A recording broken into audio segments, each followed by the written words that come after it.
Inflation is firmly back in focus here ahead of today's PPI reading that's going to be coming out here at 8:30 a.m. We also have tons of earnings and tech-related pieces of news to discuss. But let's start with what the S&P 500 is doing right now. Poised to open slightly higher compared to where we closed yesterday, though, of course, we are a little bit removed from these pre-market highs. If you take a look here at the NASDAQ actually looking pretty similar to the S&P 500. We'll talk about some of that tech strength and what's potentially driving that move in the NASDAQ in a little bit. Here is the USO as of right now, relatively flat. We did get some moves here in the USO, as we know that more strikes happening here with the U.S. towards Iran, as well as that blockade here of the Iranian ports getting reinstated as of 4 p.m. yesterday. So yesterday's market close. Take a look as well at PayPal, PYPL, absolutely going to be in focus here today, guys. Now, as we know, according to Reuters, Stripe and Advent have actually offered to buy the company for more than $53 billion. Some of those earnings I mentioned earlier that we're going to be talking about here today include ASML, Morgan Stanley, Johnson & Johnson, and after the bell today, we actually get United Airlines. We're going to also, again, just to go over, I mentioned PPI, but just to do kind of a more thorough bit of housekeeping here. 8:30 a.m., you get PPI year over year and month over month, core and non-core. You're also going to get New York Fed manufacturing, though obviously a much less closely watched number than that PPI print, especially after cooler than CPI across the board yesterday. At 8:45, you get comments from Fed's Williams. Then you get Fed Chair Warsh testifying, this time for the Senate Banking Committee for that semi-annual monetary policy report. That's going to be at 10 a.m. At 11 a.m., President Trump on camera here at a policy meeting. Then you get Fed's Cook at 1 p.m. and then another appearance from Trump at 3:15. So a lot to watch today. But let's start with going over what happened, I guess, last night and this morning. Good morning, Sharif. Happy Wednesday. How are you doing today? Well, as you mentioned, PayPal in focus here, $60.50 a share is the price being floated around, Neil, and we're showing 56.25 right now. So there's definitely a premium there. We're going to keep an eye on PayPal. It's already knocking on the door of 20%. ASML with a blowout quarter, boosting some other chip names as well, and Intel included. NVIDIA, apparently some H200s have found their way to China. I'm shocked. We'll have to see if that continues to go. SK Hynix, a tale of two stories, Adara, up on the Kospi, down on North American markets to the tune of 6 2/3. And then Apple with multiple headlines, whether it's Prism ML, we reported this to you guys yesterday in the afternoon, or the child exploitation case for, I think it was in the European Union or something like that. We'll get to it later on the rundown. That's in focus. Meta and Google both in focus. Solar for Google, Meta apparently laying off people using AI who have medical conditions, kind of an interesting story there. And then Baba, Adara, up 3 3/4 here because they're going to be the partner for Apple Intelligence in China. That got the nod from the regulator. And Johnson & Johnson, BlackRock, Morgan Stanley, the list goes on. Yeah, that Baba and Apple story, pretty interesting, and one we'll definitely get into later today. Let's start by going over what was traded the most on Blue Ocean last night. So if you look here at this notional trading volume, Micron, once again, in the number one spot. Second spot, another memory name. SanDisk here coming in second place. Third most traded ticker here by notional volume, SOXL. So it's going to be the daily direction semiconductor bull 3 times ETF. You've got EWY here, so South Korea ETF in fourth place. Another South Korea ETF, this one 3 times levered to the upside in fifth place. In sixth place, you get another memory ETF, DRAM. SK Hynix American Depository shares in the seventh place here. Eighth place, you get more tech here, just the NASDAQ ETF, so QQQ. Ninth place, MUU, so a 2 times levered Micron ETF. And in the 10th spot, SOXS, the 3 times bear semiconductor ETF. Interesting list here of the most traded symbols in the Blue Ocean. But now that we've looked at what happened last night, it's time to look at what people are ready to trade today. Good morning, Sean. Good morning, Neil. Lots to discuss. Yeah, good morning, everybody. I look at that Blue Ocean thing. Basically, it is memory. That's all. Yeah, it's every day. That's what I was saying. Memory chip. It's a great segment, but I think it's the same thing every day. It tells us what the theme is. Well, yesterday, the theme, we thought it was going to be bank earnings. We thought it was going to be CPI. And then all of a sudden, IBM said, hold my beer. So who's going to say hold my... Well, SK Hynix as well said hold my beer to the upside. So 27%, yes. 27% up, and then IBM 25% down. Who's going to be the hold my beer today? Because I think PayPal is an exit strategy. This is time to get... It gives you an out. It's not a firm deal, by the way. It's just an offer for 60 and a half. $60.50. This is not like accepted by the board or anything, so it's not like a deal has to happen. I think it's a great one to be able to, if you got into that one recently in the 40s, you can just bring the register on it, because even if a deal does matriculate and it ends up at the $60, you're not getting that much more from here. So yeah, a lot to look at. ASML, great quarter. Morgan Stanley, great quarter, but they're like, meh. As usual. What are they going to do with the bank earnings, man? They're only up 1%. Is what it is. Still a great quarter by them. And J&J, maybe just a healthy pullback after their earnings. So I feel like it's going to be more chips. It's going to be more about any headlines we get, maybe moving oil. It's not moving right now for sure. And then remember, SK Hynix, just absolutely ridiculous yesterday. Absolutely ridiculous, the rally. And it's already starting to give a little bit back. So this name is going to stay volatile. I almost just want to just let it set up a trend. And then once you find something, even off of VWAP, just give and go. Because when it did that VWAP hold, it just really accelerated. So you know this is on watch, even if there's no crazy great levels that you're working off of, one that's going to be up there and will find the trade is the way to think about it. Yeah, I have, just trying to fix my stereo system. Look at this thing here, V. This is another one here, up another 12%. I mean, this was just a play that just keeps on continuing here. And it was a good trade yesterday, obviously.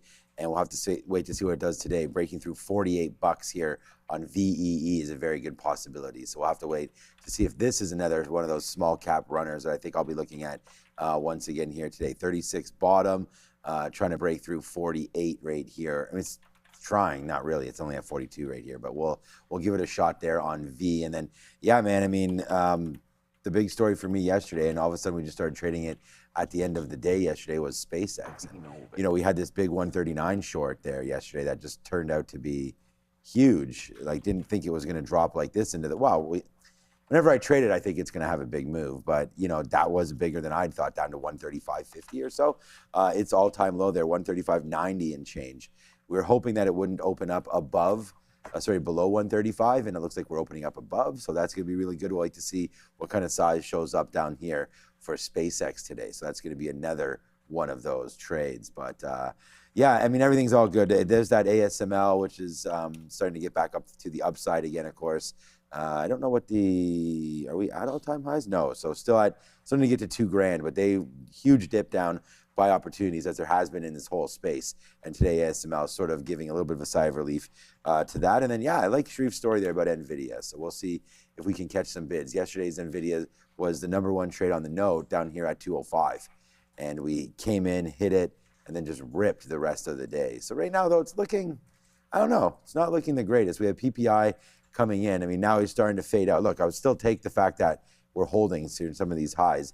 ES started to tick down. NQ trying to tick down. Morgan Stanley came out with some earnings. We can have a quick look over there as well. I mean, yesterday's bank rally was amazing. We talked about the breaking out of the XLF and, you know, various things like that. And, you know, even when we got the question on Monday before bank earnings, I was like, you know, I like the XLF up here. I think banks are going to be fine. And we got questions about options, holding it, and all this kind of stuff. And it was like, yeah, you got a good one. So Morgan Stanley only up 1.2% there. But the cheapest name of them all at 12 forward earnings still remains Bank of America. That's the one I like. And this is at all-time highs and breaking out. And it's only 12 PE. JP Morgan, 18. Goldman Sachs, I think, is similar, 16 to 18, something like that.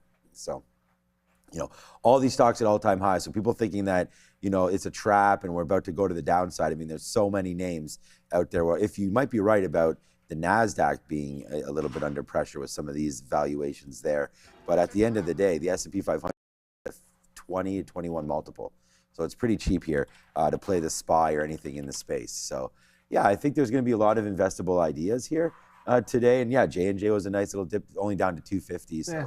Hopefully that can dip down even more and we can buy some more J&J. But yeah, lots of stuff to uncover here today. What is it, Netflix in a couple days? So that's going to be another one that starts off on Thursday, I believe, tomorrow night. They really did so we'll see if that has some good terrible coverage on that. The Derby was amazing, but apparently Netflix wasn't the best for it. We didn't watch it here on coverage Netflix, on what? On the Derby, because they had it. They had the MLB Derby no, on Netflix. There's a small cap moving. I know we're supposed to have Luis on in a little bit. But there's a small capper that just pops. It's Vivo Sim. VIVS, 5 million milestone payment from Eli Lilly. Also provided guidance that it expects revenue growth of 500% full year 2027. Obviously, you know the drill with these bad boys. They're good for, not always good for a long time, but you can have a little bit of fun with them. It is a $1. It's obviously a $1 break now. It's at $2.50.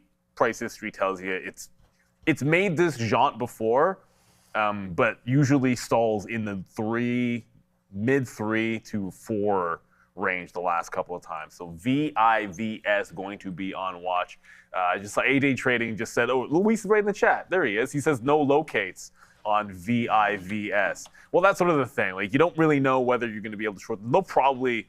Well, there is going to be. Yeah, like the story just happened and it just popped up. My guess is give it a few minutes, Luis. I guarantee you by like 8:30 they'll usually quote a price. If they haven't by then maybe there wouldn't be any locates. But yeah, crazy one. Got another mover in here. So 250%. Will it hold on to the gains is the real question. And another one that we're going to be asking ourselves is IBM going to do anything?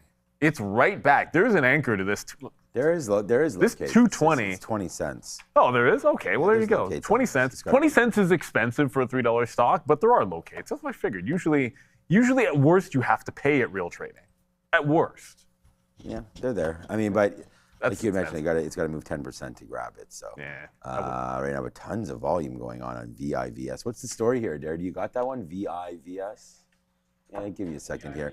Yeah, I mean, it's now 13 million shares. It just started popping about 4. They received a $5 million milestone payment from Eli Lilly. And as mentioned, I think Neil mentioned the 500% revenue growth they're projecting. Okay, good. So there it goes, man. 2.42% here for VIVS. So yeah, nice move up there. Starting to go. But yeah, like Luis said there, and as Neil mentioned too, looking for it. I mean, it just moved 21 cents. So not a horrible thing. And that's only if you're going short, right? We was just at 230. So there's 21 cents right there. So it's already done. But yeah, so you got to be careful about it. We will have Luis on, and congratulations, Luis, with Espanyol there. Big win yesterday and completely shutting out. Kylian Mbappe had 0 shots on net. So if you had that on your bingo card, you're rich right now. So, but anyway, there it is, 264, 265, going higher right now as we speak. So yeah, man, maybe it is a bit reasonable there for 21 cents. Might have been good, but to wait for a pullback. Remember, to go long, you don't have to pay anything. We're talking about going short. So right there, nice up to 2. There, just bumped to 260, back down to 240. That's another 21 cents right there. So, definitely if you're able to catch some of the moves, probably worth it. But I do understand, it's a little bit of money to pay out of pocket there first thing in the morning. But we want to say a big shout out to everybody watching us on TikTok, everybody watching us wherever you're watching us, YouTube, TikTok, Twitch. Hit the like button, get in that chat, and we love to discuss all the opportunities that we have right here, right now, today. Market pretty flat. We'll watch some bank earnings. We've got some big stories to talk about there as well. There it is right there, man. Yeah, everybody, head-to-head tycoon in there. Daisy Boy, MF Dane Generous, one of our good friends that's been here for a minute. Yeah, France was pretty hot garbage yesterday, and that's what happens. This is sports, right? Not every day. You got to show up. Your ranking doesn't give you a pass. No, that's the reality. At the end of the day, that's what makes live sports so exciting. That's why live sports is like that last bastion. Let's be real for a second. Like, if let's bring it back into Netflix. Like, this is why getting the World Cup would be huge for Netflix stock. Not split adjusted, but obviously it has not been going well for these guys. But you know that this is what's going to happen. They're going to have to dominate. They can't allow their competition to get all of the big contracts, because Apple, half their competition doesn't have to make money, and they are required to. That's just a reality. Apple TV doesn't have to make money. Prime Video doesn't have to make money. YouTube makes boatloads of money, but at the end of the day, those other companies have tons of moat. They don't. They got to make this work. There was a wipeout. Netflix is semi-interesting today had there been a catalyst, because there is a wipeout and double bottom on it, but it's not a very large volume low that it put in. I'd like to think you can maybe have a temporary low in Netflix, but the trend is still very much the downside for them. Yuck, and more yuck for sure on Netflix. All right, it's 8:15. Let's go back over the desk. We've got some numbers coming through at 8:30. So again, guys, and thank you for mentioning that, Sean, we do have some numbers coming out. Now, we know, of course, what we saw yesterday with CPI, cooler than expected across the board. We're expecting cooler prints as well here for this PPI print. So I'll just kind of pull this up so you guys can see the estimates, and I'll just scroll over here. So PPI for the month of June, prior here 1.1%, we're expecting 0. Core PPI, 0.4% here is 0.4%, 0.2% is the forecast. Prior was a 0.4%. Year over year, you've got this 4.9% as the previous. We're expecting here again 4.9 to 5.2%. So kind of mixed. Generally, though, a lot of these prints we're expecting to be down, I guess, compared to what they were last month, especially given with CPI. Let's see if we get more cooler prints. And keep in mind, these could also very likely get addressed by Kevin Warsh today, the Fed chair, who is still testifying in front of the Senate because he was asked about yesterday's CPI print during the House version of this hearing. Let's talk PayPal. PYPL up very sharply, one of the names that you guys are mentioning a lot here in the chat. And they could potentially be a buyout target here, Sharif. They could. They're a $53 billion joint bid here from Advent as well as Stripe. We'll get to the details of it in a second. $60.50 per share. I believe that is about a 28% premium to yesterday's close. But let's just be honest about this, guys.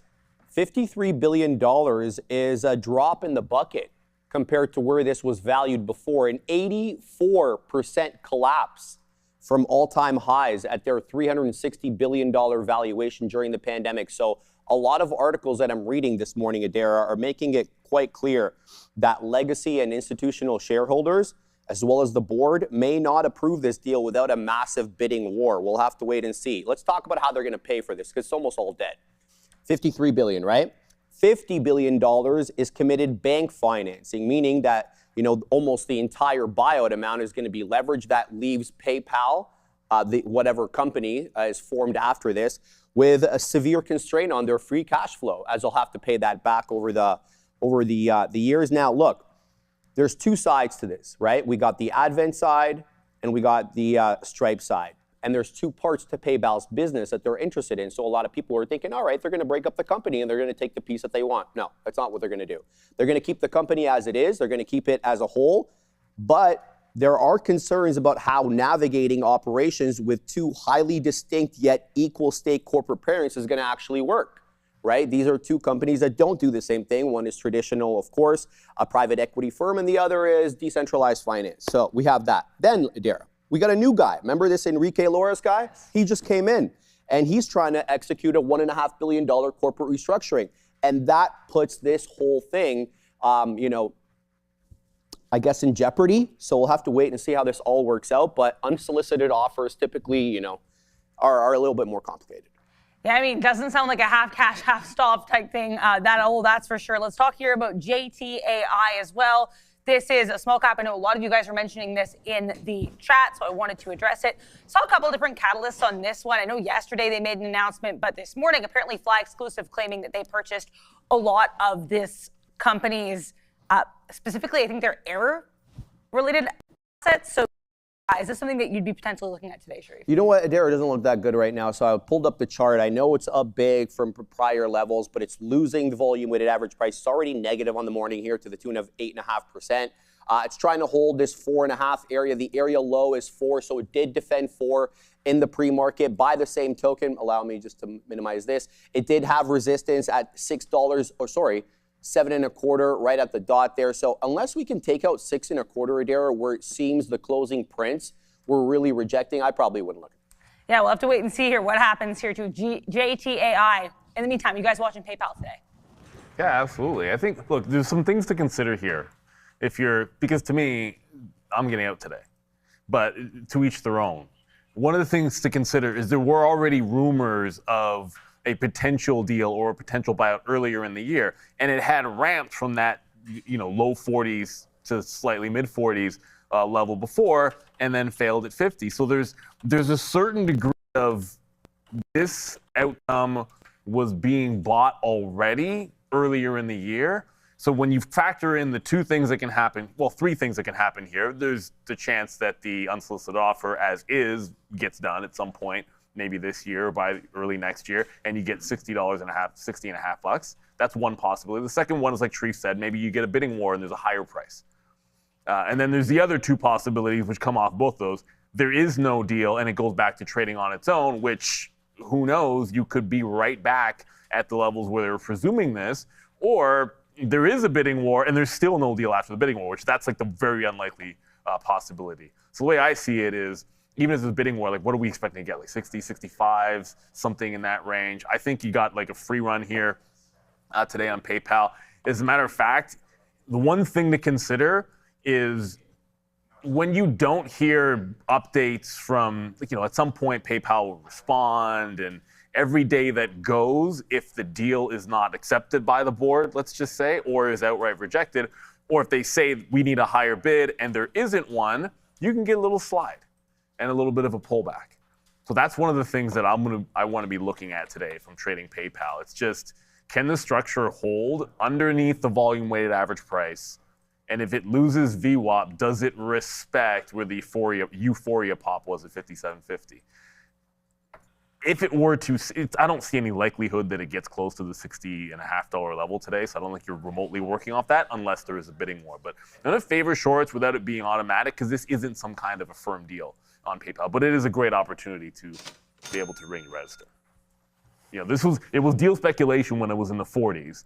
So, I mean, now you got the deal and you've got the ramp, so you might as well take it. Yeah, I like the opportunity here for PayPal, but I mean, that offers 60, so we like to see it obviously get up to that $60 mark and then see if we can, rinse out a little bit there of this position. But yeah, up 20%, great trade there for PayPal. It's interesting that Stripe is involved. Stripe's not even a public company. So I guess that was an IPO that we were waiting for. So I think that they could possibly, wrap up PayPal and Stripe, and then it would maybe even be more of an attractive IPO. So I think there are some opportunities here for PayPal today to actually firm something up. I mean, I would believe that something like this could happen. Stripe looking to come public, looking to get a little bit more accounts under their belt and whatnot. I still use PayPal quite frequently. So, I like the business. I like it. Not sure much as an investment, but it's starting to work its way back through. So you took out that 52, which is what you're waiting to do. And, obviously somebody knew something. This name was $44. And I started the show 6 years ago or 5 years ago, however long it was, saying that this market was pretty rigged. And you can see right here, nice move to the upside, 44 to 56 there in 3 days. And then you get some, interesting action there. So actually today's bump is from 52 bucks. So nice little move higher there into these levels. We know the banking system's strong. So PayPal, whether or not there's a need for them or not, Stripe's going to take them out, put a bigger company on their balance sheet there, and more assets for when they come public. So I feel like Stripe is doing a good move here and should work out. So PayPal, nice upside plays. Joe, though, at the screen, how come you didn't give us PayPal call options yesterday, Joe? I'm not aware of this, Sean, but we can definitely look into it. There's also another name that I believe we're going to be discussing tomorrow, and that's going to be Lucid Group. Some interesting stuff. We touched on it during the midday yesterday, and it just slipped my mind. But what we will do is we'll go over some names that went on some pretty good runs yesterday to both the top side and the downside. So let's kick things off with IBIT. So what we're looking at here, guys, is this $37 strike price, as you can see, and our open interest is quite substantial here, sitting on 41,000 contracts open right now. And on yesterday's session, we had 17,000 open and close. That's going to be expiring this Friday, so a couple days until the expiration date. Now, as for the bid and the ask, guys, you can see that we're sitting on a $2 spread, relatively liquid. We see that within IBIT, a lot of derivatives traded within this specific underlying asset. Now, as for our delta metric, guys, we're slightly OTM, but very close to at the money as we climb higher. I want to see if we can break and hold this $37 marker. If not, we can look for intraday price action to reject at 37, and then maybe some momentum pushing through that specific level. Now, our gamma exposure is relatively high. $31 on your gamma, that is up there, right? And we are closer to know that gamma is the greatest at that marker. Now, 37% at the money IV. And what do I want us to focus on right here is this contract So you get 125% from the open to the peak, but then it did proceed to lose half of its value, all right? So just be cautious when you are trading these near dated expiration. It's like Sharif's small cap gabbers. When you're trading a couple of days till expiration or 0 DTEs, you get those pops and then you look to take those profits and get out of Dodge. And we'll go over that example with Lucid tomorrow. But moving forward, if we can get the next slide, there we go. SpaceX is the name that we're going to be talking about, guys. We've been going on and on about the $135 marker. Well, what happens if all that liquidity is absorbed and we happen to breach the zone? Where is that next level of support? That's going to lead us right to this $130 marker where we're sitting at open interest of 16,000 contracts. Now, there's about 10,000 more at that 135, so it may make it a little bit more difficult for us to have a clean move down to 130.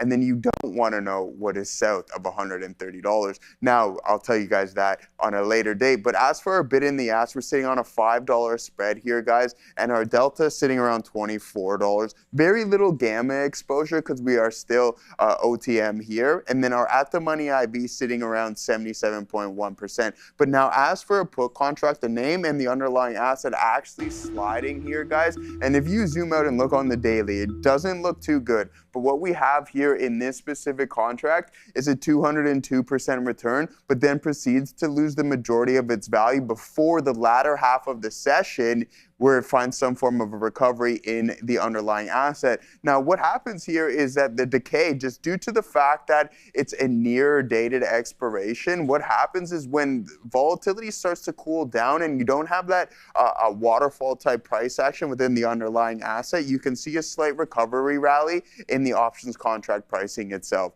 Now, moving forward, let's take a look at a name that hit all-time highs here, some big-time moves here, guys. CrowdStrike, this $212 strike price. We're going to be looking at this. Now, surprisingly so, when this name was around $400 or $500, the spread was absolutely, it was really wide. Let me put it that way. Now it's more liquid and you're seeing that spread start to tighten up. The bid in the ask, $5. That's not very much at all for CrowdStrike. But now for the open interest, I believe this is totally absorbable. 5,000 contracts still currently open, expiring on the 17th. And as for the volume, we're sitting around 1,500. Now, our delta, $46. So you're about a half to one here. So for every $1 move in the underlying, you'll see a $46 change. And then you have to add your gamma on top of that as well, too, guys. But the at the money IV, 70.8%. But once again, let's focus on the contract itself. When the underlying asset had a 12% move,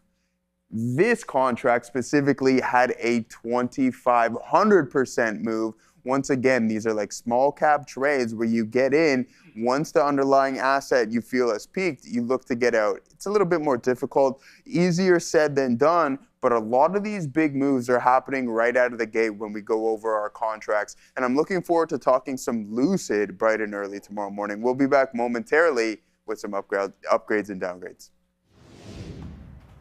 Lucid, yeah, we have PPI in just a couple of minutes. Yeah, we just saw that flash on the screen, so we are going to get back to you. You just mentioned it to the desk. You did mention Lucid there, and we had this move into the close yesterday, but it wasn't a huge move, but it was just 480. So I actually have it written down today again at 480 there for Lucid to have. Oh, you know what? I forgot to pay for shorts, I guess. Let me see if I try 100 shares on here.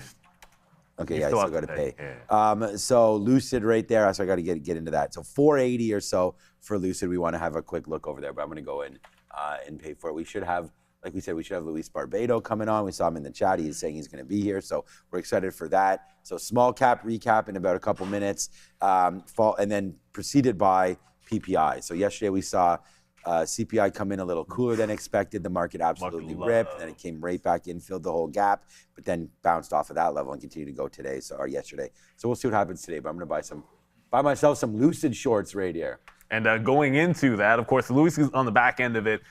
We do see that UMC gap up. We try to talk about everything that's moving, but there is pretty light volume on that UMC for everyone that's putting it in the chat. We're going to go up to Adara. We've got PPI data at 8:30. We'll see the live reaction. Don't think it moves as much as CPI is my guess. We'll bring in Luis here right after this PPI print. Just to recap this again here, guys, PPI forecast 6.2%, prior 6.5% for year over year, month over month, 0 is that forecast versus 1.1% prior. Core PPI year over year, the only number where we're actually expecting an uptick, 5.1% was the forecast versus the prior print of 4.9%. Core PPI month over month, 0.3% is the forecast versus that prior print of 0.4%.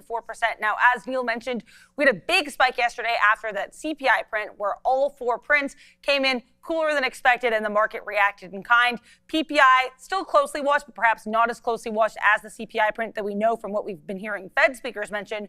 Core is going to maybe be the side to watch here, if anything. In just 1 second now, we're expecting these numbers. We already have here the NY Empire State Manufacturing, not a super closely watched print. US PPI, negative 0.3% here for the month over month print. So that is actually going to be cooler than expected. Core PPI month over month for June, 0.2% versus those estimates here of so again, we're kind of in line with estimates more or less here. Core PPI year over year, 4.7%, below estimates of 5.2%, so another cooler than expected print.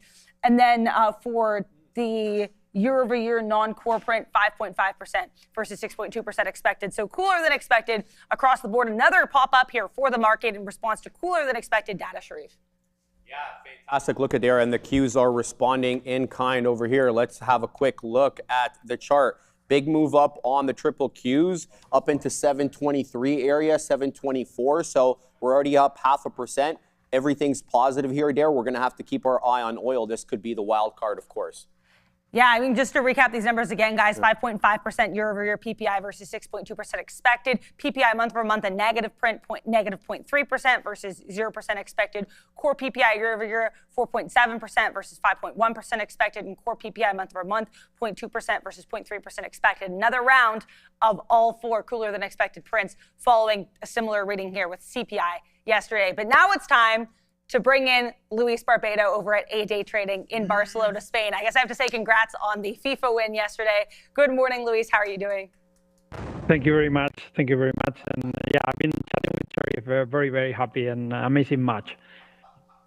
Great to hear it. Let's get right in here to these small caps. I want to start with one that I know a lot of our viewers have been asking about. There are actually a couple their viewers have been asking about. With this JTAI, pretty volatile move, kind of range bound. Is this something that you're potentially watching today? Yes, I mean, this has, you know, when you are going to short or take any trade at all, you have like pros in the trade, things that you like and things that you don't like red flags. And I didn't take this short. It was a mistake, of course. I'm going to explain why. First, if you see technical, it was a very nice short. I mean, we fail highs, we are making lower highs, we're losing VWAP, so it looks pretty nice on the technical side, okay? And even the risk reward, you had a very tight risk with a nice reward to make the trade. So technically in the chart and the volume, the VWAP, everything, so like, okay, the trade must work. But when I checked the news, I didn't like it. You know, we have a tiny flow, like 1.4 million, I think. And the news, it was like letter of intention, so it was not confirmed, but they are talking about a merger. They were talking about a spin-off, a data center of AI. So if you check the news, you have keywords like merger, spin-off, data centers, AI-related news. So that's why I avoided this short. I was wrong, you know, but sometimes you analyze all the things and you are not very sure about taking the trade. So that's what you have to do. Couple of red flags for that short. On my side, I didn't take it. It worked perfectly. So now we are waiting for a bounce to the VWAP to short around there.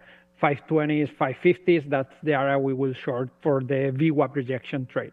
I want to ask about another name that our chat's mentioning, and I know you've talked before about the strength there of certain and how that might change how you would potentially trade them. VIVS, here you've got Vivo Sim Labs. They are basically anticipating 500% year-over-year revenue growth. They've got a milestone payment from a major pharma company here, Eli Lilly. So my question is, VIVS, is this something that you'd potentially be looking at today? Yeah, I would have loved to short this one, I can tell you. The new seems a good news, but it's not that big, and we have like this crazy spike, but suddenly we have a rejection very strong, and on the next pop, it broke VWAP, but you didn't see buyers coming in, so I would really have loved this short. As we spoke in the chat, it was 20 cents locate. I know it's not that much, but you have to make 20 cents range just to pay the locates and then add the profit, of course. It is not a lot, but it also you have to consider how many of the locates you actually use, because we measure all these things, and usually you don't go full size on the trade right away, right? So you go like with a starter, maybe 30% or 50% of the trade, and if you like it, then you add more to the trade or not. So usually on average, statistically talking, we use like 50-60% of the locates we ask for, okay? Because as I said, you don't go full size, all the risk in the trade right away. So if you take into account you're paying 20 cents for the locate, but you use, let's say, half of it, you are paying 40 cents actually. You have to make 40 cents with half of the locates to cover the price. So that's why I didn't buy these locates. I regret, of course, but I didn't see it so clear, like being 20 cents out of the price in case you take the trade. Sometimes you don't even take the trade because the setup doesn't appear or you are not fast enough and so on. So I didn't take the locates on this one. It worked perfectly as we expected, but it's all about numbers here. Yeah, that makes sense. You have to follow your rules. I want to ask about another name in a minute, but quickly, just for our viewers, I want to let you guys know, Nebius in focus. I guess they just introduced this asset-light AI cloud model through their partnerships and infrastructure. You got a little bit of a bounce on this, so I wanted to address that quickly. I also want to ask you about a name that made some really big moves yesterday, Luis, LCID. You had this massive move down as we got this recirculation of a catalyst from about 5-6 hours earlier, suggesting the company might be going private or considering filing for Chapter 11 protection. Then they come out, they say this isn't true, the stock totally bounces. Were you watching this name at all today? Because I know it's not a small cap, or yesterday, sorry. It's not a small cap in the traditional sense, but pretty small price here. Yeah. Usually what we try to do is trade stocks that have a gap up pre-market. Why? Because we have levels to watch. We have pre-market highs, we have the VWAP, we have the most volume prices trade during the pre-market. Maybe we have previous days. Most of the times when we have a stock that is news during the market, we find like very difficult to trade. This could go to zero. It could say, as you say, it's fake news, and it could go up. So the risk is too high. You don't have levels to rely on from pre-market or from previous days. So usually we try to avoid. And also with this kind of big news, a halt is on the way. If you go short here thinking it's gonna liquidate the company and it help up, so it's a lot of risk, and we don't have these levels, as I say, pre-market to rely to set up the stop losses in case the trade doesn't work. So we avoided this ticker actually. I want to ask you about one last name here. This one actually did have a gap up pre-market, and it's actually still moving higher. This is this ERNA, or Nexus Therapeutics. Day one, it's got a catalyst, and here it is, I guess, some validation of one of their treatments with complete tumor clearance. It's going to be a biotech play. ERNA, is this something you'd potentially be having an eye on today? Yeah, I missed this trade because I was doing other things, but it was a very nice short. If you set up like 5 minutes, you have a couple of levels here where we traded. You see in these consolidations, a lot of volume around there, $12.50, $13. We could have short that one there. Of course, not front side, but once the stock fail on the highs, right here, when it loses VWAP, you can go short there with a tighter stop. You see it lost here the support, 12.50, lost support on 11.50. You can go short there with around 60 cents or $1 stop loss and a lot of movement down. Locates were not very expensive on this one. I think it was something like $10 per 100 shares, so 10 cents movement per share. So it's kind of cheap for the movement you expect. It was a nice short there. A little bit similar than the other GTI. We're waiting here for a VWAP rejection, shorting against these 1030s, 1050s with a tight stop around 1070s or something like that. It might bleed down during the day, but if volume comes in, we trade about VWAP again and buyers take control of the stock, it might go to highs. Most likely it will fail VWAP and with lower volume bleed, but be aware if it breaks 1050, 1070 and buyers come in, volume pops up right off the gate when the market open, we might see new highs. A very interesting stock to trade actually. Thank you for going over that one for us, Luis. Is there anywhere that the people can find you if they want to learn more about what you do over at A-Day Trading? Yeah, absolutely. They can check out on X. We are A-Day Trading on X. And they can email us to info@adaytrading.com. We're planning for the next week. We will say to you guys, we're planning for a course, theoretical and practical course in English for the first time, because we have a lot of viewers of Trader TV willing to join us. So next week we will give you details to sign up for this course in small cap trading. Can't wait to hear all about it. Congrats on the course. You can also check out Luis on the midday with Joe and Sharif every Wednesday around 1 p.m. and he's often in our chat as well. Thanks, Luis Barbado over at A-Day Trading. Have a good one. One last stock we don't want to forget is VE, right? It's been crazy active these days, and we try to short here around this area for the first, we call it the first red day. If 37 was holding and trading below this 37 and below VWAP, we could have seen a huge movement down. The problem here, it broke, as you can see, that support resistance area, and it went all the way to highs. Here, locate is like $40, $50 per 100 shares of 40 cents movement. It's nothing if you are willing to make at least $5, $10 trade maybe. Yesterday was very nice. When it broke here, aftermarket, look at that, it's like $10 in 1 minute. So we were relying on that short against this area. It broke, so we're waiting for a new rejection of this rectangle here, 46, 47, short there with a tight stop. But if we break highs, listen, this can go to $100. Who knows? Look at that, you know, it coming from $300. So we have a gap, huge gap around here that we are covering. So be very careful if it breaks $50 and buyers come in. There is no liquidity anymore above this $50, $60 range. Yeah, VEEE. Looks like that one's still in focus. Thanks again, Luis. Have a good one. We'll see you at 1 p.m. on the midday. Thank you very much. All right, guys, be sure to join Sharif and I during the midday, 1 p.m. sharp. Luis will be joining us once again. All right, guys, let's take a look at some of the NS actions here this morning. We're going to kick things off with some downgrades. Citigroup with a price target being lowered to $165. That's down from $185 by Jefferies. We're up about 0.9% here. Now, IBM, guys, getting the downgrade. Oppenheimer actually increasing its price target yesterday, but downgrading it, going from an outperform to a perform here. You're slightly positive this morning after a massive slide yesterday. Now, ARM Holdings also getting the downgrade, going from a buy to a hold, but increasing its price target as HSBC to $315. That's up from $255, up 1.3%. Now, Allstate also getting the downgrade here, guys, going from a buy to a neutral, but holding price target here. Moving forward, let's take a look at some of the upgrades. JP Morgan at the top of our list with a neutral weight rating here, but a price target increase to 305.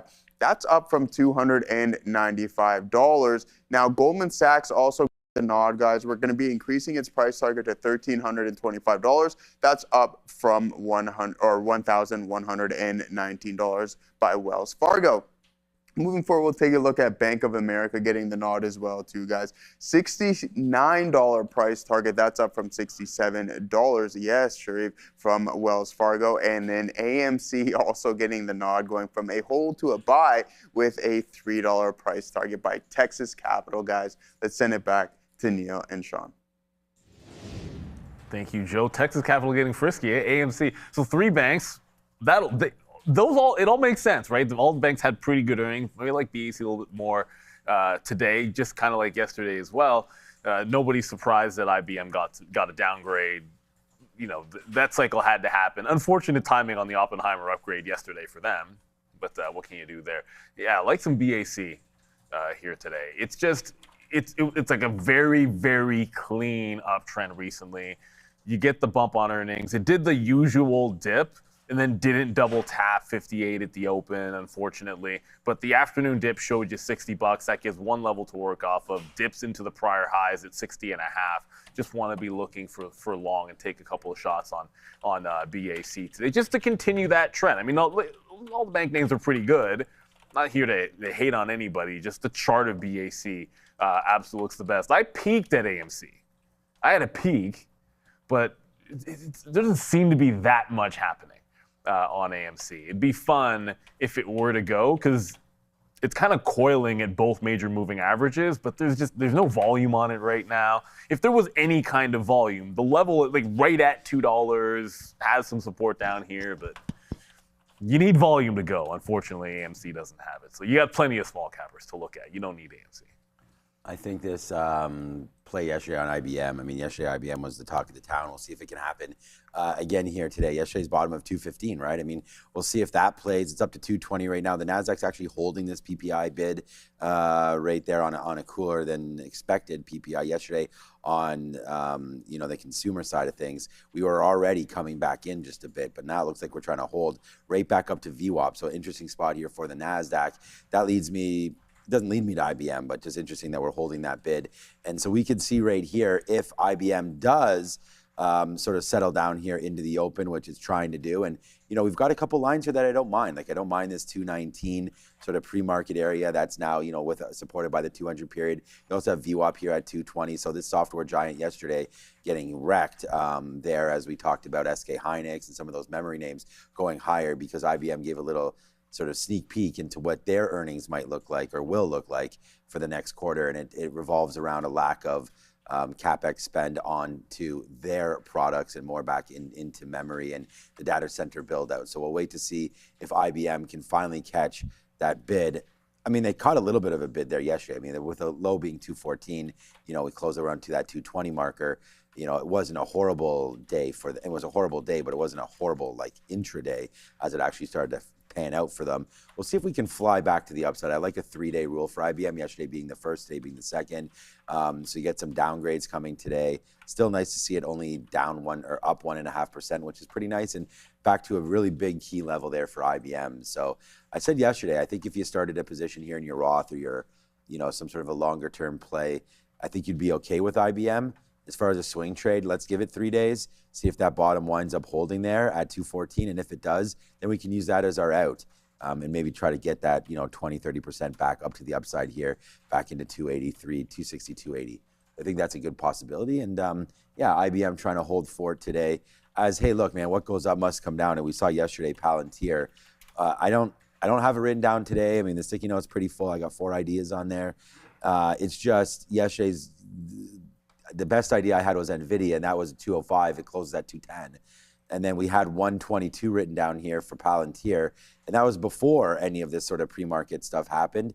But they gave us that level there of 123, so we just missed it by about $1. We was hoping for a move down. It got hit there on the IBM news, and then it just took off, man, and actually closed pretty good. The market did fade back just a little bit there at the end of the day. So I think this is another name that we can have on our radar today. If it does dip down, we know there's buyers in Palantir. So this would be another name to look at with the market up, half. This is up 3/4. So we like the strength that's being shown here in Palantir. Many people might not like the name, and I get it, right? I mean, Alex Karp is pretty polarizing, and then, you do get what their business is involved in here. And that's where we go over to USO, and we talk about sort of, some of the threats that have been happening with the ceasefire. I think there's been 8 or 10 ceasefires that have been violated in the past couple of weeks. And you can see USO today still positive on the day with a nice little rebound there. We talked about this with Brian Shannon yesterday. It still hasn't made its complete move there, right? I mean, it's a nice smiley face. We like to buy those, but you are looking to break out through some sort of significant level, and that would be the 50 period moving average is 125. So we got to get back up there. Nice move. I'm actually looking to sell. I was hoping USO would be a little higher. I'm trying to get rid of my XLE and all that. I think it's been a pretty nice move back up here, and just get out of it and, put the money to work somewhere else. I think it's been a good run up, obviously, for oil. If we can get out somewhere, around that 50 period moving average, we'll take it. And even looking at an XLE, Valero has been pretty hot. There's been some names inside of this that have been obviously good there, and you're getting good value on an XOM or a CVX, but XLE, like I said, up in here into 58, 59, we're not doing too bad considering the high. And mind the split. Considering the high was 63s, they're on sort of, that's even just late March, big move. Then we made that move back in May. So just looking to see if we can get somewhere around here. A little bit of a bump up there in the XLE. I think it's a nice trade. And just getting a little lighter in the energy space, I think is not a horrible idea there. What do you got over there? Well, I saw a few people in the chat throwing Webull into. Yeah, Robinhood's had a funny week. Well, because Robinhood's been okay. Robinhood's been pretty solid. Like it's been a good bounce, and I know I've been talking more about it because I recently got in it. But let's be real, Webull, it might be back, baby. You broke the 200 SMA on the daily chart, and if I zoom out, this will go further back. But suffice to say, it's been a while. I don't have to zoom out for you guys to get that idea. But look at the break. You made a bottom, higher lows, $7.80 on Webull. This is a daily chart, so obviously a break on a daily chart, it doesn't really matter that as much for a day trade because you need to see buyers above that level when we get here today and holding. But if you close above 780, I think you got something here on Webull to really start going again. I'm not at the point, you're literally trying to hold it today. If it were to fade today, that would be a failure of the 200-period moving average, but I think it could be close to getting back into some Webull shares because I do like that. I do like this potential break happening on Bull. But we'll see. I just threw up the visualizer to have an idea of what everyone is looking at here in our chat. And by the way, if you're not in the chat, do yourself a favor. If you're listening to my voice right now, hit that subscribe button and get into the chat so you can ask questions, so you can participate in the community. And I'm talking to everyone. I don't care where you are. Like, just get in there. And TikTok, we monitor the chat there as well so we can engage with everybody. But if you go $ in your symbol, then it can pop up on this. See PayPal, see VIVS, see SpaceX, Luis. So everyone's shouting out Luis by putting him in here. Obviously, that's not an actual stock. SoFi makes it in here. Webull, we were just mentioning. SK Hynix. AHR, huge mover, big time mover on earnings. ASML. So all the names that would make some sense here for sure. But led by VIVS, that small capper, which that positive Eli Lilly story and some revenue growth. So yeah, a lot to watch. We'll go back up to the desk. Make sure, remember those dollar signs? Randy here. Thanks, Randy. And Randy in the house with a coffee refill. Apparently, the air quality is way worse down here than it is up north. Really? Because I smelled it worse coming out of my door. Yeah, you're not. Well, you're not. But I'm not that far north, really. You're just you're 40 minutes or so, or 30 minutes away from here. But there's 31 new fires all started. Now Thunder Bay, and the air quality is not great. We woke up to smoke. You can smell it outside. The forest fires are absolutely unbelievable just north of the city right now. But apparently, I was just looking. My family, Mercer's family's from North Bay. Their air quality is a 2, which is not that bad. We're a 6 down here. I thought we hit 7. So maybe we hit 7. I think they're saying it's going to be like 9 in the evening. Like it's going to be worse. Yeah, what's going on? Yeah, people in New York, everything.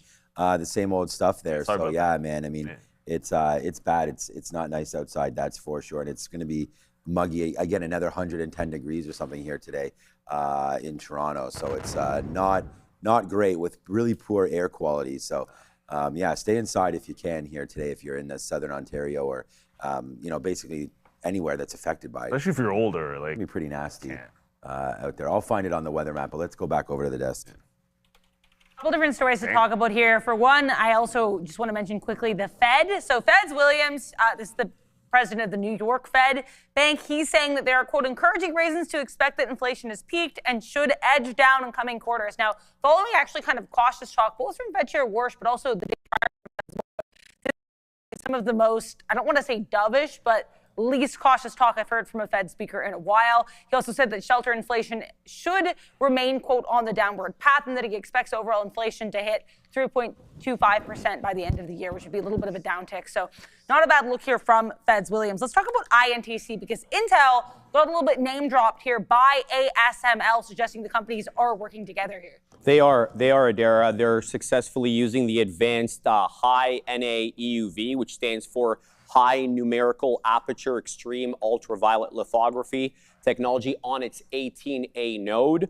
Specifically, the Core Ultra 3 series processors, which is codenamed, we've talked a lot about this, Panther Lake. That's what's being used there. The deployment serves as, of course, a key milestone for that specific machine, and it also gives both companies crucial data because this is a new machine as well as a new node for Intel. Separately, Adara, there was Rosenblatt, Kevin Cassidy. He chimed in on Intel. He kept the $65 price target. Sorry, he increased from 50 to 65. My mistake there.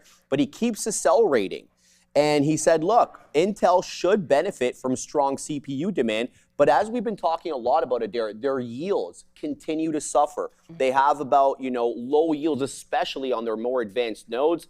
And so that will keep the amount of inventory that they're able to give some of their clients a little bit lower. So that top line revenue number may not go up as much. So we'll have to wait and see, but good luck for Intel. Yeah, we'll talk more about ASML, of course, during the rundown, but I want to mention another earnings report we're not going to get to on the rundown. AEHR, this thing is up, I think I saw about 30%, and really solid report here for AEHR, strong guidance as well. No question about it. Small company, of course, $18.8 million in revenue, 33% year-over-year growth. $1.4 million in GAAP net income, net loss above $2.9 million the year prior. They projected 27 revenue to be between $130 to $150 million. Got to tell you the truth, Adara, not a name I keep my eye closely on. Smaller company. Yeah, again, smaller company, but big move for AEHR. Are you guys watching this name or Intel today? Intel, yes. AEHR, here's the thing with AEHR. It's on an earnings day, it's done 380,000 shares in the pre-market.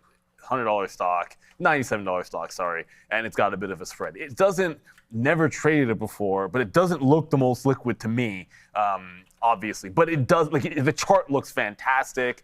Understand that this is a early growth kind of name, so it is gonna fly around. Most things about it look interesting. Like that 95 level is the 50 period, then you have a consolidation above like the post-market levels. All that looks good. But I think with the market looking bullish, if we can take that 30,000, the ASML story is bullish. Showed some bullishness for Intel there because they're finally stepping their game up and stepping their game up. They're going to be able to get over the hurdle manufacturing the most advanced chips. That's what it's going to take to onboard the bigger clients and keep them because they've been lagging behind. Obviously everyone lags behind TSM, but them and Samsung for a while. I think this is a good positive step for them. I don't know if we're going to see dip in the prior close at 108. I got 08 written down on the iPad, so it could be a find trend on Intel kind of day as opposed to getting any kind of a dip buy. I want to get this super chat up here if we could, because a shout out to Matthias here, up 5 bills on Polymarket crypto bet. Secure profit 300, running profit. If we get 66 today, you're up 1,600. 6,600 in Bitcoin. 66,000, sorry, in Bitcoin. You're up 1,600. Yeah, IBIT was a strong runner, and it is consolidating. Joey Options had it on his list for sure, and we just broke. So we're at 65.1. It just broke 65,000, so you're getting pretty close. It's looking a little strong relative to the market, just outpacing the NASDAQ by a small bit. But Bitcoin, another early start, another good start on a potential breakout. But 66 and 68 are key levels of resistance. But I like the start of it already. Yeah, I'm not a trading guy here. I'm another kind of content guy here. And look at this, man. Look at the weather network right here. This is what we're talking about. This is the smoke. And what's been coming down. It's not looking great. You just you hit play here, and you guys in New York, here it is, Buffalo. Look, it's coming right now. Like it's going to be worse. This is into Thursday. It's not projected. Now, hopefully, this is all wrong. But these fires aren't under control, and it's getting worse and worse. So coming into Pittsburgh, coming into Ohio, and everything, and then for the weekend we're all good. But you guys, unfortunately. About what's been happening right now. Look at all these. There's tons of forest fires. Look, I mean, it's not like they're not. They happen. Here's Utah over here, but there's some major ones apparently just absolutely ripping through right now. Shout out to my good friends. We had a great time in Minneapolis when we were there back in May. And what's up to my boys and everybody there in Green Bay, Wisconsin, coming through again. And it's just it's not great.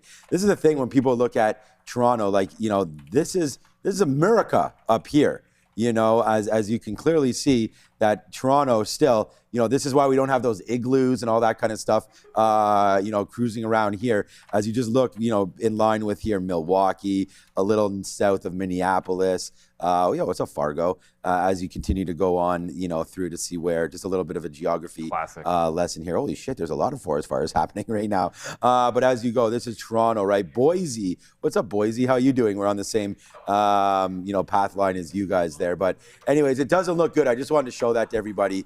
Again, it should be a pretty interesting days, unfortunately, for sort of the Northeast.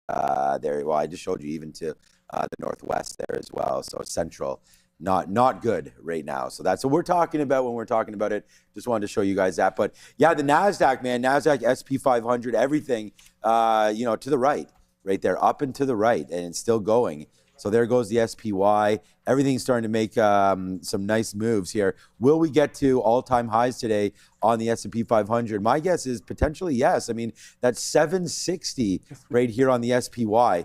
So we don't have too much more to go. And then we're there. So I like what we're seeing here with the S&P 500. I like what we're seeing with the NASDAQ. All-time highs incoming, and this is not on the back of the AI race right now, right? This is on the back of bank names. It's on the back of industrials. We've got, some of the energy space starting to kick back up again. So it's actually really nice to see that there's a little bit of a broadening out. And it's been a broadening out trade for a while. It hasn't necessarily only been the NASDAQ that's been running high, right, and running hot. It's the S&P 500. It's the Dow, all of those. The Dow was clocked yesterday because of IBM. Yeah. But still, the Dow has been racing to all-time highs. Warren Buffett, I mean, look, the guy's made a lot of money. The guy's 95 years old and talking on some other station today. And the thing about he was mentioning right now with the Dow Jones at 52,000, he was talking about making his first investment when it was at 100. So, it's just like, the appreciation of what the Dow's been doing since its invention. I mean, this has just been an absolute monster and continues to go that way. It's not properly weighted. It's not the most, best way to get involved in all of the market, but the Dow continues to scream higher. And, you're bananas over there. What was the, shakshuka. Every time I'm wearing some sort of it's always shakshuka. They know. Yeah, he's a beast. Yeah, he struck out 3 guys, right? Didn't he yesterday, or did he only pitch 1? He struck out the side. Yeah. He only pitched the 1 inning. Yeah, that makes sense there. You need to have something to cheer for, right? Yeah, I didn't see any. I was out all night. Now, the unfortunate thing was Tampa lost their best player. Oh, their hand? 98 miles an hour to the hand. Yeah. Was it broken hand or? Well, I haven't seen an update, but. Yeah. Okay. Oh. I thought the X-rays came back negative. So I hope so. I don't think. You don't want to see someone get hurt in an exhibition game. That kind of sucks. Yeah. Yeah, no one wants to see that. You know what's crazy? We were just talking about the markets to the upside. Oddly enough, as we just ticked higher, SK Hynix, probably the blowout stock of yesterday, heads lower. So that actually broke the lows as the markets were going higher. It was an absolute barn burner to the upside, and something I know we're going to talk about as we get into our watch list. So without further ado, let's get up to that desk, see what the futures are doing, and get into our free watch list. 751 3/4, guys, is where we closed out on the SPY. And as Sean was mentioning, we are now 0.75% from all-time highs, having hit those all-time highs back on the 2nd of June. We're pretty close. Let's see if we can get through, first and foremost, that area high that we got back into on the 10th. That's 755. That's going to be our first level of resistance. We start selling off, Adara. We're a little bit ahead of yesterday's close. So instead of saying 750 as support, we're looking at 751 3/4 as support. You'll mention the SK Hynix, which is in fact on our rundown, and you can check out what might be on our rundown with this free Trader TV Live watch list. Basically, this covers everything you need to know to tackle the market with confidence. We've got earnings and economic events on watch. You've got stocks that made big moves the prior day that we could be watching today, stocks that are gapping up or down pre-market or post-market, everything you need to know to get into the day. And let's talk about a name that gaps up in a massive way, and that's PYPL, PayPal. As you mentioned a couple times now, reportedly getting a $53 billion buyout offer from some big firms. Yeah, joint bid, right? We talked about that. Stripe and the private equity firm Advent International, they're jointly offering $60.50 a share. And as Adira mentioned, $53 billion total bid. $50 billion of that $53 billion is bank loans. So this new entity, if it goes through, will be saddled with a lot of debt, restricting free cash flow, as we spoke about at the top. But guys, $60.50, although it is a 28% premium to yesterday's close, it's a drop in the bucket compared to some historical valuations. At $60.50, the company would be valued, again, $53 billion, but that's an 84% haircut from the $360 billion this company was worth during the pandemic. So a lot of articles that I read this morning say that institutional shareholders who have been in this for a while, as well as the board, may not recommend shareholders vote for this. So we're going to have to wait and see if this ends up being a more prolonged proxy war, or whether there has to be another bidder to push the price up. And they're not going to split up the company. So as we know, these two companies have nothing to do with each other. Stripe being decentralized finance, sort of fintech, and Advent being, just regular private equity. They're going to maintain the two companies together, which does raise the stakes a little bit here, because we don't know how this is going to operate, if it's going to be efficient or what. And last but not least, Adair, we talked about Enrique Lores, his attempt to execute a high-stakes 3-segment corporate restructuring, saving about $1.5 billion. That whole plan for this new PayPal CEO is now up in the air. How are you guys feeling about PYPL today?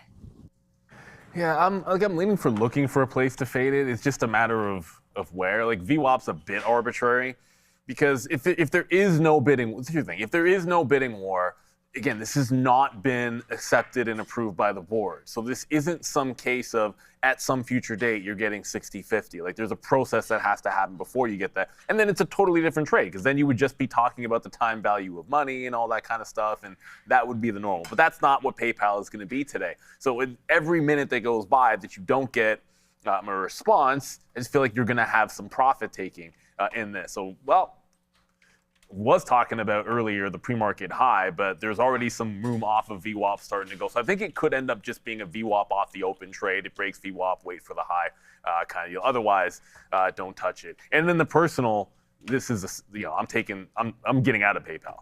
So I'm just taking it here, and I will no longer be a shareholder of PayPal. I feel like it presented you with a pretty in out in this particular case. Sometimes you hold on to something, and part of the reason was there was deal speculation before you get the announcement. I don't feel the need to wait around. You can just take it and try to put the money elsewhere. Like, maybe I can buy a little more IBM if I happen to like that, or make a decision. Maybe that Webull. I'll have to make that decision after we get the cash. I was going to say, you better get out soon. It's trying to break right now down through 56. So, I was just saying to Neil, I was muted there. You got to get out soon, and breaking back down through 56. We'll see what winds up happening. High of the day, 57. So it's still in this dollar range here, back and forth. So we'll wait to see what happens with PayPal today. I like the idea that Stripe is taking these guys out. Stripe's one of those names that's supposed to come public this year. I don't know if it's going to anymore. And I just think, the more accounts they have underneath them, the, more interest their IPO becomes. And I don't know. I like the idea, and I think it does happen. So if that rumored buyout price is around $60, Neil can do whatever he wants, but I think that I would probably wait for that. And I think that if you got some better ideas right now where you can get 10%, then fine. But I like PayPal. I think this deal maybe works, maybe it doesn't. And if they come out and deny everything, you could float back down into the downside one more time. But I still like PayPal for the Stripe IPO. So I still think that there's some upside here. And if you sell today, I don't know if that's going to be the right move or not, but up into the 66-70 area is where I think PayPal should probably go. And hey, man, maybe if they come out and say, nah, we don't like it, maybe they do get another bid that's coming through, right? So yeah, I like PayPal here today. Let's let it open up before we get excited about it. But really reasons to get excited, up 20%, you got to like that. Especially if you're a dip buyer down into here. There it goes, PayPal breaking through the 200 period moving average. So yeah, you got to like the stock, and I think there's probably more to come to the upside here. Let's take a look here at ASML. This name initially had a really strong reaction to its earnings report, now hanging out near pre-market lows, but good report and strong guidance for this chip name out of Europe. Yeah, well, we've seen the price action subsequent to earnings, Adair, on ASML. Nothing surprising here, but keep your eye on this one in the days and weeks ahead. Very, very good report. 9.3 billion euros in revenue, well ahead of the 8.8 expected. Profit, 2.9 billion euros, beating easily the 2.6 billion euros expected. They're also increasing full year sales, 43 to 45 billion euros for 2026. Guys, that is a marked increase from the prior guide. They were guiding 36 to 40 billion euros for full year 26. Now it's in the mid 40s at the high end. They're also highlighting extremely strong order, both for the EUV and the DUV. The DUV more important here in terms of, diversification, as they're allowed to sell deep ultraviolet to China. Not so, of course, for the EUV. They plan on increasing capacity by about 30%. So we'll have to see if that comes with corollary CapEx expenditures to be able to meet that increasing production capacity, Adara. But we'll good report and corollary one with Intel at that as well. How's the chip sector looking for you guys this morning? Hey, they're already doing some profit taking on ASML, but the story with the Intel and the EUV is a good headline for Intel. I mean, ultimately, and if we get this dip, which it seems like we're getting a bit of a dip, the market's at 30,000 level, so the Nasdaq is at that 30,000 and not really breaking through, so a chance for a dip. Prior highs sit at 9s, but the prior close was at the 8 level. It is a bit of a trend break here on that positive story. You didn't really break the 100, kind of felt like 90 underneath 100 was going to be the support, but we bounced in front. You got a one-day continuation. Taking the steps would just be returning to this support at 8, and it's kind of like a dip and go kind of deal. If you lose red on Intel, it's not one that I would want to particularly fight unless you get some kind of a crazy trend break. So yeah, that's the chip name I'm going to be looking at. With regards to ASML, I mean, it just kind of keeps churning along. But it hasn't been like super explosive. It's pulling back off of the highs going into that positive print. 3-day rule here. If they take this report and lose the 50 period, there'd be like some concern, because that's not what you want to see coming off of a strong report, and it is at least threatening it. You can't ignore that fact, because it's been riding the 50 period for the last quarter or so, and it's at least threatening to lose it. But I still think it should bounce. Look, I want to thank everybody. Like, I just put this out 6 minutes ago, almost 2,000 views. So I want to say thank you. I mean, the sticky note is really starting to ramp up. So I want to thank everybody for continuing to support it, right? I mean, it's been something that I've been doing since day one. I actually have a repository of sticky notes here. Let's randomly pick one out here and see what it says. Okay, so this says Apple. Here we go. This is a random one. I wish I would have put the dates on them. This says Apple long at $245 on iPhone demand.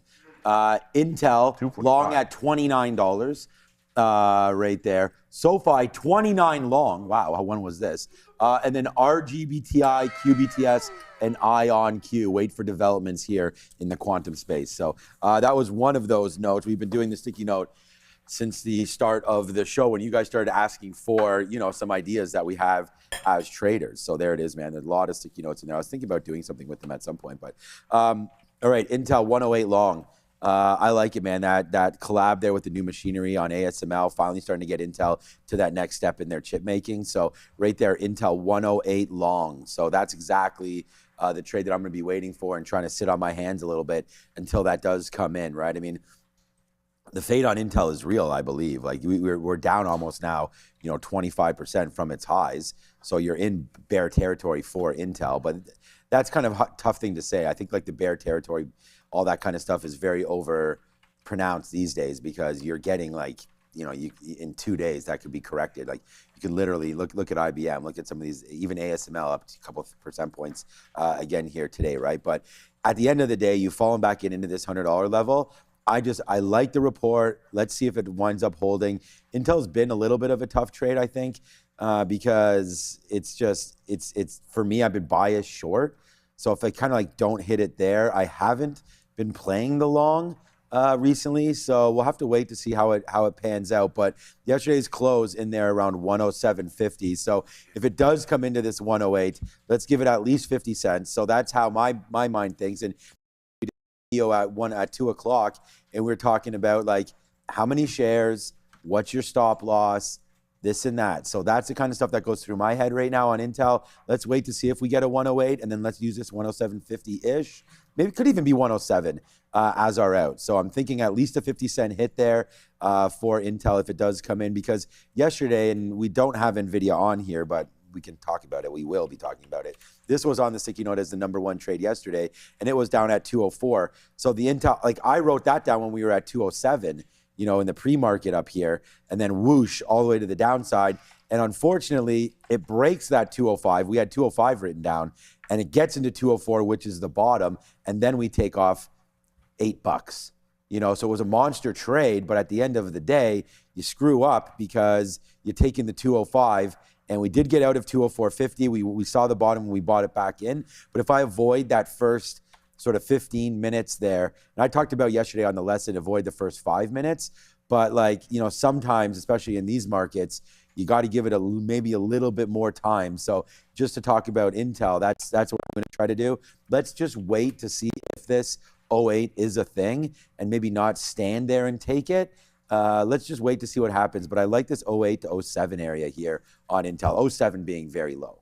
So if we can get into 08, hold it, we'll go long, and then maybe use our 07s as a stop spot. But it's happening again.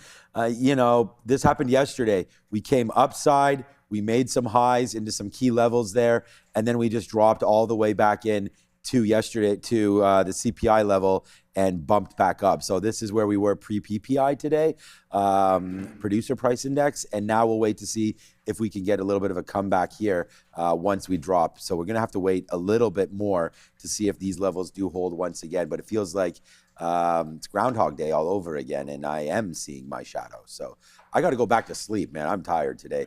Yeah, didn't get to bed till about 1 o'clock yesterday, which is fine. You know, doing busy things. You know, we didn't get back from the diamond till 10:45. So late nights there. Hey, man, it's father life there, Sharif. I hope one day you and Joseph can join us in that life there. Sharif, it's zoom in on Joe. It's the best. It's the best life. And if No, of course it is. If you don't, well, I mean, that's why I'm trying to get these guys part of it, you know. But no, man, you guys are gonna get a round of applause from me every time for that, man.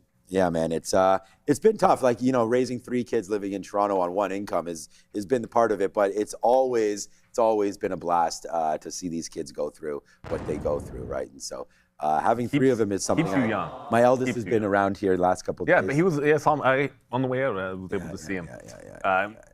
I did want to mention we do have another mover here, and I want to thank you for the super chat here, Tish, because he's got. Sorry, Sharif, I know was going to have this one. I shouldn't say he has it on his radar.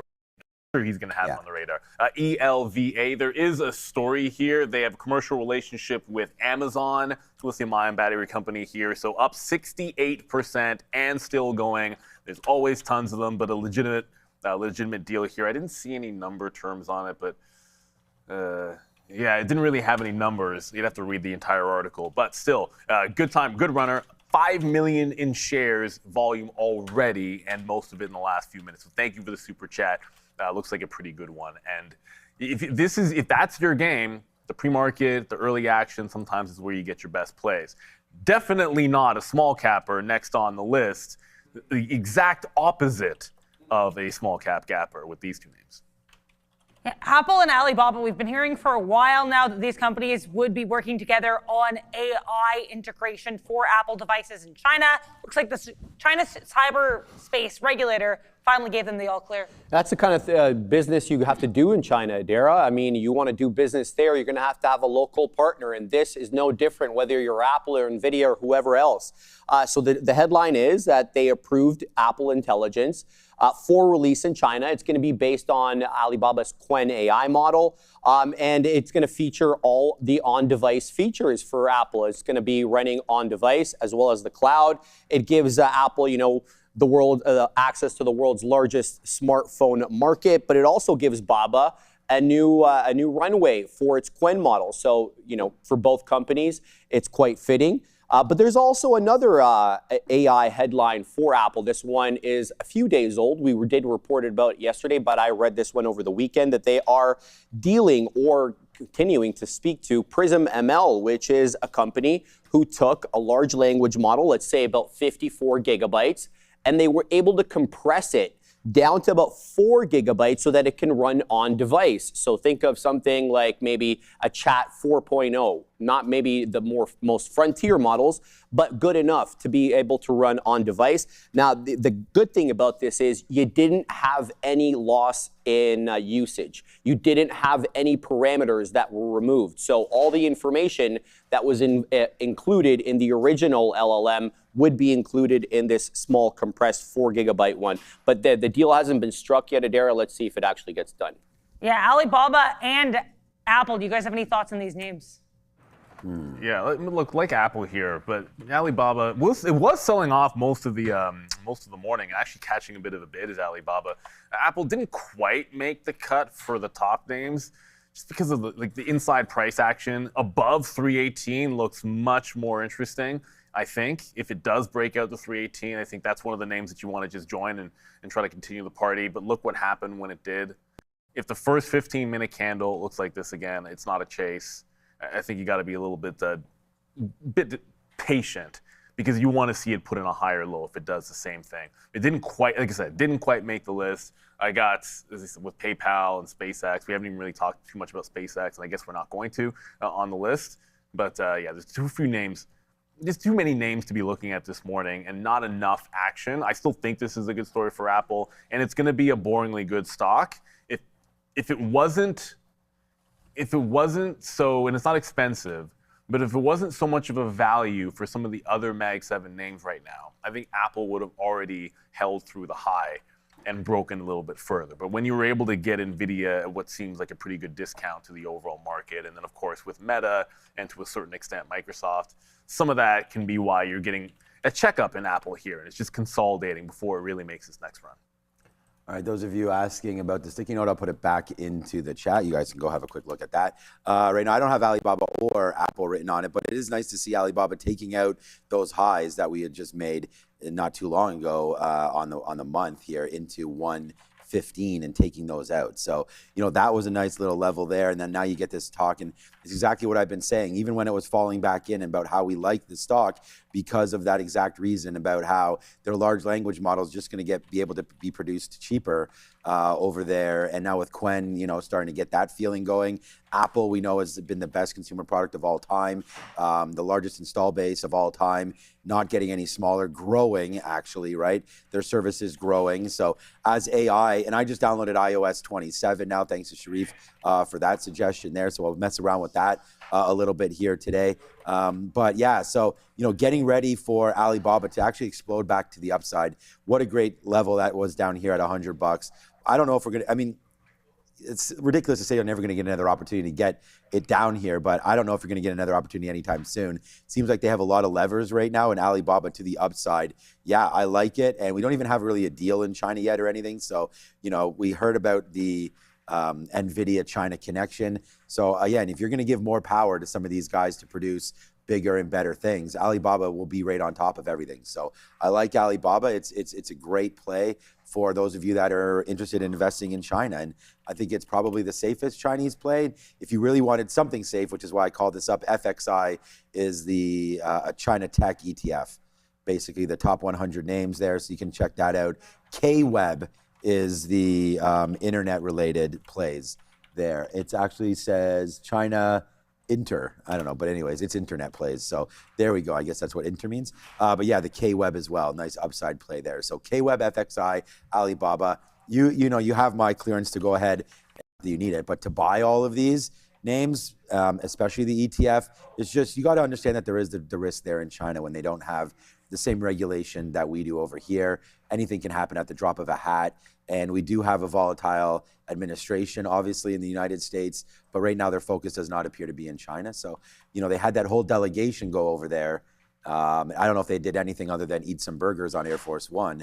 But it was a nice move up. Jensen came back relatively happy, but there wasn't too many deals done. So I think FXI does have a possibility of blasting higher here, especially with positive news coming from China. We just wait for that. So yeah, I like Alibaba. That would be my first choice in the Chinese space. Let's talk about another name that has a home listing in Asia, and that's going to be SKHY, SK Hynix, as you guys can tell from the title and the rundown. Fourth day trading in the U.S., but it's really interesting. What we're seeing pre-market from SK Hynix is markedly different from what it did overnight with that native listing in South Korea. You're absolutely right. What it did rip 27% yesterday, right, to the high side.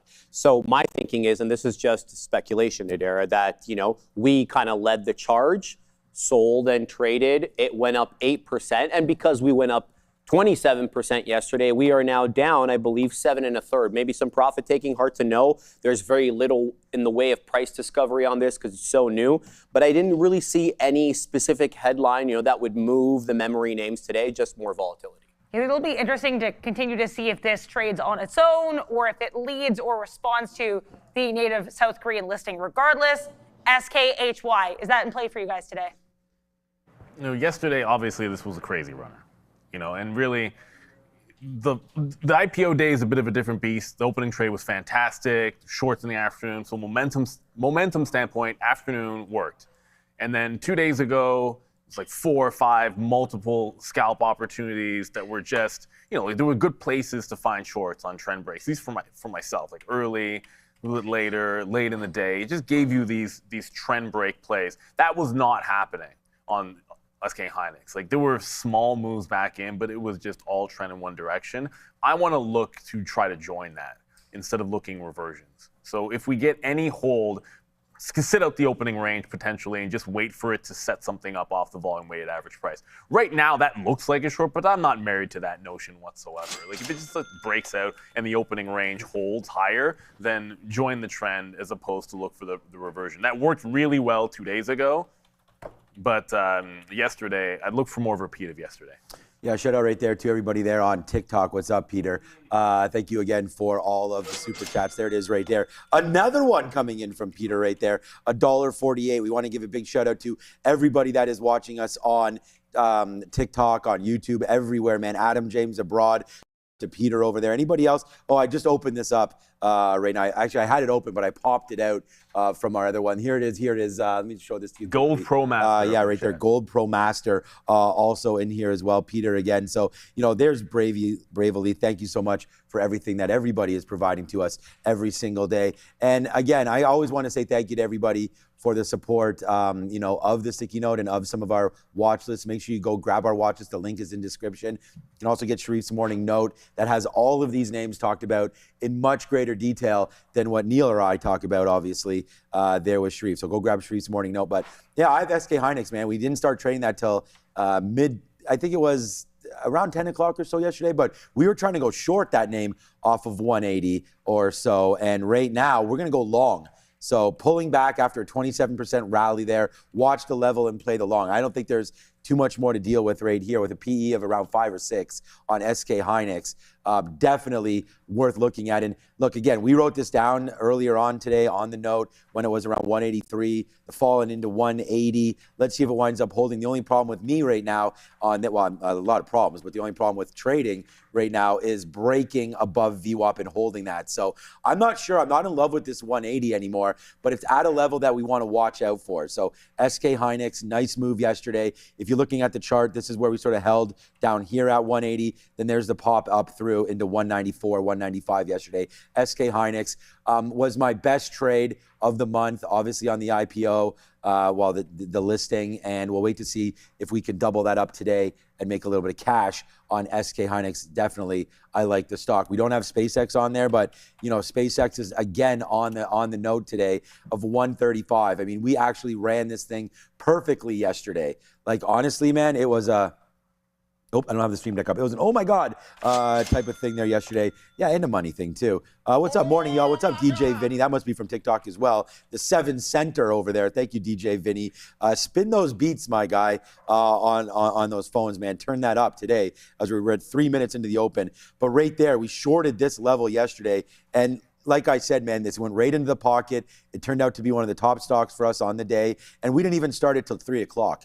So there was a nice move down. It just goes to show you, man, be patient, wait for your levels, and you'll be okay. I wrote down 135, of course. That's the IPO price that everybody, including Kevin O'Leary, got in at. So we'll have to wait to see 135. I remember when that guy was on the show, and it was like, man, if you get that locate for a decent amount, it went up to 225, and boy, oh boy, would that been a great opportunity to sell it. So here we go, man. SpaceX with just a couple minutes before the opening bell. We got to go back to the desk, but I do want to show you this before we go back. Only one more story, Lucid. Lucid was another stock yesterday that all of a sudden became my #1 stock, and we didn't that until this story popped either. But there it is, IBM with a nice buy. We can see if that starts going. PayPal with a sell. We said get out of that one ASAP if you can. We'll wait to see what happens on PayPal, although I still think that $60 holds, so we'll wait to see what's going on there with PayPal. Oracle on the buy side as well today. So a few interesting names here that we got to look at.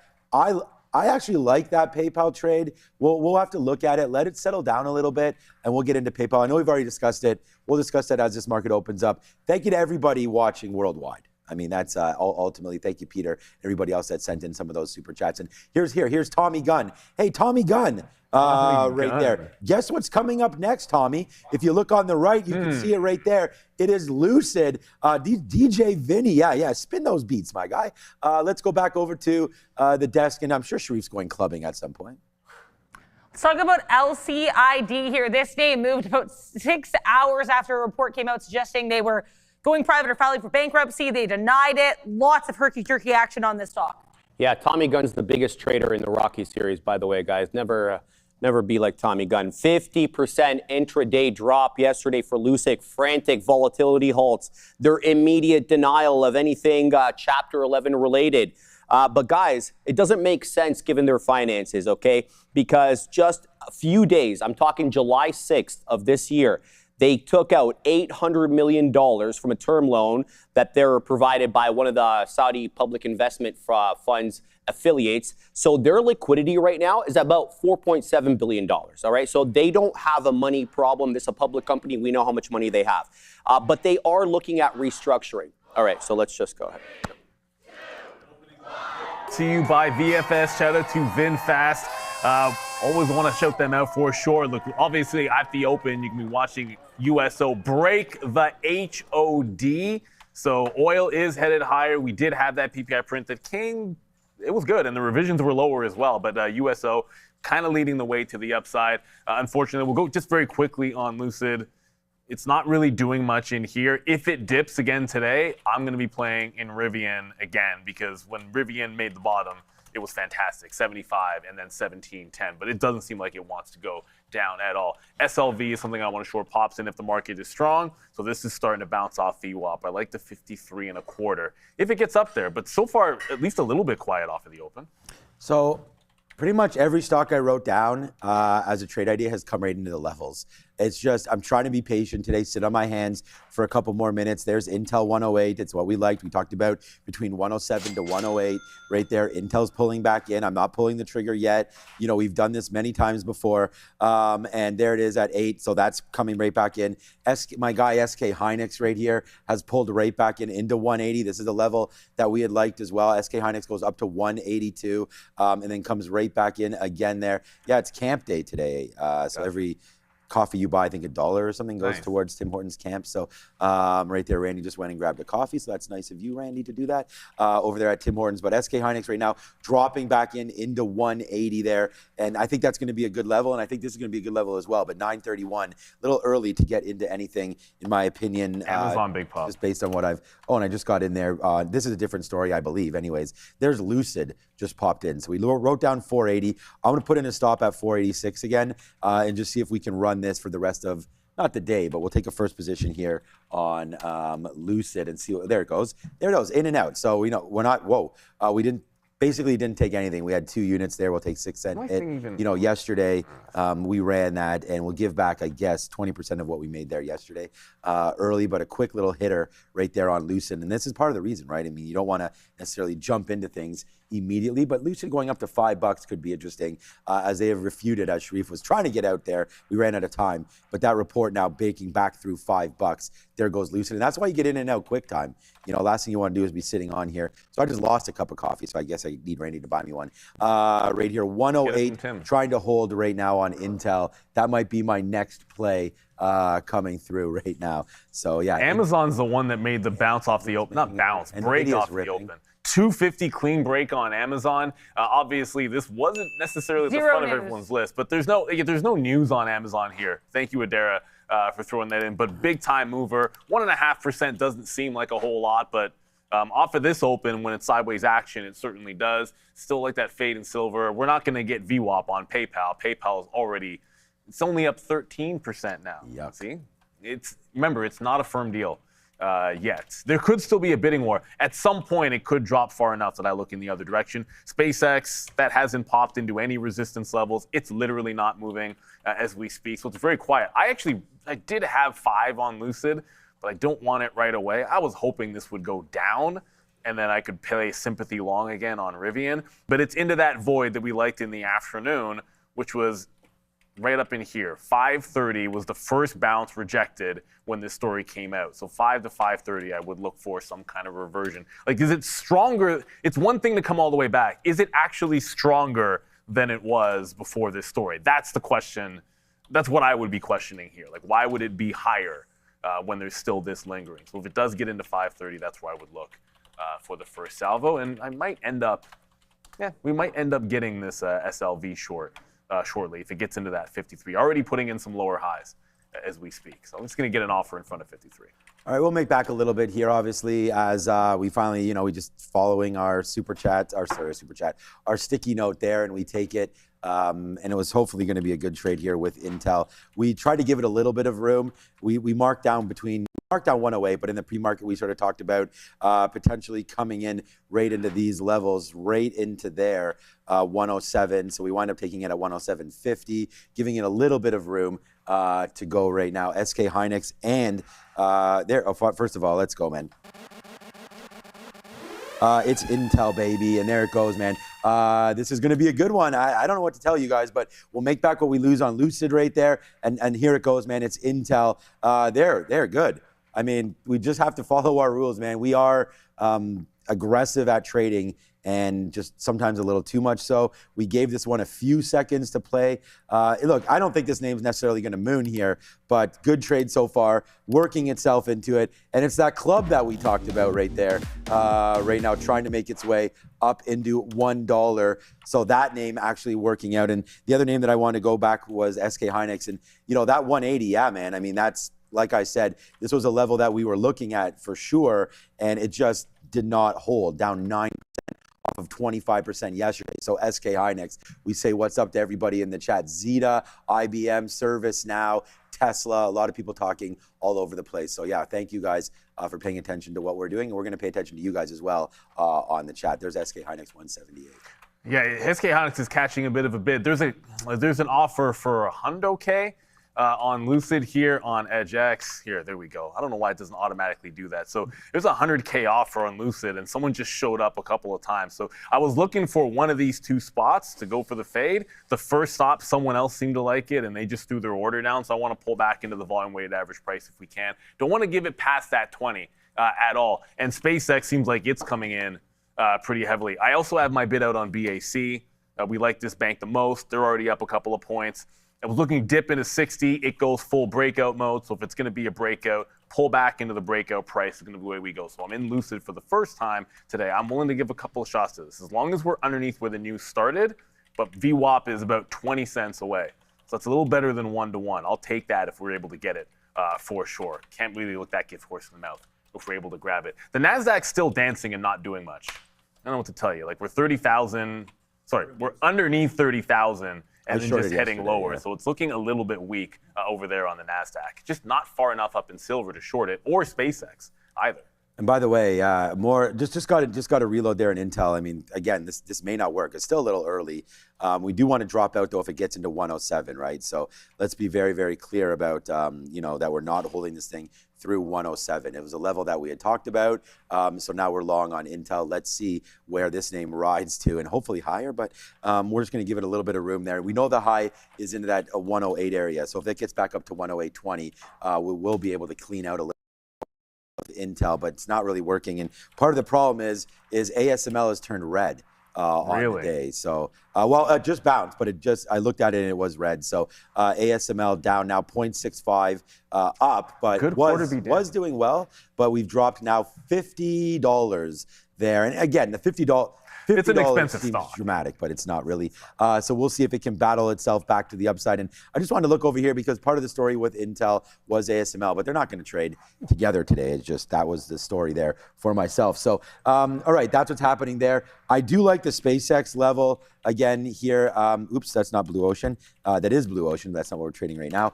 There's SPCX. So it just had a pretty epic run off VWAP there. It got to 137.30 up to 139.40. There goes SPCX. And I do want to say a shout out to everybody that's watching us right now. Again, the NQ is going to go red soon. Yeah, it looks like you're right about that one, Shane. And we're going to dump out of our Intel if it does go break through. So it looks like Intel right here momentarily threatening that 7 area. Yeah, what is up with the Zeta stock? That's a software name. So 23 bucks, maybe moving around. This stock does have the ability to moon. Yeah, there it is, up 2% as well. Google, we love some Google. We did hear that Warren G, aka Warren Buffett, He admitted his, you know, yeah, was talking about Google there. So maybe he gets in, or maybe they get in at some point. And there goes Intel losing that 107. So, you know, we got to slap.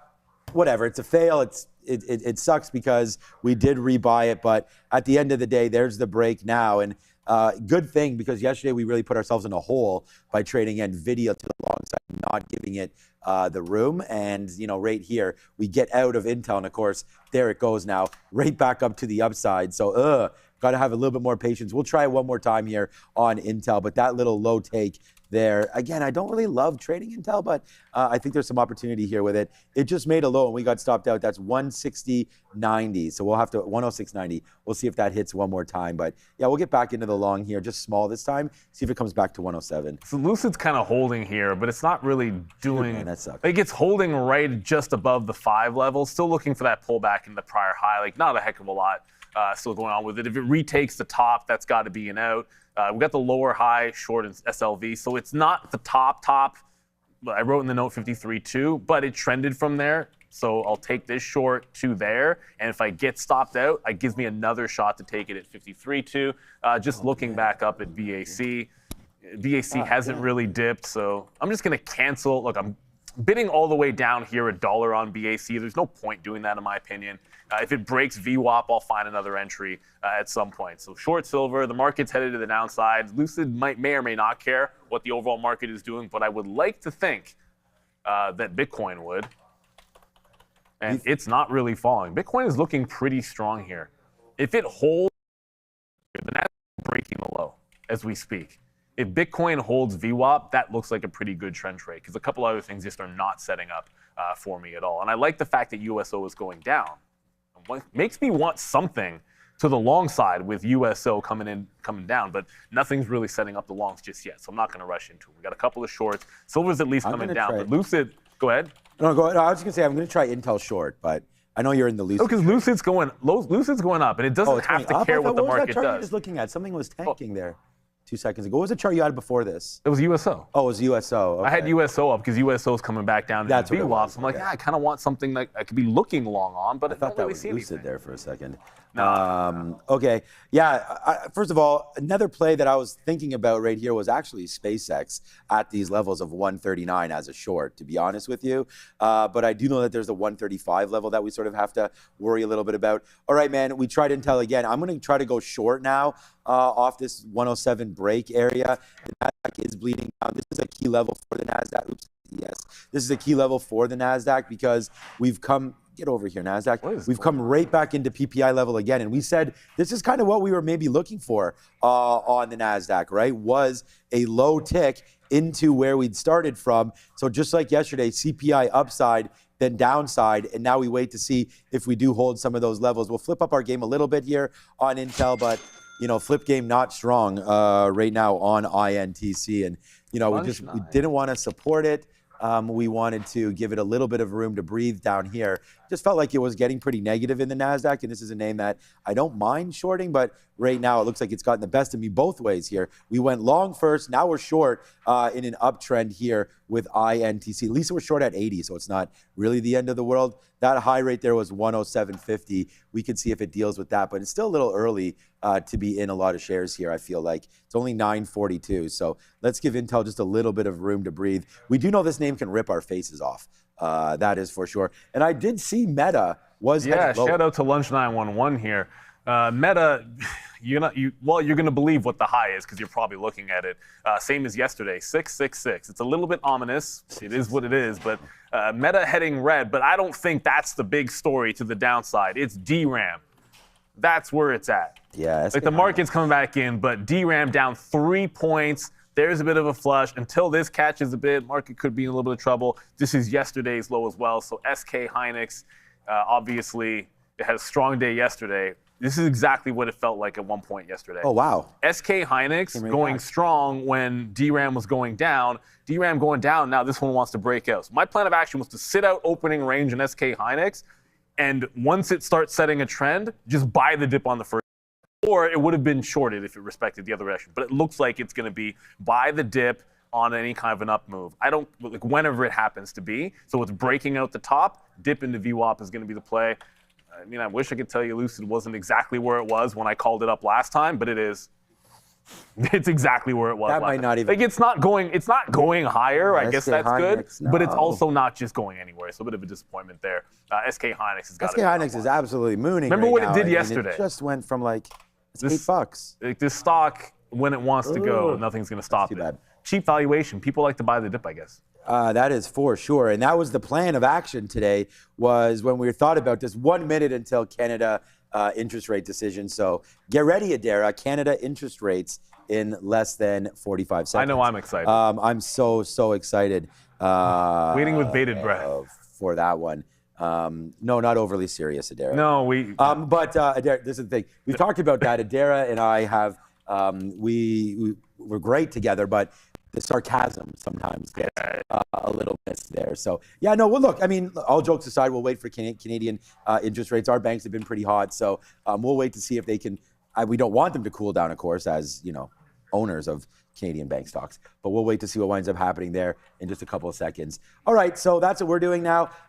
Yeah, just we got a little piece out on Intel, but you know, nothing to really write home about. And the short's starting to print a little bit. We're short here at 106.95, so it's flat. We're now in the money 10 cents as we get ready for 9:45 and those interest rate decisions. What the? Okay, Intel has some Canadian paper or something. Nice little move upside there for Intel. Now it's starting to get going. What is going on? The market's going downside, but Intel holding up right now, unchanged for us here in Canada there. So that's good. We like that one better than getting anything that we know about here in the United States, where we are actually looking for in the United States. It was 33%. Now we've gotten some obviously hot or cooled off, inflation numbers, and there it is now down to 12% chance of an interest rate hike for everybody for FOMC here in the States, down to 29 of February, or February of July coming through now. 87% chance that we stay where we are, 12% chance of a rate hike right now. That was 33%. That was 3 times high. It was way higher. Yeah, it was 30, yeah, literally a third. It was a 2/3, 1/3. These last two prints, I don't think we have to worry about those rate hikes in the near future. No, it doesn't Well, seem like the other thing that you got to think about here, and I'm going to think aloud, as I get out, it finally broke that high. Look, Lucid didn't move up much, but it moved up enough, and it's still trending higher. You got to wait to take another shot at this. But you got to start thinking about, hey, if we're not raising rates, that could be good for some companies that were really, like some small cappers that were really scared about higher rates going forward. So, you know, Rivian becomes at least a little appealing. That could actually be helping Lucid. Silver is working down. It's going to be just Let's go. there to there as usual, like to VWAP, to the $0.50, to the low of the day is the plan of action. So that's the one that we got. Unfortunately, nothing else really set up. SpaceX, I wanted the short, but it wasn't all the way down here. I was hoping for at least a little bit more of a gap fill. But if it's going to lose VWAP, then we'll try to find our way into the trend. The market's looking weak. It's about to go red on the NASDAQ. It's just a matter of finding another short that isn't just SLV in here. Yeah, we've got the big short on right now, and it's Intel. And this is, again, man, like we wrote it down as a long. We tried the long, man. We tried the long. And then we got reloaded right there on the short. We flip it up, man. We talked about having that flip game. I guess it's stronger than we thought. There it goes to the downside right now, Intel. So we make back this, and we'll just, I don't know. This is my problem, is now that I dig myself a hole early, I just get out of the hole now. And we should have, you know, well, whatever. I can't control what happens in the market, but, you know, there's a downside push now. For now, we're out of just over half of this trade on Intel. Looking for more. I just took some 40s. I'm actually waiting at 21. Got it. There it is, man. It's your face slapper right now. As we go back in, we had $1 one way. We have $1 the other way. Back in through 106 right now. Let's take another bid at 106 and see what winds up happening here with Intel. As there goes the NASDAQ, man, as Neil and in the chat. You guys had mentioned up there that we were going to go red there. So Sharif's not here right now, so shout out to Faux Show right there. Yeah, Intel $100. I mean, that would be pretty sweet. If we get that, then we're out of here, man. That's going to be a day ender for me right there. Yeah, thank you so much, TLYPO. Yes, guy. No guy. Yes, guy. We love that segment. What's up, yes, guy? What's up to the Tat Man, Jim Tatty over there, a Toronto legend. But yeah, yes, guy, Intel. Here we go, man. Nice move to the downside here. INTC. We printed on that one, baby. So far, so good there. You've got SLV there. We both tried Lucid. Oh, V is halted. Oh, V. Down this time, everybody. Sorry, I know a lot of people want this to go. It would have been fun to see it break $50 just to see the shorts get squeezed and everyone make a boatload of money that's long it. But halted down at 38. Looks like it's first halt of the day. Should be 5 minutes. That'll make it about 1 minute or so. It'll open back up. Sometimes, I hesitate to say there might be a long, but sometimes you'll get like the first halt down, and if it can hold on to the level, there could be a secondary play. But I'd be very, very cautious with this. It seems like it's not the most liquid stock in the world. It's one of the reasons. I'm probably not going to touch it with a 10-foot pole, but if it can retake the 40, good luck to everyone that's in it. I hope you didn't hold through that halt. SpaceX, no bounce. The market just went lower, so we're still only in the one short. I'm not punching short at the low. You need to either get it bouncing back in through VWAP or it's going to be an absolute nothing bird. But you know what's also fun? Market going to the downside, and then you see Apple making all-time highs. Let's go, Apple. Yeah, man, we love that. Boringly amazing, and when things look bleak, then this one's on fleek. It is what it is. Apple, there was a story with Alibaba this morning, so good. I don't think that even matters. Alibaba, for what it's worth, is up 7% and absolutely blasting right now. So it's not just, there's some shorts that are heading in, but there are some strong names out there. Alibaba and Apple definitely leading the way. That's why they're on the free watch list. Shout out to both of them. Like both those names, wish we'd picked up some Baba. Didn't get some Apple on the dip, but haven't dip bought any Alibaba. I was waiting for 80s, and they said no, unfortunately. Yeah, I don't ever want to sell Apple. I remember. Never. Yeah, the story is I bought my Well, I first. shouldn't say never. That's not a. You should never speak in certainties. Yeah, I bought my first Apple shares with the minute I got. Yeah, but I have. The minute I got my first iPhone, which was the iPhone 1, I went immediately and bought Apple shares. And so we've been an Apple shareholder for a minute. 105, I mean, there it is right now. We are at the day's low. We are starting to really start to print out now on Intel, man. I mean, now this is $1.30 in the money and going lower. And I don't even now really want to put out any more bids on this name. It's funny because I have a 107.50 sitting there. I might as well cancel that. We're not going to get that right now. And I don't want to get too excited about it, but we are pulling right back into the 200 period moving average right here on a 5-minute chart. So we got to be careful with a potential bottom maybe forming now on Intel. It's not like we haven't been here before. Yesterday was the 14th, right? We got down into 104 off of a move that was 108 starting down to 104. That's $4. We have the short rate here at 107. So, we have the short late in this trade. So we'll see if it does come back in. A little bit of a bouncing spot here at 105. I mean, we get 105s now, then, we'll be really happy with that. So back into 105 right now. You know what? I'll be so happy with it. I'm going to take a 105.50 right here. Let's bid 105.60s as that's coming right in. And, this is the problem. Like I said, sometimes we get out a little too early, but we still have got 1/3 on. We're going to get bid a 60 here. Get that fill as here it goes to the downside. And yeah, the halters of the day. Yeah, thank you so much, Adam there. VEEEEE. There it is right here. Just opened up a couple seconds ago. Does get halted there at 38 and change down to 36. That's another one right there for you. And then you just said there's another one, NVV. But that doesn't, it's got no volume on this other one. Not yet though. It just started to get going. So here's one. We want to say thank you to Adam for this one. This could be one that, again, like look at this movement here. It's like there's so many continuations. We actually had Luis on the other day, and look, I don't think yesterday anybody made any money. I don't know if I don't think on the midday was a very popular, profitable stock. So you got to be very careful with it with the halts. This is another one right here. This one just went from, this looks like a reverse split probably. Our charts don't really show it off too well, but that was 37 cents up to 27. I doubt that's news based or anything. I mean, it has to be based on something. This is what the chart looks like, and maybe I'm wrong. This is what the chart looks like. Yeah, no, $3-4. Yeah, so I see a split. we don't have a proper split action. Yeah, they split how once. late? How long I see ago? it here on. A ways ago, right? Yeah, that was in May. May. Looks like they split in May. Oh yeah, I don't know. Normally it has a split reference. I have it there. here. Oh, you do have it there. 1 to 37. 1 to 37. Okay, so yeah, that's what I was going to say. So this name Random. definitely moving upside now. We'll wait to see what winds up happening, but there it goes, NVVE. Nice upside. Oh, that's going to halt down. NVVE is? So Yeah. NVVE just Gotta get halt. shares. It literally just halts. What? It's too late. It's halting to the downside after opening up. Just a matter of seconds. That was fast. I'll tell you right now, because I just moved to the stock. It opened up. And then halting down instantly. No, it's July, actually. So I just put on that split thing. I don't know why. I saw it. I know, but it's right down in there. So it did split in July. Oh, you know what? I 7th. probably hovered. No, Maybe wait. you went the other way. Oh no, I was looking at V, not NVV. V. Oh, I was looking at NVV. Okay, so we were looking at two different names. That's my bad. But well, no, it's nobody's bad. So yeah, NVVE. That's what I was going to say because it looked like there was some sort of earlier action. So right into there, I didn't have the split thing on my chart, which is weird because I've seen them before and it was taken off. But there it is right now. Let's go, man. It's getting the face slapper right now. It is your hot dog cannon trade of the day. It is another one. It is riding the bears as we go through the emoticons.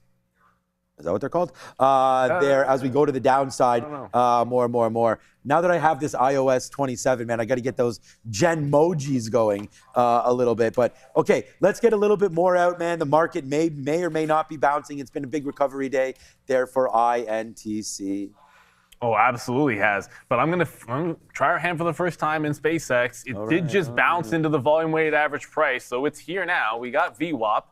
It's already put in a series of lower highs, so you could say it's trending in, but I don't want it breaking. Like, here's your downtrend, here's your pullback. I don't want it breaking too far past the third mark here. So if it goes like 50 cents out, then we want to jump out of the trade. Do want to get it to the low of the day, so that's going to be halfway as a target, and then all the way is going to be a target as well. Still have the eyeballs on SK Hynix, and yeah, about Lucid. Sometimes it be like that. Like, Lucid made the top wick, but it's still looking pretty, I call it looking pretty strong, right? Like, I'm not going to jump back into it just yet because it's holding some highs, but like, we get our entry, made the top wick, it's putting in some lower highs, so if it can break down from here, I can take my shot at Lucid a second time through. But you know what? There's other fish to fry out there. Lucid was yesterday's story. It doesn't have to be crazy today. Anyone that I know we had some viewers that bought that yesterday. Congratulations if you held it, because once they denied that story, ramp job. And by the way, that 2x listed. Which one? The 2x Direxion Lucid. Oh, for Lucid, LCDL. Yeah, it's gone. So yeah, that was a good look by whoever mentioned that. It was a good look by who mentioned it, but yeah, it lost like 50%, so it gets delisted.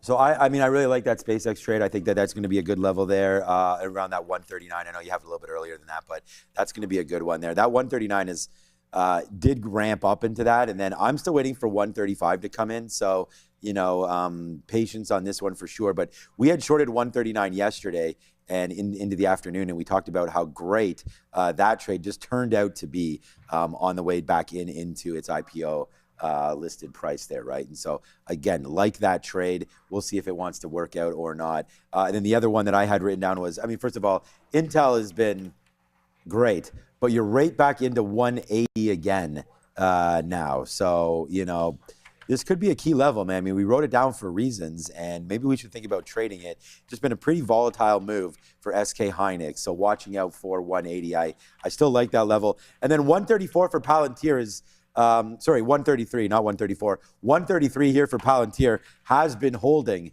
And this is potentially a good long, man. Right into pre-market lows again for Palantir. We've seen these names, blast off. We saw that happen yesterday in the pre-market again. Bang! Straight there to the upside on IBM recovery. And now Palantir right now trying its best to get going, man. And again, if you are part of our community, we want to say thank you. And there it is right there. Thank you, Bravely. Thank you, ICANN, there for TikTok love. And here's another one. Here is The art plus music is here with a bunch of different emojis there as well. So, thank you so much to everybody for watching. As Neil and I, everybody, Sharif, Adara, all of us, Joe, all keep our eye on that chat, right? So let us know if there is any opportunity that you see, and we'll be able to address it. $ stock. Highlights that, and then we can call up, once we get back from Adara, let's not do it now, but we'll call up our stock visualizer, and it's also on the board behind us. So shout out to, Fabian and our team here, which Fabian doesn't look like he's in again today. I hope that guy's feeling well. Yeah. Was feeling a little under the weather there. But okay, so Palantir, look, man, we said we liked that 133, and here we go, man, already upside on that play. Did cash out a little bit more on Intel downside now. We have a quarter left, just a quarter left of Intel. What's up, A?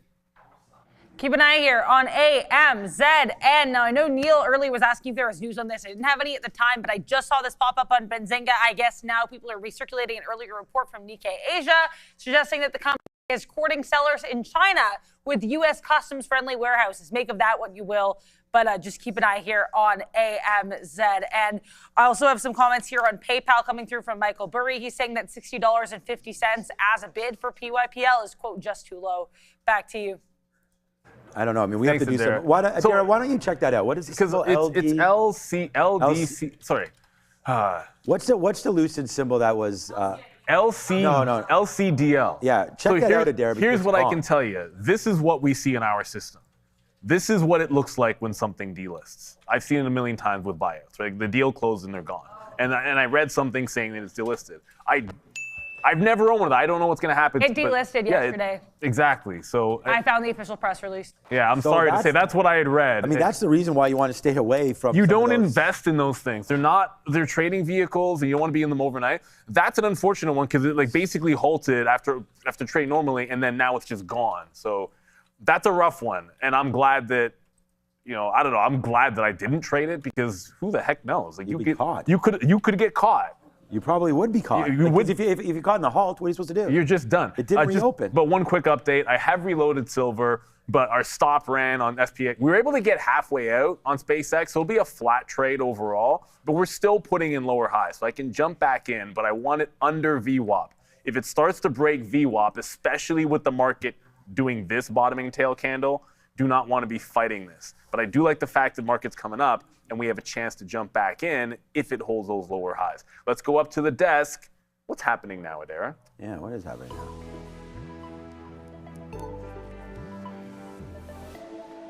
Here is the market, guys, today. S&P 500 initially actually dropping here to intraday lows, then recovering in the same 15-minute candle. So nice look there. NASDAQ, however, actually still struggling. So it's interesting. It's been a while since I think we've seen such a strong divergence between the performances of the SPY and the NASDAQ. That is certainly going to be in play and on watch today. As you guys can see on the left of your screen, Feds Williams making some comments that I think were pretty realistic. I'd say halfway between hawkish and dovish. He did acknowledge that inflation is too high, but he thinks that it maybe even has peaked as of this point.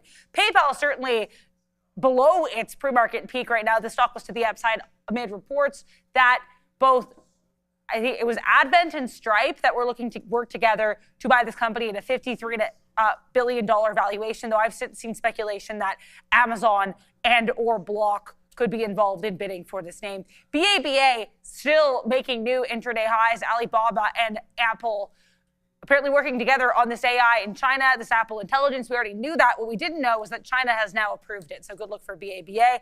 SKHY, another name, much like Alibaba, which has its primary listing in Asia.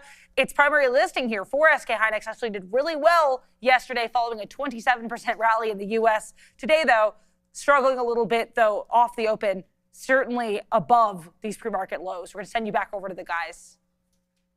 Adara, yay Adara, but at the same time boo Adara, because we were, I'll explain it, Adara, don't worry about it.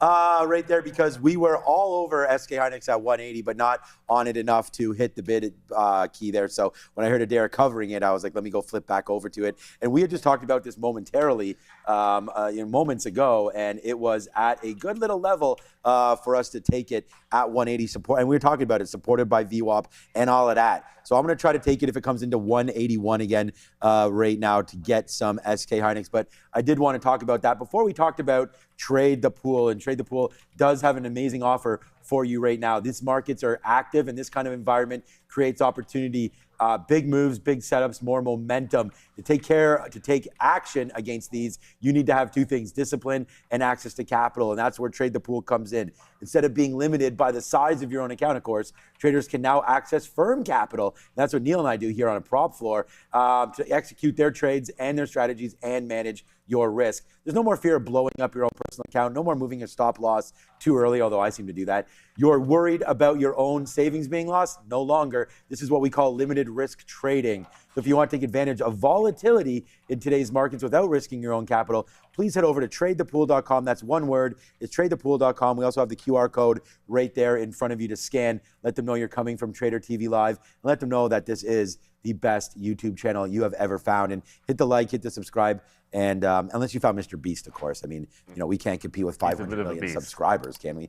But let's get that number going. Hit the like, hit the subscribe, and we will see Wagwan with that. My daughter says that all the time. SK, what, it says Wagwan or? No, Mr. Beast. Oh, Mr. Beast, yeah.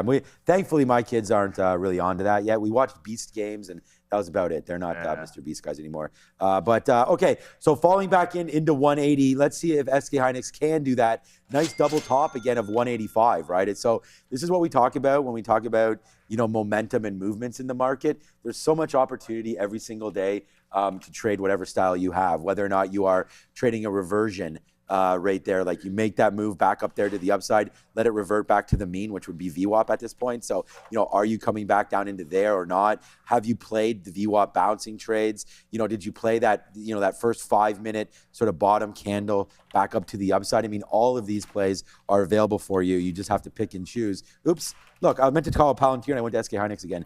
Just like that Palantir, I mean, damn it, man. Darn it. I mean, another fail there for me because that was another play, man. I mean, we just talked about this coming right into this level of 133 and it just ripped up to 134.40 right there. So giving you about another $1. So, you put 1,000 shares on, 500 shares on, and you make that $1, you're done for the day. I'll see you on the beach and join my good friend Adam James abroad there, making just a couple trades early on and cashing out. Intel, whatever, man, still $1.15 in the money. We did cash out some more at 106. Hopefully we can come back into the downside. I'm waiting for a reload at 107.50 right now. Market back to Greensville, which is nice to see. Well, can it hold to Greensville is the real question. Not. I know that it's back to Greensville. Thank you for the super chat here. Hood absolutely has been bullish. You can say April 29th if you want. The low was in the beginning of April. The breakout was in May. Distinction without a difference. It's not really doing much today, but I still like it. I think it's very clean. There's nothing about that says the trend is over just yet. Unfortunately, a related name, Webull, which seemed like it was on the verge of breaking out, it's going to have to wait. It doesn't take out that 780. It goes right to, that's the thing about a key price level. Just because you want it to break out, sometimes you get the rejection. So it does not break the 780. That's why I said you have to break this level and then you go on Webull. That kind of sucks. I was really rooting for that one. Adam James brought NVVE, boom, tap, please, updates, please. What? Pretty please. Oh, it's back up again. Okay, there you go. The tap is $25. This one halted down. It's now halted up. It's still only done 500,000 shares, so good luck with that. It really doesn't have a heck of a lot of volume. Probably halts a dozen times based on that. There's just no liquidity on this thing. So very, very difficult if you're looking at it. Fed Chair Warsh begins, of course. Yeah, we don't have too much longer now. Yeah, he's Senate Banking Committee today, I believe, right? So. Yeah, so not too much longer. Another two weeks today, actually. Yep. Shout out. 2 weeks today, we get no change. Have you seen Randy around, man? I want to get another coffee over here. Maybe he's going back to that camp day over there at Tim's. I messaged him. Yeah, I think he's maybe one of the spokespersons over there. But here it is right here. This is what we're looking at for July the 29th. Again, 2 weeks today. It's looking, and we'll keep checking back every day, even in the middle of the day, as these policy meetings are going on there and as there's a talk. 87, 88. Let's call it 88 and 12 right now. So, that's what we're going to do. Stamp that. We'll have a look soon on what's going on with the Fed Rate Watch tool and the CME group. So that's what's going on right there. Again, this fell back in. I'm wondering if Intel's finding itself a base. So I'm going to put another bid here. Let's just go into the 20s. We're getting lighter and lighter. We talked about only having a quarter left. And that's what we have. Sorry, it's 20% left, not a quarter. We will get out another piece here if we can come back into 20s. That is your 25 period moving average. And it has been a decent short here, but look at the NASDAQ, man. We're on the comeback trail right now. Flying. Yeah, I really hate myself for SKHY. 87s? Yeah, look, I mean, this is the thing. Look, Neil, I like that call, that's for sure. But I like this call better. We just should have waited for a 180 long. We did wait for it. We were very, very patient. It came back in. So that's the number one trade idea there, SK Hynix 180 long. But, you can always judge for whatever you want to be judged based on those notes. I want to be judged on the trades I actually take. And right there, we did not take SKHY. So, yeah, sure, it's a great call. And I think we did the right thing, by waiting. For that. We didn't want to take it on that very first 180, but then for some reason, as we developed this strategy, got gun shy when it was back into there. So should not have done that.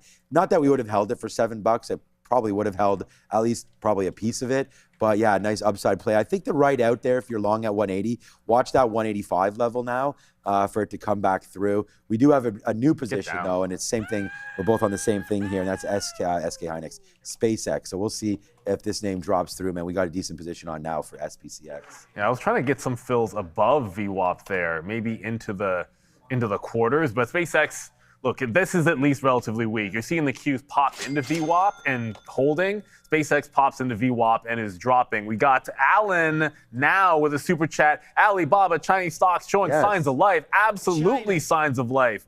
Signs of life, it's up 7%. We talked about FXI. 7%, that's more than signs of life. 25% off the lows, that's a little better than signs of life. They are absolutely back alive, for sure. Baba came into a monster, breaking 100. I was waiting for $80, so it is what it is. Kind of silly, I think. Sometimes you get the consolidation that's close enough if you're thinking long term. But yeah, great look on Alibaba. It's holding and breaking the 50 period today that's going to be the key. So hold this 120. That's what you want to see. That's not the only rocket. Remember where the news was this morning. It wasn't just Alibaba. It was Apple and Alibaba. And the former of those two is also up 2.7%. Percentage-wise, maybe not as much, but in our hearts, it's much better. Definitely. In our hearts, it's much better because it's Apple. And I feel like more people own Apple in our viewership than Alibaba. That's obviously just true in a broad sense. But yeah, that's true in the world. Leading the way. More people in China own Apple than Alibaba, but in our audience, even more so. The question is, can it actually put the entire market on its back right now? Because the NASDAQ is fading off of VWAP, even as we're getting a bit of a breakout. So the shorts are kind of still working in a broad context, despite the fact that you're seeing some big runners like Baba, like Apple. Yeah, I'm going to ask Rob Stracklin. Yeah, Rob's here. And you are around? I want that coffee, baby. Yeah, might as well get it now. Okay, so let's go, man. Let's see. Here goes Intel. So we just got another great fill at the low of the day for INTC. So, trying to make the best of that trade. And looks like we did do that by getting out there. Now we'll see if it can drop down. So again, from where we had it to now we have 15%. So that's something to look forward to on Intel if that can continue to drop down. SpaceX not really doing a whole heck of a lot. I do have an upsized position, so we'll wait to see what winds up happening there with SPCX, SpaceX. So here we go, SPCX at 138. We're short right now and giving it a little bit of room to see what we can do here. Looking to get a little bit more if we do climb through some of these levels, but right now SpaceX is kind of making me nervous because it's holding these levels now. I've rather seen it continue back in, but we just held the 200 period moving average, so this could be a tricky one. Watch out for 138.20s to come through. Maybe we get a little short action there, but it's Intel, it's collapsing all over itself, and we'll wait to see what SpaceX winds up doing here. Quick reminder to everybody out there, you can get the TradeTube Live membership, and if you do, you get Sharice's daily morning research note every single day. You got the big stories, it's all about the trade plan, the technicals, it's super in-depth, and you're always double digits on how many pages you're gonna get, $4.99 a month. There's some members-only videos. You get some custom emojis, badges as well. So definitely worth it. And we want to make sure everyone has a chance to look at this. And we want to thank everyone when they do the gifted memberships, because this is what you get. Right? We have the USO story in here. We got PayPal, of course, potential buyout for sure, some technical levels, some details on that news, ASML earnings, and then all the way down the line. So again, get that membership. You're talking about, it's like a quarter a day. It's 20 trading days in a month, right? So fantastic deal, and we're very proud and appreciative of all of you guys that have already signed up. Thank you for the super chat here. Jordan, can you look at, okay, I don't know the symbol, so I mean, we don't mind venturing in, but I don't even think that's LGSXD. Is that OTC maybe? Okay, I can't call that up. So apologies, but I don't know if we have that one in the database. LGSXD, and I'm not familiar with the symbol either. If it is OTC, let me know. Adam James, NVVE continues to go. Of course it does. Of course it does. NVVE. You don't care about Blue Ocean, but you could apparently trade this one on Blue Ocean as well. I have to wait for this to stop loading so I can actually call it up proper. I can tell you it's at $28 because the level 2 is already up here. Even if this hasn't changed yet, there we go. 29 actually, now 1 million shares in volume. So making some fresh highs. Still hasn't halted a third time, but just give it a minute. It probably will at some point. It's already halted down and up because liquidity is such a concern. On the other end of the spectrum, because we got to keep it real, why does it do that? V still heading down, but it did not fall apart after the halt down. So that's a semi-good sign. If this can inch back over 40, they might be trapping some shorts here. If they can, because it's trend down, trap some shorts, break 40, break VWAP. That's got a little something. SpaceX, so it came 138 to 137. This is exactly what it did last time. Went to 138, tagged 137.5, back to 138. So this time reloaded because it didn't just run through the top. So still looking for that LOD here on SpaceX. Nothing's really changed. HK Hynix is making its first pullback in a while. So. Okay. Like if there's a dip to even be had, like in theory, this would be it. SLV, which we're still in. Intel trade. We're holding on to this short. Ooh. What I like about it is you're still holding trend. This one didn't really fall all over itself until late in the day, but once it makes that open high, we like it. Oh boy, this Intel trade now multi right now as we are starting to get real spicy. Right now with this move. Intel, like we're now $2.50 in the money off the reload short. You know, we were long. Like this is the kind of trading that I'm trying to do here, you know, pretty much every day and just show you guys like, you know, key levels are fine, but then when they break, I really want to be able to find spots to get in. And, you know, this did go against us a little bit, you know, earlier. Our stop was going to be 107.50, you know, maybe, I mean, holding it to 108 could have been, wow. All right, could have been something there as well. And we do actually have, let's get spicy with this one. Yes, baby. Like I was saying there to Blicky Spears and everything, everybody trades completely different shares around here. So, you know, you just got to pay attention to what you guys are doing and then, you know, take the amount of shares that you're comfortable with, right? And that's why you're going to see different outs for different everything. So I'm going to take a piece out right now on SpaceX. I just reloaded it. So, you know, we're going to give it a little bit of room now to the downside, but so far so good here on SpaceX. We're now 35 cents in the money and just got another piece right there at VWAP. So that's what we're doing, man. Trying to do the best here on, you know, what's been not a huge amount of movement here today, but I'm really super glad that all of us were able to find this Intel trade as that's really starting to bleed down. We've got silver, we've both got SpaceX on board right now, and we're starting to get a little lower. That NVVE just halted right now. So NVVE, thank you, Adam, for this one. You brought this one to us early, man. $20 and change when we first got that super chat, and now halt up to $32. Like I said, man, we'll have Luis on in the midday show. These are pretty hard to trade, and you know I'm sure Sharif and Joe will explain. I promise you, Luis wouldn't trade in VVE. It doesn't have any volume. There's no liquidity. Yeah, exactly. So I don't know what he trades ones with big volume, like millions and millions of shares of volume. Yeah, I mean this one just got started, so maybe VEEE would be up his realm as well. But we'll wait to see. I mean, you know, you can always ask him how successful he's been trading these names. I'm sure he'll be honest with you. So VEEE coming through right there. But it's SpaceX. We do take our first position right now. We'll see if it's another one. We do have SK Hynix right now. I'm going to get another piece on Intel. But here we go, SKHY. We're going to give this a little bit of room now. 181 long, SK Hynix. We're in it for the first time. Breaking through VWAP, watching out for 180. Let's go SK Hynix. Short SpaceX, long SK. Yeah, well, SpaceX, to me, it's this half dollar, and then once it breaks down, we'll look for $1.50 into the low of the day. It doesn't look very good for them at all. The market is trying to take a little bit of a bounce. SLV is doing the same thing, so I'm not going to go over the same stocks over and over again. IBIT is now holding above VWAP, so there's still some relative strength over in crypto land. Breakout, we're still above 65,000, just double check, 65.3. So as long as this can hold on to the volume weighted average price, it's going to start to look a little bit better. I haven't abandoned BAC, but it's under VWAP and won't get down to the prior high. So it's in a little bit of no man's land for me on BAC, but it just ticked back above the volume weighted average price. So this is finally the chance to get into it. I didn't trade it at all yesterday despite liking it. And we're in for the first time today. Like all day long, was just sitting there like, yeah, you had to take this one for the 58 level. You had to take it at 8:40 in the morning, despite the fact you had to work through the earnings call. But I just held VWAP here. If it loses it, I'm out. I want to play this into HOD. But yeah, just the same trade. Overall, this is the only new trade for myself. Great earnings for these guys, too. Okay. You know, $3 on Intel, $1 now, hopefully on SK Hynix as we trying to break through 182. Let's see if that gets going. We take a little bit out there at 181.90 on the upside for SK Hynix, man. Yeah, there it goes. Just a little bit of size there at 182, taking that shorter, getting out of a long, I'm not sure, but now we'll have to wait to see if it does mature back to the upside right now.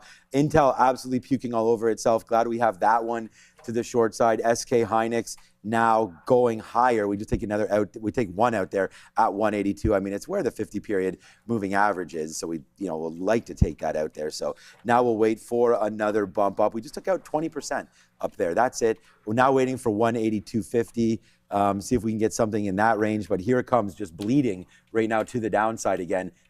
Is this name. So we have to watch out for SK Hynix. Obviously a difficult trade, but we're still long in this area. We're trying to get a little bit more long at 180. And if we lose 179, I think that will be the end of that one. And then we can just sort of regroup and, potentially start to look short then.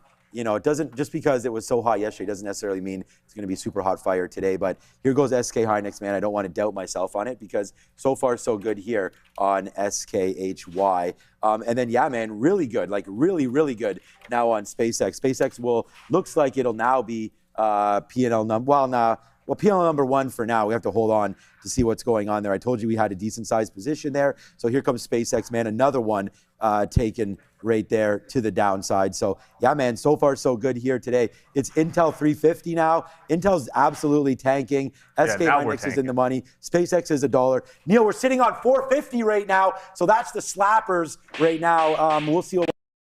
But right now, it's a good one. SK Hynix, nice move. SpaceX breaking lower. That's a dollar club right there now in SPCX. And yeah, man, we're having quite a day one more time here. It's been a lot of fun anyways at the end of the day. So it's 10:20 right now. Let's see a SpaceX, what it can do. There goes SK Hynix. There goes SpaceX. Everything turning up right now.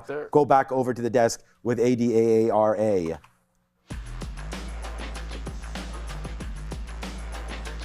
Just want to keep you guys posted as well here with some geopolitical news. Apparently, a senior U.S. official reportedly said, according to Axios, that Lebanon and Israel and the U.S. have agreed on the structure and guidelines for a regional pilot process. So again, looks like they're trying to work towards some kind of peace or at least agreement here between the Lebanon and Israel. Let's take a look here at ERNA, our first small cap in focus. I mentioned this one with Luis Barbato this morning.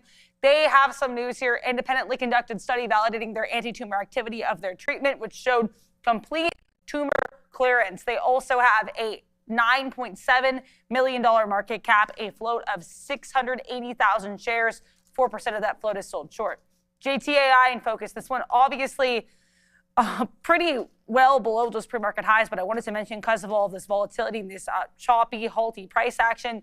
We found out at 8:30 a.m. here that their shareholders are going to be receiving $10 per stock in cash. They've signed a letter of intent for a new $300 million reverse takeover. They've got a $5 million market cap at 1.2 million share float and a 8.6% short float. Last but not least, it's what everyone's been talking about. Not a small cap in the truest sense of the word, $2.12 billion market cap here for LCID. This name, as you know, there was an old post from 6 hours prior recirculated on social media yesterday suggesting that the company was considering going private or beginning bankruptcy proceedings. This post was then denied by people who worked for Lucid. So interesting look here for LCID. Make sure to like, make sure to subscribe. We're going to send you back over to Sean and Neil. Yeah, the shorts are working. I was about to say, if IBM double bottoms and holds yesterday's low, a take back through 220 in the afternoon maybe is an idea. But IBM's going to be a bit of a problem right now, unfortunately. I don't want it to be, but it is. There's still more fans that puts better. You would like to see day 2 SSR that it catches a bit of a bid. I told you guys the target was going to be the low, pre-market low, and aftermarket support on SpaceX. Oh, no. Just keep the structure with it. So I'm out of that one. But right when that started to work was pretty much our first shot at BAC. Look, give it a tight stop. I'm long it in front of VWAP. So keep the loss small. SLV, we're still holding on to this. It basically is just kind of scalping into the low end of the range. So I've got the shorts off the right level, like the prior day low. We're just looking for it to follow through. So we're going to be really patient with this. Put it every single chance we get. But really, obviously, SpaceX is going to be the one that worked out the absolute best. Just big time disappointment on IBM. The way that it ramped off of the open, this really felt like it was right at 220, that key price level, and then did a job up to 224, and now it just can't. What are you going to do? The market's down. So the big story from yesterday was IBM. It looks like it's headed into the red. I'm going to do my best to not look at it until it's at at least 215 bucks. So I don't even want to look at that stock because I'll just be overthinking it and trying to find places for it to SSR bounce today, which I think would be forcing the action. Not with the market looking as weak as it is, man. Like, this is not the day that you want to fight it. That's how you're going to get burned. Yeah, so we got burned on SK Hynix. That came right in.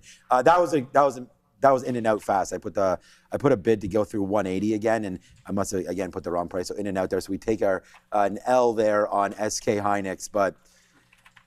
Oh boy, when we left you, we were $5 in the money, and that was including SK Hynix, but now we're $5 in the money without it because it is Intel getting absolutely crushed right here, right now. So we knew looking at the space was going to be the right call. Did we know that it was going to be a $4 winner on Intel? No, we did not. But there it goes, man. Put 4% in your accounts today on this move right there on Intel all the way to the downside. And we still have a decent piece remaining as well. And oh boy, man, we're still on this one as well. As there it goes, man. Let's get hyped up, everybody. It is SpaceX. We have way more than half left on this one as it is making the move lower, lower, lower right now on SpaceX. So all good. The only hits we're going to have today is SK Hynix. We lost a cup of coffee that Randy got us right back there on Lucid. That's a huge upside move, now up 17% on Lucid. But oh boy, man, it's SPCX. Once again, it's just been such a great trade since this name came to market. We love us some SPCX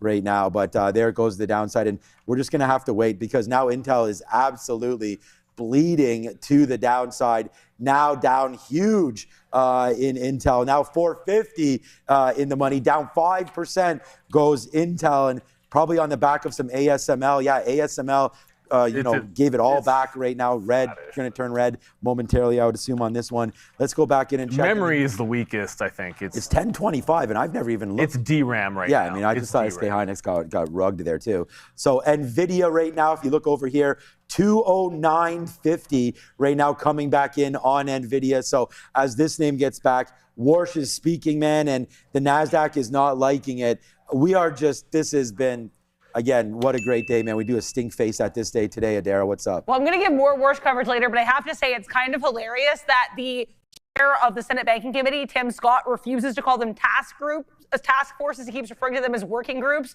And Warsh just keeps in turn calling them task forces. It's real weird, guys. It's really entertaining. I just thought that was really fun.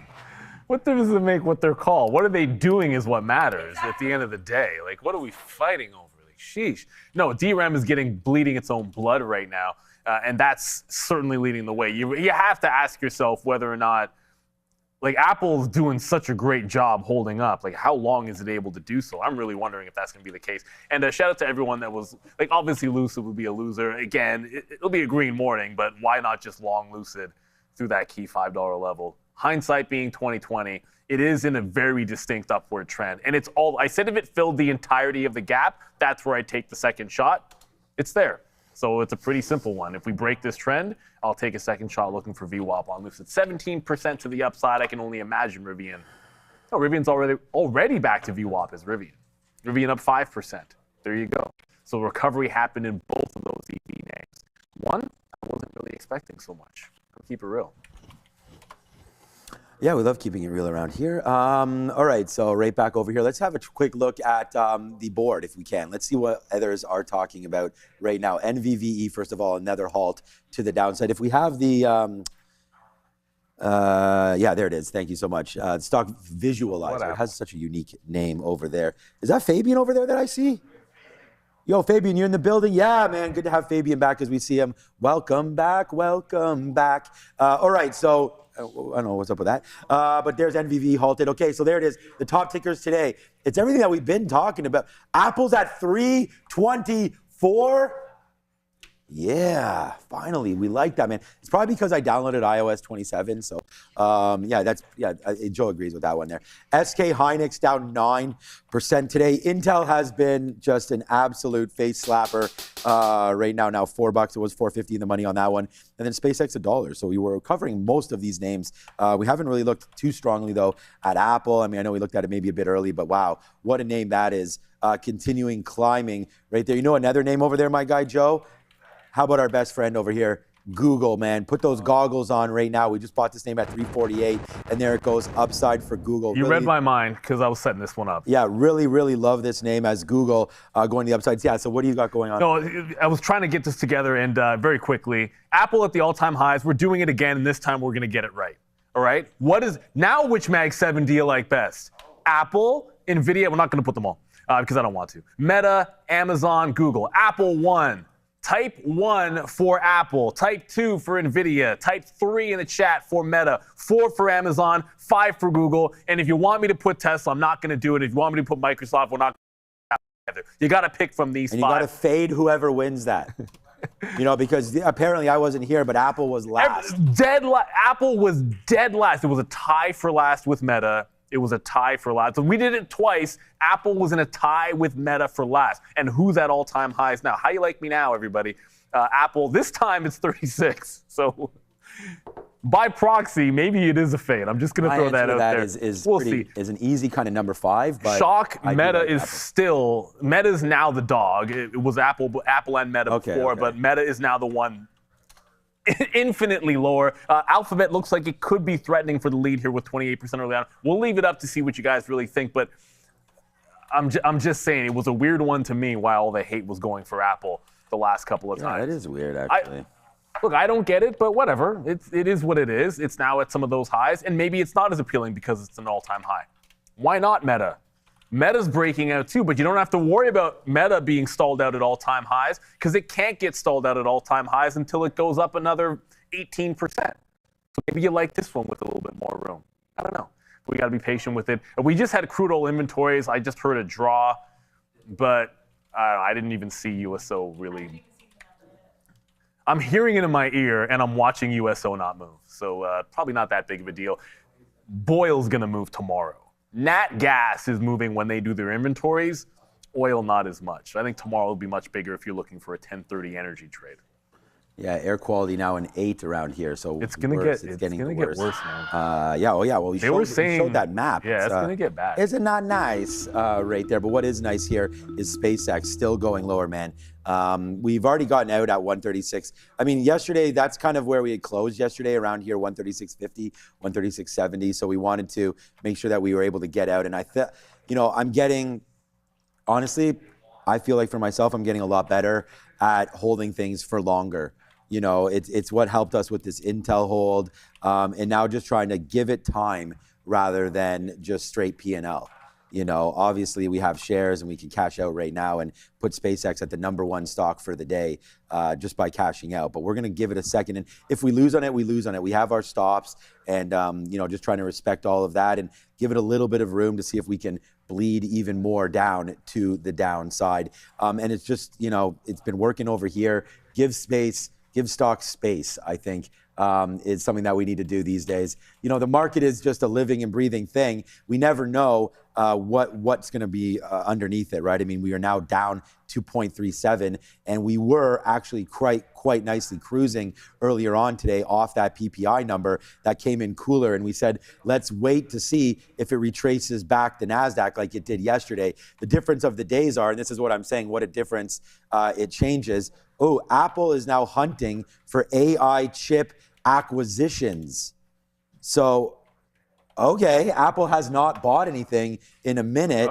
So let's see who's going to be AI chip maker acquisitions, right? So, you know, we'll have to wait to see who fits. They usually that go bill. small though. They're not a big they're not a massive acquisition. All I have right now is that headline. As I get more, I'll give you. Yeah, exactly. So Who's like a Marvell's- small to medium? Yeah, no, I mean, chip makers now are, there's no small to medium chip makers anymore, but Apple and Marvell, there could be a little bit of a tie up there. I don't think so. I don't think they have enough structure to do that. I don't know who, I would say it'd be more of a collab anyways that they would schedule in, not that they're actually going to take anybody over. But yeah, Marvell, I mean, the TPUs that could be made over at Google as well. But here we go. We'll have to figure out who exactly an AI chip acquisition could be. Who could be one of those parties? Let us know in the chat if you guys got any ideas there about potentially who those could be. But maybe it's not going to be Intel. Look what Intel just did, right back into the lows again now for INTC.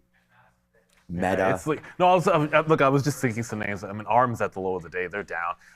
Nothing seems obvious, but you're just speculating on names. What you don't like, I don't want to hear acquisition news at the highs. It's literally breaking the all-time highs, and now they want to talk about that. It's the wrong moment to do it. That's not going to help at all, but doesn't really make a difference. Obviously, there's the inventories. It was at 169. It didn't move. We're slightly headed a bit lower on USO. So this is not helping the market, the fact that we're gently going to the downside. USO, sometimes that gives us the bounce. Today, it ain't happening. What is bouncing, though, is a name that potentially could be acquired. That's PayPal. PayPal's bounced into the volume-weighted average price. I'm going to look to grab this one. I'm going to give it a relatively tight stop. Remember, it's $60 if there's a deal. If there's a deal. Right now, it's just speculation and not approved by the board. Let's go to Adair. Yeah, I got a little bit more info here on this Apple story here for AAPL. So as Neil and Sean mentioned, the information reported that Apple is, quote, hunting for AI chip acquisitions. Now, apparently, though, they're actually already talking to bankers about making these potential deals. So that suggests they could have some people lined up. Apparently, their in-house M2 Ultra chips have not proven sufficient for running advanced AI workloads, which is why they've had to be reliant on NVIDIA to this point. Looks like they're trying to reduce reliance on NVIDIA by acquiring their own chip company. So interesting look here for AAPL. If I get more info, I'll keep you posted. Something possible. Yeah, but I think this will be, you know, startups. I think you're probably right. I don't really see Apple making a big acquisition. Be somebody private. Yeah, and then if it's going to be somebody that somebody major, I do think that they can just wrap it up. I mean, it's similar to like how NVIDIA made a promise or a look at Corning there. Wow, Corning down 8%. What? So like some of these names, really going to get hit. They're Marvell, Corning, some of these, probably IREN, some of these mad names that have been really starting to get angry over the last couple months. Marvell hit that high at 330. Luckily, we were able to get some out, and we talked about that live. I got out live on air when that happened. And this is not something where it's like, oh, I bought this, I didn't buy that. I mean, we showed you guys there on Marvell. And, IREN, again, another name that we've been buying. We bought some at 50. We bought some again. I think it was like 48 or something. No, our first buy was here. Yeah, our first buy was like 45, and then we bought 50s again. We didn't take that one. Or maybe it was here. Maybe this was our first buy. Yeah, 47, 48, that makes more sense. And then it came back in, and we did buy again at 50. It did go back up to 60, and now we're down. So this one, we are well under the water. But this Marvell has really come way back in. I mean, this one has helped me, in that little game that we had, and hopefully we'll be able to start another one up soon. But down 6.5% now, Marvell. Again, take some profits. Like, you can't watch this name go from $60, $70 in the portfolio up to $320 and not do anything about it. So there is sometimes some point to ringing registers on that one. And if you want to talk about ringing registers, there was never a point today when we should have rang this one, because Intel is now absolutely dead. Down to 102, a $5 winner right now on Intel, man. And just going, gone. Put 5, I guess it's about 4.5% or so on that one. And the only stock that we do have a significant hit on today would be SK Hynix. And, you know, thankfully, it's could have been a hell of a lot more significant than where we got out. We got out on a 180 break, 179 break downside. And we actually got a pretty good price, 170, looks like 178.75 or so, so 25 cents of slippage there on that. That's an in and out. That's a nothing. I got in and realized, what the hell, wrong price, and got out. So, but there it is to the downside. I only wish that we had shorted it. That's all. But there goes SK Hynix waiting for 180 to break again, and I'll probably take the long if that breaks. But I got to reassess, man. I mean, now you're ways away from that 180. But yeah, SpaceX still tanking. You're into PayPal and silver. Good name so far here today. That GTAI, before I throw it back, just halted again. So there's GTHI, just halt. And we'll wait to see this one. 18 million shares, but that's so wow, untradeable. Intel now 550 in the money. That's absolutely untradeable. Great one on Intel. That's the thing. And remember, just make sure, try to keep the losses relative to the wins. That's all it's about. And you can reverse, you can do whatever you want. We haven't looked at Micron. That's apologies. SK Hynix is moving more than Micron these days, so that's probably why we focus on it, or DRAM. So we will check it for you, Count Dooku. Your name is probably not Count Dooku, but whatever. It's Dooku, so why not? Like everything in the memory space, it's not much different. This is not necessarily a Micron thing. You know, the entire group is getting absolutely rinsed today. DRAM has a 50 period. You're consolidating lower and looking like it wants to break. SK Hynix, as much as it was the bell of the ball, it's been breaking down since making that fresh high. Like once it broke trend, it got nasty and really nasty really quickly. So that's looking pretty nasty. Is it just a coincidence MU and SNDK charts are similar? No, it's not, because it's the theme. Right? Like it's the entire group is selling off here heavily.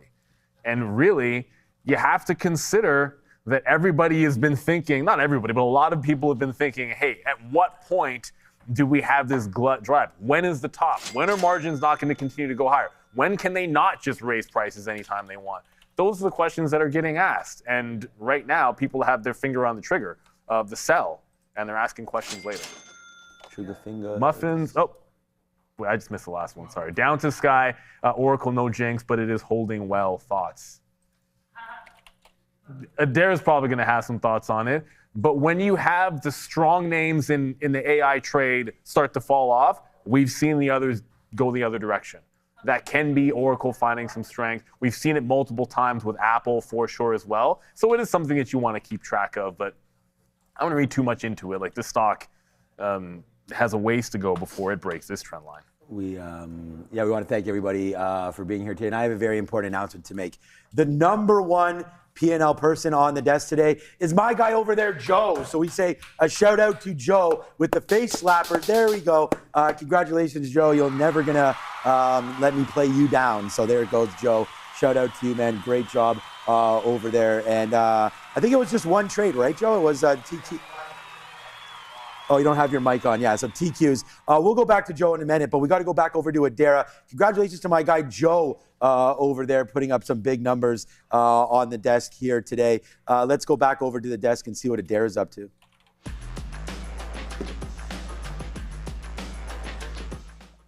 All I'll say Oracle is one strong day does not a bullish stock make. Let's take a look here at the sector board, because you do have some strength here in tech services, including Oracle, up about 3.5%. A lot of these other SaaS plays as well recovering after a lot of them had some weakness yesterday with that IBM drop. You have ServiceNow up 2.5%, Adobe up 4%. Wow, you've got Accenture here up 3.5%. IBM, the stock in question here, they're down about 0.7% today, and a lot of the names that didn't really feel the wrath of the IBM drop yesterday, they're dropping today. Datadog to the downside, Fortinet to the downside, CrowdStrike to the downside, Palo Alto barely, basically flat here. You also have, though, some strength in retail trade, health tech, other than Eli Lilly pulling back a bit here. Consumer services is really strong, commercial services looking great. Consumer non and finance generally doing pretty well here. You've got some strength in the likes of BlackRock, which of course reported earnings this morning, Bank of America, JP Morgan, and Blackstone. Let's talk about what's weak. Well, other than Apple, which I believe would be at a new all-time high today, you've got a lot of bleeding in electronic tech. Dell down 13%. Apparently, this is one of its largest drops in a while. You've got Micron, SanDisk, WDC, Seagate to the downside. These memory names taking quite the hit.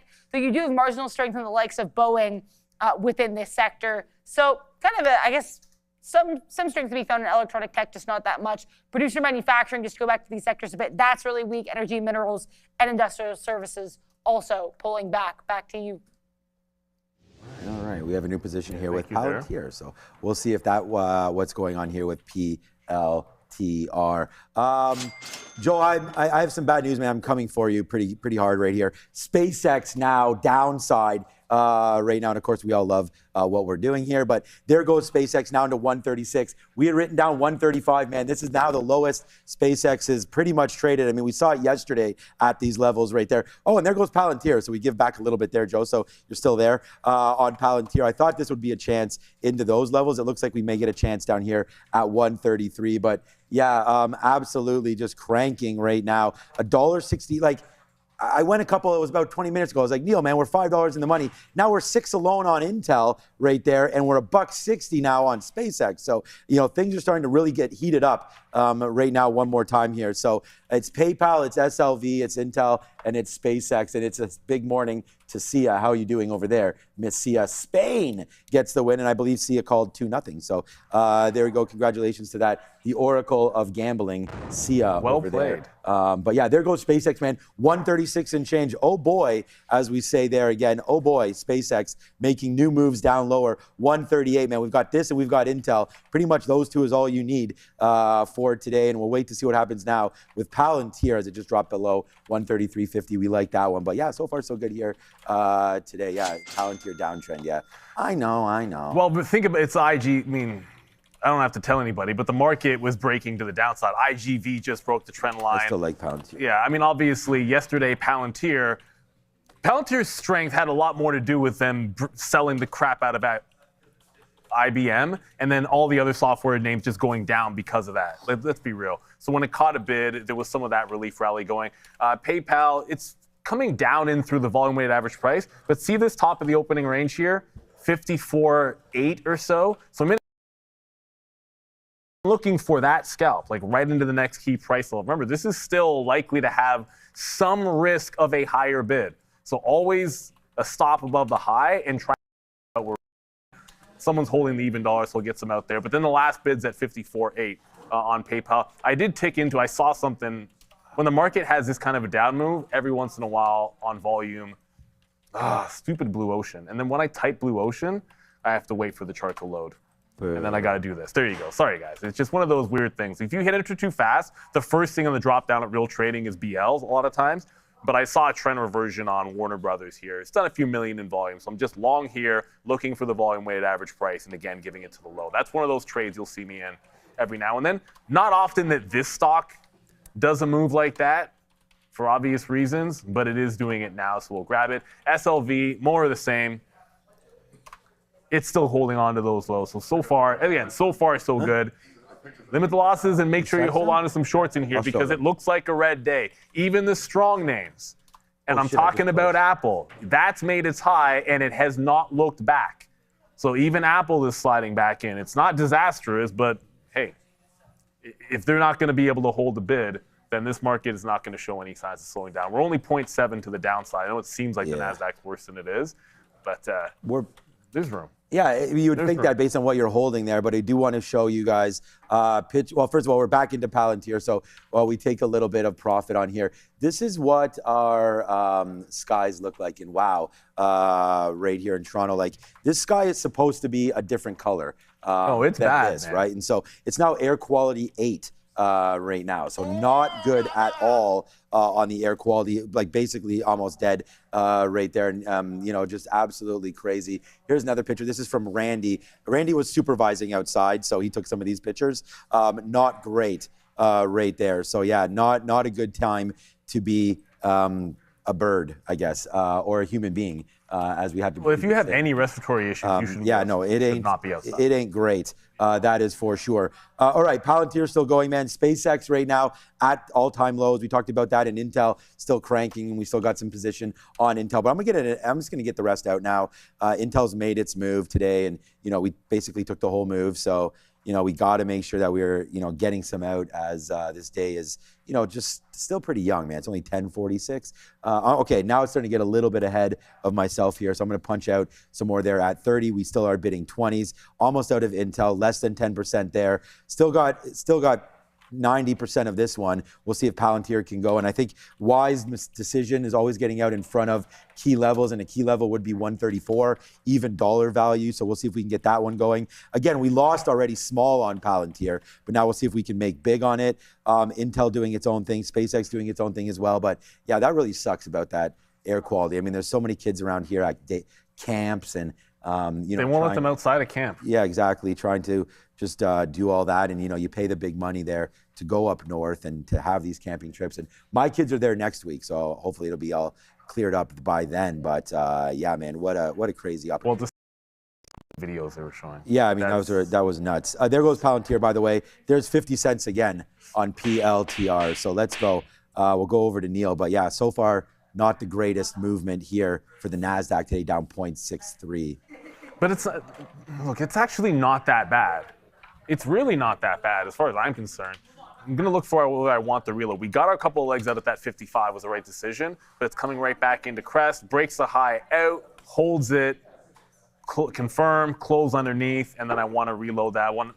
The gap is huge, and there's a couple of dark pools, so I can't really get the scaling any better on that chart. But I wanted to go and say, it's not really that bad overall for the market yet. That's the thing. We're absolutely bleeding, but just look at where we have held yesterday's low. We're basically bouncing off of yesterday's low here on the Nasdaq. So this is kind of at that point where, look for a couple of reversions long. I got one that I think structurally really shouldn't be falling the way that it is. We'll see. But I'm also looking back over it. Hey, what was strong yesterday? BAC. I had to slap to fail on it. It was a really tight stop on BAC, but this is trending up again. So it's time to take another look at it. We could get back into the highs again, tight stop, but that's the way I like to do it. Keep that risk to reward. I'm going to play this trend line. There's the open, there's the higher lows. So instead of waiting for it to break the trend line, I'm going to look for the long off the trend line because I found some relative strength, and it seems like it's going to be in at least this bank. I haven't looked at all of them, but BAC, one of the best performing on the chart. No questions asked. And also, it's got a good relative value as well. We had Morgan Stanley this morning. They did have a good report, but BAC seems like it's the best of the bunch in all aspects here. So we're going to try to grab that one on the dip. We're going to go up to Adara, see how the US dollar is doing.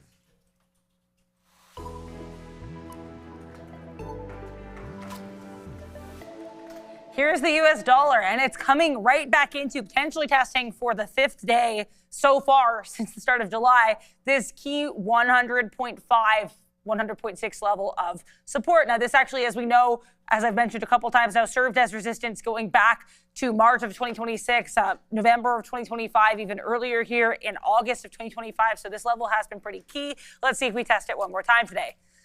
Time to go over some of this economic data that we had. Now, as we know, PPI for June of 2026, much like we saw with CPI for June of 2026, clearer than expected across the board.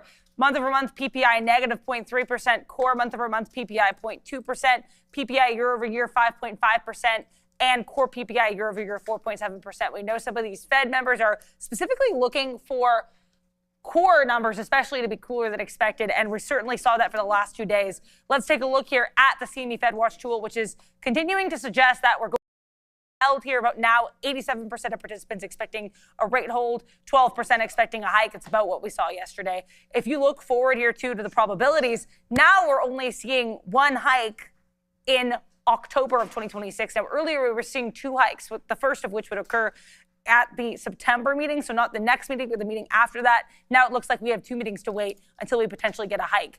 Also worth mentioning, Fed Chair Warsh now at the Senate part of his 2-day monetary policy report, a semi-annual monetary policy report rather. You can find this highlight from the House report on X at TTV Research. But so far, as I mentioned a couple times now, one of the more entertaining things of the Senate report that you didn't really see at the House version is that they keep calling his task forces working groups, and he doesn't really seem to like that. So interesting note here, he's a little bit testier as well, I find, than he was yesterday. But again, we're only about an hour into what's usually a 3-hour meeting, so stay tuned. You guys know I'll be watching this even on my break. Back to you.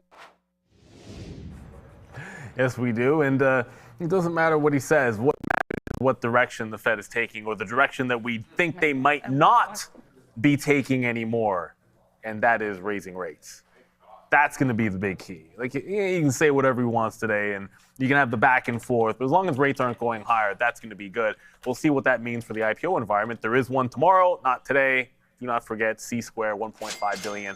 Got that one on the radar, but might be the end. We'll see. I still want low of the day. We've been patiently waiting for SLV to get to the low, but the trend is the trend, and it's been kind of brushing this trend line the whole way. So if it breaks the trend line, I'll jump out and look for a reload of the trade.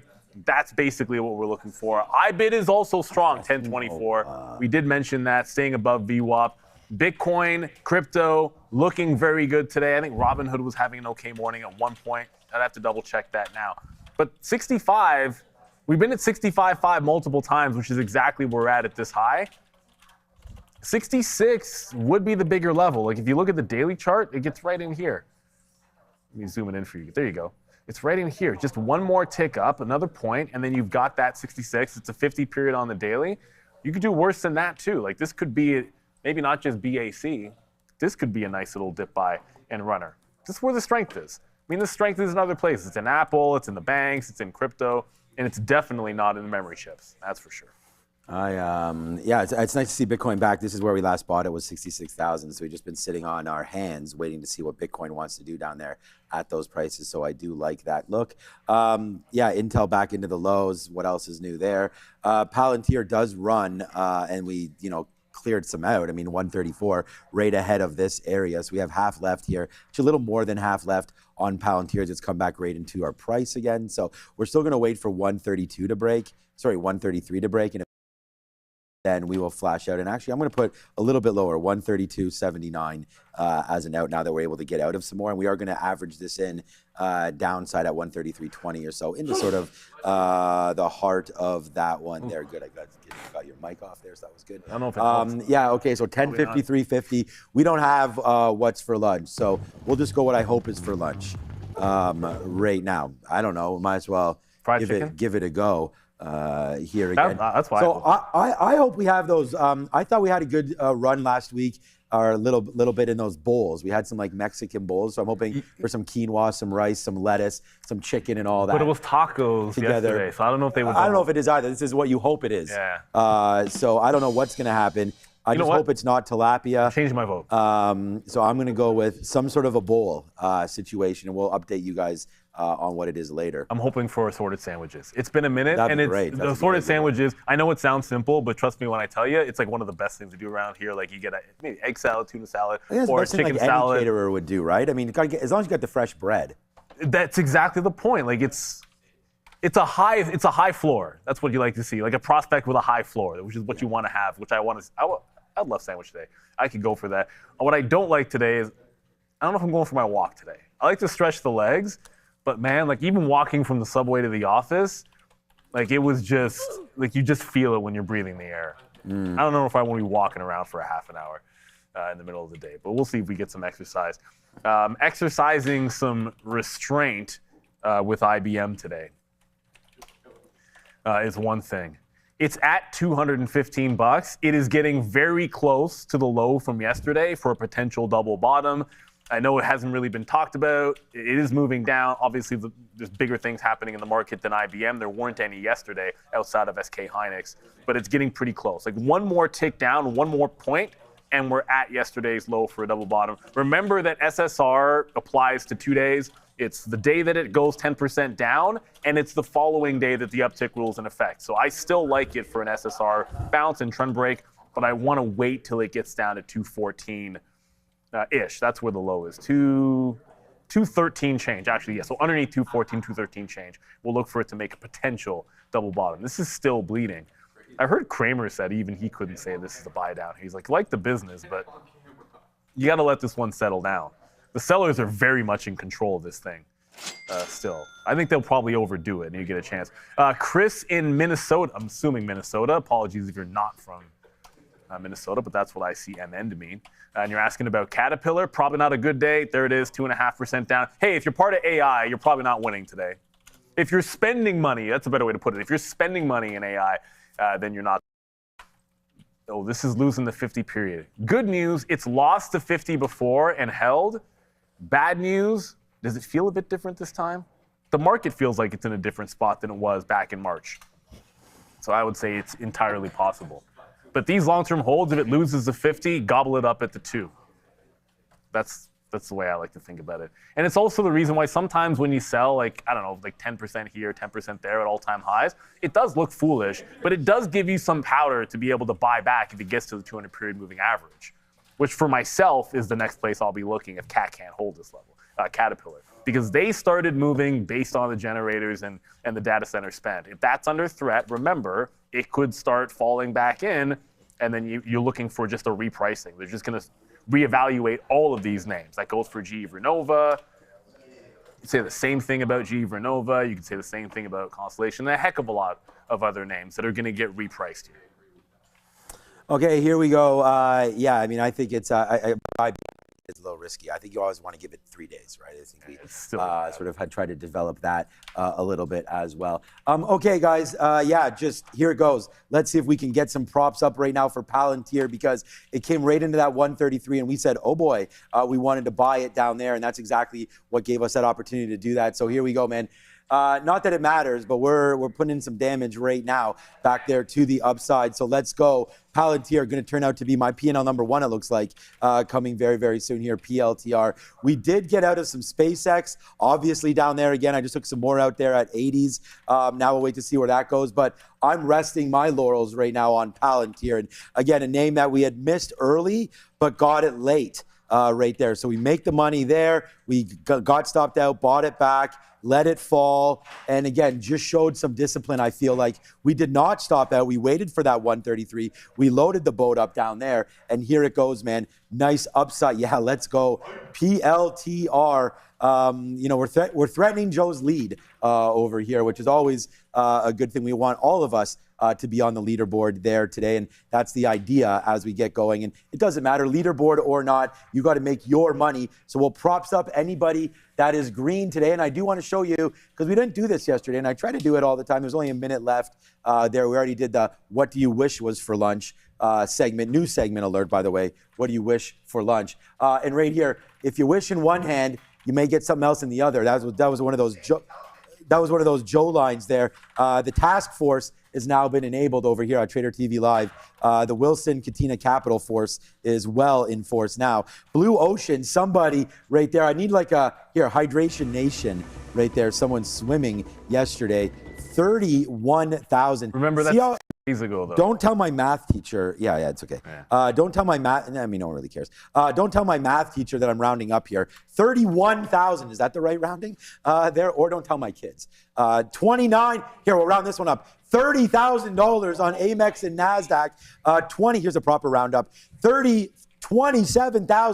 I'm going to zone this out so you guys can see. So these are the top 10 traders here at Real Trading, right? We trade at Real Trading, a prop floor, prop desk. So we got to go through some of these numbers for you right now. And it's a big one for some traders yesterday, man. 30, 29, 27, Amex, blue, Canada, again, 16, NASDAQ. Yo, what's up? Someone went and got their hair and teeth fixed and traded over there in Turkey. So shout out to that one. 11.5 in the Turkish market as well. So, you know, go get your stuff tight and right over there in Turkey. Someone made 11.5 over there while getting those implants. So congratulations to that one. I should have joined you a few years ago myself right there. But Palantir upside, SpaceX downside, Intel $5. Man, if you can't tell we're having a good time, we are. It's Trader TV Live. So, Betty, ready for the midday show. Absolutely. You know what, though? You might not care that it was 2 days ago, but I'll show you why you should care.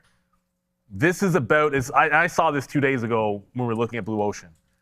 SK Hynix, first day trading on Blue Ocean here at Real Trading. It bounced at not $150.25, not at $149.80. It bounced twice at $150.00, right off of the even dollar level and went straight up. So I don't think it's a guess. They're trading this, and that's all they're doing. Someone's just taking the long off an obvious level. It holds, it goes. 10% move off of the lows. Someone takes that trade one time, and maybe that's how they made their profit. Maybe. More than one people. Well, so I'm saying multiple people. You got to believe that's where it's going to be because it's memory, and more memory chip names. I don't know if there's any small cappers in the memory space. There aren't. But there's certainly some movers. Sharif will have those. Joey options, maybe he's into that IBIT long because Bitcoin is looking pretty strong today. We'll be back at 2 o'clock. You guys will find out now. This is in the north right now. Boom, boom, boom, boom, boom, boom, boom, boom. Who does this one, Sharif?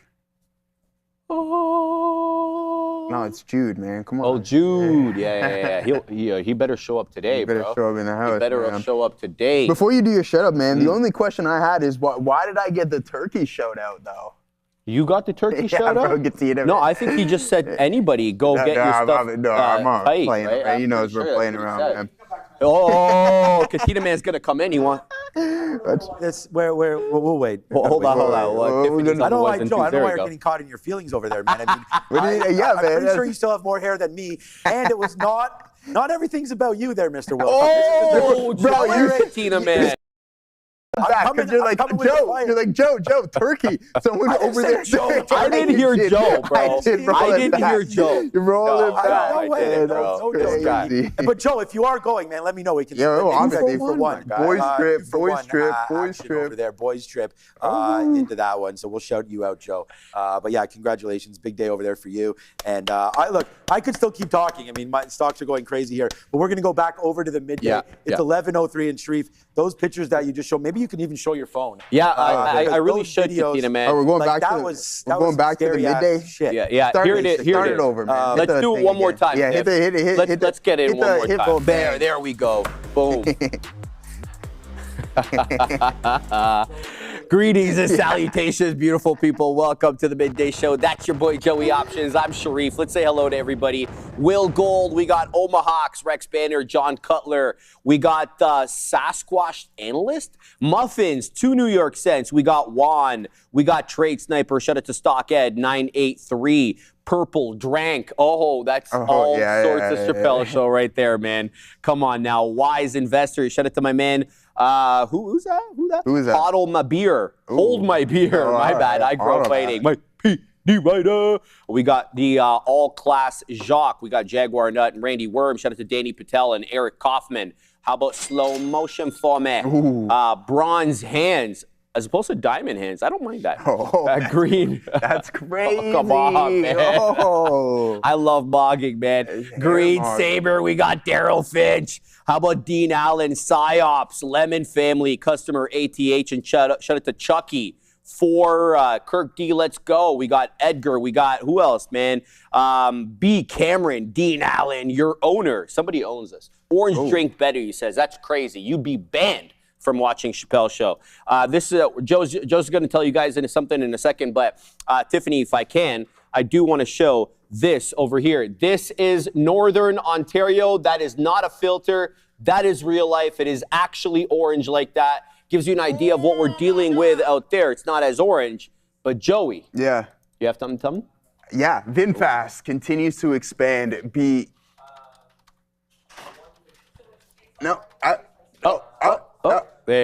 go. VinFast continues to expand beyond vehicle sales. This week, VinFast India partnered with Shriram Finance to support EV financing access, while Green SM launched all-electric ride-hailing in Kazakhstan with VinFast VF6 vehicles. Together, these moves highlight VinFast's broader mobility ecosystem. You can find them on the NASDAQ under ticker VF. There it is, though, man. Oh, before we send it back over Joey. To you, Sharif, we got to do our boy. You know we have to do our boy a solid.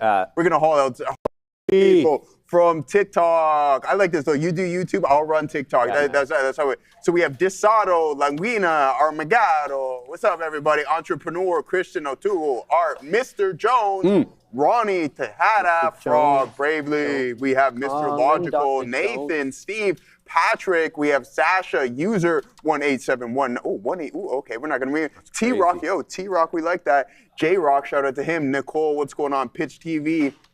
Anna B, Urban Fight, we like that. Rich Boy Trades, and one more. We have Guy 1. What's up, everyone? And Lex in the Dr. chat. Jones, calling Dr. Jones, Dr. Jones, pick up now. You know that one? No. Oh, come on, man. I got to go on the main show, bro. Go on the You're main show. Killing me over here, man. Yeah, because we were in the same age, man. I know you know that song. Joey, no, he doesn't look. Wow, Katina, man. That's crazy. Unbelievable Katina, man. I love this guy, bro. That's crazy. Sorry, guys. All right, man. Guys, there's a lot moving, so let's cut the crap and get right down to work. There goes JLHL through the $0.50, or did it? No, sorry, correction, 49. There it goes into 70. The breakout is on. We have limit up at 11.97. We're showing 80s. We're showing 83, 85. Watch out here, $12-ish limit up on JLHL. It is absolutely ripping up. 11.97 limit up now. It's moved up. It's up 50% or thereabouts. I'll submit to you, the breakout just started happening right above that $10 area. We took out the pre-market high at 7:30, which was, I believe, 10 3/4. So JLHL needs to be in focus for you if you are of the small cap gapper incline. Let's go with that. 12.17 limit up now. It keeps moving up, of course, as the price action develops. But as people were telling me in the chat, CPH frickin' I. This one is a bit of trouble. Why? Because it's halted, right? And then it trades on the Amex. That means we'll have no idea what the theoretical auction price is during the halt. So we have to fly blind. I typically don't like that because all of a sudden, you know, the tap, you know, behind the scenes could be dipping and you have no idea about it. And then we gap down, I don't know, 30, 40%, who knows, right? So CPHI trading on the Amex halted at $1.28. We're not going to know the tap. About 5.7 million shares traded so far. Halt time, 11:05:19. Earliest open will be 11:10:19. Of course, we come in waves of 5. So we're going to keep an eye. I think these two are the best of the bunch. There's obviously others, so let's mosey on over and bring in the side charts over here. You'll see a couple of non-small cap gappers on there, and that's not really my choosing. It is what the market dictates, Joseph Options. SNDQ, obviously, that is an SNDK ETF. It's an inverse leverage, so it's minus 200%. So as SNDK goes, SNDQ will do the opposite. LCID, of course, not a small cap gapper either, even though it got really close yesterday. Almost lost $1 billion valuation. Today it's back up to $2 billion, ramping up into that 5.5% area. So guys, we have recovered the entire sell-off from yesterday before the big move down that we reported to you live on this show at 12:45. We were trading at around 5.5. Well, take a look where we're at right now. 554 high with 547, pardon me, the current price. So LCID really recovering here, both in the aftermarket and, you know, during this trading day. DAMD, light mover, man. I mean, we're up talking about 9.4%. I'll probably try to stay away from this if I can. MUZ for my American friends out there, trading well. I mean, it's up 14 and change. It's not rocketing up, but it is respectful of trend. Seems to have a buyer at 14.40 for whatever reason. And last but not least, OI. Right, this one bled its own blood yesterday from the pre-market 940 when all was said and done. At the lows, we got to 830. We're recovering about the median so far. Looks like we're straddling 9. Looks like we're having trouble decisively taking 9 on OI, but we'll see how this cookie crumbles. So that's what I'm looking at right now. Glass half full, Joey, SKHY analysis, please. Thank you. Yeah, absolutely. Thank you very much, Open. Glass. Thank you very much. You want to CPHI open. That's all I want to say. All right. Yeah. Let's see what's going on with that one there. Yeah, glass half full. Shout out to Chris Love. I know you're in the chat every day. Thank you. You know we got much love for you on these neck of the woods, and everyone else in the chat are regulars, new, doesn't matter. So yeah, all right, guys, let's head over to SK Hynix. Gorev, Los Pollos, a couple of nice prints across the board here. But first things first, we're gonna attend to what we see on SK Hynix. We're gonna do a little bit of a higher time frame analysis on this one. Oh, with that being said, you head over to the Kospi. But let's do something that's probably identical, all right? So it may not be the specific underlying, but what's holding up, and I think some of the other guys were pointing this out bright and early this morning as well, too, is just the fact that the American, now that you have this in the ADR, the American markets are going to be able to hold it up a little bit more. Well, Joe, that doesn't make sense. SanDisk is selling off. Yeah, well, eventually what goes up, as Sean said this morning, must come down. Now, to what extent is the question, right? That has to be the following question, and where we're going to look for those potential lows. But this is what happens. I've been saying this since the get on this insane run, that watch out for that backside of the move. Now, if you were up here buying SanDisk at $200, well, congratulations. Even though I hate seeing this, guys, and it's not congratulations, I'm obviously being sarcastic, you're now down 34%.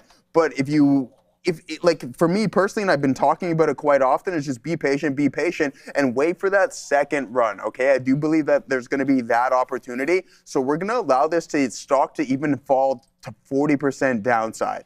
Right, that sounds crazy. Can it happen? Absolutely. Will it happen? We have no idea. Only time will tell, all right? So same thing with SK Hynix. Allow these things to cool off, because when you have an overall index that's moving 300% in the span of a year, there's probably going to be something dangerous on the backside. Dan Baca and I were talking in the chat yesterday. Get it, Dan. And he's been trading for a long time. Sorry, Dawn. Many moons. Yeah, Dawn, for very, very many moons. And he's like, man, I can't wait to play the backside via some options here, some index options. I'm like, the exact same thing. Too much concentration risk. Now, there's a time and a place for everything. We'll get into that later, but just be prepared for a little bit more deeper of a pullback. Now, let's get into our spiel on our trades here today. All right? So there we go. Nice PLTR, $2 ITM. Gorev, there was a couple of breakouts and opportunities that we missed. Tesla 1 minute time frame. Check that print at 10:26. I posted up at halfway through that candle, and I never got the fill. It was just off to the races. Yeah, Meta I'm going to look at here momentarily. Get it, Ozan. Let's go, Sharif. Meta up 3 1/3 here today, going absolutely nuts. This is what I'm talking about. Gorev and I have been in this. But anyways, we've taken 3 trades here today, and we're shooting at a 66.333% clip rate. All right? The 0.333, I'm obviously being highly sarcastic. But anyways, we take an initial loss. Look how patient I was. So 940 was that first attempt. I don't look to take anything else until an hour later. Even so, I did get stopped out about 45% of my position here and 45% of my position here. Taking a full stop up here, we were still able to turn things around and turn positive, all right? So that's what we had. It's been pretty cool. I'm going to wait for some more indecision prints. There's another good one there on NVDA, on AMD, 5 minute time frame, Gorev and Los Pollos. I hope everyone's having a fantastic day. Also put it in the chat if you want us to go over any names. Sharif. All right, man. We're in CPHI. We're doing it live. We're doing well here. Looking for a move above the $0.50. I've got 33s showing me 44s, but there is a lot of resistance in the mid 40s. It is not even able to make it up into the high 40s. I lied about everything. I'm a liar. There it goes, ripping through the highs into 156. Looking for a little bit more here, Katina, man. Let's see what we can get here. Let's see if we can get up into 2/3. It's not all clear yet, right? Because we've got that $0.50 seller still rearing his ugly head. Of course, ugly here is completely subjective. If you're long, you think he's ugly. If you're short, you're loving him, right? So looking at a 156 high. 156 is also limit up, guys. So that is the high of the day, but it is also limit up. And now we are engaging in a halt parameter momentarily. False halt. Another halt parameter initiates here. We need 10 seconds at this level to halt. 156. We need a few more seconds, and then we'll get the gray out. 3, 2, and 1. Come on, Joseph Options. Bang. Grayed out. It's not graying out. We're climbing up. Hold on. CPHI ripping to the high side here. 153.74 is the percentage on the day. We have 31s. We're halted at 56. Very happy with that. Now, let's get back into this. Yes, absolutely, Katina Man. Katina Man wants me to let you guys know that the SpaceX right now is at all-time lows. You need to think about that, because if you're looking at, building a position into this, think about what the levels are. Now, we talked to Joseph about this. You recall, he had a lot of the dip trades set up at 150, but he astutely dropped them to 125. So I actually quite think that that's a really good level. Yeah, man. To be quite honest with you. I'm already down. Like what I've having from precision size, I was looking at my long term the other day. I'm already down 20%. That's okay, brother. We're thinking long term. Yeah. We're thinking long term. Listen, now again, you don't. So I don't want to overthink the situation. You don't want to overthink the situation, but what I believe needs to take into consideration how mature the actual company is right now. Yes, sir. So I think it's going to take a little bit longer. It's not like you were in early time. Sorry, for the SpaceX downtick, there's nothing big happening, but there's just a post that I'm seeing that LAES ticker, which is Seals Corp, Swiss semiconductor company CEO, is just having a meeting at SpaceX. So okay, very important. Thank you very much, Sia, for that information. Katina Man's printing up a storm over there as SpaceX goes negative on the day, Mr. Options. Yeah. But there SpaceX you go. going. Okay. Joseph, just before you continue, go ahead. JLHL is ripping, guys. Okay, I told nice y'all high of about the this day before, man. When one halts, the degens, their hands start shaking. They got to trade something, right? So you got to look to the next one immediately, and there goes JLHL, Mr. Options, into 12 and change. It's a 12.23 high. Be careful with this one. It is a little spready here. It opens up 10, 15 pennies at the highs, Joey. JLHL ripping in the highs. Yeah, there it goes. A nice high of the day break on that one. That's a high quality setup for me there personally. What's the spread on that bad boy? It's variable. Right now it's like 20 pennies. Oh. So yeah, it's a prickly one. It's a prickly one there, that's for sure. All right, we're gonna just stick to, dang, Joe, finish your thoughts, bro. I forgot it now, man, to be honest. We were talking about SpaceX. We were talking about 125. You were telling me you're down 20% on the position, but the fact of the matter is you're still gonna let that 125 trigger? Yeah. But I think there was a little bit more to it. I had something there, but yeah, it completely slipped my mind. Yeah, slow motion Joe. That's good information. Thanks for letting us know, my friend. Just in case, I mean, you don't know, now you know. So yeah, okay. What was I gonna do? All right, let's see. Let's just stick to the names that's been working.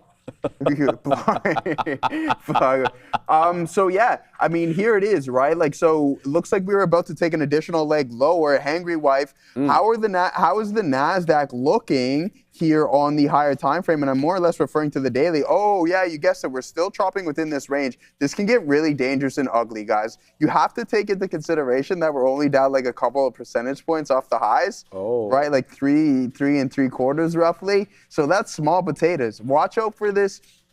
Your boy Tom Lee, Sharif, is saying, watch out for that 15% pullback here in the overall market. Yeah, Tom Lee and I aren't talking lately.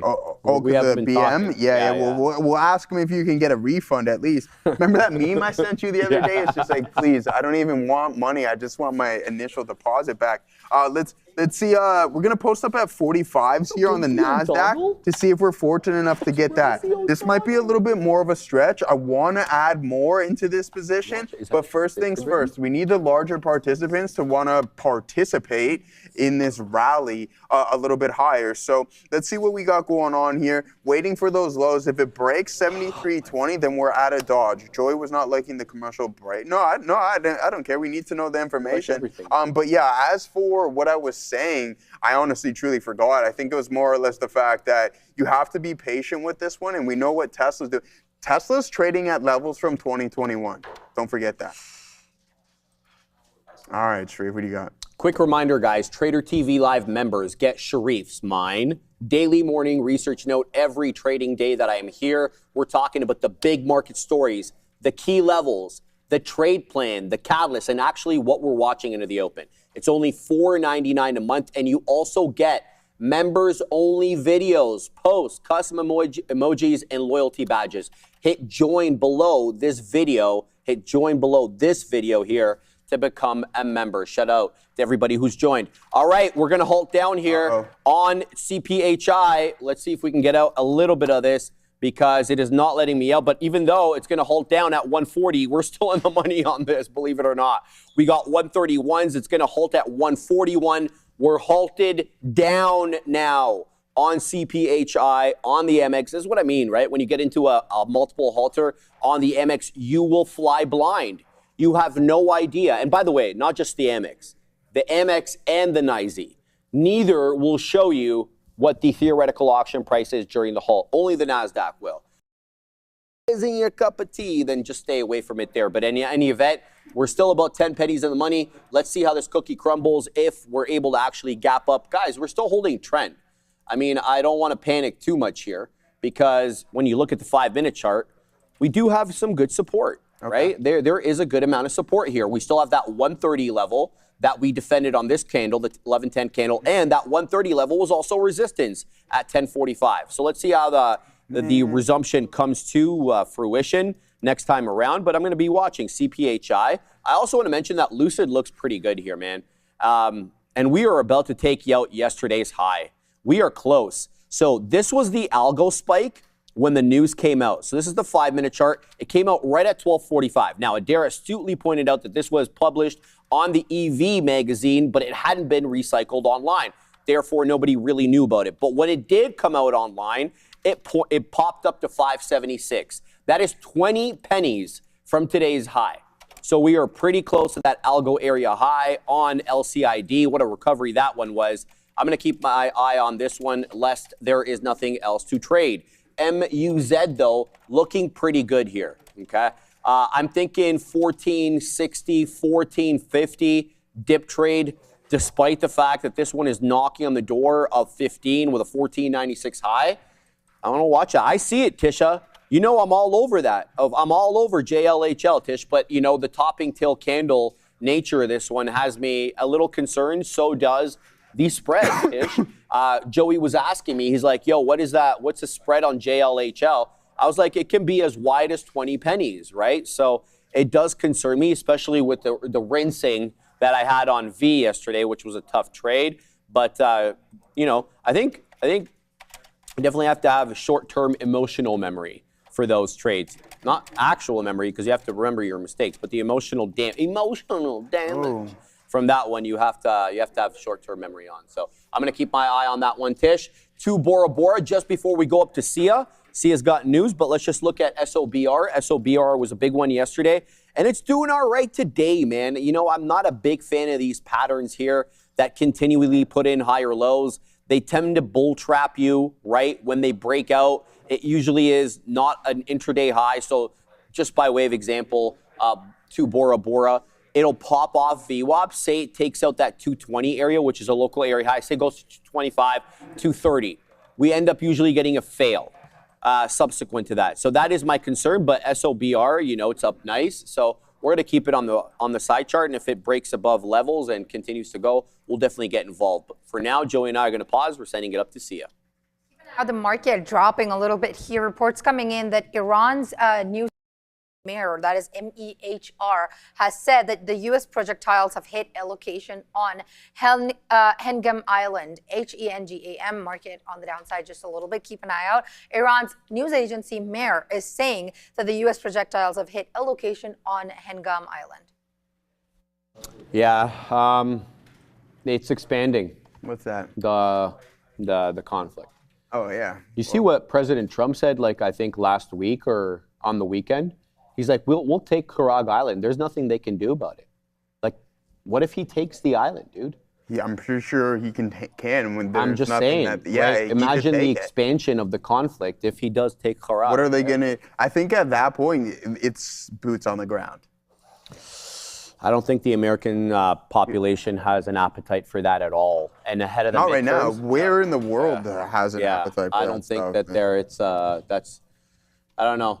Yeah, they will bomb. They will bomb it, bad Christians. And of course, I don't think that they put boots on the ground, but, you know, Joey is entitled to his opinion, man. And I just don't think that the Americans want that. Take it by air, yeah.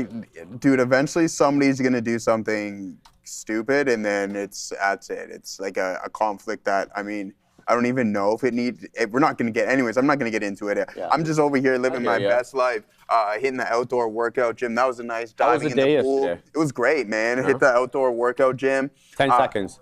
10 seconds. Yeah, hit the outdoor workout gym. There we go, Gorev. Things are starting to pan out for us here. We're going to post up one more time. So what I've been saying to you, brother, is just little scalps here. And you know what? I should probably take off a little bit more, but I'm trying to find that one runner as we're starting to climb here now. But it was this move here got stopped out. This move here got stopped out. This move up here, and then I got stopped out. But I did take off 45% right there. So I'm not going to complain about it whatsoever. But yeah, I mean, let's keep things positive here, and I understand that we have to cover it and everything along those lines. But hey, man, it's a good day. It's good feels, even though it's smoky outside. Smoke on a pancake.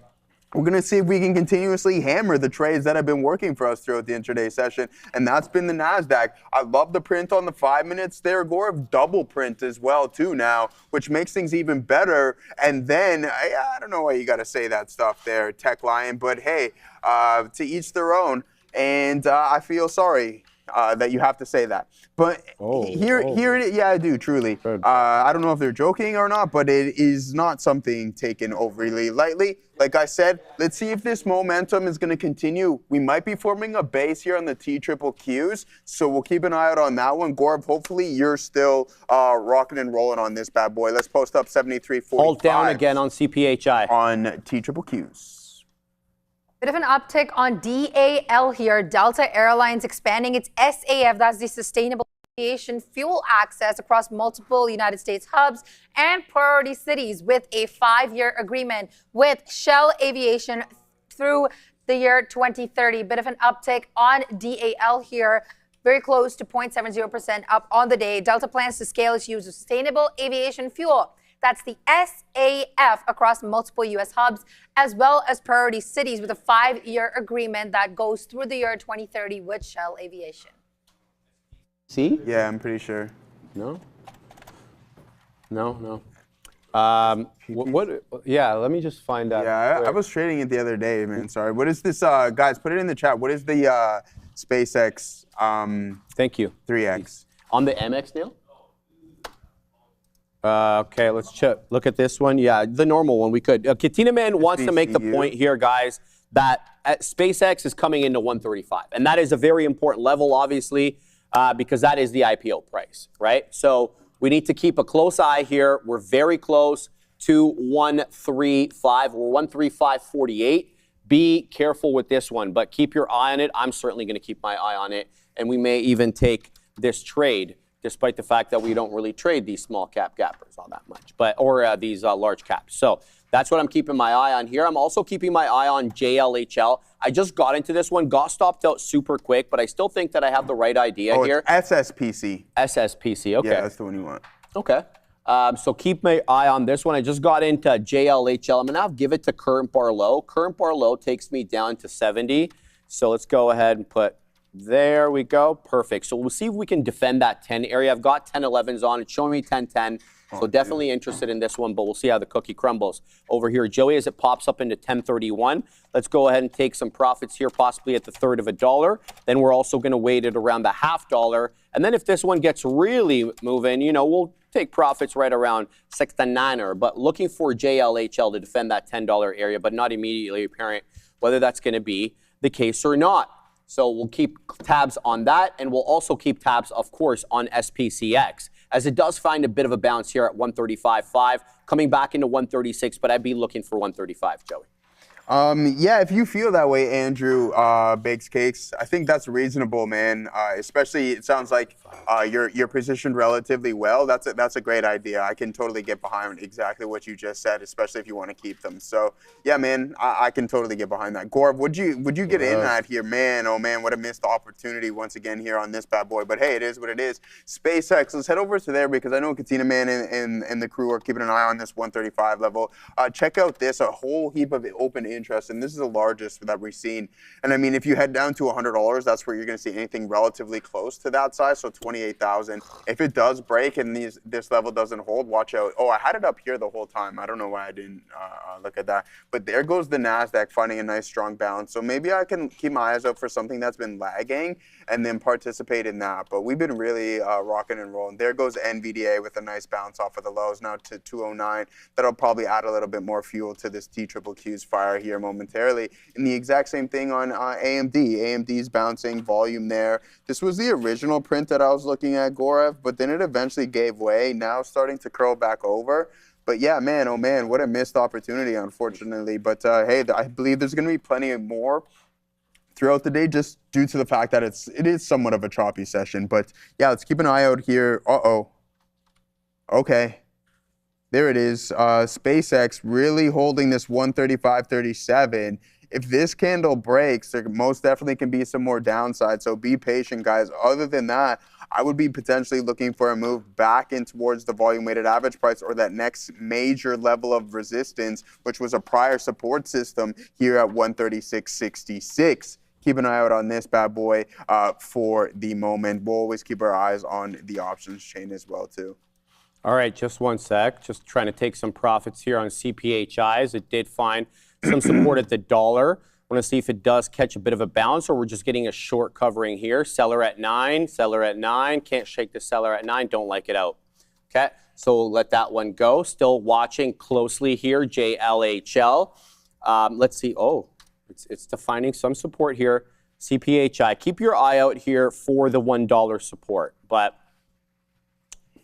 120 limit up. This one could halt again immediately, okay? It's just really close to limit up. 14, 18, 17, this one could catch another halt, but it is below VWAP. So be careful with this one. CPHI all over the map, man. All right, JLHL. Look, it's holding above 10. I'm not liking it. We got 11s. It's showing me 15s. It just popped off into 35. We didn't get any prints because it has to cross on both the bid and the ask. It didn't do that. There it is, opening up again. The spread super wide, 96 on the bid, 15 on the ask. Hard to manage risk on this one, but there you go. CPHI is going to halt up here at 122. So this one does find a lot of support at 1, and there it goes right back into the area high. Good look here, but this area halt, if it halts at 122, that will be halting right at the volume weighted average price. So be on the lookout for that. CPHI all over the map. We're going to pause for a second. We're going to see you. This is coming in. Anthropic is reportedly planning to hold IPO meetings with certain potential investors in the coming weeks. Bloomberg reporting that Anthropic reportedly planning to hold IPO investor meetings with potential investors in the upcoming weeks. Yeah, got stopped out of JLHL. Thank you for that information, Sia. It did lose trend, so that's the end of the trade there for JLHL. I want to keep my eye, though, on ELVA. Tisha was calling that one out, so let's go ahead and put that instead of SanDisk over here, ELVA. Now, this one is not quite ready to trade yet because it is still coming from the south of the volume-weighted average price. It's got some higher lows. Be careful there. This one could get a big price spike up, maybe into 12, probably into 12.30 because that's technically the high of the day. That's also the implied balance open. But, you know, it's still, it's showing flat top breakish, right? Ascending wedge, higher lows, same area resistance right around 11.5, give or take. Whether it goes through that ascending wedge pattern and breaks into 12 and 12.30 and even possibly higher, we'll have to wait and see. But ELVA, definitely going to be in focus for me here. Tisha, what's your move on this one? Are you in already? Are you building a position maybe from 11? Or what's your situation on ELVA? I'd love to get your take on that one, Tish.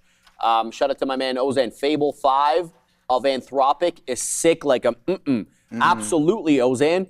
And you know that President Trump's administration had asked, Dario and company to take it off, right? Because there were some issues there with the guardrails that Anthropic had put specifically for Mythos and Fable. But that's all been resolved. And I got the message when I opened my Claude app that Fable 5 was back. Now, this is like a week and a half ago, something like that.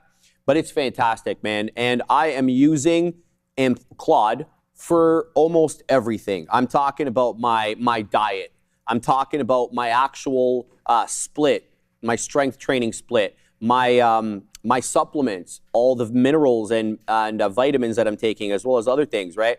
Everything I'm running through Claude. It is by far the most level-headed of the AIs, and I find it to be, it's like almost PhD level. Like you go to a nutritionist or somebody that, and then they give you kind of a titration schedule Don't go gung-ho, work your way up, get your body, your metabolism acclimated to these kind of different substances that you're putting into your body, right? You know what I'm noticing over the past couple of weeks?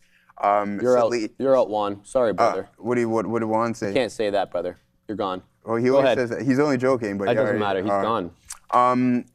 What I've noticed over the past little while is that Selena said this to me the other day. She's like, blah, blah, blah. She's like, yeah, but ChatGPT said this. And I ended up saying, I don't care what ChatGPT says. We're going to do this. And then I had a friend who I've been working on some things with. He's like, yeah, okay. So I did some research via ChatGPT. ChatGPT said this. And I'm just thinking in my head to the point where you're going here. And I'm starting to we're really getting heavily reliant on some of these AI tools, and I think it's just a really big shift. And it also brought me to the point where I'm like, I think you have to take into consideration that these tools, and not necessarily in your scenario, aren't using these things in real world situations. Like, even though they may be trained on whatever, but I think there's still that human aspect of things that need to be implemented that these LLM tools don't have. And that's what led me to say to Selena is I don't care what ChatGPT says in this scenario. And to my boy, the exact same thing. It's like, okay, but ChatGPT isn't doing this in real life. And I find it really interesting because if we're using it like this, think about what the younger generation who's growing up on it, they're So I got 2 points. ChatGPT sucks. Yeah. Number 2, it's only as good as the information you feed it. Yeah. So the more nuanced you put your prompt and the more details you give about yourself and your specific situation, whatever you're doing, whether it's fitness related or whatever else related, I find the answer exponentially improves the more details you give it. So if you're going to be super basic and kind of give it just like a, Cole's Notes version, you're going to get a Cole's Notes answer. And just for clarification, I'm just using GPT as that generic thing, like, hey, we're using these tools, you know what I mean? To the point where everybody's like, okay, you don't want to dunk on chat, though. Yeah, of course, man. Any opportunity. I am not anti-AI whatsoever. Like, I mean, I'm fully invested. I don't understand. I'm just saying. The people who don't like AI remind me of the people who didn't want to use the internet for research when it first came out. And they wanted to go and do books, and they used books. You were too young, Sia, to remember that. Right? Yeah. But in all seriousness, listen, I'm all about technology. I think it's going to continue to grow. It's either adapt or get left behind, in my opinion, right? And listen, I'm all about these tools. I think they're fantastic. They've helped me do things that I couldn't do before. Right. But at some point, I think we still need to keep the human aspect into I don't disagree with that. I don't disagree with that at all. Let's send it to Sia. She's got news. Some information coming from the information that ASML plans to price increase for chip making equipment. Just keep an eye out on ASML planning some price increases for their chip making equipment. This is coming from the information. Very much, Sia. ASML negative on the day after a great report, but it's flat. So as I said today in the morning, you got to keep your eye on the price action on ASML in the days and weeks subsequent. It is not one of those ones that really reacts positively to earnings report, even though they are quite positive. So that's my little spiel there. In any event, guys, not doing anything right now, not liking anything right now, keeping an eye here on ELVA, but it looks like it's rejecting, into 1175 and coming right back down, possibly into 11. That could be the pickup, right? We're seeing 2 topping till candles right at VWAP, so that doesn't really appetize me for a long here. Now, I don't mind picking this up right into the 11, low 11s, because that would still kind of respect this higher low ascending wedge pattern that we're putting in, that I perceive us putting in on ELVA. So we'll keep tabs on that. What else do I have? JLHL, not going to touch that one. 0 for 2 on it, and Sober still straddling VWAP here. It looks like it tried to break above that lower trend line with this candle, popped up into 218. That's still a lower high than the 220 candle that we put in at 1030. So it'll have to clear that for me to get involved. And then last but not least, CPHI fighting here, a little above VWAP, but a little bit below. Keep your eye on the move above 135. 135 was the halt level. I'd like to see that level cleared. I think if we do, maybe we get a 2 touch, but we'll have to wait and see, Joey, on that one. So, guys, not liking anything, but as always, if there are any small cap gappers that I haven't mentioned, that I've kind of glossed over in the chat, please tag me, tag Joe, let us know. Mike, the stock impaler, Sharif, both ES and NQ have long bottom wick candles on the 10-minute chart. Sure, let's have a look. Those are usually bullish signals, but let's take a look at what you're seeing. So I'm not going to put the NQ because I don't have permissions for that anymore. I took it off, but I will put the Qs. Hopefully the chart pattern will be the same. Yes, I see what you're saying. So this is very bullish. This is extremely bullish here. The fact that you have umpteen amount of bottoming tail candles, 1, 2, 3, 4, 5, 6 bottoming tail candles, all in and around 714 to 715. No closing prints, pardon me, below 715. We need a big move up, though. We need to move up into 720 to go green on the day, because right now we're Redsville, about 0.5%. So let's see if this market gets bought up, Joey. Beautiful stuff, man. Apple and Google are going absolutely parabolic here today. I mean, we're up 3%. Yeah, it's looking really good here. Who gave the downgrade yesterday on AAPL? Yeah, I hope you're having a good time on that one. KeyBank. Sharif won't forget. All right, October 4th, 2023. Yeah. People don't Should forget, we do it again? Bro. Do it, show them, man. Should we do it again? No, we don't want to. I mean, they were getting dunked on right now. You're going to give Apple a downgrade here. Now Google back up to 371 over here. So, I mean, it's just up and to the right on some of these bad boys. We're down 1 1/4 here on NVDA. I do like this signal, guys, but a couple of missed opportunities on the NASDAQ. But hey, it is what it is. We got plenty of time throughout the intraday session. I mean, I've already taken more trades today than I have on the past couple of days, and they have been pretty decent. So we're not going to complain about it whatsoever, and we want to just keep the momentum in our favor. Someone said the quantum space is finished. It's done now. What? We're just getting started, baby. No, but they're being sarcastic. Yeah, like, it's getting absolutely destroyed. You know what I mean? From a bigger picture. Like, I mean, you have D-Wave going up to $31. That stock's now been cut in half. And some of the other quantum names are just getting beaten to a pulp. As our good friend, I know I'm kind of jumping all over the place, and I'll slow it down. CrowdStrike hit all-time highs once again here today. No way. Yeah, man. It's good job, Joe. Yeah. Well, I mean, it's my favorite stock that I don't own, which is insane. But we also went on that spiel where we don't want to spread ourselves too thin. Dang. I'm actually looking to maybe even sell some positions that we're slightly in the money with. And I'm just like, hey, maybe we just a little bit more of a concentration. And again, not financial advice. You have to manage your own accounts, and whatever happens, whatever I do, I'm not saying do it. Like, don't do it whatsoever. Shout out to Ben Affleck, who said, Ben. Ben's, well, no, don't. He said this. I was joking around in the chat yesterday. I'm like, yeah, I might just YOLO and just full port NVDA or something like that. And he's like, all right, well, let me know when you do so I can go short. And I'm like, those are fighting words, my guy. Obviously being sarcastic, right? But no, I like Ben. He's a good one. But JPM hitting all-time highs. Listen, I talk about the banks. This name's been doing absolutely fantastic for us here once again. And I didn't understand. It's like, all right, you're going to sell in the pre-market and off of the earnings report. Watch out for an insane session. And then for a matter of fact, we go up a couple of percentage points. So it's been absolutely fantastic in JP Morgan, especially considering we've been buying it in the high 290s, right? Low 300s. So this has just been a really good worker for us. Goldman Sachs coming off another all-time high. These banks are just doing absolute phenomenal things and wonderful things there, Sharif. And surprisingly so, the airlines and some of these cruise lines are positive today. A lot of them double digit, or not double digits, like a couple of percentage points here. This is a very unusual state of affairs. Let's talk about this, okay? Yeah. The triple Qs, Joseph Wilson, are down 0.5%. Yeah. Netflix up 1.16. Meta up 2 1/3. Microsoft up over 3. Apple 3 1/4. Google 3.5. Amazon 3 1/4. Tesla flat. SpaceX flat. Nvidia, the only one that is down 1 1/3. How the hell are the Qs? So not even the Meg are even able to lift the Qs into positivesville. Like, and they're all high single digits. It's because the memory names, like you have Chips. Western Digital down 8%. You have Seagate down 7 4/10. SanDisk down 12%. Micron down 8%.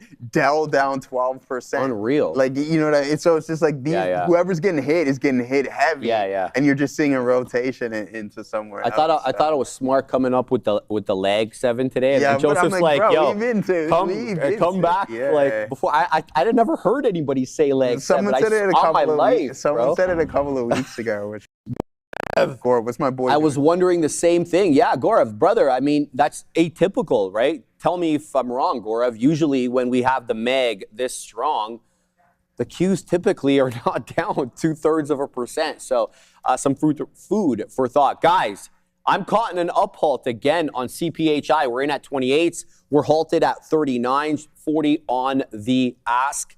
But we saw what happened last time. I was caught in an up halt, and this one bled its own blood down. So we got to be careful with this one. We did take out a lot, as you can see, all the triangles there kind of on top of one another because we were taking profits, worried that this one could flush again. Now, halt time, 11:43:10, current time, 11:45:40, earliest open, 11:48:10. That gives us a few minutes, so we still have the time to hang out. Oh. Why does Quinton 2024 Apple pisses me off? Why, Quinton? It's just too Maybe because good, they're man. expensive? I don't know. What's going on over there, Quinton? Well, I need an explanation. What's the PE on Apple? Apple? Like usually in the 30s or 40s. Let me have a look over here, Joey. 38.24, yeah. I like. Yeah.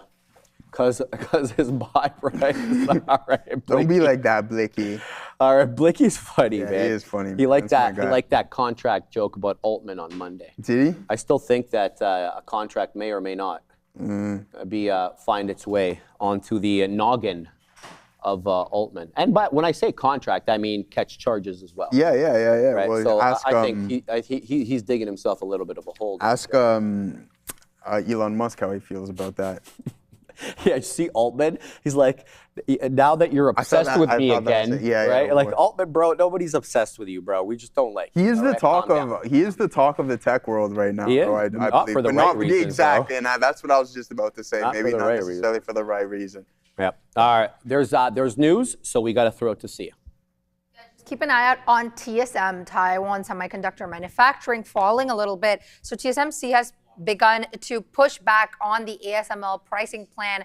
It's just falling a little bit right now. TSM ticker down 2% on the day. In Weiwei, my Yo, man, what's up, Jing man? Weiwei's back, man. Dropping 70 new Taiwanese beautiful ones in the chat. Yo, my favorite hosting duo, Sharif and Joe. Heng Gao Shen Ren Shini, man. Shout out to my man, JJ. Yo, what's Jin up, J. man? Jin Weiwei. All right, guys, we're still waiting for the resumption here. We are about, Joey, 30 seconds or so, showing 47.40. Right now, we're waiting for 48.10 for resumption. So, going to keep my eye. What's going on, Sal Walker, what happened, 21.49? man? You're just trying to aggravate us, Yeah, bro. now you're taking a little bit too far. Yeah. Joey, you know, It's just like those he's guys. kind. He's kind, right? So we're not gonna ding him quite yet, but yeah. Anyway, 10 seconds or so, Joey, until resumption here. So let's see the share situation. Let's load up the side chart. Really taking its sweet time. Resumption. And there we go again, man, heading back down. So let's take off some here to make sure we are good. There we got 28s on. Boom, into the area high. There we go. We're looking for more here, Joseph options. Into 44. Why is it not giving me anything? I love this. It is good times, bro. All right. Oh, that's why. Oh, this come thing on, again, man. Yeah. It is like that. We're gonna have to, PTSD, man. Yeah, straight up. I know, Star Walker. There we go. We're doing okay now. There's 40. Looking for a little bit more. 41 seller. Let's go ahead and wait up here. We're looking for 45s. There's 43, Joey. Looking for a little bit higher. 42s. And we're also going to post up at 48. We got 28s on here, but it's not showing me a positive sign. There's a seller at 43 that we can't take out here on CPHI. Bleeding its own blood down. Into 36. Buyer here at 36, preventing us from descending any further. And they're adding more. Into 41.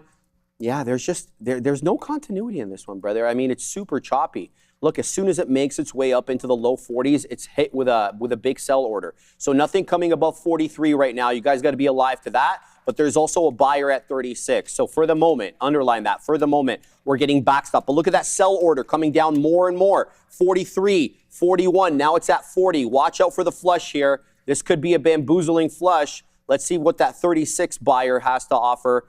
There it is again. The size is coming off the gateway. I'm out into 35. So let's see if this one flushes. 33, perfect. Okay, good out there. Let's see if it bounces back up. We can always get back in, especially if it takes out that 43 seller. I can get back involved in this one. So CPHI, zigging and zagging, no continuity. ELVA, says Amir. I've got it over here, Amir. I put it on because Tisha mentioned it, right? So here's what I'm seeing, Amir.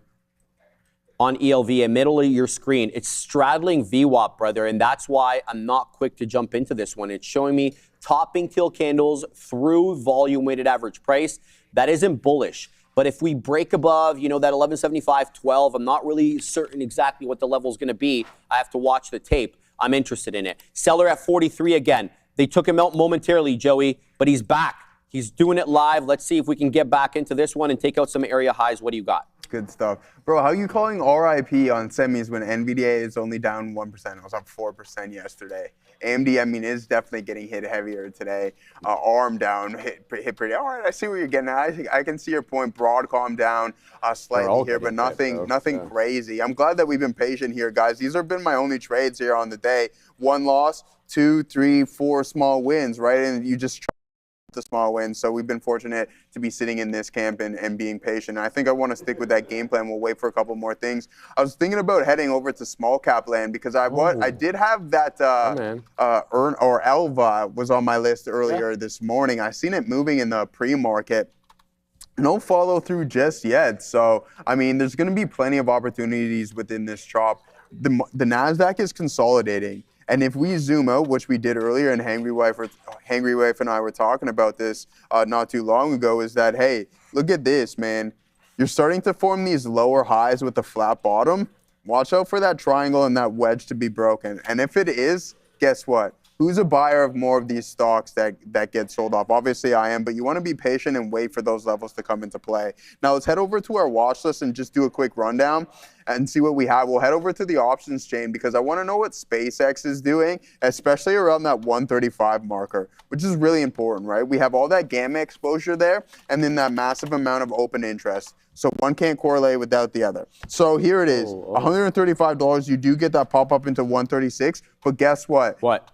Headed right back towards that. I'm glad you answered that question, Sharif, because we're heading right back towards the low of the day. We want to see these levels hold up at 135.27. If it doesn't, then where's that next step? 130. But this support system has definitely been coming into play for the past couple of sessions, all right? Now, you want to keep an eye out on it just in case it's lifted. If that size is lifted or rolled over, then again, same thing. I do believe we're going to see some more downside. It's unfortunate.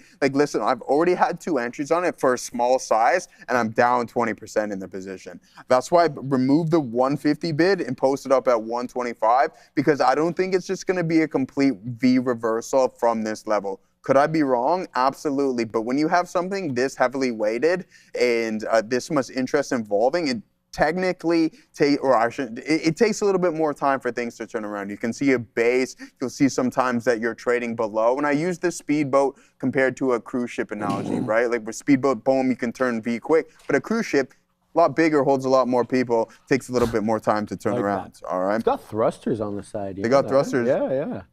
So it's like they can kind of move like in a circle. Yeah, exactly. Cool. Right, but even so, it takes quite a bit of time to turn around, right? Let's head over to what? Flex my knowledge. That's all right, man. You can do that. Wally's World. Hey, man, we were talking about the bottom potentially on this bad boy. Now we're up to 114.47, so this is looking pretty good. Positive here on the day, which we will take any day of the week. Here's NASA, that hot garbage. I can't believe it. I don't even know why I decided to buy this. It's now. Look at that head and shoulders. It's my absolutely disastrous days. here, down 42%. Yo, I'm taking that as a short. No, because Fabian's forcing us to do picks again, right? So I was like, you're gonna take going back and forth. I might take that as a short. I'm gonna take Netflix and that as a short. Show him the head and shoulders on the flakes. On the flex. Yo, let me be real with you, my dog. Can we just see the weekly there, quick, Joe? Yeah. That? Because remember that, okay, you got to zoom out. There we go. Yeah. So that's what man. I'm going to take everything short. That's crazy. No, I'm kidding, of course. But I might actually take NASA and flip short. If I get blown out, I get blown out. It's fake money anyway. Yeah, but you want I want to win. I get it. But I like the patterns on that. You like that? Of course I do. Look at that thing. I think this, if anything, like think about it. These guys are reporting they dropped out of that deal. I wouldn't be surprised if you see like a 10% pop on Netflix after the report. That's 10% possible. in either direction, maybe. It's possible. Look, I read a couple of articles that they're starting to kind of lose the momentum in terms of subs because a lot of other streamers are starting to pick them up as well. Yeah, which is fair. Yeah, that's fair, see. right? And they don't disclose new subscriptions anymore. Sorry. They're going to do it periodically. Is that really going to start doing it again now? Well, they do it periodically. Oh, okay. Like, when they feel like it. I guess, right? Homeless God. Families in Georgia are losing their homes to AI data centers. 30 homes so far by eminent domain. Really? They're taking people's homes to build data centers. That's insane. I'm sure. Why are they doing that? That's usually like reserved for transit projects and military bases and stuff like that. Like, is there that much a shortage of land that there's nowhere to put these data centers? You got to take people's property, or are they taking people's land? Why are they even doing that? Yeah. I didn't even know that they were doing that, Homeless God, but keep me updated, brother. Are they not paid for it, though? Just one sec. Lemon Family, okay, we are not friends. You're shorting everything. You got to be Neil 2.0. LOL. No, I don't think Neil shorts everything either, brother. Shout out to Slow Motion. And I'm kidding. Oh, Neil's already got the lunch going? What was for lunch? What was for lunch? He's already eating. He's tapped in, man. And Sia is ready to go, so we won't keep her in. We got the collab, too. Whoa, that was crazy, man. Sia, brother. That was madness. Get it, Sia. Directed at you at all. We're going to take a look at NVO, Novo Nordisk, not moving as much, but just keep an eye out. It's planning to introduce its Wegovy pill in more nations in the latter half of 2026. It's received an approval, so that is the NVO up on the day 3.4%. Also take a look at Google here. Again, not a major move, but just something to mention that Google will be allowing third-party stores in its app store as of next week. Google, little bit of an uptick, not a major move. Sober slept this one off, Joey, right into that 230 area. SOBR making a big move. I worry, though, about these ones. I do worry because they are prolonged downtrend breaks that often lure in longs as bull traps. I'm not saying it's going to happen on every single occasion, but it tends to happen more often than not. What I'm speaking about are these big kind of moves done by small cap gappers that end up trending down for a long time. Lower highs, typically they're straddling VWAP as support. And then they get a big boy candle like Sober is getting right now, 235, and then they fail. But look, this is a bigger move here on SOBR. I'm not going to jump in until that implied balance high, 263 is taken out. That gives me room from 2 1/3 into 3. I can stomach that, but I don't want to get involved here with SOBR because I feel these patterns are bull traps. I could be wrong again, but hey, jump into it if you like. But I'm not jumping in quite yet. JLHL is bleeding its own blood. It's going to lose its spot on the side chart any moment now. Is it halting down? It looks like it might halt down here on JLHL at 940, but I know for a fact that CPHI is also halted down. Down it goes. A rejection of 145 and losing the volume weighted average price again. That's the bad news. The good news is, ironically enough, despite all this one's volatility, it's still putting in higher lows, man. So you want to play it off that? Have at it.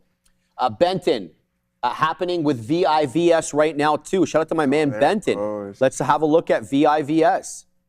Where are we going to put VIVS? We're going to take off JLHL because it's hot garbage.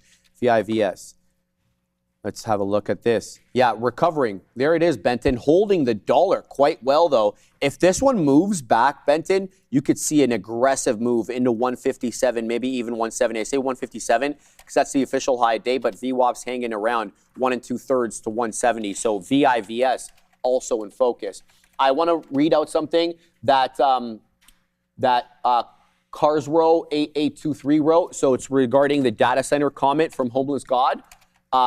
And I was talking about why are they using eminent domain. He's like, no, it's not for AI data centers. They're not taking people's land to build data centers. What they're doing is they're taking people's land to build power lines for the data centers. That makes pure sense to me.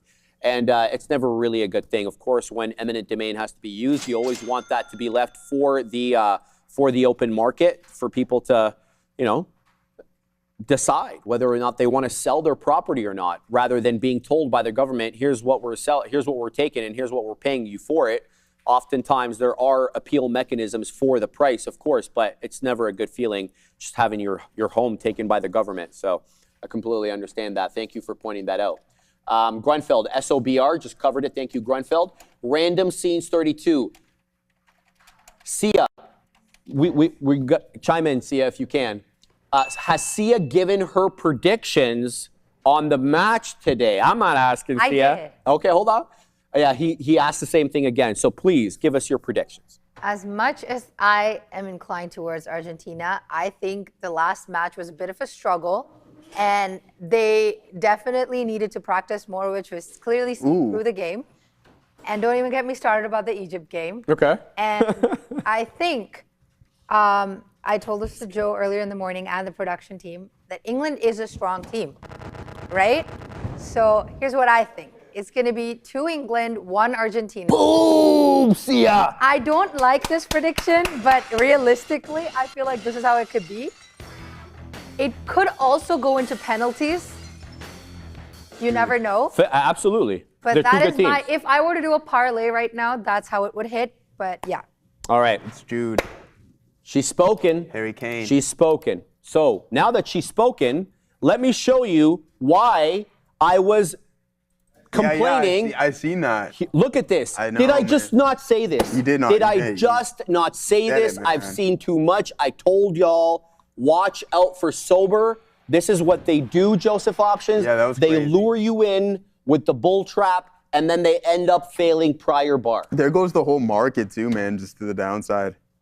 Unreal. Unreal. 3-2 Argentina, says Ozan. My man, Adam James abroad. Yeah, just in case you didn't Bad know. word, data centers, and more AI. Shout out to my man, Adam James abroad. We know exactly how he feels about data centers, and I respect How his about in opinion. space, though, my boy? What do you think about them in space? Adam. Yeah, Adam. Adam. Yeah, one second. No, seriously. Adam, Yeah, what yeah. would you feel about data centers in space? No, would give you us, still like- be? Would you still be against them? That would be that's a genuine question too. Sure. Yeah. Let us know, Adam. Let us know. But in any event, we're sending it to Sia for happening now, I'm mad. and then I Neil need has a his lesson of drink, the day. man. Not like an actual. Let's check how the major averages are doing at the moment before diving into what's going on with the market. Why is it bleeding the way it is? We have SPY currently up 0.12%. The triple Qs are all down 0.67%.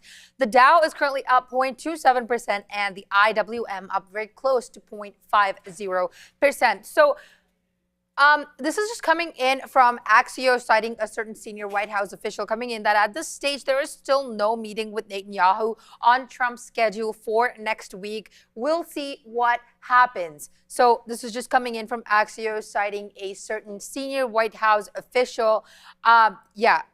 Let's also take a look at 2 things that I want to talk to you about. First of all, BlackRock. So shares are on track for their best day in more than a year today after the top Wall Street expectations. We'll be discussing earnings in depth during our news segment. Don't go anywhere. So shares have climbed more than 7% right now. They're currently up 7.2%. So if the stock closes at this level, it will mark one of the best days BlackRock will have since April 2025. So biggest one-day increase over there. Let's also take a look at how the chip stocks are doing right now. So continuing to roll from earlier in the day as well. MU down over 8.5%. AMD down over 5.5%. INTC is down close to 7%, with SNDK continuing to slide to 12.5%. But we're going to take a break and go to Neil because he has a lesson for you right now. Thank you, Sia, not just for the introduction, but thank you for that wonderful prediction that England will get one step closer to bringing it home. I have a personal bias. I'll be absolutely real about it. Canadian, wanted Canada to win, but the only reason that I cheer for England is because my cousin was a forward for them back in the day. And so I always will. Family first, man. Shout out to Emil Heskey. That being said, that's not really, the lesson of the day here is there's a concept that I've said before, and I want to bring up. It has to do with patience, but also what you're doing when a trade is starting to work. You'll often see if you're trying to hold something Like what does, it can mean two things. You can either just like hold it forever, wherever it might go to. That's one way to think about it. Like you're thinking, I'm just gonna hold it because I think the move is forever. Or there is, I have a move in mind and I make sure that I want to capture that move. Either way, you've got to have that notion as to what you're looking to get out of the trade relative to what you are risking. And to me, the first part of that comes into, hey, what are you risking on a trade? We've talked about this many times. I'm gonna use 3 examples here because this is fractal. It doesn't matter whether you're trading something at $1,000 or $5 or $50 or $150 and you're looking for $10 moves or $1 moves or 10-cent moves. That's all just noise. It really just comes down to the risk to reward. So whenever I'm in something and I have an area where I'm wrong, so I'm taking a short here, I'm deciding I'm wrong at the prior day low breaking out, that gives me a wick exit point. So I already know what I am risking. And note, regardless of the amount of shares I or anybody has, or how many times I'm looking to get out, I do know that that entry is to this exit, and I cannot be getting out 1-to-1. Once it travels that distance a little bit more, then I want to be taking shares. Because then I'm ensuring that when it works for me, I'm not just shotgunning out in a range where I'm taking a bunch of shares out, but if it loses, I'm losing more. So I want to hold and make sure I'm not taking anything inside of this range, and then I can get out before. When it breaks a consolidation like this, I typically reset. That's where you see me go into trend mode. I'm either looking for the full part of the move or I'm looking for the trend line. I have myself some set rules. When a trader does it that way, you allow yourself to be consistent. And consistency is what matters. SpaceX broke that 135, by the way. SpaceX just broke the 135. Bye-bye. If you were looking stink bids, then you've got them, that's for sure. But again, this just comes down to risk to reward. Like if you were going long off 135, you just got slipped $1.50. I can tell you there were no fills through 150. I can tell you that with 100% certainty because I would have got filled. But this is an absolute flush shot. And again, it just comes down to risk to reward. If you were long 135, at 135.5 and taking this dollar and happy with yourself, understand that when that trade lost, you could have lost $1 to $1.50. So that scalp trade really isn't that good when you put it into context. See how I can quickly weave it into anything? And it is all fractal. I don't care how big or how small a move might be. One of the examples I was giving you guys today was, okay, well, something went down that I didn't think should. The market was going to the downside. It's still going to the downside. There was a positive piece of news. It doesn't really matter what it was on WBD. I only trade this when I see what I effectively feel is free money. I wait for it to hit the low. I'm in. I have a tight stop. But my goal is to get to and plus VWAP. No outs. No outs in this range.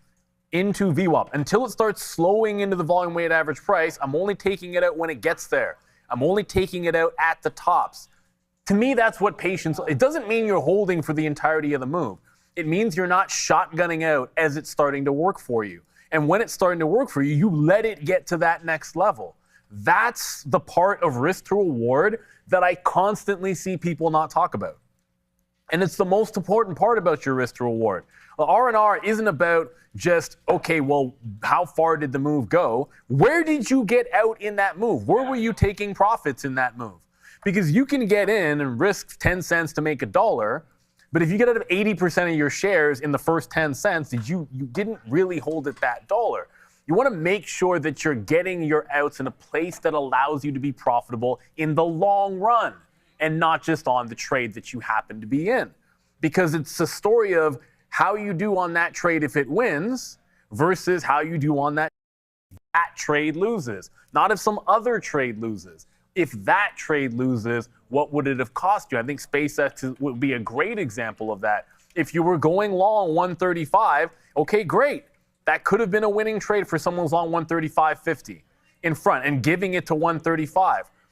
But is it really if it does this first?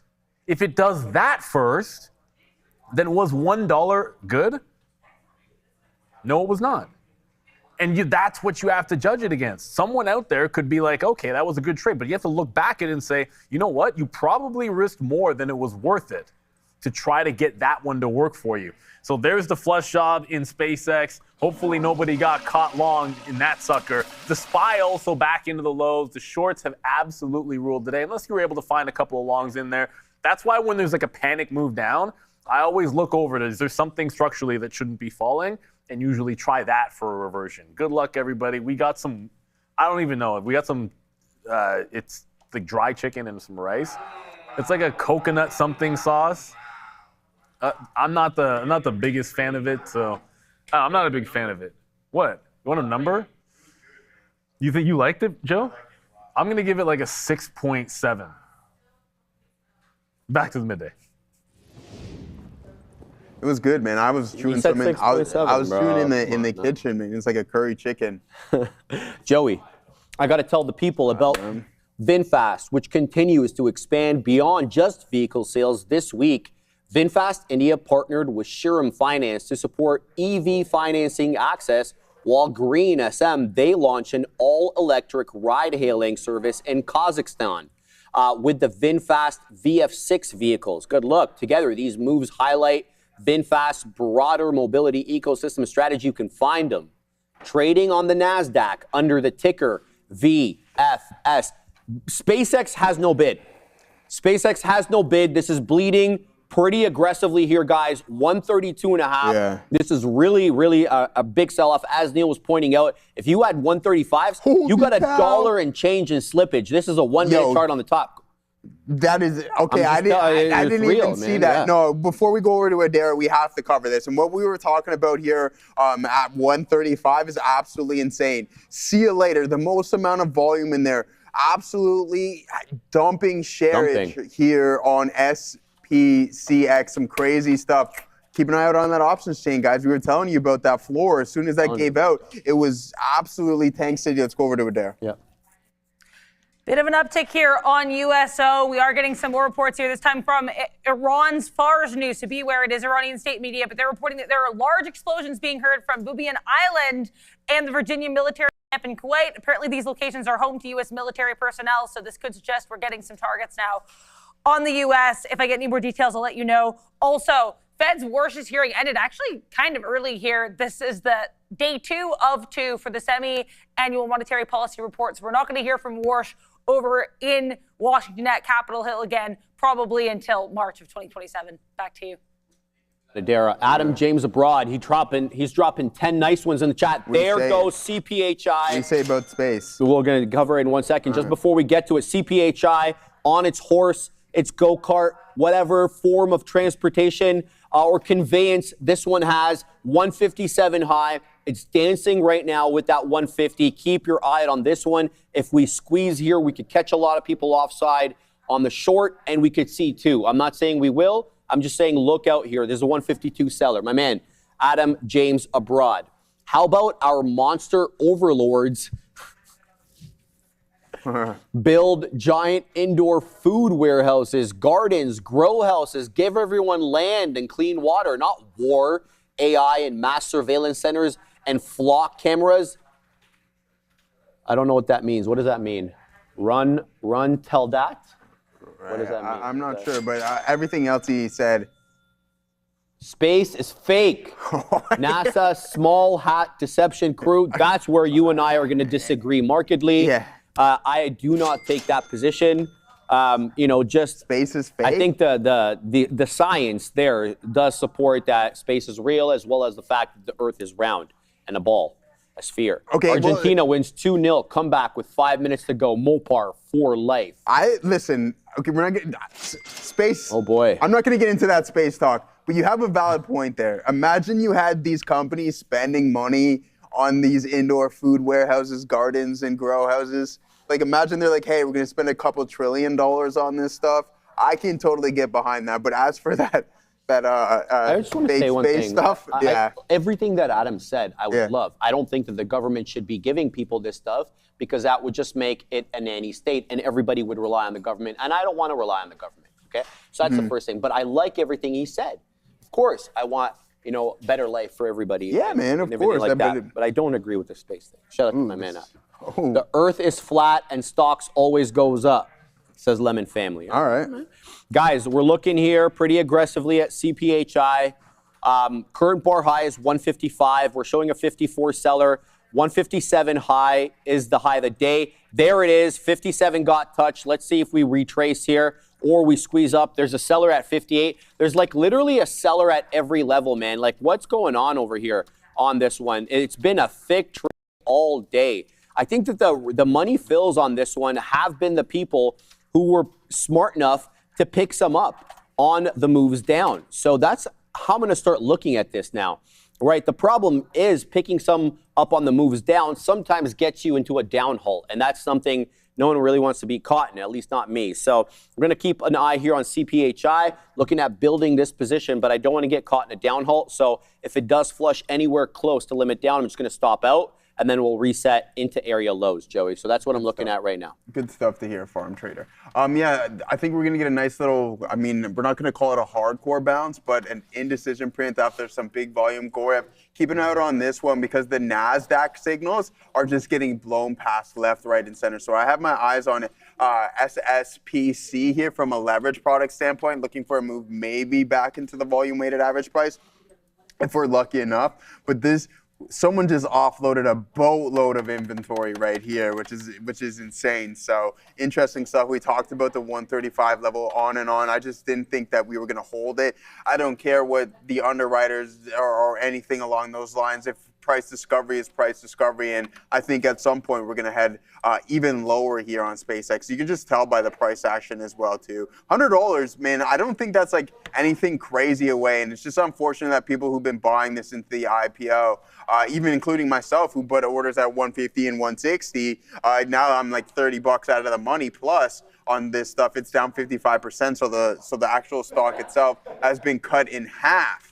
In the span of a couple of weeks there. So yeah, it is what it is, guys. Let's wait for a pullback here on SSPC, and then we're going to look to get involved for a move back and towards the volume weighted average price. The reason why I like this is because we can just use our previous high as an out there. All right. Brilliant. So let's pull it up over here and see what we got going on. Pullback. We're going to post up. Let's see if I get a rejected order. We're going to post up at 1611s. All right, 1611s. Oh, no. You want me to take over? No. Okay. Let's see if this works here. I got to set up the Amex key. Oh, it's so frustrating, man. I can take over, brother, while you set that up. Yeah, anyways. Yeah, well, I'll just wait till 1611. If it comes back there, and then I'll just punch and pray. So I will, I'll do that. I don't know if you have anything going on, but yeah, Tesla putting in a new low of the day. NVDA is now down 2.25. Good opportunity for me to buy a little bit more. Google's still holding on to positivity. Apple actually up 4%. So going off of the overall market. Same thing with goggles over here, Sharif. Wish we owned more of that. I couldn't be happier with myself with that 350 dip buy. And then also, hey, Google up. I have more SpaceX than I do have Google, which is shame on me. But hey, it is what it is, and we'll take it for what it is. But 13% to the downside in SK Hynix. See you later. What was ever going on yesterday, Sharif? DRAM down, Western Digital, SanDisk. SanDisk down 15%. Holy smokes. That's crazy. Yeah, support levels being broken. And look at this from a daily, guys. Watch out for this to be breached, man. Start slow. If you're looking to buy some of this stuff, be patient.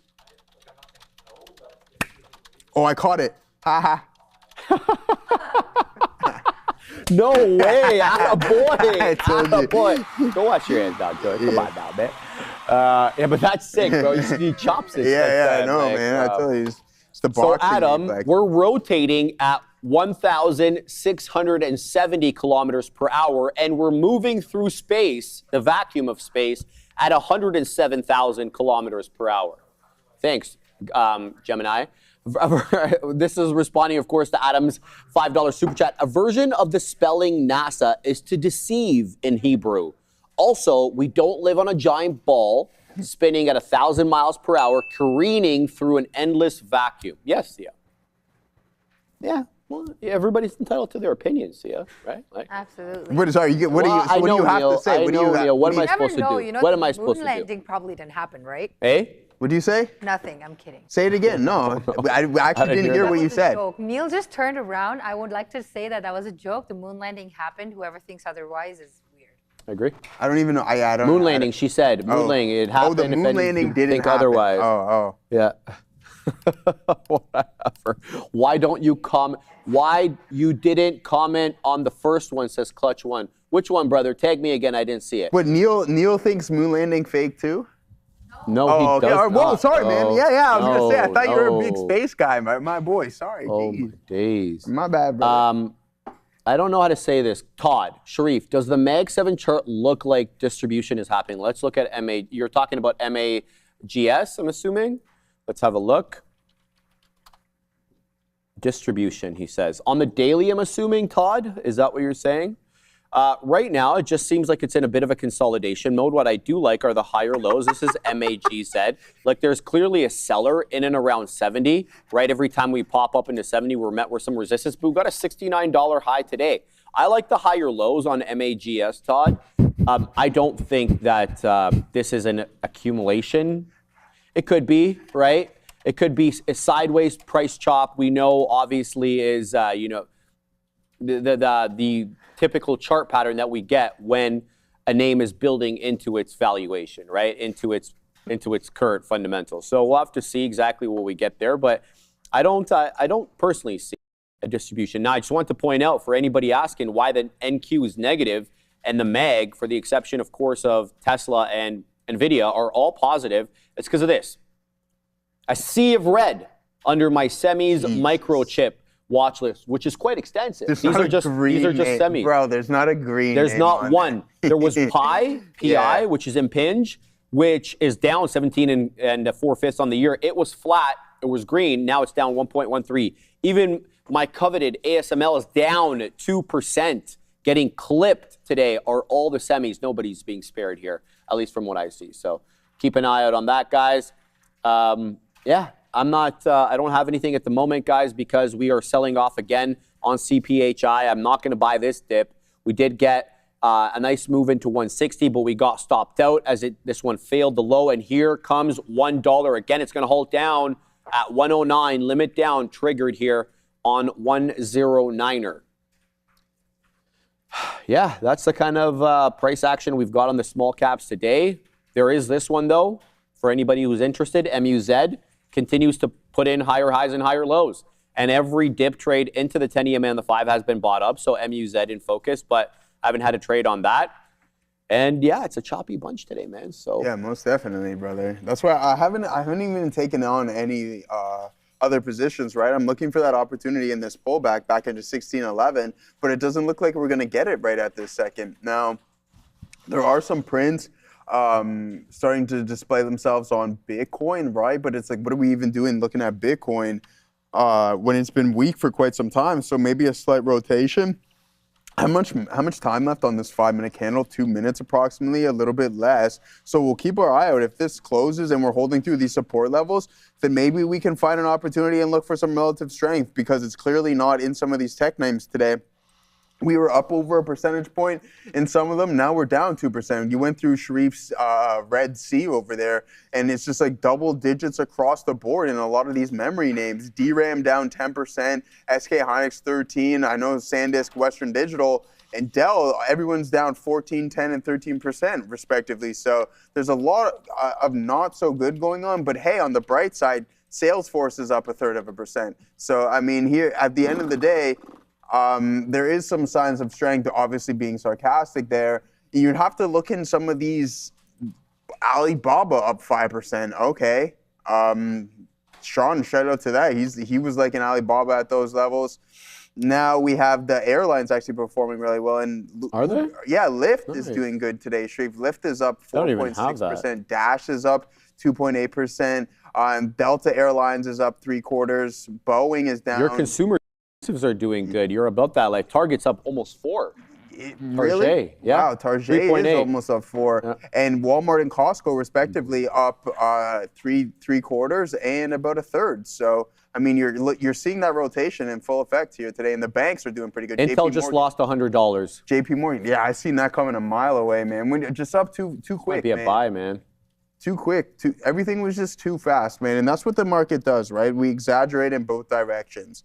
You just have to be patient. From what I've learned, listen, by all means, I've only been doing this for 5 years now, and I mean, like, that's not a lot. The guys to my right have been doing it for significantly more, and with that, I think a lot of people can agree you can't buy experience and you can't buy some of the market cycles. But hey, one thing that I've taken from what I've seen in my short duration is that, man, whatever goes up really fast and furious tends to come down relatively the same, man. And it's like, that's not fun. Well, hey. So, yeah, it is what it is. I think as a collective unit, including myself and everyone in the chat, is that I think patience is really, really key. And we know that Wall Street is always looking at it as the long-term game. So I think it's important for us to do the exact same thing, to be honest with you, and just learn from our previous mistakes. All right, I think we got to go to Adara. Do we? Yep. I never got that. See ya. Excuse me.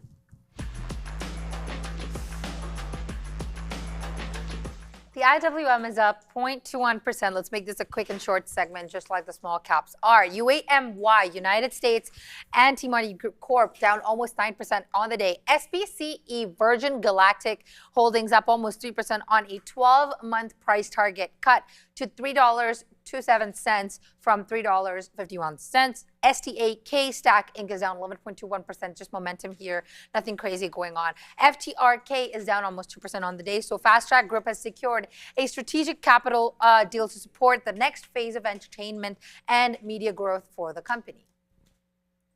I got nothing. Yeah. John Deesk, the internet is fake. Yeah.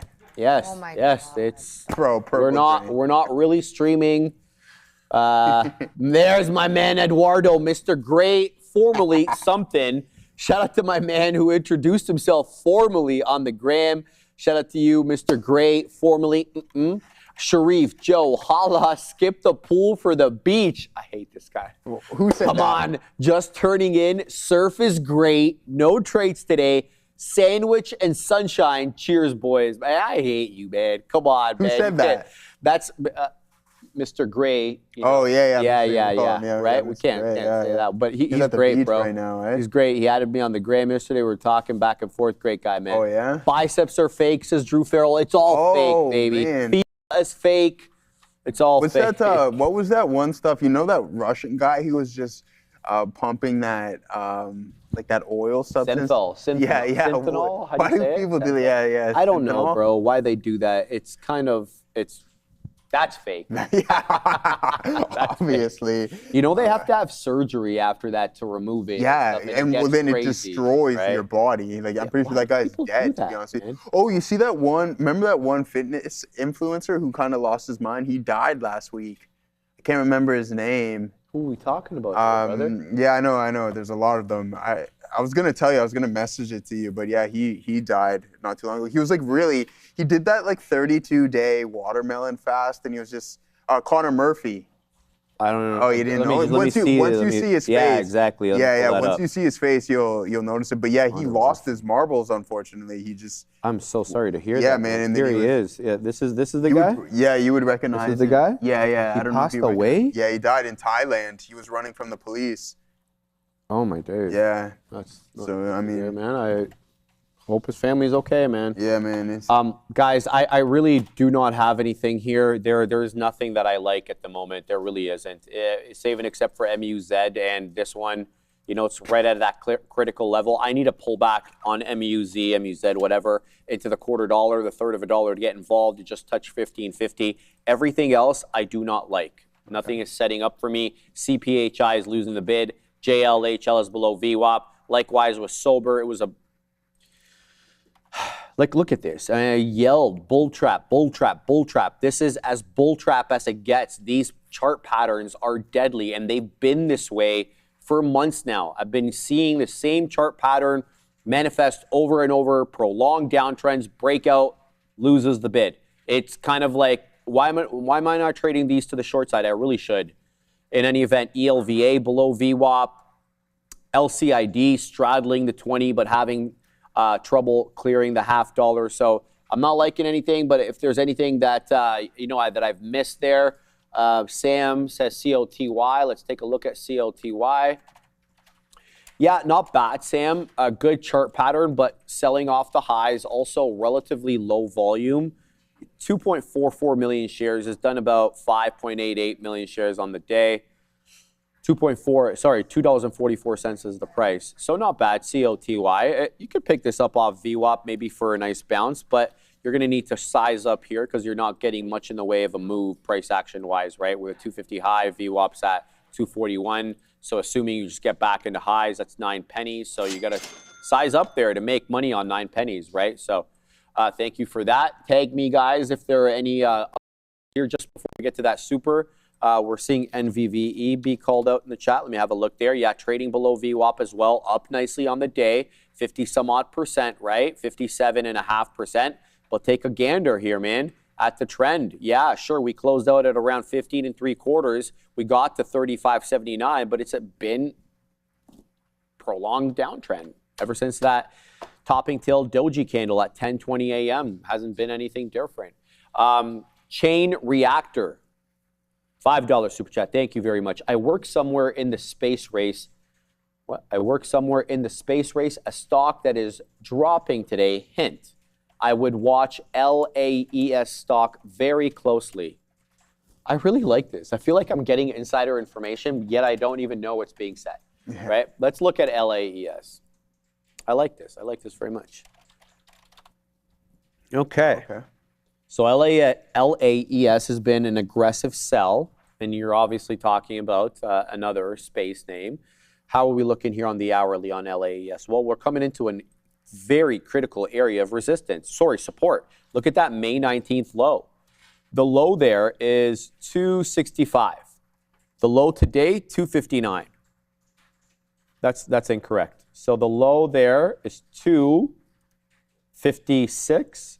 256, yes, 256. The low today, 259. So we are right there in terms of support. Good call out on that. I'm not sure exactly what I'm going to do with it, but I'm going to keep a close eye on it. Watch Lace blast off in the next 24 hours, says Chain Reactor. I don't know about that, man.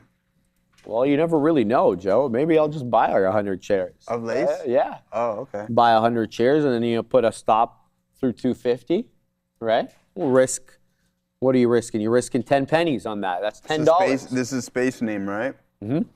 I don't know about that, man. I think the space sector is cooked. Going to be I'm not saying it's cooked, but I think it's a lot like Bitcoin, right? Like if the leader in the sector isn't moving, then I think the other names within it might struggle a little bit. Well, what is the headline here? Grunfeld says the Lace CEO went to SpaceX today. Okay. Interesting. I'm not seeing anything from today, but I saw some entries from yesterday on my blotter. Nothing new for LAES today, though. There was this, right? So press release, Seals Q, L5, Assassino, if we can. Leading developer, what is this? To partner with develop secure multi-package Internet of Things module for smart cameras and smart metering. Go ahead, Adara. I can confirm that the CEO went to SpaceX today. Thank you, Adara, for that. Thank you. Yeah, it doesn't even have that on my blotter, to be honest with you, unless they entered it earlier and it didn't show up. But yeah, thank you very much for that, Grunfeld. Kill Gore Trout 001 Sharif, my pool billiards buddy works on Moonlander engines. Can't wait to talk to him. Thank you for being the voice of reason. Adam James Abroad, Sharif's muscles are fake 3D printed bodysuit. I can confirm that as well, right? Man, 3D printer. You're on that bandwagon? No, I was going to ask you printer? If I could borrow yours, maybe. Yeah. I charge it out, baby. Whoa, I even rent it to out. me? Yeah. Whoa. Talk about a rate. You can get a discount. Would I get a 3D printer? Hell yeah. I love that. I would absolutely definitely get a 3D printer. Joey, people are saying GUTS, guts is moving. Let's have a look at guts. Oh, okay. We got a candidate here, especially now that it's hanging out at this $1. You're killing me, Lemon Family. Stop distracting me. I'm trying to do this chart analysis. GUTS, Joseph Options. breaking out through the dollar area. It is at 101 with the 102 high. Be on the lookout here because this is a critical area for these ones that are coming from the south of the dollar. It's after a bit of a different trade, north and south. So on the lookout here, GUTS, thank you for this one. Didn't have eyes on it. It's definitely on my radar now. Yeah, I've traded Bitcoin. Good thing that we've went small on this. I traded Bitcoin twice in the past couple of days and gone over 2. We've been good on everything else. So you know what it is, Sharif, right? You know what I typically say? It's AC Slater to Bitcoin. I don't want to look at this thing anymore for quite some time. I just don't think it's in play. As it didn't hold up, it's just breaking down with the overall market as we establish some new lows. Should just stick with the TQQQ. So therefore, as Sharif would like to say, it's losing its spot on the Covenant side chart, and I'm going to remove it off of every aspect because why are we going to take our own little loss? I'm like, what am I doing trading Bitcoin anyways?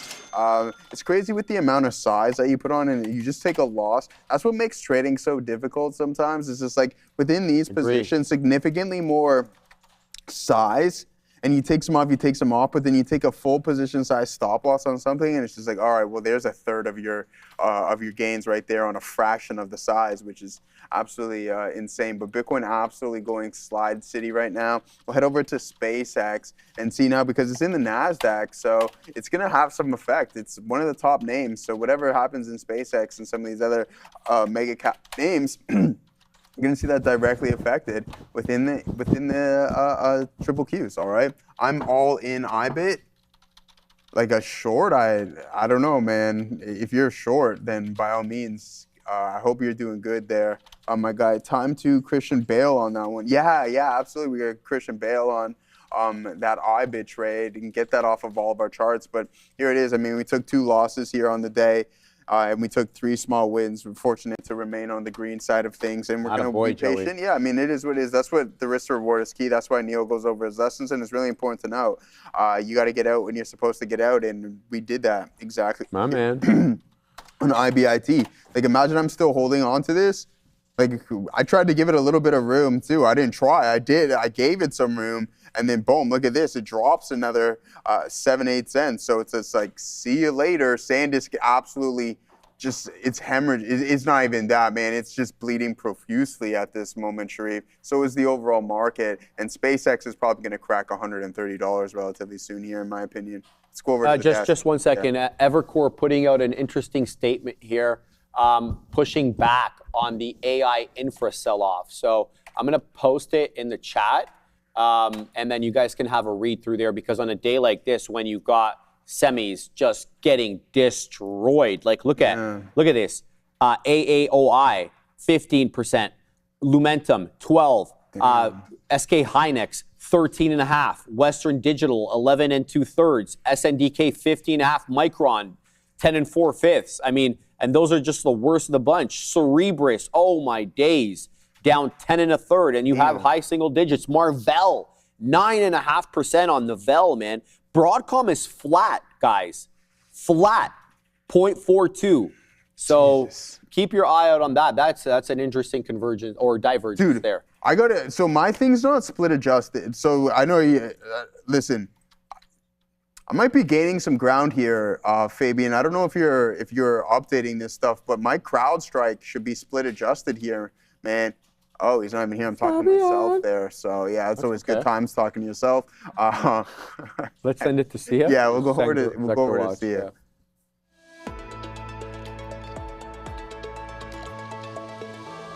The SPY is currently down 0.19%. Let's take a look at what is going on with the sectors right now. Electric tech, we have NVIDIA, who was a bull yesterday, currently being the bear of the day, I would say, down 2.5%.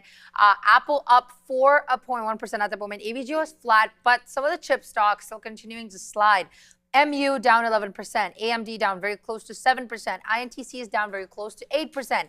You have Cisco down 5%, and SNDK looking really bad here, down 15.3% at the moment, and Dell also down 14%. You have ANET down 8.5% at the moment. Tech services, you have Google, Microsoft, Meta looking pretty good on the day. Meta is up close to 3%. Good look on Meta over here today. Google is up, again, close to 4% on the day. Microsoft up very close to 3%. Oracle also up 3.3%. Palantir is flat. Netflix up 1%. PANW technically a bit a bit. The green side up 0.68% at the moment. IBM's down to 2% at the moment. Finance, you have BRKB and MasterCard flat at the moment, but JPM up a little over 1%. Visa is up 0.67% and BAC up 1.2%. You have Citi also flat on the day. MS down 0.94 over here. Sorry. You have Morgan Stanley, down very close to 1% reported today. You have Robinhood also looking pretty flat over here. I'm so sorry about that, trying to read. PGR down heavily, close to 8% today on the day. Retail trade, you have Amazon up 3.5%. Walmart up as well. Costco, however, trading flat at the moment. Home Depot is up 1.7%, followed by TJX up 0.60%, very close to 0.60% right now. Producer manufacturing looking a bit towards the red today, with only 2 names in the green. AMAT is down 7, very close to 6.2%, apologize. CAT down 4.4 and LRCX down 7.3%, with GEV down 5.4% at the moment. Consumer non-dribbles, you have KO trading flat at the moment. PG up 1.5%. PM is up 2% and PEP trading flat as well. Health tech, you have J&J reported today, but seems to have reversed all of the gains that it made earlier in the earlier trading session, down 0.93, very close to down 1% today. Lilly is also down very close to 1%. ABBV is up close to 1%, and MRK up 2.3%. Consumer durables, you have Tesla up 1.2% on the day. Rest of the sector looks a little bit of a mix over here, with Ford up 1.7%. And process industries, utilities, industrial services, all combined a bit flat, but industrial services looking a bit of a drag down today. You have PWR down over 3.5%.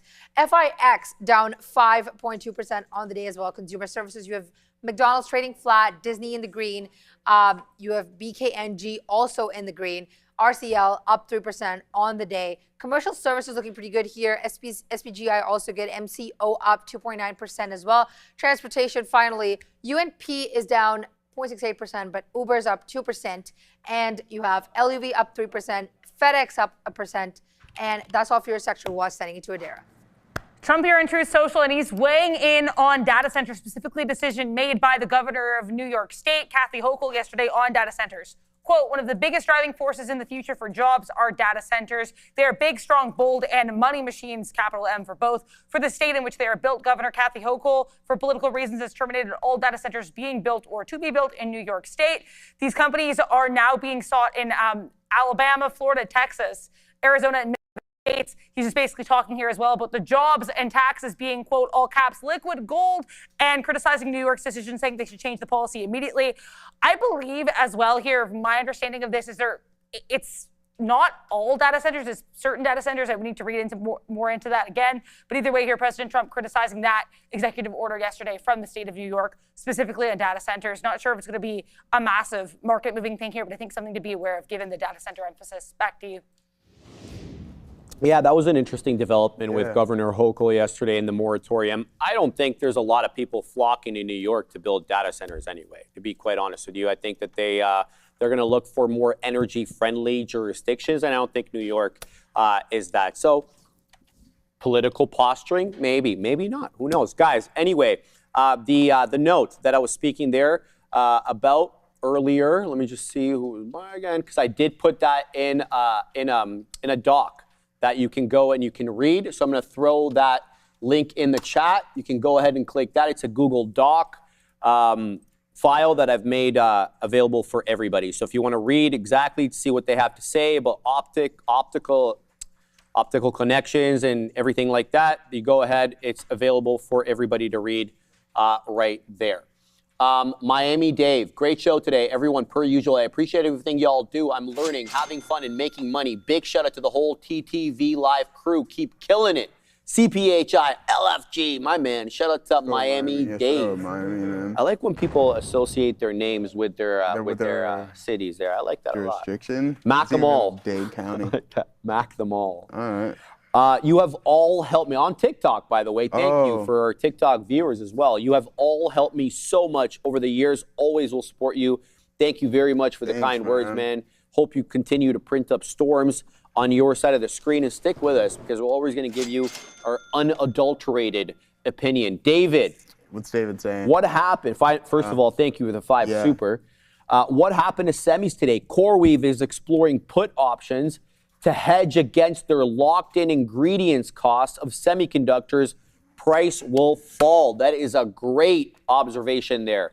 You want to cover some of the semis? Because I said a lot about them. Okay, so I think this is really important to note. So we seen yesterday, and I think a lot of us can agree on this. So we seen yesterday, and I'm just going to look at this from an options perspective, okay? We seen the semis climb some of the strongest, but then they get hit the heaviest, all right? So there's two sides to this coin. Now, I'm going to look at this from an options perspective because why this can show us where some of the larger participants are placing their bets. Now, on yesterday's session, bright and early this morning, oh yeah, we were above 213.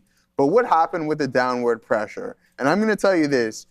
From my experiences, I was just going on my spiel not too long ago, is that we had an insane amount of size that is no longer really there because people got decimated. Oh, it's actually increases. I'm going to eat those words really quick. So you have the market makers on the opposite sides of some of these long bets for the individuals who are buying these contracts. I said by the end of the week, we're most likely going to close below 210, and I stick by that thesis. Why? Because we have all of this gamma exposure and all short contracts that are now worth $1.30 at this point, going to expire worthless. Now, we've done this on multiple occasions, and that's been the case.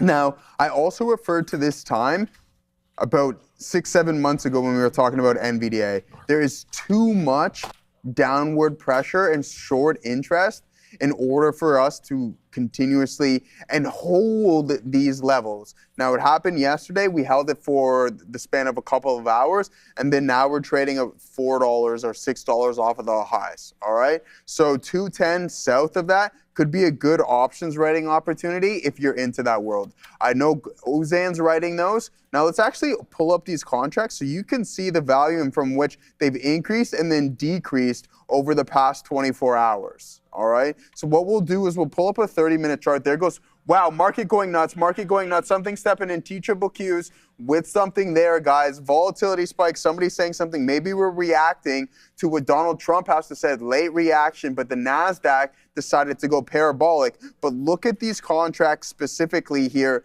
on NVDA.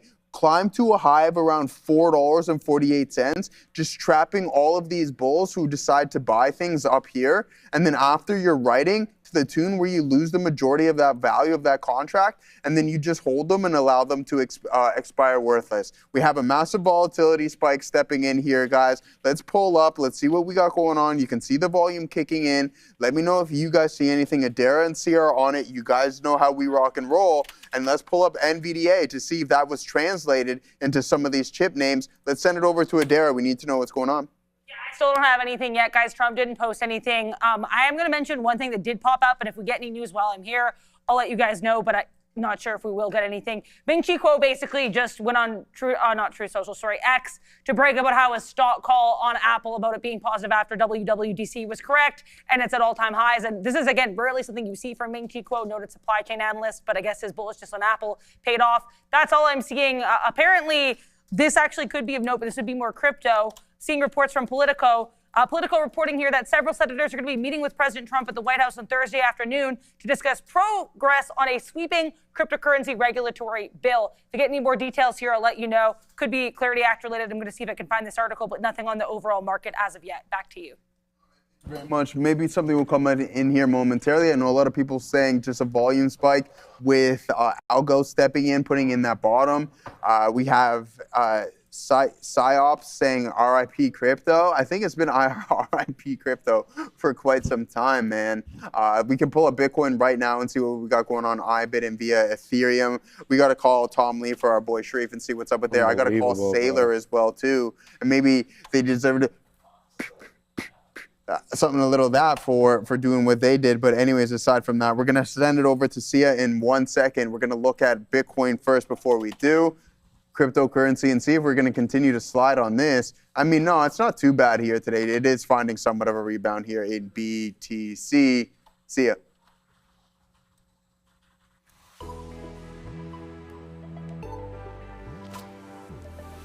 Let's talk money market. So the Bank of Canada has left its benchmark overnight rate change to 2.25% as of today. So they've predicted the economy will grow by 2.25% on an annualized basis in the second quarter after grinding to a halt in the first quarter amidst certain disruptions by the Middle East conflict, also uncertainty over the U.S. trade policy. Let's check what the dollar is doing right now. Currently down on the day, 0.25%, slipped against major currencies today after softer than expected U.S. producer prices have also reinforced certain signs of easing inflation, pushing the view that the Federal Reserve can remain patient on these interest rates, even as the investors are weighing in on renewed strikes on Iran. Also, finally, let's take a look at the Indian rupee. So central bank data showed today that India's balance of payments as the BOP has remained in a deficit in the second consecutive month in May. Capital outflows have added to the pressure of the current account deficit. So with that, the rupee up very little, but 0.06% at the moment. All right, Joey. So we're in 2H, second half of 2025. Yeah, 6. Quicks. Sorry. That would be nice. Yeah, I know, right? And it's time to do our picks. We're doing that? We got to do it. But I'm not prepared for this. You're not prepared? No. Fabian didn't give you homework yesterday? He did, but I got other things. All right, we could do it, man. I'll go blindly. We could. How can you see me? Those are from... Those are old ones?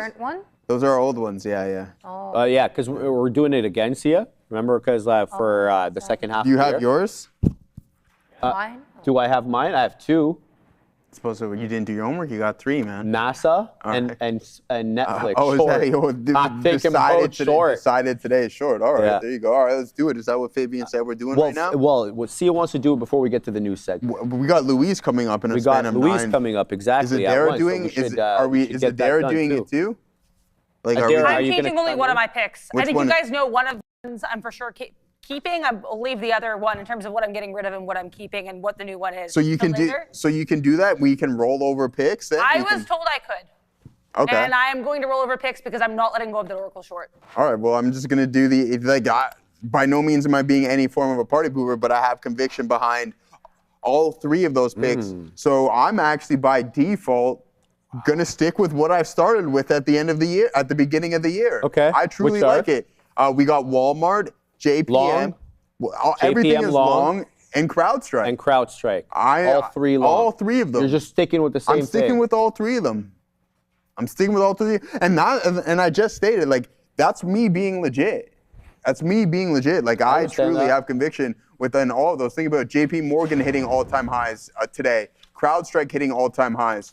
And then the only thing that's really lagging that I believe has found a bottom is Walmart. So yeah, I'm gonna rock and roll and keep with those same 3. All right, I've got 2 that we can do, and then I can get one for tomorrow. I'd like to keep a long, obviously, because both of these are short. So I'm just gonna say Netflix short and NASA short. I like the chart patterns. I'm not looking at it more than that. I'm not really looking into the fundamentals of Netflix. And hey, let's see what happens with that. I'll have another one for tomorrow. Let me think about a long one. How about you, Sia? Absolutely. Sorry? How about you, Sia? What do you got? I'm looking from an investment point of view more than trading here. Sure. But That's the point, I think. picked JPM, BE, and Long? NVIDIA. BE, JPM, and NVIDIA. Yeah. All right, those are good picks, man. There we go. So I'm sending it to you now, Fabian. Short, and then I'll send you the third, hopefully tomorrow. All right, guys. Wow, it is a light bunch, guys. It has not been this light of a day in small cap gapper world, I think, in a while.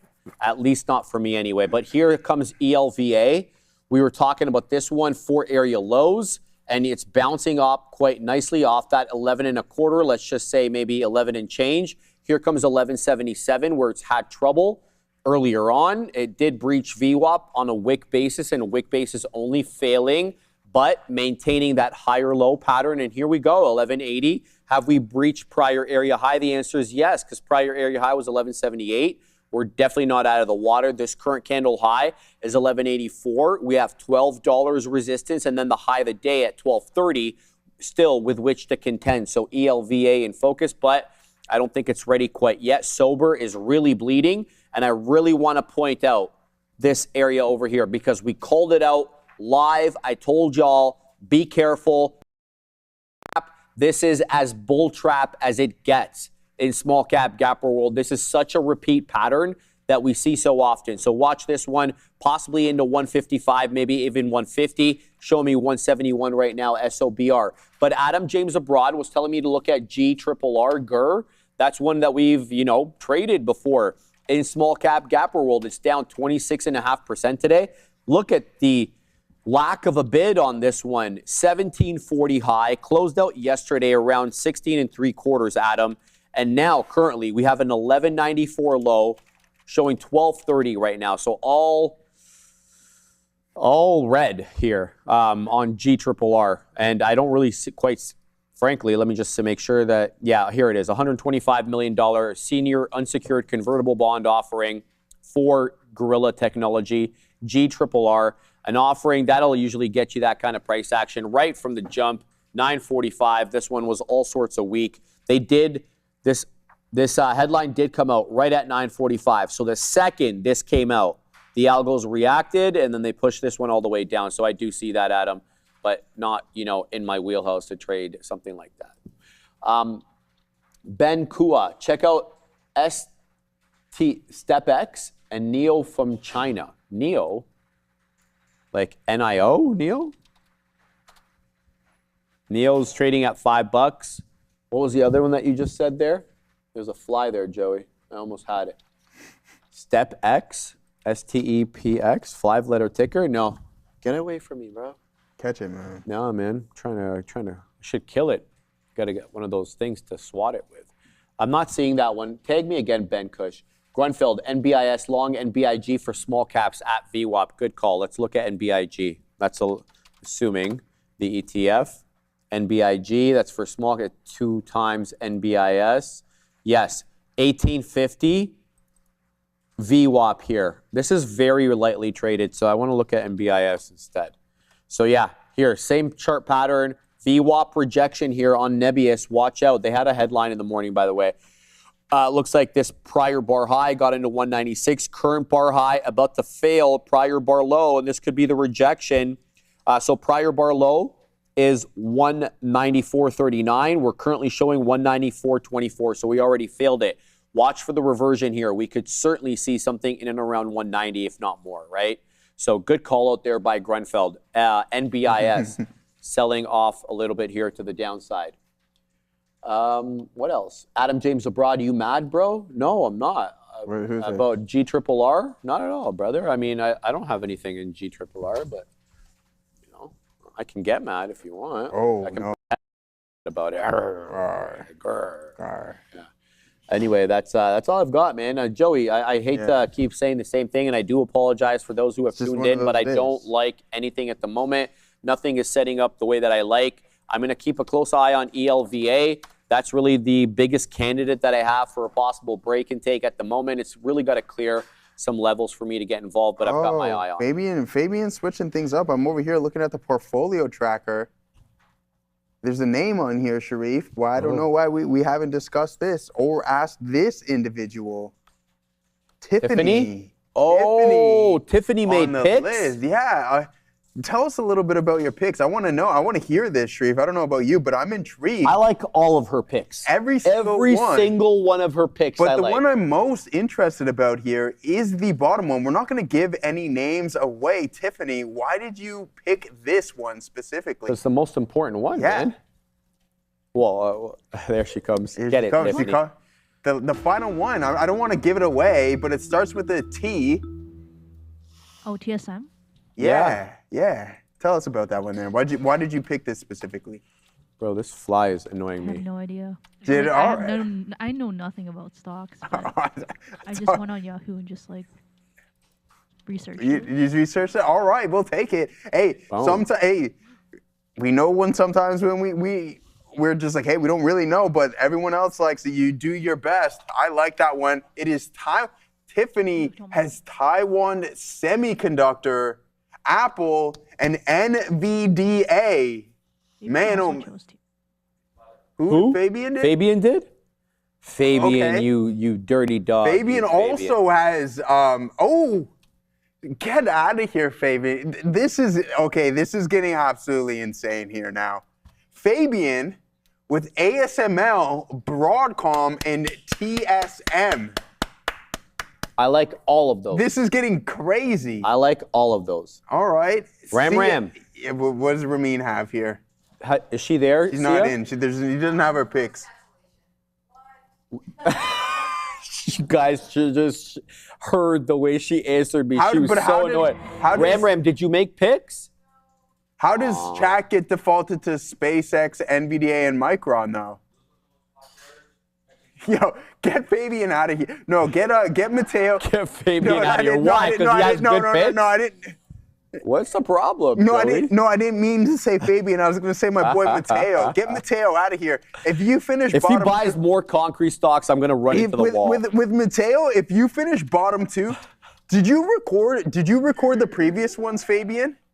Did you record the previous ones? Where? Scroll down, Joey. Scroll down there. Yeah.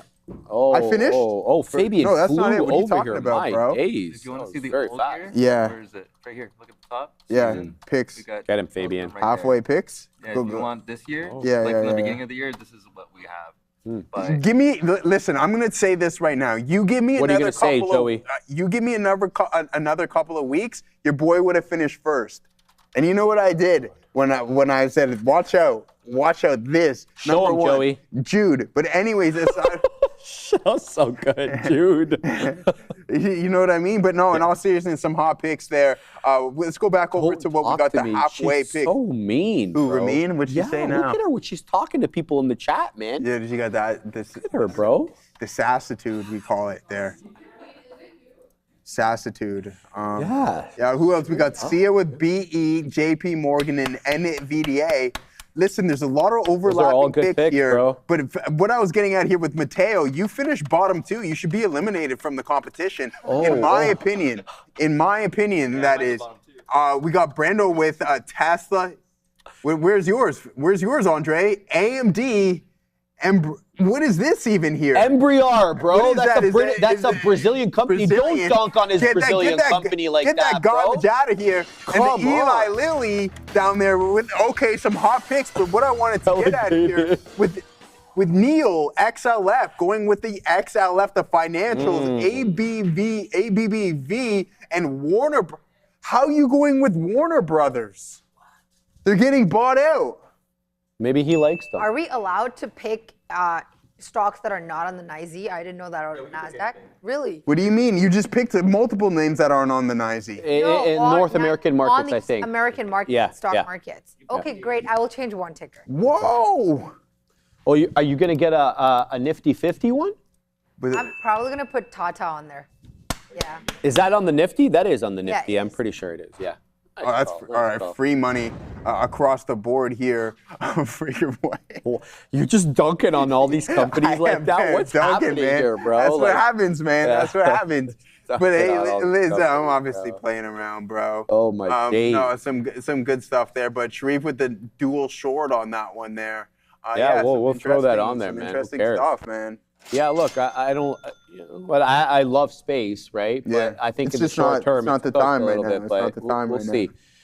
That doesn't change any of my thesis on SpaceX in the long run. I'm going to be buying this little by little, right? I mean, that's my long-term portfolio. I'm not looking to cash in on this money at all at the moment, guys. So, Okay.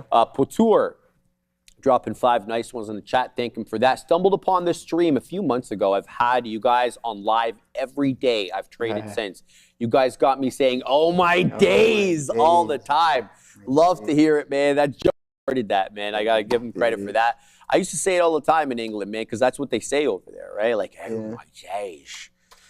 So yeah, thank you for joining us, Couture, and thank you for the super chat, of course, and stick with us, man. got David Not every super day chat, is as too. slow as this, obviously. Yeah, they really slow, man. Yeah, David, $10 super chat. Please put me in the spreadsheet. Love the energy there. Starting today, if evenly split 3 ways. Oh, I already like the first one. Yeah. Pan W, Yeah, nice. QURE, and VSAT. Yeah. SIA, in my rear view mirror. He's already dunking on us, Joey. Yeah. Well, hey, man. Listen, I hope suggested this. I would say, like, hey, make it a massive pool and do it over a month, but do an actual buy-in. So we'll do it cheap. Like, so say if you wanted to get involved, $20, it goes into a pool, and then you have a first, second, and third placement. So I believe that we should do that just to get everyone engaged. I don't mind that at all. And that would actually rock and roll, get right? Luis to chime in. We get Luis. We can get Luis to chime in here, but we got other things to talk about, Tree. But let us know if you'd be interested in that. We're gonna go over to Adair first. Talk about a name here that is making a bit of a move. WBD, Warner Brothers Discovery, CNN reporting that both WBD and PSKY are expecting that there's going to be a delay in closing a deal between the two companies. Of course, PSKY wanting to acquire WBD here. Both companies reportedly expecting that delay. Back to you. Thank you very much for that. All right, I think we got the man of the hour. Yeah. The man of the day.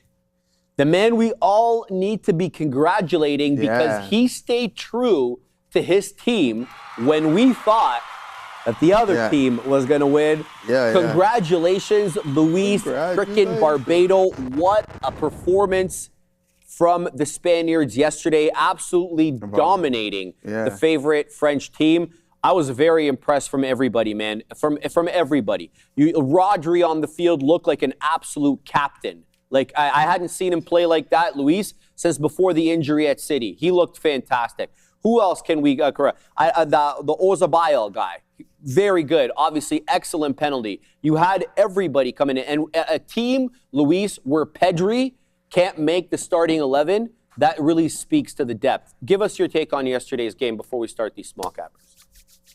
Well, what we were talking before the game, France has a very, very dangerous offense, but if they are not willing to run, to counterattack, if they don't have spaces in position of the ball, they are not so dangerous because the midfielders are quite, medium quality. So if we don't allow them to run, if they don't have a space for Mbappé and Olise, if they do like, I don't know how it's called in English, like possession attack, like when you are defending down and not letting them spaces behind your back, they are not so dangerous. So I think that was very well studied by the coach. We have an amazing coach. We closed all the midfield. We overcrowded the midfield with the two side wings, with the two wings defenders and the two wing offenders. So we closed the midfield. There was no space for them. Then if we have the ball, we are much better team than France. No question about it. No question about it. We have a much better midfielders. The two center defenders, they are better, the French ones. But if you count the four of them, we are better. We have amazing wings, and we have only conceded one goal in the World Cup. And what is more important, we only conceded 10 shots to the goal. 10 in the whole World Cup. So, it was ridiculous. So and I got to give credit to Unai Simon.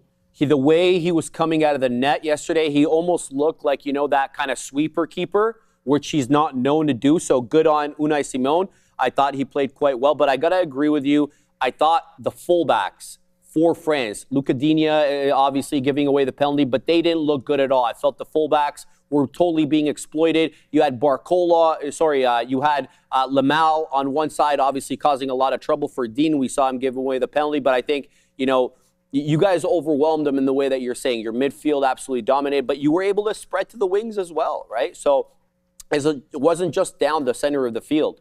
So I really like that. And they were running a lot, chasing shadows, chasing the ball. And why they stopped pressing? Because after 30 minutes chasing shadows, you are tired running behind the ball and not with the ball. So exactly. It was an unbelievable game.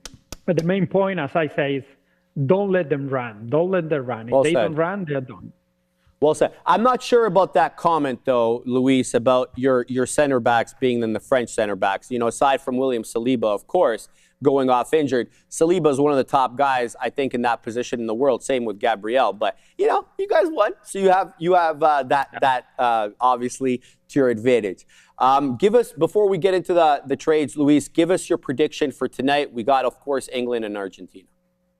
That's a tough call because it's all up to Messi. So if Messi wants to win this game and he is inspired, they might go through. They might get to the final. But it's a tough call. I would love Argentina to go to the final because, of course, here in Barcelona, Messi very, very much. I love Messi more than many of your family members. So. I would love for Messi, but as a rival, I would take England, of course. I think they're a little bit weaker for our kind of play, you know, our kind of strategy. So I like it. Zion Lala chiming in. I'm sorry, Luis. Argentina winning the trophy. Refs playing really good for Argentina. Great. Great ad on for Argentina. LOL. I'm not saying that that's true, Luis. That was a super chat that just came in right now.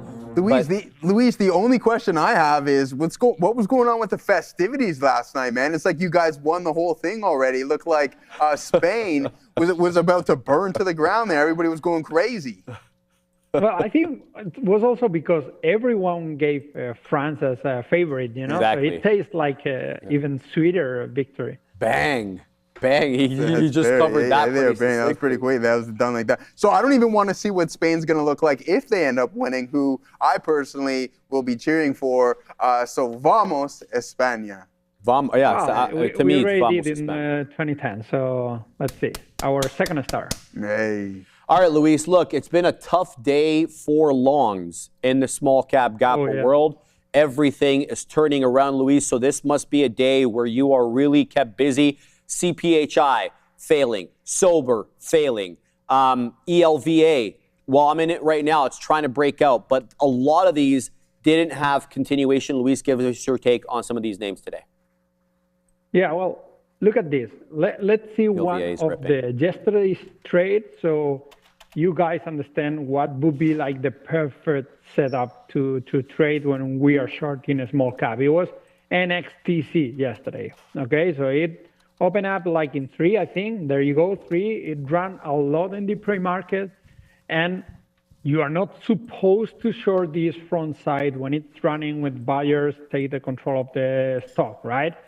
You might have tried the first one here with a tight stop. I didn't, but it was okay. Set up here, short here with a tight stop over these relative highs. I didn't short it.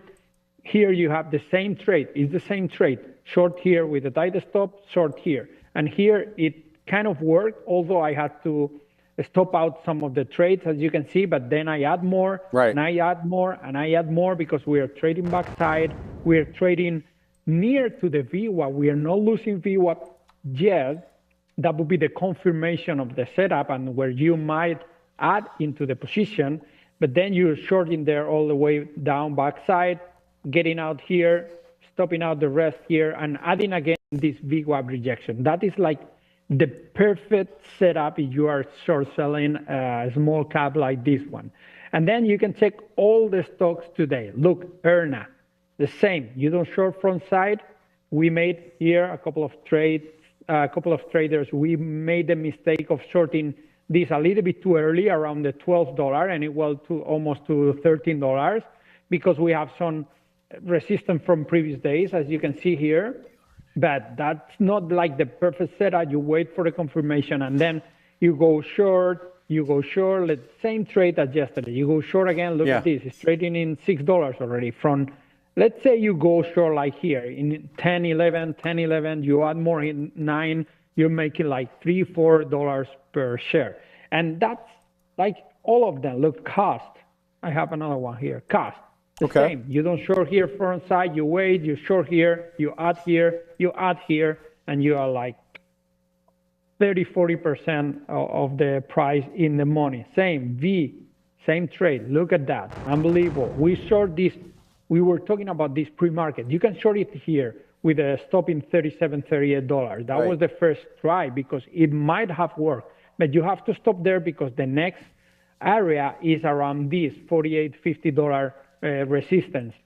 It failed there, you don't short that front side, can go to $100, but then you short backside here, you add more here, you add more here, and look, it's trading in $29 now from 47, 45, even 40 if you short the last time here, so it is the same setup again and again in all of them. GTI was the same yesterday, I think it was.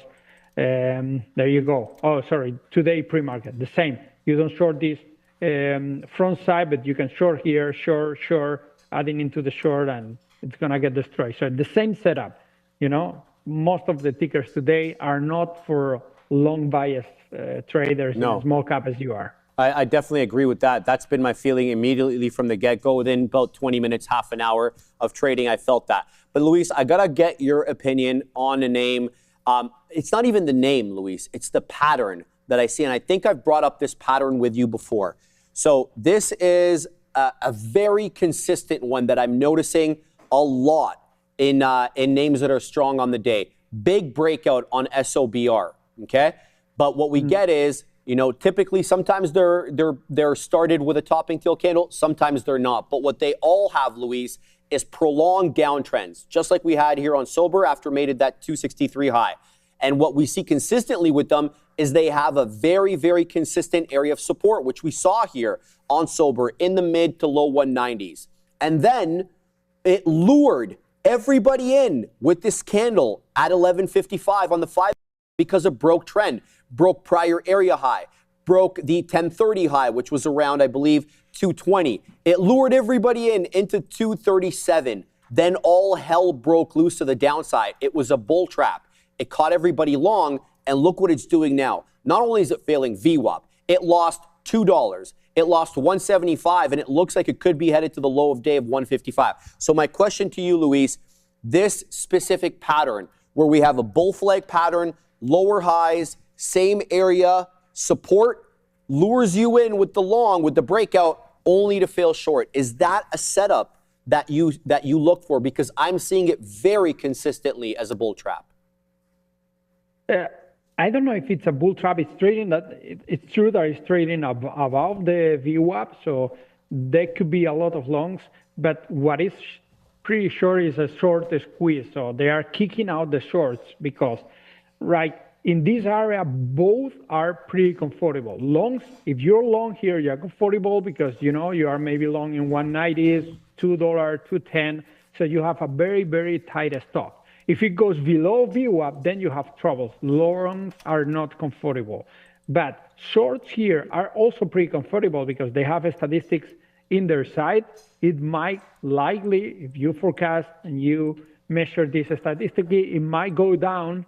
We are trading, look at this also, against important resistance here, as you can see, okay? So we are shorting against a resistance from previous days and months, and also because if you're short here, your stop is very tight as well, okay? So both in this area, both longs and short, they don't have trouble with the positions, okay? So they have to kick out one of them, whatever. If they want the stock to go down, when I say they, let's say the market or market makers or big hands in the market, you know what I mean? Right. So if it's gonna go down, they have to kick out the short. They have to make it look ugly, the trade, before it goes down. And if it's gonna go up, it's what we call the VWAP reclaim. It's gonna go below the VWAP for a while without volume, and then shorts are in trouble. They might get out, and then it goes up. So sometimes the trades are not that nice as we saw in the one yesterday, but they have to look a little bit ugly before it goes pretty, Understood. Fantastic stuff. All right, Luis, a couple of things here. Now, IWM, I know we talk about quite often how there's no real correlation between some of these names with them moving, but the IWM is the best performing major average here today. We're down 2.7% off of the all-time highs. Now, in a couple of weeks, we're going to have the FOMC meeting. I mean, we're kind of in an area where I say that we're not going to see a rate hike here or a cut. Now, if there is a cut in the near future, or sorry, a hike in the near future, What does that mean for the selection pool? Do you typically see that really start to cool off? Because what I've seen as of late, some of these names, I know you like to fade them, but we're not getting those big time momentum moves like we've seen when the PDT rule was lifted. What do you think will happen to the selection pool if we do happen to get a rate hike in the future? Well, I think it's more about cycles of long cycle and short cycle, more about the hike rates or the index in itself. So it's more about cycles. We are now in a very comfortable short cycle. So most of the shorts are working very nice. We see a long fades during the day. Then we might have one crazy runner one day, 500 or 1,000%, and then that will ignite the long bias, the long cycle. And it's also about sectors. Right now, we don't have like a clear hot sector in the small cap. It's all about the news every day. So I don't think that will affect a lot to the small caps, the high rates or the index itself, the Russell or whatever index you check when you trade the small caps. It's more about cycle. I think shorts are very comfortable for around a month now. I think for the last month, we didn't have like a crazy runner that ignite this long bias cycle. It's about to come, one of these outliers that you know change the market feeling. But so far, I would say if you don't short front side, you are pretty safe in this market. Yeah, fantastic answer. So I like that you talked about the cyclical nature of these small caps. We've seen what happened not too long ago with the PDT rule, and it looked like it was just an extreme amount of fuel being added into some of these small cap names. Things are starting to cool down. I know you guys collect a lot of data. Is there like a time frame or a period where maybe, I know the shorts are being favored right now, we're not getting those 1,000% moves. Is there a time period or a time frame in where you see buyers start to step in and maybe the PDT rule can help ignite some of these names to where we're seeing 4 digits in a single session? Is there any specific time frame there? Well, look, when the PDT rule was removed, it looked like it was going to be like that. And I already said in the show, it's going to take few days. You know, they like using these chains to, you know, mainly Chinese and Hong Kong companies to push them. But it lasts like few days because then you realize that they also have some shorting measure to avoid this. They change the overall, or I don't know how it's called, like the overnight interest for a short. It's very expensive now. They require a lot of to go short overnight. So it was not that, you know, PDT rule is removed and everyone can go below $25,000. It's not like that. Yeah. So it didn't last a lot. We measure how many runners we have. Let's say runners is when the stock goes up like parabolic and it doesn't allow you, let's say if you go short, you cannot get out, you get stuck in a position. And well, that was the PD2 rule, I think was here like 5 or 6 weeks ago. We have like 12 runners in a week. That was like, you see, a lot. And then we have to go back here for the same amount, like 12 runners in a week. But look, most of the weeks we don't have runners. We have like 1 runner, 4 runners, 5 runners. So only 1, 3, 4 stocks going parabolic without letting the shorts go out of the trade. And if you look at the percentage of the stocks that close red from the open, if we don't have a crazy week, look, it's a lot. It's like 100%, 70%. So we have a lot. This is like how it measures from the opening to the closing bell, the movement. Here we're checking the runners, but if you go to the gappers, which is what most of the times we trade, gapping up, and we'll see how they behave. Look, there you go. Like the average is like 63% closing red from the open, but we have some weeks around 80%, 80%, 80%. And this is what is the most important. If we have a crazy runner, we have this kind of day. Pre-market is going up, the market opens, and they keep going during the day up. This is not, you know, the most common. Is like from the open, it goes down. From the open, it goes down. Look at this. The last 3 weeks is going down, going down, going down. We have one runner last week that changed a little bit the behavior statistically, but most of the weeks you see from the opening going down. So it is very important to identify what kind of cycle are you. If the long bias traders in a small cap are making a lot of money because there are some crazy runners, or just the short side is working pretty good. Okay, so yeah, I see that you're identifying. Do you think you can you pull it up one more time and identify where we are at exactly currently within that cycle that you have going on? We can check like daily, okay, and then we can check like the last days. And look, this is the amount of gapping up every day. So we have like 8 gap up. Well, I have some filters, of course. It has to gap up over 20%. Let's say here like 0.5 at least, 20% gapping up with a volume of 200,000 at least, and pre-market volume 50,000, okay? And then you search, and it tells you how many gap up we have every day, and the percentage of closing red. Like today, we only have 78. Oh, this is monthly, sorry, daily. There you go. Today we have like 8 gap up, 10, you know, so we don't have a lot of gapping up for the last this week, let's say, and the week before. Look, we have so many here. And look at this, the percentage closing red. Today is 100%. All of the gap up over 20%, they are closing red. And we have here like 50%, 70%, 70%, 75, 80, 83%. So we are in a short cycle. Look how it's working. It's working very good. From the open, it goes down like 25% at least from the open on average, of course. So that's the kind of week, called last 3 or 4 weeks, let's say, that the shorts are pretty much comfortable. So if it changes, you have to be very quick. Usually the first one, you take the loss. It's a crazy runner, you think it's gonna work, you have to stop out, you have to stop out again. But once you see like one crazy runner, like moving out like 500% or 1,000%, for at least 2 or 3 or 4 days later, just relax, size down, wait for confirmations, don't short front side because there is this sympathy place, you know, once it goes up.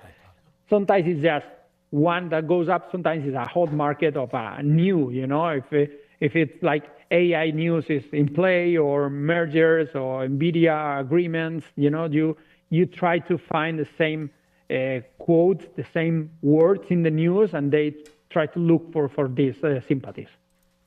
Great information, Luis. Thank you so much. I got to pass on some messages from our viewers directly towards you, Luis.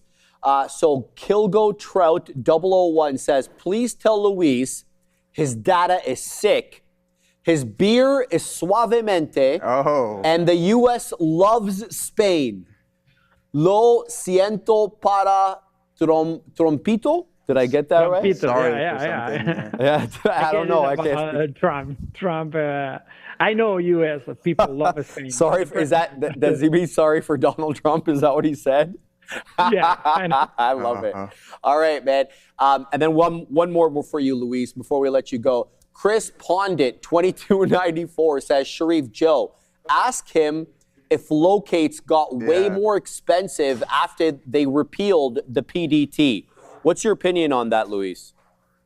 It haven't been right away more expensive, but it's getting more and more expensive. It is true.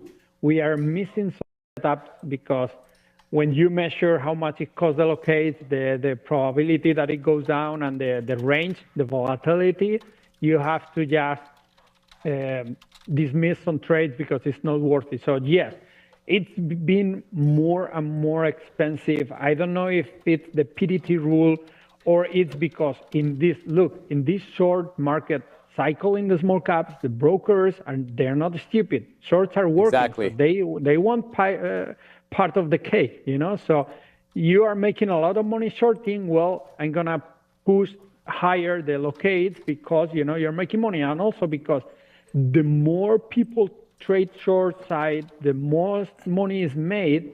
The locates is just demand and offer. So more traders asking for locates, the price go high. So yes, it might get to the point that the strategy it start to get more and more tricky. and you have to be more selective. So no short everything that goes up and fail, but pick up just a few trades every day where the locates are worth and the probability and the range is worth it as well. Let's hope we don't get to that point. We have some systematic traders, some algorithms traders that are already stop the machine because the locates are so expensive that they cannot spend so much money buying everything that gap up. So it is difficult, yeah. All right. Thank you so much, Luis, for coming on. As always, bro. Obviously, big victory for you guys yesterday. Off to New York you go.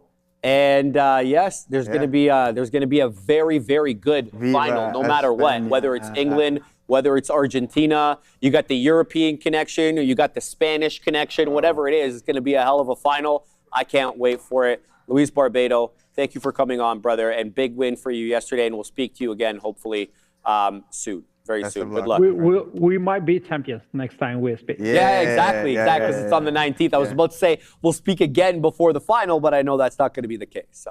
Yeah. All right. Great to see you, Luis. Thank you for coming on. See you, brother. Keep an eye here, guys, on NVIDIA, seeing some reports from Nikkei about NVIDIA potentially here working on a AI-powered robot-equipped shipyard in Japan with Kawasaki. So again, Nikkei reporting that NVIDIA and Kawasaki Heavy are building an AI-powered robot-equipped shipyard in Japan. Over to Sia to start the news segment. Thank you so much, Adara. So let's take a look by starting at Morgan Stanley MS. So earnings per share at $3.46 versus $2.94. That was the LSEG estimate. And revenue at $21.35 billion versus $19.64 billion that was estimated. The company has said profit has jumped 58% from a year earlier to $5.58 billion, and revenue has climbed 27% to $21.35 billion.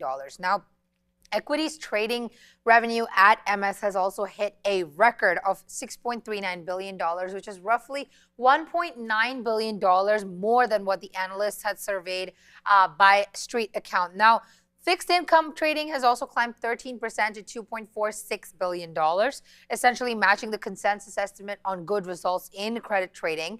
Now, investment banking revenue has also surged 58% to $2.44 billion, which is about $270 million more than what analysts had expected on additional completed mergers, initial public offerings, and related equities deals, also rising debt insurance.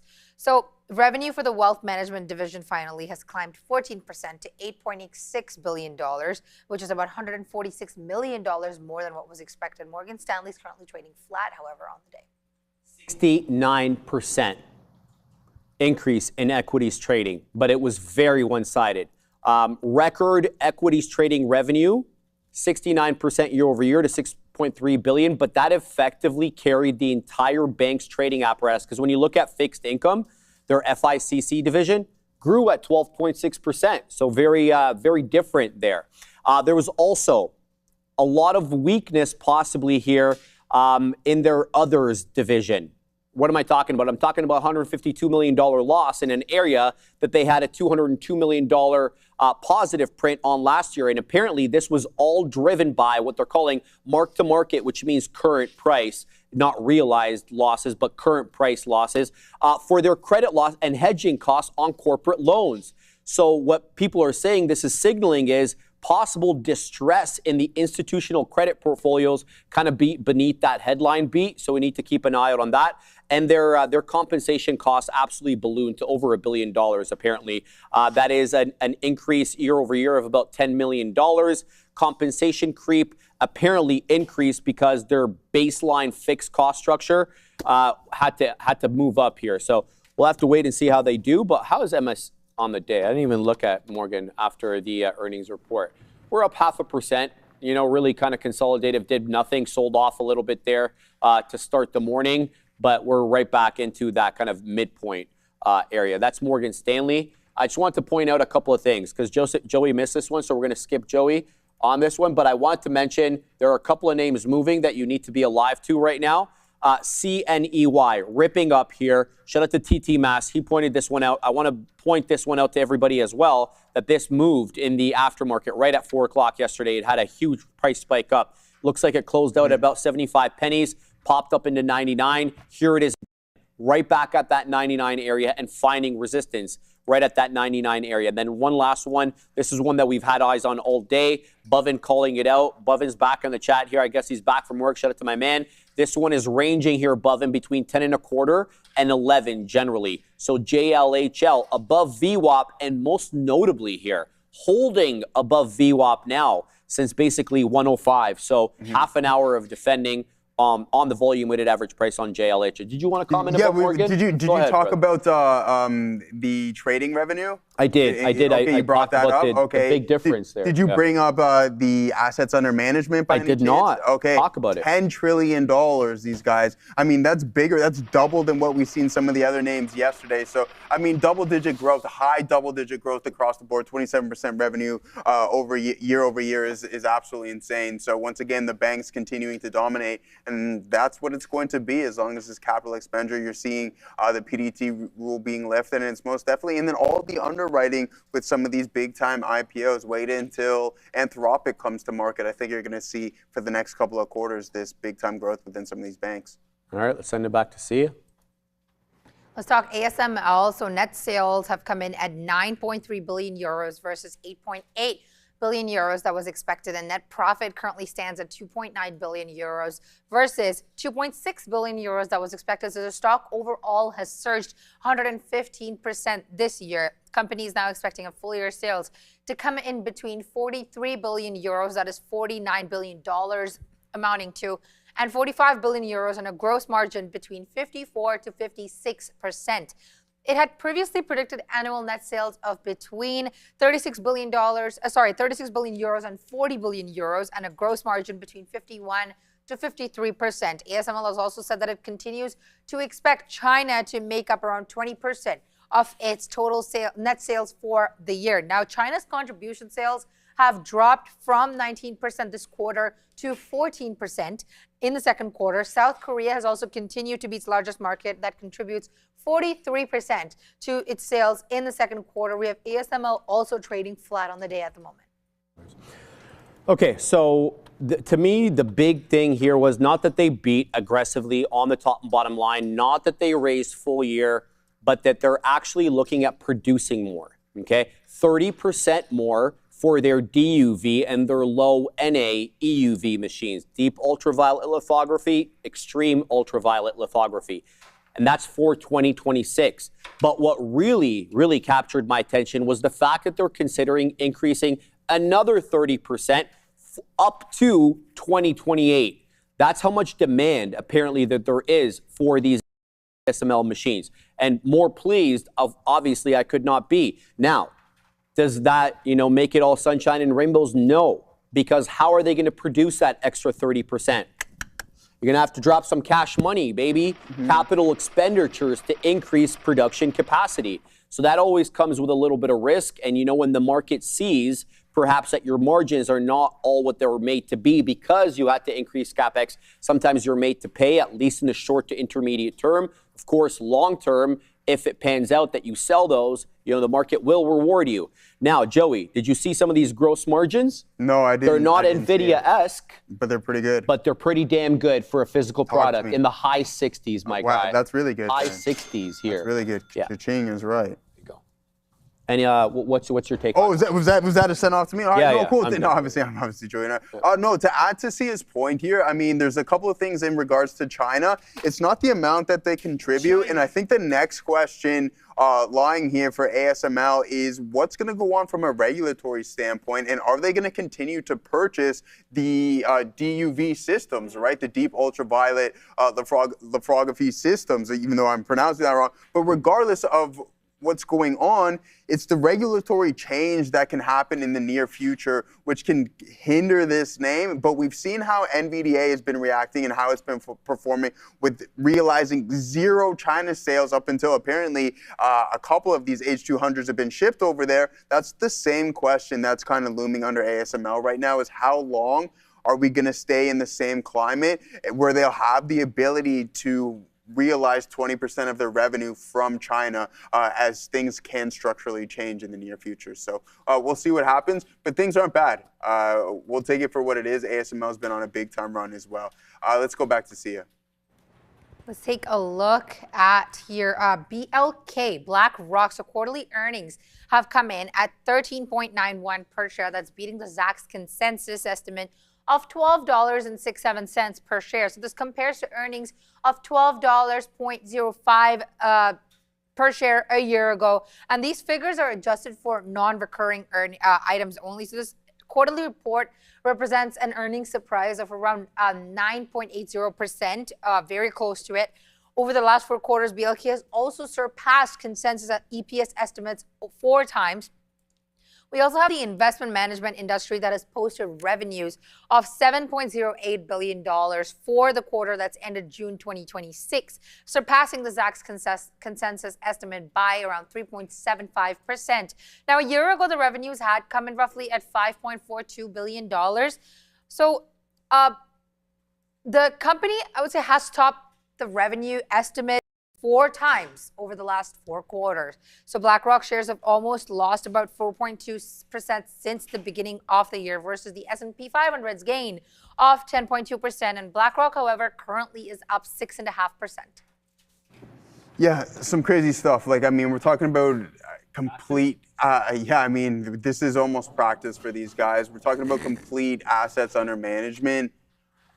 $15 trillion. That's insane. That's an insane amount of. What's US GDP like? Isn't it somewhere? It's like 30 trillion. Okay, so we're talking about like almost half at that point. These guys are controlling. Obviously, globally, I believe it is there, Sharif. Yes, but sir. a couple of things. BlackRock took in $192 billion in new client money. Like, I mean, management by more than $1 trillion in 3 months, ending in June, boosted its assets by $1 trillion. In a couple of months. Like, this is insane stuff by BlackRock, and these numbers are going to continue to grow. Also, with them releasing the most successful ETF launch of all time, as well too, Sharif, with the IBIT. I'm just going to throw this your way, right? man. I'm going to throw this your way. You worried at all about private credit, private equity? I know they're not the same Private thing. credit? Yeah. No, not at all. I told you my spiel on private credit. That's cool. Yeah, because we kind of went through that. Yeah. No, I'm not worried. They say again, the piece, I think I sent it to you, the Bloomberg piece that you should watch it. Don't be as afraid as apparently as some people are making. Well, it's always dark when the headline comes in. Did you see the quarterly inflows? From how these much guys? money came in to BlackRock on the quarter? Dude, I don't like it. $192 billion in new quarterly inflows into this company. That's huge, man. How do you have $1 trillion in new assets in 3 months? Yeah. Like, where? What do you want? I have nothing to say. Yeah, where is this coming from? Let's talk a lot about their, what is this? Despite the retail ETF boom, apparently investors quietly abandoned traditional index strategies because BlackRock's non-ETF index strategies suffered at $32.1 billion net outflows during the quarter. So it's not all sunshine and rainbows. Apparently, that signals a structural shift in the passive investing towards, I guess, cheaper, more tax advantageous exchange traded like products, I guess, ETPs. I don't know. I thought that this was a pretty good report. What is it doing, though? Well, it's up. It's up nicely, 6.5%, man. You know what's interesting? It's a $177.8 billion market cap. Yeah, they had more money come in the quarter than their entire market cap. That's why I don't understand. Well, I guess I don't have anything direct correlated, but I guess that is just interesting observation. Just before we send it back to Sia, ELVA is breaking out, okay? It just took out 1190, and it could be seeing 12 pretty soon. So the stair step up of higher lows and higher highs continues to manifest here on ELVA. Above the volume weighted average price, pretty close to that $12 resistance. Be on the lookout here. And it just dropped from an 1192 into 1160. So this thing, 1150. It's just unreal, the trading today on small caps. So we'll keep an eye out on that one. We'll report back to you. But for now, let's send it back to Sia.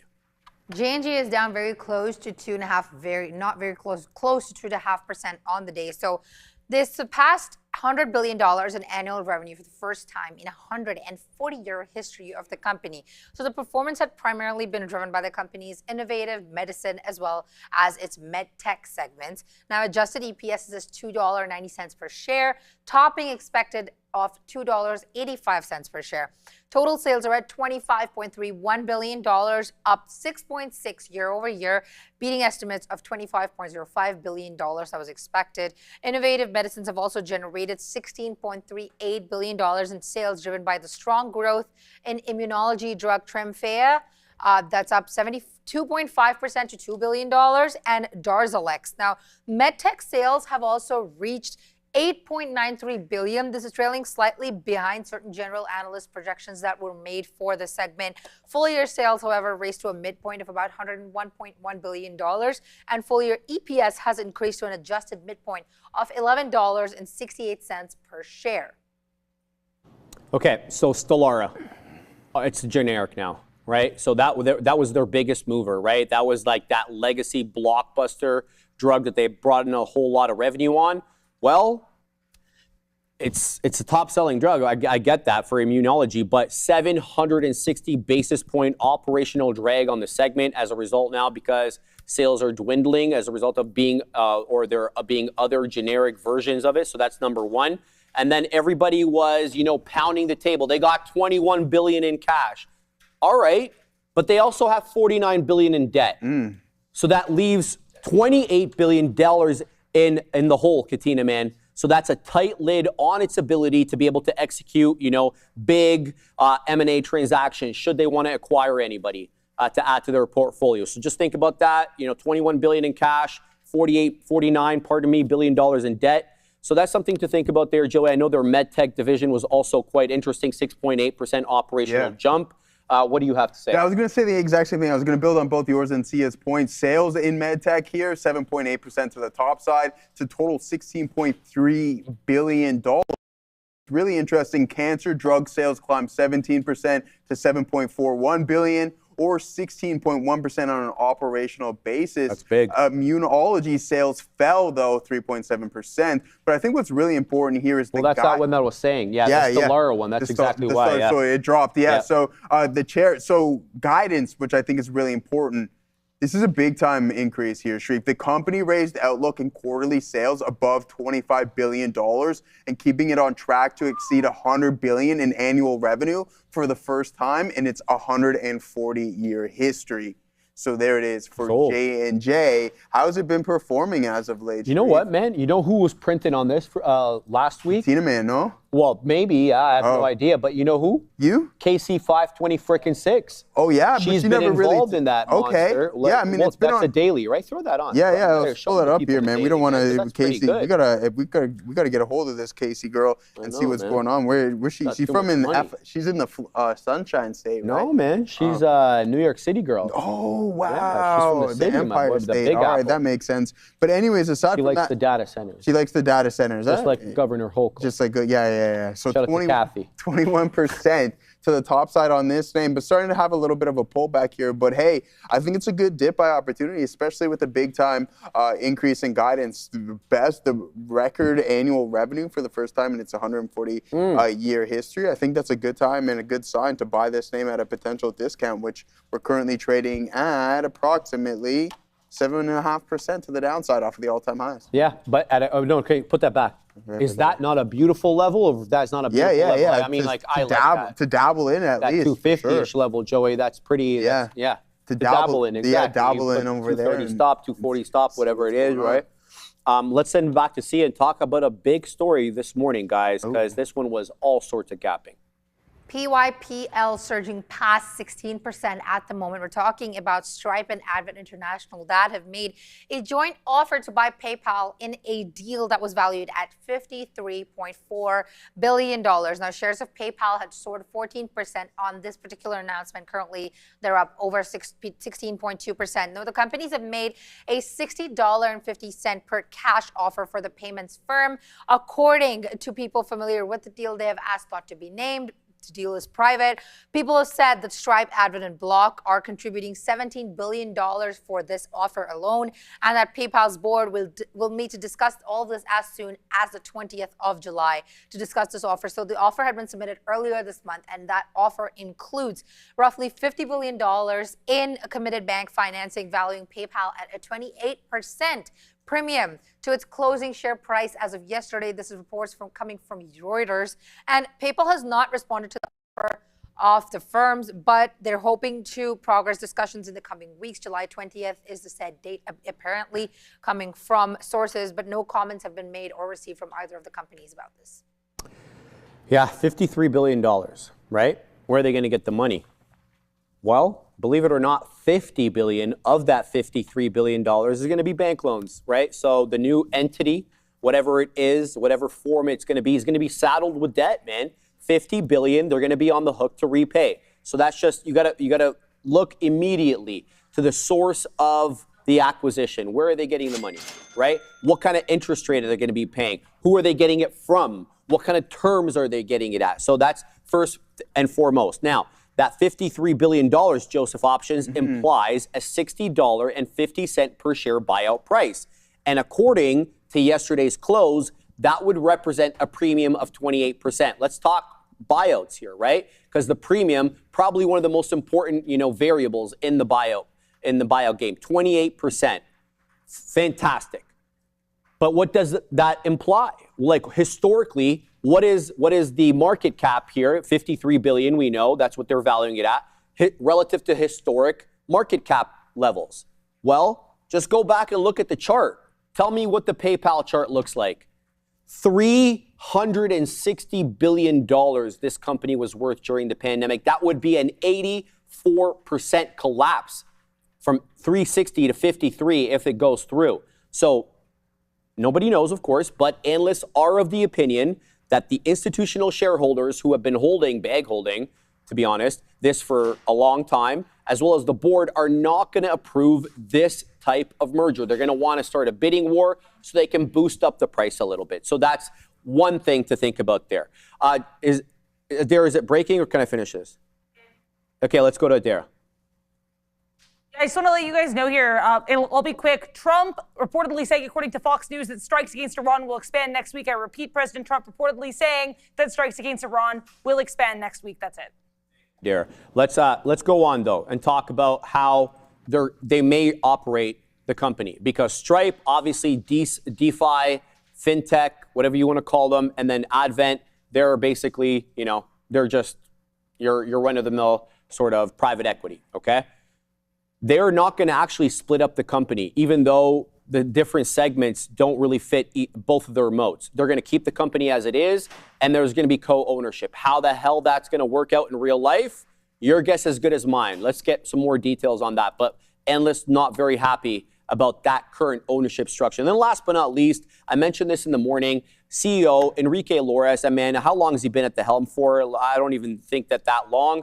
He has restructuring plan here that he's been pounding the table on, and he wants to save $1.5 billion for PayPal so that he can fundamentally change the margins. Well, he may not get his opportunity to do that. If this goes through, oftentimes what we see with buyouts is a change in management. I have to interrupt. There goes ELVA ramping into 1230. Look at this. It just popped up from 1230 back down to 12.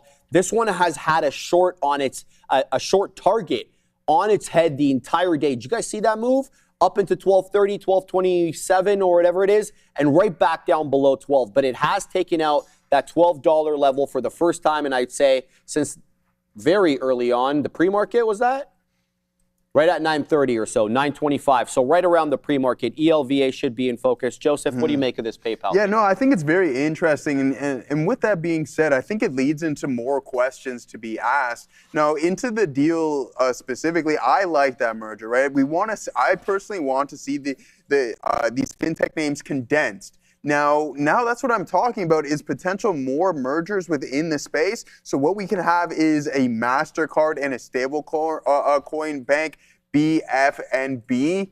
That's a potential merger there. There's another one between Fidelity and Stripe, obviously with PayPal. So we see all these fintech names start to be condensed. It's something that I like. I don't see any issue with it. Obviously, the regulators would have to approve this merger, but I think the deal does get done, and I don't see why PayPal wouldn't accept the offer as well. I'm pumped about this next story because you know I've been wanting to talk a little bit about the NVIDIA Commerce Department, Chinese regulator. H200, H20 timeline for a little bit. You're ready for this. I was ready last week, but we didn't do it. But we're going to do it now. I'll send it back to you.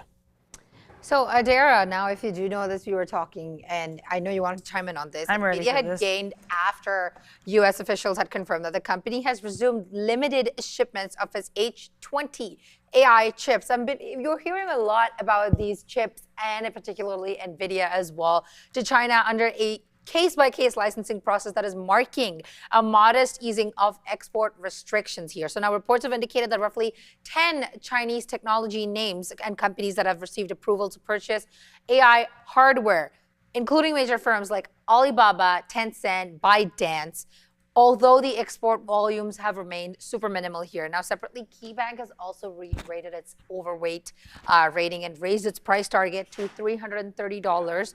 That is citing a strong long-term AI, this is said by them, demand despite minor supply chain challenges that is related to next-generation Blackwell production.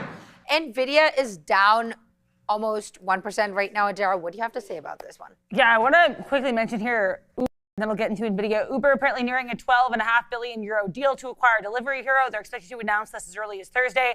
We've been hearing about this for a while, which is why the stock's not really moving on it. But back to NVIDIA. I want to focus on a very narrow aspect of this. There's an individual by the name of Jeffrey Kessler. He is the Undersecretary of Commerce for Industry and Security, and he testified at a hearing yesterday. Unfortunately, I didn't get to watch this hearing yet, though you know me, I'll probably watch it after work. But apparently, he was asked here about these NVIDIA H200 chips being sent to China and Hong Kong. Again, this was yesterday, and he said, and I quote, "The bottom line is very few shipments against licenses for H200s and equivalents have taken place. It's a very small quantity of chips." So again, they have started, but apparently to a very, very limited degree. CNBC apparently asked NVIDIA to comment on this report, and they declined to do so. So it wasn't they didn't respond, they declined to comment. So interesting look. I mean, I guess that the takeaway, the way CNBC put this, is we could get more China revenue for NVDA, probably the best takeaway to get here. But I find it's interesting as well here, just apparently a very small quantity of chips. And it also makes sense that you get a little bit of de-emphasizing of this from, again, the Undersecretary of Commerce, specifically in that industry and security space, because we know Congress is not necessarily enthused about this whole sending chips to China, right? So I fully get if you're in front of a committee, maybe you want to downplay it a bit. Maybe this is a bigger deal than it actually is. We're going to have to wait and see. But I did want to mention that part of it because that was the big thing we heard yesterday. And you guys know I love these hearings, so I wanted to provide a little bit of that element of it as well. Absolutely, yeah. We do think that NVIDIA could get that potential profit from China, but it's been all so up in the air about chips, NVIDIA and China. But let's see what happens. Let's send it to the guys and see what they have to say. Okay, so I think we probably should go through a little bit of a timeline here because things have gotten super convoluted. Let's start in early 2025. Who remembers when President Trump took power in January and then in April of 2025? What did he do? Revoked the H20 license, says you can't sell the H20 to China, and they basically became redundant. Then what happened? Remember July, August of that year? He backtracked. He met with Jensen. Jensen convinced him. All of a sudden, the Commerce Department re-grants the H20 license. Then China, feeling, kind of hard done by this little shaft here, September 2025, they deny the H20 imports into their country. Get that garbage out of here. We don't want no scaled down GPU. Sell us your good, or I'm trying to chirp over here. Sell us your good stuff or get the hell out. So then what do we have? We have the pivot away from the the H20 entirely. And now all of a sudden we added a zero to that. Stop. And now we're talking about the H200. So that takes us to December of last year, January of this year. What happened? We got in December of 2025, the U.S. Commerce Department H200 approval. Then all of a sudden, a month later, we saw another headline come out from the Commerce Department. No. You can't just sell it to anybody. We're going to do this on a case-by-case basis. You tell us who the company is, We'll research them. We'll find out if they have ties to the People's Liberation Army or the Chinese military at large, and then we'll either give you the nod or the shake, right? Remember, we did that, and then what ended up happening?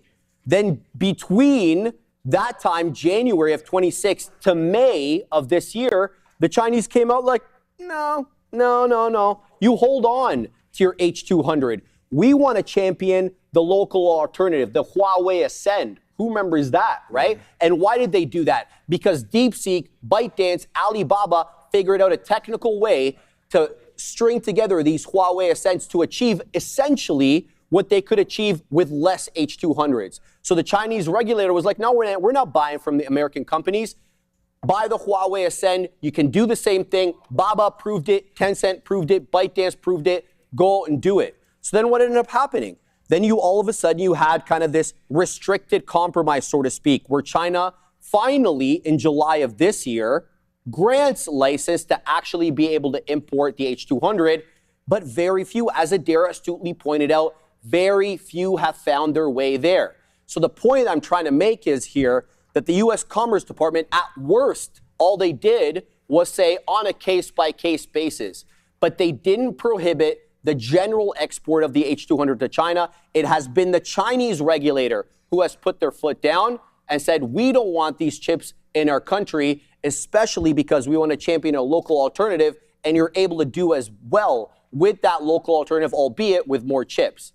So that's the point that I was trying to make there. Yeah, but I never wanted to say that the Chinese were, the Americans were super gung-ho and all right to sell this from the beginning.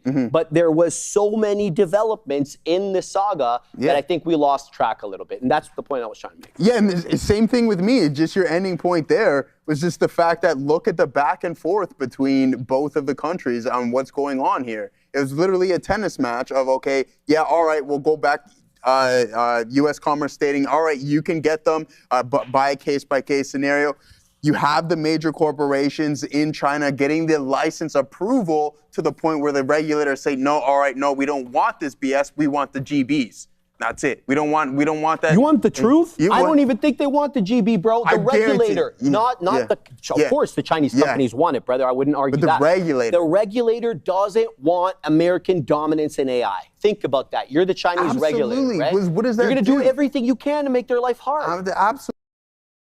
I agree with you. 100%. I know. That's my little gateway there. By the way, one thing that I glossed over, Beijing did cap it at 200,000 units max, but that was after the 750,000 they had previously agreed to. That was dwindled down substantially by 550,000 units. I mean, that's not a small amount here, right? So this is the So what's the current that they're shipping right now? We don't know, Joey, because NVIDIA, as Adair said, amounts. NVIDIA did not comment on the report. But Jensen was prepared, and he was producing to ship X amount over to China at some point. My boy, he had H20s that he's got to ship that are collecting dust. I don't even know what he's doing with them. Yeah, but he's trying All those H20s didn't leave the country. He's trying to send some of them over there now, at least. Well, I'll tell you what your boys over there are trying to send. Katina Man is trying to send SpaceX and Intel to hell and Palantir the other way into the blue sky. So the boys are back.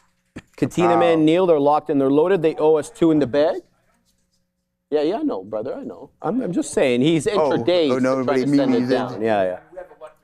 The Katina Man's got 132 on that bad boy there. So shout out to my man. Anything you want to leave him off with? Stay frosty.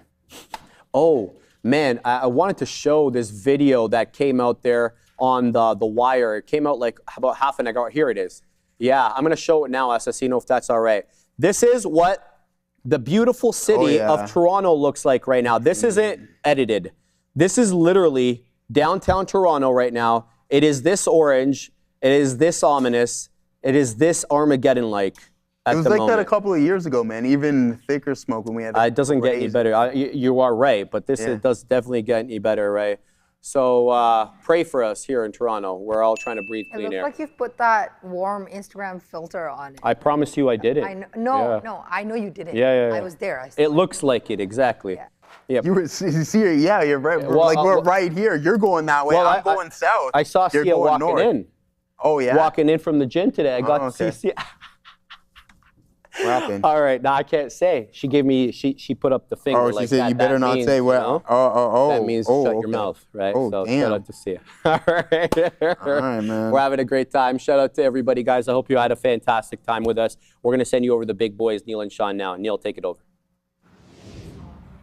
There might be smoke outside, but there's a smoking update from Origenics, everybody. That's ticker OGEN on the NYSE American. The company's activated its phase 2A clinical trial in Australia with its first site fully operational, and patient dosing is expected next. They're developing ONP-002, an intranasal treatment targeting concussion and mild traumatic brain injury. That's an area where there are currently no FDA-approved therapies. Alongside that, Origenics has spent the past year strengthening their balance sheet, raising capital, and resolving their liabilities, restoring exchange compliance as well. And the focus shifts to execution.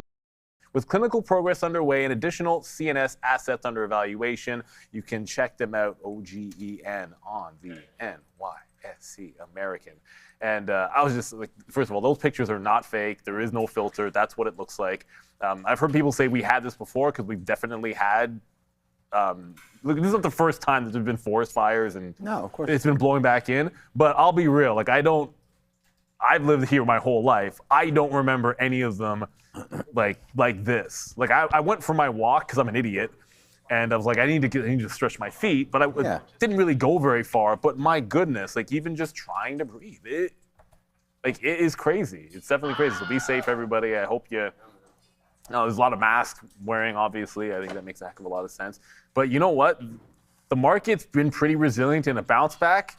I own some more things that I didn't own before, I can tell you that much. When we left, well, one of them, no, I already said, SpaceX, that's not, like it wasn't a good fill in my PA when it came in. Let's be real, because it was right in front of the 135, and it blasted down. You can see Sean's print at 132. Thankfully, it's back, but it's a long term, so I shouldn't care. It doesn't really make a difference.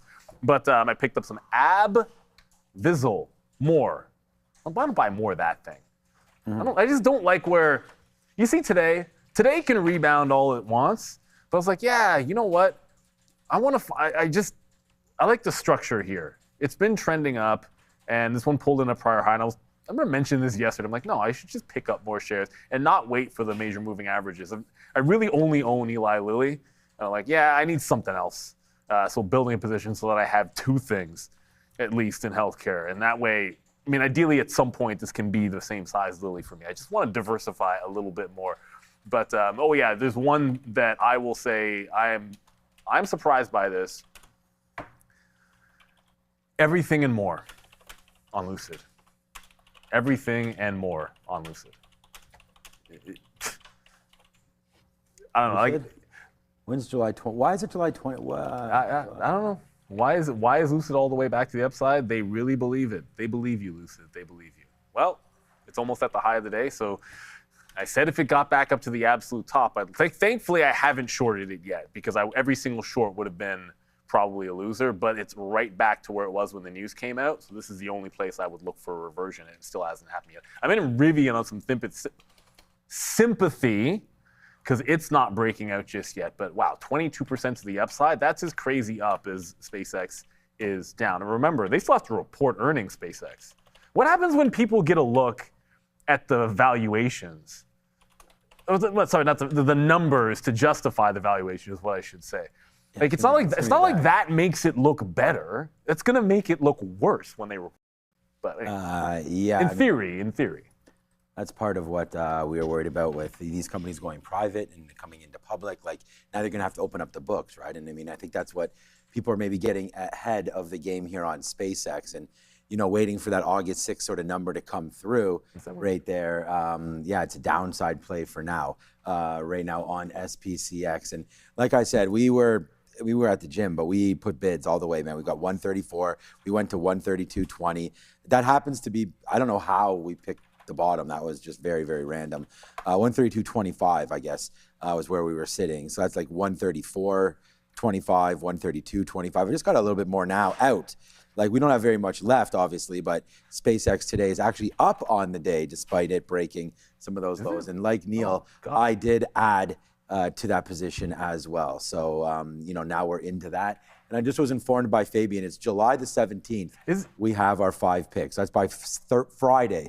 We can make them now. I'm going to be making 3 picks at 3 p.m. So stay tuned for that. I'm going to make 3 picks at 3 p.m. We're going to do our 6 months moving forward, I guess, starting July the 17th. Unless you want to, we can go now. Well, no, it's a matter of the whole look. I said the last time, I'm never picking anything that I'm not buying myself. That's just how I roll. So I probably already just told you one. I did. I like that one. So it is what it is. Like, it's just one of those, I don't know. I'm trying not to do all tech. Same here. Just out of curiosity, you said the 6th for SpaceX the 6th. Was there a name? I thought it was August 6th. I don't know. Heard. I'm genuinely asking. I'm just. No, that's. I thought that's what I heard. I'm genuinely asking. Well, who am I hearing in my ear? Someone's mic is still on or off or something right there. It's all good now.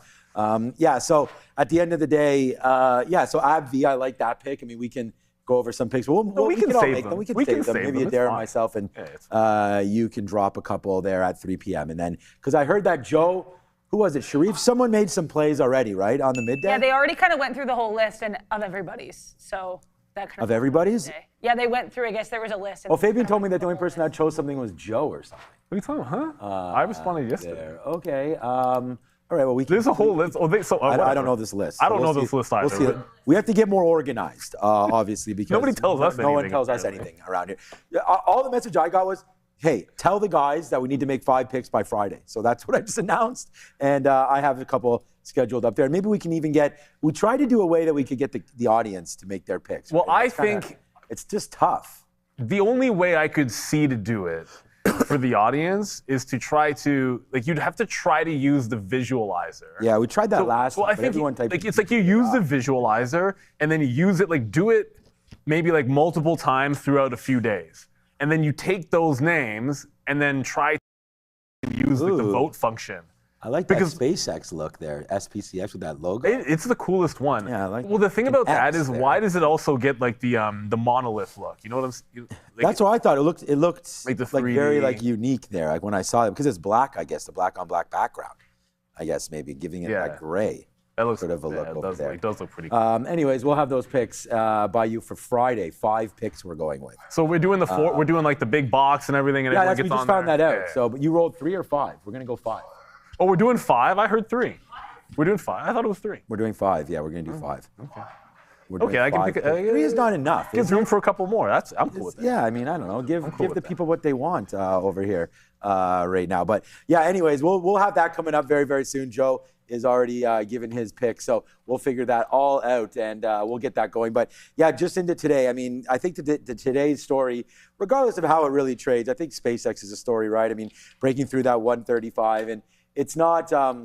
We did a couple of videos over the last couple of days about watch lists and getting. Wow, see, this is that same picture that Sharif showed earlier. I put that up right there. This is what the skies look like here in Toronto. This is literally no filter. Just take a picture with your camera. That's actually from Randy. No, they've already canceled. I was gonna say. Yeah, the city's already canceled all the 8 things. We don't play today. No, we played last night. I canceled our practice. We have a practice. You know what's crazy? Night. The way they have sent nothing about canceling. Oh, really? On top of that, I got a notification saying they need call up for the league above us. Is anyone on your team interested? No, High Park. Are you crazy? There's no chance I'm going to recommend any of my kids. Usually you'd want to send. No, but they're going to cancel it. They're not allowed to. There's no chance you're allowed to play in this. The city of Toronto canceled all outdoor activities, period. I shouldn't have gone for the walk. If you're in a camp or you're doing, you should have gone. I saw some dude going for a hardcore run. He had I see some people. This dude had a weighted vest on. Yeah, man, that was Joe. And it looks. Well, it wasn't Joe. Oh, it wasn't Joe. Weighted vest, doing his run, Queens Park area. I'm like, you realize what it's like outside. This dude's going to fall out. Oh, man. You're crazy. Yeah. Straight up crazy. So I just wanted to say, it's nuts here, but we got a little sidetracked there. I was going to say, we did want to look at SpaceX 135. I had it at the bottom just to look at it. I wasn't here when it broke, unfortunately. I stayed as late as I could, and then I went over to the gym, but it broke. Yeah, I know, I saw it. So there it goes all the way to the downside, and it was right here, just whoosh. Once it lost it, I got in that same minute, I guess, at 12:05, I got 134s. And then I guess 4 or 5 minutes later, we got 132s. And, now I'm just trying to get a little bit more out. I want to get more short, but it's not going to be until 139. And I don't know if that's going to happen here today. So that's going to be a play for me if it does come in. Otherwise, let's hold this. And I think we'll whack this short right here, whack-a-mole. 134.50 for a whack-a-mole trade through this little bit of area here. So it's 134 and change, probably coming out on SpaceX. So let's wait to see if we could do something there. And that's kind of what I'm going to be looking for on SPCX. So yeah, a little 134 action there on a breakdown. And then the other trade that we still have Intel. But again, very, very small. We emptied it all out right here at 102. Nothing out down here, sub 100. Honestly, I didn't put any bids out. Could have. Now just going to wait. I was waiting to get more, a little shorter on VWAP, but there's Intel long first, then whack-a-mole down. Short side right there. That's from, those carnival games where those little guys pop up and you whack them. Okay, anyways, that's that. And then Palantir, let's go, man. Palantir is actually one of my best trades. Hey, what's up, Brendan? Dada. There we go. I don't know why does Brendan have an R on his hat there? Okay, there we go. It should be a B. No, but isn't it RJ? Is it because of RJ Scourge and then the Rivian? Is that the thing? Maybe it was that. That's my guess. Because it could be. Well, because Brendan apparently, so people have said, and I think it's true. He looks a lot like RJ Scourge, the CEO of Rivian. Mm-hmm. He dressed up as him for Halloween one year. I'm using the air quotes because, I mean, he looks like the guy, so all he had to do was show up to work that day. Yeah, Brendan came to work that day for that. Wait, no, we dressed up for Halloween. Brendan just showed up. Yeah, I'm just saying. That's for sure. It is. And then we did have, so the reason why I said I was proud of this one is like, we waited for this. So we actually got stopped out there and I must have been, I don't know if we were negative or not on Palantir at that point, but then we waited for the move to come back in. We didn't chase. We were very, very patient. We got a few loads down here at 133. Then it came back in again at 1230. Boom, chaka-laka, laka. Making money when you're not even sitting at your desk. I mean, we put a bid right there to take that. There it goes. Boom, right there, 134.15. Trying to go higher outside right now of Palantir. So let's see if this one wants to work out to the upside. It's PLTR. $3 in the money SpaceX, $1 here on Palantir, and 6 on Intel. So 6, 1, 7, 8 and change right now on these 3 trades. But we'll have to wait to see. We do have a losing. It's all right. We do have a losing trade on LCID, and I wish I could show you more, but this is how losing trades are supposed to look for me. In and out. Cannot hold things for too much damage there if there is a problem. And then we'd have my biggest loss today is, well, obviously it's more than that Lucid trade was this one right here, SK Hynix. So we did try the 180. We had written that down. I thought after a 27%, this is one of my top ideas today. After a 27% move yesterday, SK Hynix, I thought was going to hold this 180. And this time we actually were super patient, man. We didn't even get in till about 10:15.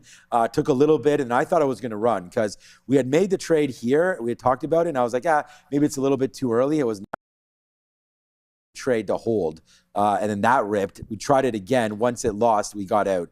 So that's not it. It's right here where we lost it. That's 179. So we lost about $1 there on that trade as we'll look to continue to trade here today. So that's just a little bit of an overview of all the ideas that I've had so far today, and obviously more to come, I hope, as this day goes on. Speaking of more to come. Mordecai. Where's that from?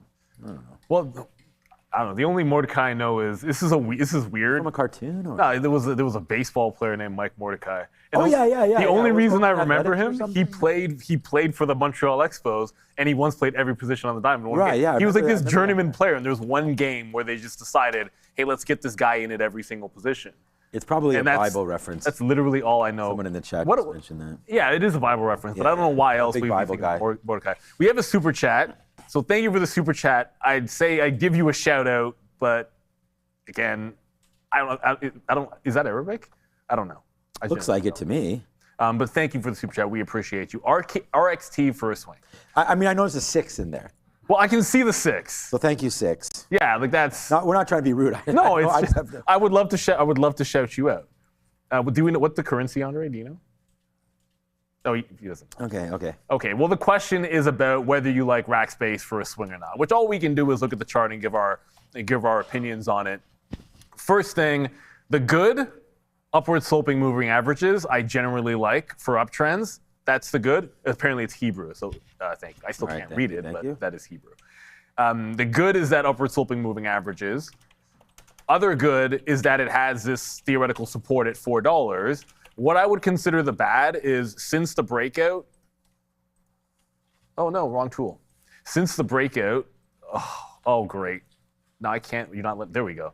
Wouldn't even let me change it. Sometimes it gets a little slow. There's a breakdown. It's still trying to find a bottom from breaking this little dip trend, which might be 4, but also might be that moving average. It's underneath the 50. And to me, I always want to see it hold a level break or like really give a test of that bottom. It just kind of broke the trend. So I always prefer something fundamental. Like the swings, I only ever swing almost always one kind of setup. If it's not in a clear upward trend, then it's always something holding, like breaking back above the major moving average, holding it and breaking it out. That's basically it. The only other time that I took a swing that wasn't that was when, in my opinion, the market mispriced the WonderFi deal. And like to me, that was just like structural. Like I felt like the market gave it free money. I got my eyes on a different one, but I don't want to say it because like I think I'm missing something on this one Toronto one, but I'll get to it a bit later. But thank you for the super chat there, Rackspace. Sometimes you do your own diligence. It doesn't really matter what we think, right? You've got to find what works for you and what you like. It is still in a general uptrend. That's one thing I really take away from Brian Shannon. That's helped me a lot when looking at the bigger picture. Just simply, what is the slope of the 200 period moving average? And how much do you really like something if it's downward sloping? So Rackspace does have that nice upward slope. Quickly, I am in that Rivian, which is ideally supposed to be, here, this is what it did on the Lucid thing. So there's Lucid move down, gap to the upside. It went ham this morning and then pull back in. So I'm looking for another reversion. This time not off the low. Well, it is off the low, but not off the lows in a down move, but pulling back and looking for the volume weighted average price. Meanwhile, Lucid, I might end up in opposing directions here because Lucid is threatening. There's your breakout from the morning trade. Here's the trend line. And here's it threatening the trend line. I want to look break and then into VWAP on LCID. So those are a couple of things that I'm watching, at least for now. Obviously, eyeballs everywhere, and we'll have the scanners up. It's not a lot of volume right now, but we're just kind of drifting higher. Yeah, there's not a whole heck of a lot going. Oh, okay. Oh. Mordecai. I thought like when I was saying it that I recognized it from somewhere. I was watching the other day. That's a good was movie on too. TNT or something. It was a movie that I'm not very familiar with, but I want to get familiar with. It's Semi-Pro with Will Ferrell. Yes. Yeah, like I was watching it. I said, I remember this, and there were some really funny parts. And I was like, you know what, I want to try to watch it. Well, yeah, I know. That's what I mean. I want to try to watch this from the beginning again. Coffee Black was the name of Andre's character. I only caught a little bit of it there, and it was really a fun movie. It's ridiculous. Yeah, that was pretty ridiculous. So I saw it on cable, so I think there was a few words that were probably bleeped out there, but I really like Will Ferrell. So, I mean, who doesn't? I mean, some of those Saturday Night Live skits were like the cowbell and everything like that. It's just it's too much. And back when Saturday Night Live was like for like real. Yeah. It was. I mean, I don't mind it now, but yeah, back then it was a lot better. And then we also had what I don't understand they don't do enough of on Saturday Night Live now is one of the best skits of all time, and you can even bring this guy back for that. Is why don't they do Celebrity Jeopardy? You know, like they could just easily like mimic so many people. I don't know. I really feel like that's silly that they not don't a fan of the ladies, are you, Trebek? Yeah, exactly. There's like, and then what? Will Ferrell could just do that character until whatever. No, aging doesn't. The best was Burt Reynolds. It was there was a Burt Reynolds. Norm Macdonald, rest in peace, doing Burt Reynolds. There was just, anyways, whatever. We're off on that one. Was that I did see Chris there show up. Did you already handle that? Keep up the good job, ladies and gentlemen. Talking about the Bible there. Read story in the Bible on Queen Esther. So okay. Well, we may or may not do that, but thank you so much for that, and we will definitely have a look at the Bible. I heard it's a pretty decent book. It's the most popular book. It's one of the most popular. Yeah, you got to read it. It's really popular. Yeah. Apparently, there's been some movies made on it and everything like that, and all that kind of stuff. So yeah, we'll definitely check. We used to have Bible study at my house as we have some. We rotated. We have some fun. Rotate around. What else we got going on here? Okay. Yes. VEE. Oh, by the way, GTAI. Another one of these names. I heard Sharif mentioning it. It finally stopped halting about 1,000 times today, and you can see what's been happening with it. GTAI right now. GTFO if you're long, because it's making some movements right now into the downside. So we're gonna have to wait to see what winds up happening right now with GTAI finally making that move lower into 360. Some of those past halt levels. Watch out if this breaks through 345 as GTAI downside right there on some halts. And then we had what? A V faded all the way to the V low. as well, and a whole bunch of Nostradamus. Yeah, predicted the market move. I mean, anybody that predicted the market to go up really nailed that one. I mean, that was a great call there. The idea about moving forward is, and we talked about that story with Warren Buffett when he was talking today, and I heard it on the radio on the way in, that he remembers the Dow being at 100 points. And then was really surprised when it got to 1,000. And right now, the Dow's 52,000. And it just goes to show you, investing in America and being strong with the American ideas and sort of the thought of capitalist ideas, and just being able to, engineer your own businesses and all that kind of stuff. And you see, with Facebook and Google and some of these other, I mean, there's so many names, forget about it. We can go way back, GE and whatever you want, XOM, like all of these big, huge American companies just keep on growing. And even to the point where we are today, looking at an XOM almost at all-time highs. And it's just like these names that have been around forever just continue to grow. And sure, there's been some that have faltered, There always are. There's been buyouts and things like that have happened to different stocks. But at the end of the day, like solid companies, solid investments. And it's part of what his thesis, of course, with Apple and, now with Google and Alphabet, there's been some talks there about that being like a sort of a safe haven tech play as well. So I think it's just maturing up with some of those levels. And if you have money, I really do believe, and we're going to give some of our picks, just we're having fun with all that and blah, blah, blah. But I really do believe time in the market, yes, is something that's, you're going to look back and be like, oh, that was a stock I should have bought or whatever. At the end of the day, you buy good companies, especially on the index side of things. You mentioned AAPL, but what about, the IBB, the Invesco Biotech, the XBI? Sure, they won't appreciate as much as these individual names, which probably, the individual names are probably better for the purpose of this exercise that we're doing with picking names. But as for investments, I mean, those are pretty solid, especially if you want to hold them for a little while and you believe in the rhetoric of moving forward. I think sometimes if you're not fully bearish, you might like the fully bullish, you might like the ETFs a little bit better, just to spread the risk around a little bit. Opposite of SpaceX there in the chat. Opposite of SpaceX. You're taking a risk with but you could hold a long time. One thing you want to do when you have time in the market, as they always say, is don't fight the Fed. Yes. And the Fed's changing. Or don't fight Adara is what I'm also also definitely don't fight Adara. Don't fight the graphics. Figuratively and literally too. Straight up. She'll mash you. Let's go to the screen. You hear that fun transition, Neil? It's funny because Kevin Warsh, we're going to talk about in a second, actually said the trend is your friend today during the meeting. So he's stealing your terminology. Kind of an interesting look there. Regardless, here's today's segment of To the Window, to the Wall, where we pick up an infographic window here and we talk about it on the wall.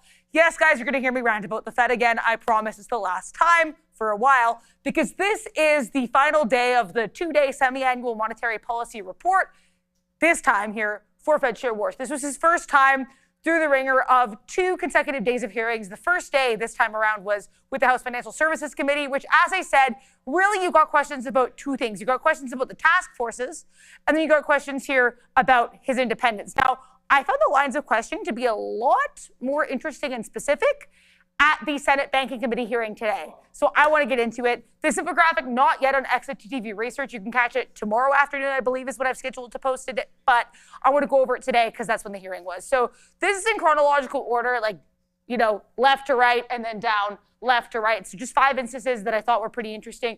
Starting here with the first round of questions from Senate Banking Committee Chairman Tim Scott, who was asking here, how are you guys deciding to, gauge economic data? And Kevin Warsh actually brought up himself in his response, CPI and PPI being cooler than expected, but he had a caveat. He said a central bank would be happy when data goes in the right direction. These are all imperfect measures of the state of underlying inflation. So you might be asking, what is he looking for here to gauge inflation? You didn't really get an answer on that because, as we know, and some senators actually addressed it directly, he's not going to answer questions on that. So they honestly really didn't even bother to ask him, which I thought was kind of an interesting tack. We're going to head over here to Senator Mike Rounds, who was asking about the state of collaboration in the Fed. As Fed Chair Warsh tries to change the Fed, how is it working with the existing Fed members? And apparently pretty well, because he's saying that he's found that, quote, my colleagues are really open to change, and they've made a lot of progress in, as he kept saying, the 7 weeks he's been there.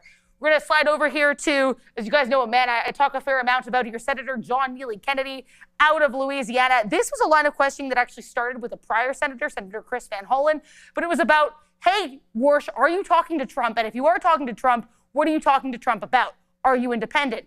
So basically, at this point, Senator Kennedy just asked him, other Fed chairs, I'm assuming, have talked to the president. What is the relationship of those conversations and the nature of those conversations? That's what people want to know. And Warsh basically said that he has not been asked to do anything appropriate by President Trump, and if he had, he wouldn't engage in that behavior. Now we move on to more task force questions. There's a lot of senators who are referring to them as working groups. So Senator Tina Smith over here basically was asking Warsh specifically about this productivity task force, which we've talked a lot about. The members include Mark Andreessen, who is a venture capitalist who's actually on President Trump's tech task force, which feels a bit odd. And then you also have, of course, the current CEO of Xbox, Asha Sharma. So Tina Smith asked, this is not really connected to people on Main Street. How are these Wall Street heavy task forces going to be able to connect to the people? And Warsh kind of didn't really answer the question directly. He said there's 3 of the smartest people he knows, but they're not going to be the only one making the decisions, because of course it's going to be himself and the 18 other Fed members. And last but not least, we've got Senator Reverend Raphael Warnock here asking questions about, hey, if we have a situation where AI models continue to not be as profitable as we'd like them to, what's going to happen to the economy? Interesting question, and Warsh's response, I think, is even more interesting, because he said, and I quote, if they were to disappoint investors, I think the capital markets would dry up for them. Now, here's the thing. As Warnock then responded to Warsh's response, that perspective is very much focused on Wall Street and not on the average investor and the average American. So that kind of disconnect, or some senators viewing Warsh as being disconnected from the average American, that came up to a degree that I wasn't quite expecting here at the Senate Banking Committee hearing. Hopefully that wasn't too long-winded. It might have been, but either way, you can find this infographic for yourself tomorrow on X at TTV Research. That was today's segment of To the Window, To the Wall. As always, if you have suggestions, just let me know in the chat. But in the meantime, we're going to send you back over to the guys. Okay. Thank you, Dare. You'll always be abreast of what is going on at the Fed. I promise you that. Yeah. Bet that. Dare likes dealing with the Fed and Yes. covering them. So it's her Super Bowl.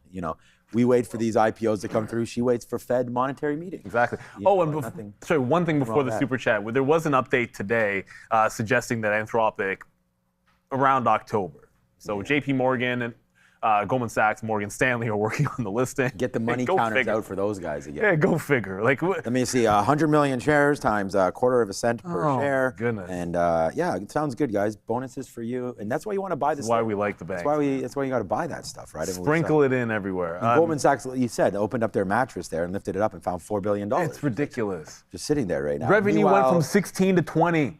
I know. 16 expected, 20 billion in revenues. 20. Like 4 billion. I know it's only 20. People beat earnings expectations by 25%. It absolutely happens. But sometimes it's the raw number that gets you. And they were only up a few points. Like, what are we doing? Anyways, I like the XLF. Super chat from Chain Reactor. Two questions. Lay's deal Lay's deal with SpaceX on quantum launch, and is Lunar a moonshot that actually going to work out? Lay's is a problem. So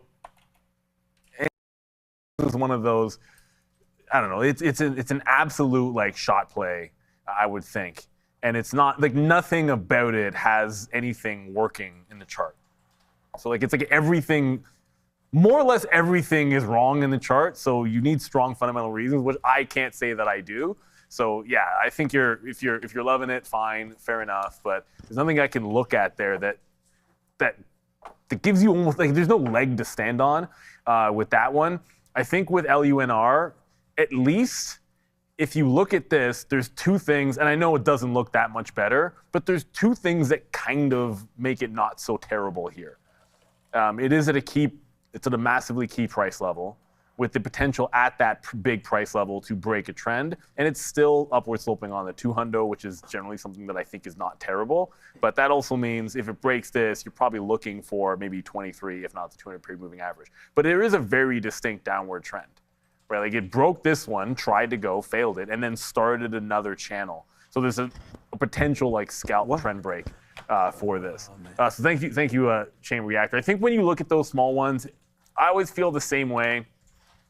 If you like them and you buy them before the trend breaks, then, you know, if you're accepting of 0 for a shot play, fair enough. This is the one that's on my radar, and there's nothing about it that has it breaking yet. So either I see $5 and wait to just buy that level and then stick it in and hope, and then that's just a complete shot, or it breaks the 50 period and I get in a little bit later. But those are tricky. I think you have to be willing to, you know, if you're just sitting there on the downward trend, you're basically hoping it doesn't lucid itself. I only say lucid because I just got in. We're just looking at something. Yeah, Lucid. You said Lucid? I just saw it. Is it Crazy. I just saw a story come up about Lucid on Benzinga, but it's nothing. It's just talking about it. That's crazy that you had mentioned. Oh yeah, it did. I just wanted to say, like, you know, just looking at something there, why is the U.S. going to do anything about Cuba? Like, that's the one thing I don't really. They were just saying that that's sort of the next shoe to drop, apparently, Cuba, and I was just like, I don't know, man. Do we really need military action down there in Cuba to accomplish anything? I don't know what really the reason would be for that, and maybe Adair can find that. I thought I just saw something there. It was on Twitter about it. Yeah, the only headline I have is, quote, the U.S. has explored the possibility of an air assault on Cuba, as reported by CBS. We already know that he wants Marco Rubio to, quote, do something about Cuba, to use his own words he's used before. So we don't really know what something is going to be done about Cuba, but apparently that something could be, unfortunately, an air assault. Yeah, it's Like, never. I get it, like, it's never great about. beaches, great cigars, some cerveza. It's a Russia thing. What else? I mean, it's so crazy that they're actually thinking about doing it. Well, what about Russia? But everything is everything is a proxy war. Everything is just proxies at this point. I don't know, man. Like it's tit for tat. It's like, you know, see what we're gonna do here because you haven't ended the war in Ukraine or whatever. Because what possible reason could there be other? Well, that's why I was on. Yeah. Other than the other thing people too in the is chat are like, they're not saying anything. They're saying justifying cigars, increased military women, spending, all this kind of stuff. It's not all that kind of stuff. The military spending has to go somewhere. But I do get it. Like, if they are, well, how about just on defense instead of offense? I mean, you could always. Yeah. There we go. I'm just hearing it in our ear right now. Cuba air raid possibility. Right. Oh, there. like this is imminent? Yes. Oh my goodness. I mean, I just heard it in my ear. Yeah, I'm not. So yeah, I don't support it or think it's necessary. Hit the restart now. CBS actually now saying that apparently U.S. officials have told them, but that just because they're planning to maybe do an air assault in Cuba doesn't mean they've decided on whether or not to do an air assault on Cuba. They're just considering the possibility of said air assault. So. Oh man. I wonder about Greenland. Are they considering that still? I mean, there's just so much. And I think he might be, because I remember that was brought up. We thought this was dead, but he brought it back to life here at that NATO summit last week. It was mentioned a couple of times, but not in any serious terms. All right, man. This may happen, so we got to get ready to go again. I mean, you know, someone just said in the chat, time to flip long. Well, I'm already long Palantir, so Palantir, the data, all this kind of stuff. I think, you know, dealing with immigration, dealing with, you know, and I don't know. That's what I was saying. I know that there was an incident a couple months ago about a boat that was coming I think it had some American citizens on it and was shot down or something like that. And Rubio was involved looking at that. All right. Also, Microsoft has just replaced a security chief, apparently, as well. So that just came in. So we'll get more on that one. But I don't think they've replaced 8 executives, I guess, or something like that at Microsoft. We're hearing all this stuff. Let's wait to hear. I literally just heard it. I think. I think Adair might have heard that too. So maybe you got to reset your thing there. Sometimes our little chat programs here are a little off.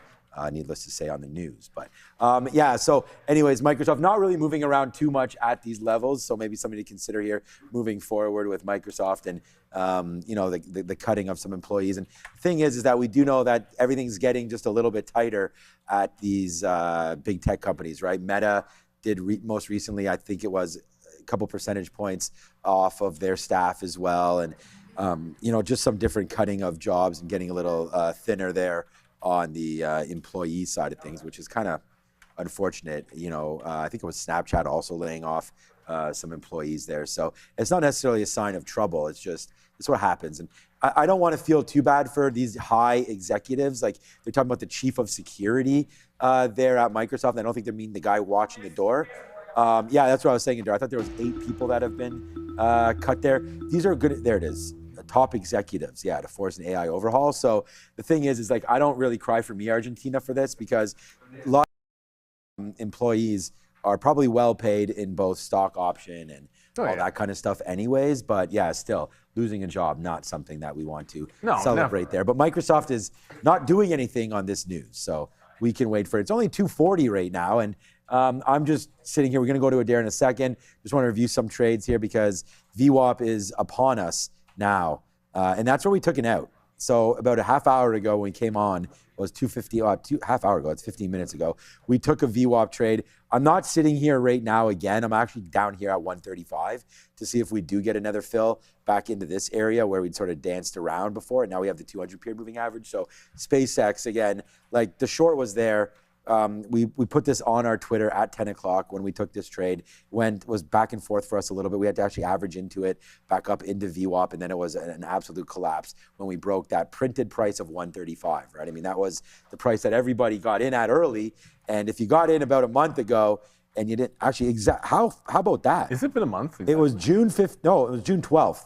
Sorry. And then there was the weekend. That's why it looks like June 15th. But yeah, June the 12th. So SpaceX had been alive now for just over a month, and it comes right into the price that everyone thought they missed of 135. So you can get it on sale right now for the low price for now of 135. The truth is you almost always get those.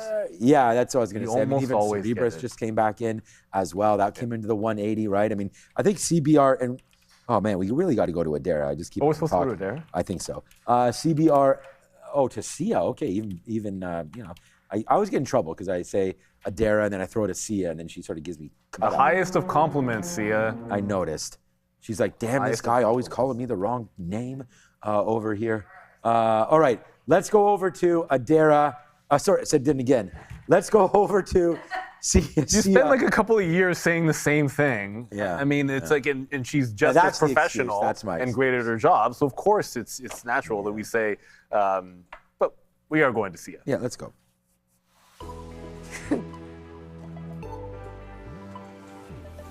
Never a bad compliment to be called Adara. Anyways, let's take a look at how the markets are doing, starting with taking a look at the three major averages. And the IWM, the SPY, is currently up very close to 0.40% on the day. The triple Qs are down very close to 0.30% on the day. The Dow up 0.28%. And the IWM up 0.42%. Now, let's take a look at how SKHY is doing right now. We had that really drastic pull down, still continuing down 8% on the day. It had rebounded after that Monday AI-driven semiconductor sell-off that we all saw, but it's continuing to drown yet again. And yes, of course, it has started pulling all the chip stocks down, AMD, INTC, Cisco, Dell, MU, continuing to go a bit down, not a bit, significantly down. Dell is down 11.5%, MU is down 7.5%. We have SNDK that has made a little bit of a reversal from the 13% pull down. It's still down 7.4% at the moment.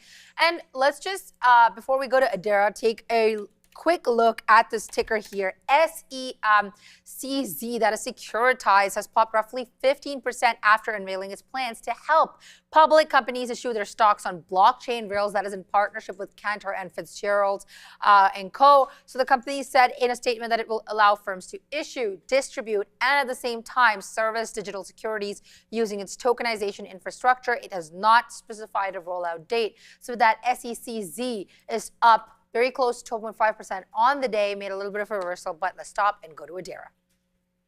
Let's get into this story here with Microsoft and these executives that are reportedly potentially getting laid off here. So this is the information reporting that the new security chief of Microsoft, who is Hayat Gilot, that she's apparently going to be replaced to get at least 8 executives because they reported to the former security chief here at Microsoft, Charlie Bell. The point of this overhaul, I guess, this revamp, is to force AI security to be overhauled completely. So basically a little bit of context here. Charlie Bell was the former security chief of Microsoft. He actually only joined Microsoft, though, in 2021, basically after he wasn't promoted to lead AWS as people thought he might be. So left Microsoft, or came to Microsoft rather, because of a failed promotion. Don't know how good of a sign that is. And then I guess was promoted to a new role in Microsoft, or maybe not promoted, just moved to a new role in Microsoft in February of 2026 as Hayat Gilot took control. So, I mean, again, the information article says that she's a new security chief.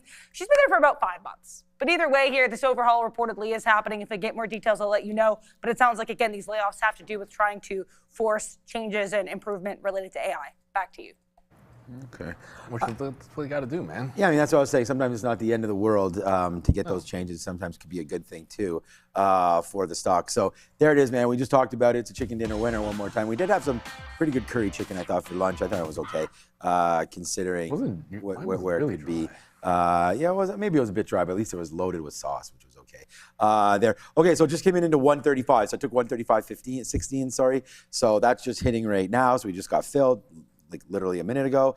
And now we'll have to wait to see if this does take down. And I said we are going to get out in front of 135 anyways. So we have a small piece left. The next trade, I think, is a breakdown of this. And so we will punch the short of 134.40. We're about 15 minutes away. Neil and I, well, he already gave one pick. I'll give another pick. You can do another one too, whatever anybody wants. The idea is we're going to try to do C and Adair. We're going to try to do 5.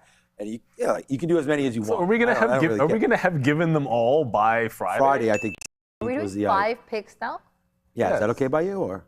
Well, I'm going to save 2 of them for Friday. Okay, I get to keep one of them. I had to dump one of them. There we go. See, so you had 6. Oh, well. You know, there we go. So Adair, Fabian told me 3. Sia's got 6 over there. No, it was 3 because the first time. And then I messaged Fabian. I was like, That's bro, fine. let's just, if you can set up the program to do 5. It's just more ideas, more stocks to talk about. Like, you know, they don't have to be right or wrong. Or we could have got really creative and maybe we could have done like 1 ETF.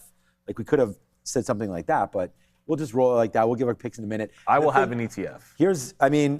People don't want to pick right now with their heart. You would probably decide on which game, but the odds right here, about to start right now, England favored right now to beat Argentina. So we'll see what happens on this trade. You got to pay 30 cents on the dollar right there for England and Argentina basically paying 1-to-1. So that's what this minus 130 for England means and the plus 105. So you got to bet $130 to make 100 on England. So you got to pay 30% premium to bet on England. And Argentina, you're going to get 1-to-1 on your money, and you actually get a little 5 spot back. If you bet $100, you get 105. So, we can update that as the match is going on, but I don't really necessarily want to ruin what's happening out there to people that are obviously paying attention to that game. So we talked about it yesterday as goals were updated. It's hard to ignore the chat. I don't know who's going to score first, but the first England goal will be created by Saka. It's going to be, I'm not saying he's going to score it, but he will create that. Saka? He will create the first. I don't know who that is. So but I hope he does. I hope so too. Anyways, that's with the heart more than anything else. Family in England, I don't have dogs in the fight, but it's just I've always rooted for them. So you just cheer for that. They have some allegiance to. It ain't like where's Joe? I'm just gonna throw something out there. If you have West Indian blood, then all the blame for why the West Indies are never represented in the World Cup is on Jamaica. Because FIFA back in the day was willing to allow the West Indies to play together as essentially one nation, the same way that they do for cricket. And Jamaica's like, no, we're good. We're good on our own. And that's not really working out well for anybody. It's just going to throw that one out there. They might be expanding the next World Cup to 64 teams. Apparently. Look, so, no matter what they wind up doing, it's, you still have the Final Four, which is the top 4 teams heading into it. So I think by expanding it, I think all you're really doing is giving, more exposure to some of these nations, and then they just get eliminated. They don't make the second round, or if they do, like that Cape Verde. Yeah, it was a fly. There was something going around there. Yeah. But anyways, interesting talk here about football, and we'll wait to see what winds up happening moving forward. Have you got chicken dinner in PUBG before, Sean? The super chat here. Before we get back to the market, I just saw that was up there. Isn't PUBG a video? What is PUBG? Is I don't know what that is. Phone-based game. It's a shooter game. It's really cool. Yeah. So it's when you win, basically, it shouts like the tag is winner chicken dinner. Oh, I don't even know what that game is. So yeah. So if you my answer to that, it's just unfortunately, like, for example, in Fortnite, if you won, you'd have a victory royale. They do a dance. In PUBG, you'd have like winner chicken dinner. Okay. Yeah, no, I played Fortnite before. My kids, my son was into Fortnite there and he used to emoticon on me and everything like that. So that was. Fortnite, I know, not that one. I can't deal with kids these days and their games. Like the way that this guy, my son could just snipe, like it's going crazy there. He spends a lot of his time. Come on. Here we go. Continuation swing on something. I don't know. Nick Dubs looking for AEHR. I think we were talking about this morning, were we not? There was a question about it, and I was just like, the quarter was good. It's super thinly traded. It's going to be a growthy name, and the swings are going to be absolutely insane. I think what we were more interested in was holding the 50. I'm pretty sure what I said was I want to see it hold the 50 period. Like they just reported earnings. You're getting here. I don't like that daily candle. See, I'm just going to show you guys something, just so you know. It didn't do this yesterday. This is the actual aftermarket candle. the big one that you see. Like that's this aftermarket candle. It actually closed at 70, gapped up. So to me, like this, you don't want to see that on the daily. It gapped up, failed the break of 100, and is now back under the 50-period moving average. So for me, by rule, it's like wait. It's still upward sloping 200-period. It's post earnings, but you got to give it the 3-day and a chance to maybe pull back and consolidate after the earnings because you failed where you wanted it to hold, which is up above the 95. So this one looks good, but to me, it'd be in more of a wait and see mode more than anything else. I did throw in the chat while we were kind of going back and forth. There was a trend break on SLV, which I'm still surprised got all the way back to where it was this morning, which was also shorting the prior day high goes, sorry, prior day lows, not prior day highs. Topping tail, trend break, play into VWAP, didn't get the other fill in there as well. And then Rivian, I don't know, it got one pop in, but now it's gonna lose this support level in one more tick. So I'm gonna jump out of it. I still have my offers from when I first got in, but once it breaks, you'll see that. You could tell my hands weren't on the keys. Like once it broke that candle right there, we jump out of Rivian. So it was a lot better yesterday when Lucid was going ham off the lows, but you can't expect it. I was expecting maybe like even half of what it did yesterday in the afternoon. So just SLV, and then maybe hunting from some other opportunities. LS9, who's holding SpaceX up? When does it break lower? Some of what probably holds SpaceX up is, remember, everyone's paying for locates. There's a few factors. I mean, you've got lockup, so there's some sellers that can't sell. So that's giving it probably a little bit more floor on the average day than you would expect. The fact that people have to pay for shorts are not free, that again is another thing that maybe slows things down. I don't know, like, is it you saying, like, is it really being held up all that much? I don't think so. Really? Is it being held up all that much? Maybe none of these days, with the exception of here, whatever this was, that looks like it's the first of the month, maybe none of them were exorbitantly bad, but I don't think anyone's really holding this bid up. There's a possibility that things get very ugly when the lockups go, if they haven't gotten ugly already. Like that's where that 100 level probably comes in, post earnings, I would think. But outside of those two factors, I don't know that it's being held up. That wouldn't be my contention at all. It's just slowly gliding lower. Or, yeah, sometimes rapidly. I get it. It hasn't, like, it's not doing what it was doing at the beginning of the month, but it's so steady Eddie. Like, every single day, there's like a trend break or pop and fade or straight flush. Like, there's what, this is the one day where it was strong for most of the day here, and then maybe this day doesn't even count because most of the day downside. No, there's no up days on this stock, so it's not being held up. Yeah, no, I've been shorting. Yesterday we were short on SpaceX right here at 139, and we saw that right into here, that collapse into the end of the day, and now we're waiting for yet again another possible collapse. And yeah, the only thing I would have, same thing. I would have said that 135, but I wasn't here to see it. There was obviously no defense of it. It fell absolutely right through. It saw it, smoked it, dollar slippage. Yeah, it exactly, was to the downside. So right there. As fast as you like, as fast as you could have got the long, you were out of the long. And now we'll wait to see what happens here at the end of the day. Look, with all this kind of, I know Palantir's, should be maybe good during, war times or whatever, but we're hearing like starting to ramp up a little bit there in Iran. Some of that talk is not overly positive. So I'm just starting to exit out, man. I mean, I don't think this is a great fill here to get out at 50s, but we took some more out on Palantir, and so be it, man. I mean, I don't really, I like the stock, obviously, and may or may not be one of my picks moving forward. But, this level right here, I'm going to try to get out of Palantir, especially if we get up to this 133, 138. And if we can hold a little bit, into VWAP, that'd be kind of cool. But we've basically spent the whole day underneath VWAP minus like right here. Like forget about the open. That is what that is. And then, that's just testing it. This one was a nice break there.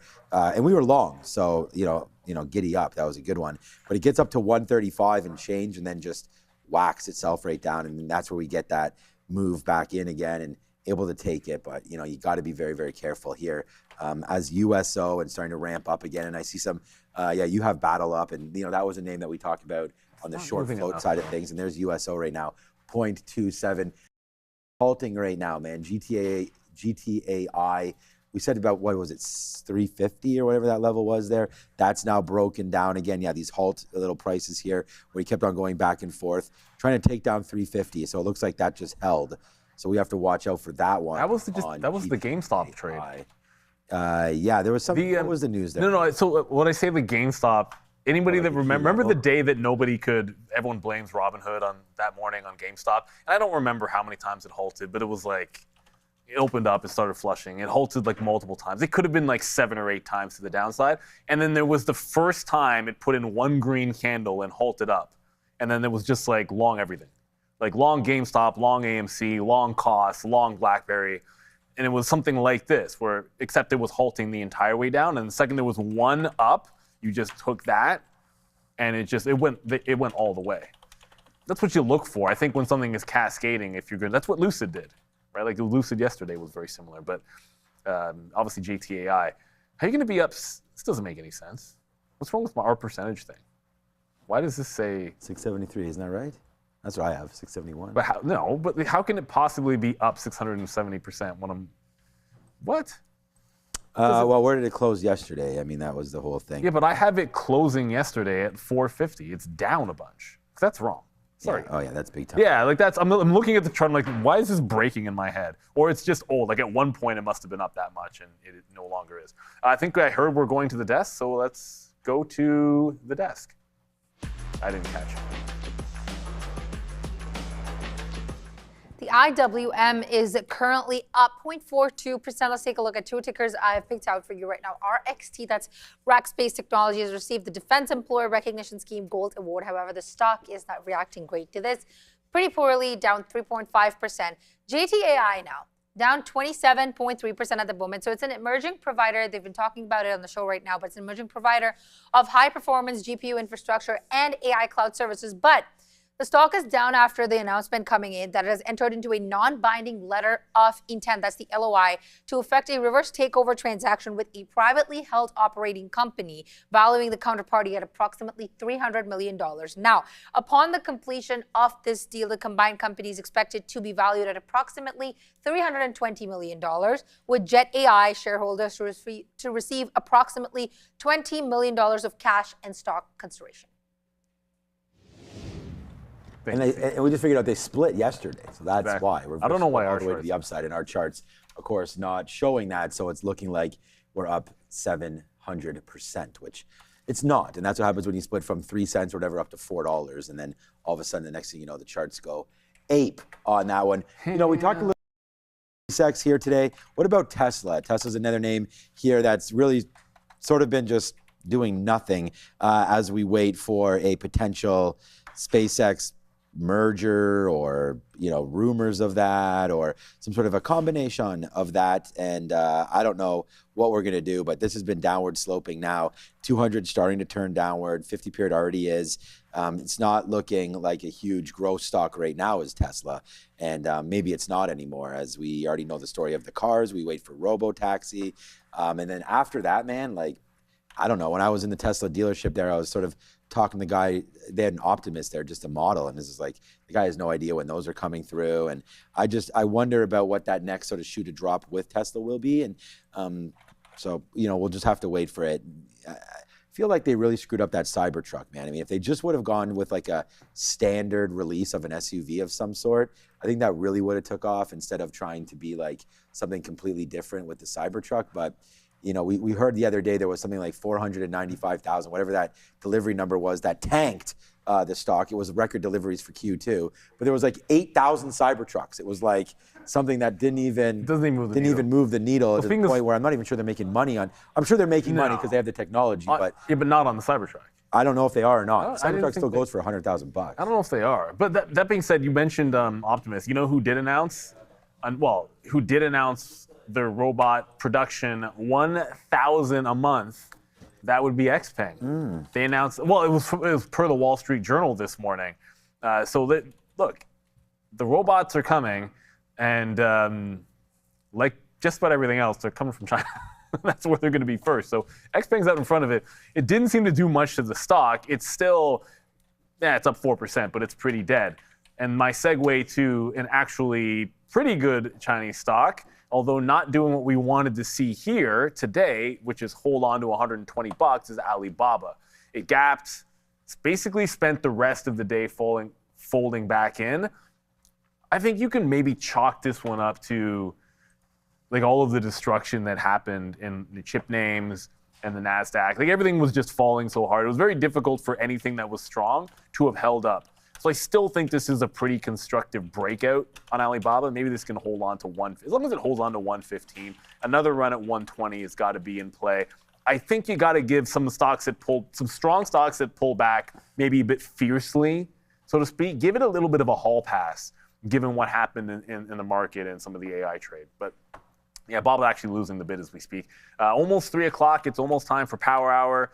Still scanning and looking for something that's going to move. Like, again, silver, I'm taking this only to the volume weighted average price. You can cancel this because I'm not going to get that other fill unless it pops severely. We want to pull it into VWAPs. Once we get that, we'll be looking for something else to go. Lucid continues to go. The SPY continues to head to the downside. USO is doing absolutely nothing. There could be SK Hynix is worth a look. Like this is just breaking. It's just breaking VWAP. Oh, it must have been down. Oh yeah, it was at one crazy SSR. Tomorrow, might think long tomorrow. It just keeps on like one day, it's like a little bit weak. The next day it ramps. Today it just absolutely flushes. It'll be SSR tomorrow, so maybe it wants another ramp job in tomorrow's trade. I like this. I like stocks that are volatile when they go short sell restricted because you get a bit of a better bounce. But for now, let's see if it bounces and respects VWAP again, or respects the trend, and then that can be a bit of a short. Keep wanting to do this and drag it over so you guys can get a better look. I know everyone, we always get a bunch of feedback to make the show visually better. One of those is, hey, your charts always default to all the way on the right. Center it a little bit. So do my best to do so, but it does default the same way. And I don't feel like changing it because I like it all the way to the right. But if it pops, breaks the trend, I won't think about it. But any pump into VWAP that holds the trend line, gonna look shorts in SKHY. I just paused. We heard some Boeing. Power Hour. Hearing something power. about Boeing, but I don't think it's anything too crazy here. Maybe some potential delays. I don't know. Yeah, downside a little bit for right now. The market's trying to give it up just a little bit right now as well. As we don't worry about these trades, but the Nasdaq has slipped underneath VWAP there, and we have been getting out of our Palantir, which has been good. I mean, we just got that bump up again where we said we're trying to get out of everything. So a break of 133. I don't really like the way this is pairing out here this afternoon. So we will not be taking another reload, but I don't think there's anything wrong with doing that. Where is my stop actually right now? 132.80. So will we be able to take a price at 133.10 again? And see if that holds, give ourselves 30 cents to the downside.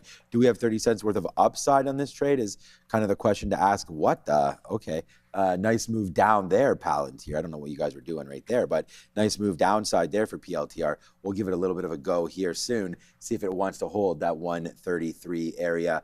Intel down 6, that's still going. I'm not gonna look at that till it gets to 100 again. Palantir, we just looked at it, SpaceX. We just get our 134.50, so sirens up on that. That just happens again 3 minutes ago.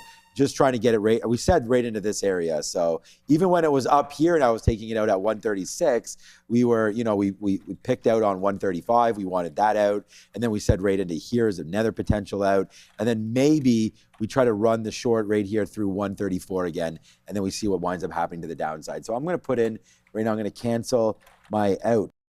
That's going to matter. That was all the way up to 137.50 or 138. We'll cancel that and we'll put in a 133.99 short and we'll see if that winds up printing. We'll take a couple shares there on a break of 134. Okay, so I want to go short here. We ran the short yesterday off of this level right here. That was really nice. Like that level gives you clear outs. If you go short here at 134, maybe you get out at, maybe 135.50. Okay, so it gives you about 50 cents, about $1.50. I think that's worth it. We'll see if it gets back into these lows again of 132.50. That would be my target on a 134 break anyways. So we'll see if we can get it going just a little bit to the downside right now.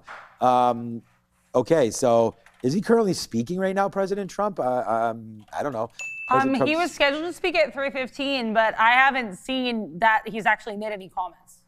So if he is, I know he was making some comments to reporters earlier. He said that something about Iran being careful, but that was really it. And as I go on the White House website, it says we'll begin shortly. So he's not live right now. Ooh, okay. So watch yourself, Iran. If he is going to be speaking shortly. Well, Little dangerous. Because then you'd want to be waiting till after he says something. Well, that's what I was gonna say. I mean, but he's being at 9 p.m. Someone just said in the chat. 9 p.m. That's tomorrow. Okay, thank That's you. tomorrow, and it's also about the 2020 Right. election. No, you didn't hear me right, wrong. right. The 2020 election, so probably not market related, but that's tomorrow. Okay, I was just reading it in the chat. 2020, so it's 2026 now. Always talking about old stuff. Roger that one. So we'll Kind of like that we'll wait. dude. There's always that one dude in your fantasy league that's always talking about the past. Yeah. Not many talking about the future in that league. All right, so we'll wait for 134 to break, like I just said. And I did see that. I did see Trump post that there was a national speech he has set for tomorrow. I didn't realize it was an election-based one. I thought it was going to be something about, maybe the plan of action for Iran, but we'll wait till that happens. You brought up a good point today about Broadcom. You had mentioned that although we're down today, it looks like Broadcom potentially trying to hold. Yeah, it's up 1%. And I don't know, on the daily chart here, Broadcom's looking pretty good, trying to hold through 4 bills. We'll wait to see a beautiful bounce off of the 200 period moving average. So that's something that definitely, worth sort of holding your hat on there as we worry about Apple trying to make some investments into some chip makers. So it won't be Broadcom, I don't think, but a little rich. Someone said in the chat, and I haven't heard anything about it, but it was Cerebras, and I don't know what Cerebras's market cap is, but that does not seem to be the right idea there. Cerebras, I don't think, I don't know if Apple was doing it for memory or not. Like Cerebras, I think, is memory. I don't know if they're talking about AI chips, what they're talking about for their investments, what Apple's looking to do. But I don't think Cerebras fits the bill, but I have no idea. So here's it's my Turnus time, right? We don't know what this guy's involved in. The markets and prices, the prices are pretty smart. Like, to me, if there was a publicly traded company after that rumor that might be the one Apple's interested in, there'd be some indication that somebody liked it, and it wouldn't be like there'd be something that we see that isn't falling. Like, if it was really Cerebras, would it be this bad today? Or would there have been some more buyers that are, oh, you know what, we think it could be these guys? Nobody is stepping up to the game. Like, they're all down, and I bet you, look, I'll take this bet. I think if they do make an acquisition, it'll be somebody private. It'll be somebody private and decently small, because like Apple has supreme confidence that they don't have always had supreme confidence that they don't need to make the big major acquisitions. That's always been part of their thing. And every now and then, look, I guess they have in the past, but it's just very few. Let's go to Adara at the desk. We're into Power Hour. Ooh. Market's trying to make a bounce, but it's not very, very crazy. Did England score? No, I don't think so. Don't post. No, stuff someone just saying that's who they got. He's got England winning in overtime plus Harry Kane first goal. So I thought maybe Harry Kane had just scored. Anyway. It's very early. I mean, I don't know. There was an early penalty shot in the 22nd minute yesterday. So maybe a penalty shot coming at some point in this game. And I wonder what the odds, I mean, you can just ask Google or Gemini or whatever, what the odds are this year for World Cup penalties. I've seen some nice saves as well. I was wondering what the odds are. I know Messi missed twice, I believe, on penalties. I wonder if they get a penalty if Messi will take it. Did you see the ISO speed on the Messi penalty? Sorry, we're going to go to Darren in a second. No. So ISO speed was right behind. I forget. He was right behind the net. Oh, I saw that. And he was doing the whole. And then Messi missed it. I saw that. That guy's funny. I don't know. I think he's funny. But all right, let's go back over to the desk and see what's going on. Yeah, I just want to remind you guys, President Trump could be on the podium in 9 minutes, but also we know he's not always on time. It's supposed to be at 3:15. It could be later. Let's talk about Celsius here, CELH. They're in watch here after they shared a post on X, eye emoji, lemon emoji, lightning emoji, a whole bunch of lemons in a basket, and then it says something's coming. So they're trying to tease here, I guess, some kind of new announcement for CELH. As you guys can tell, was a little bit of a bounce, but nothing too crazy here for Celsius with that in mind. Now, I was also looking here for stories on Boeing, and I did just see one come through here. I know Sean was asking about this. Apparently, Airbus has shifted some U.S.-built A350 fuselage part shipments from sea to air to reduce supply chain delays. It's being reported by Reuters, and then Boeing also airlifted certain parts for 767. This is not a massive story, but just to address that, like close the loophole in terms of was Boeing mentioned. That's the story in Boeing. It's minor. Back to you. Yeah, it explains why it didn't really move that much. Yeah, when you said like lemon emojis and all this, and then I realized it was Celsius, I was like, Trump is tweeting lemon emojis? Like, is his next little venture into lemonade by any chance? Maybe an investment into lemonade? You know, the sweet insurance company there, LMND. Maybe. Down 7% today. Ooh, a good spot. Maybe that should be one of my picks there, down 7%. We make some money back on lemonade. All right, it's Sia over there at the desk with, I'm just going to go with happening now.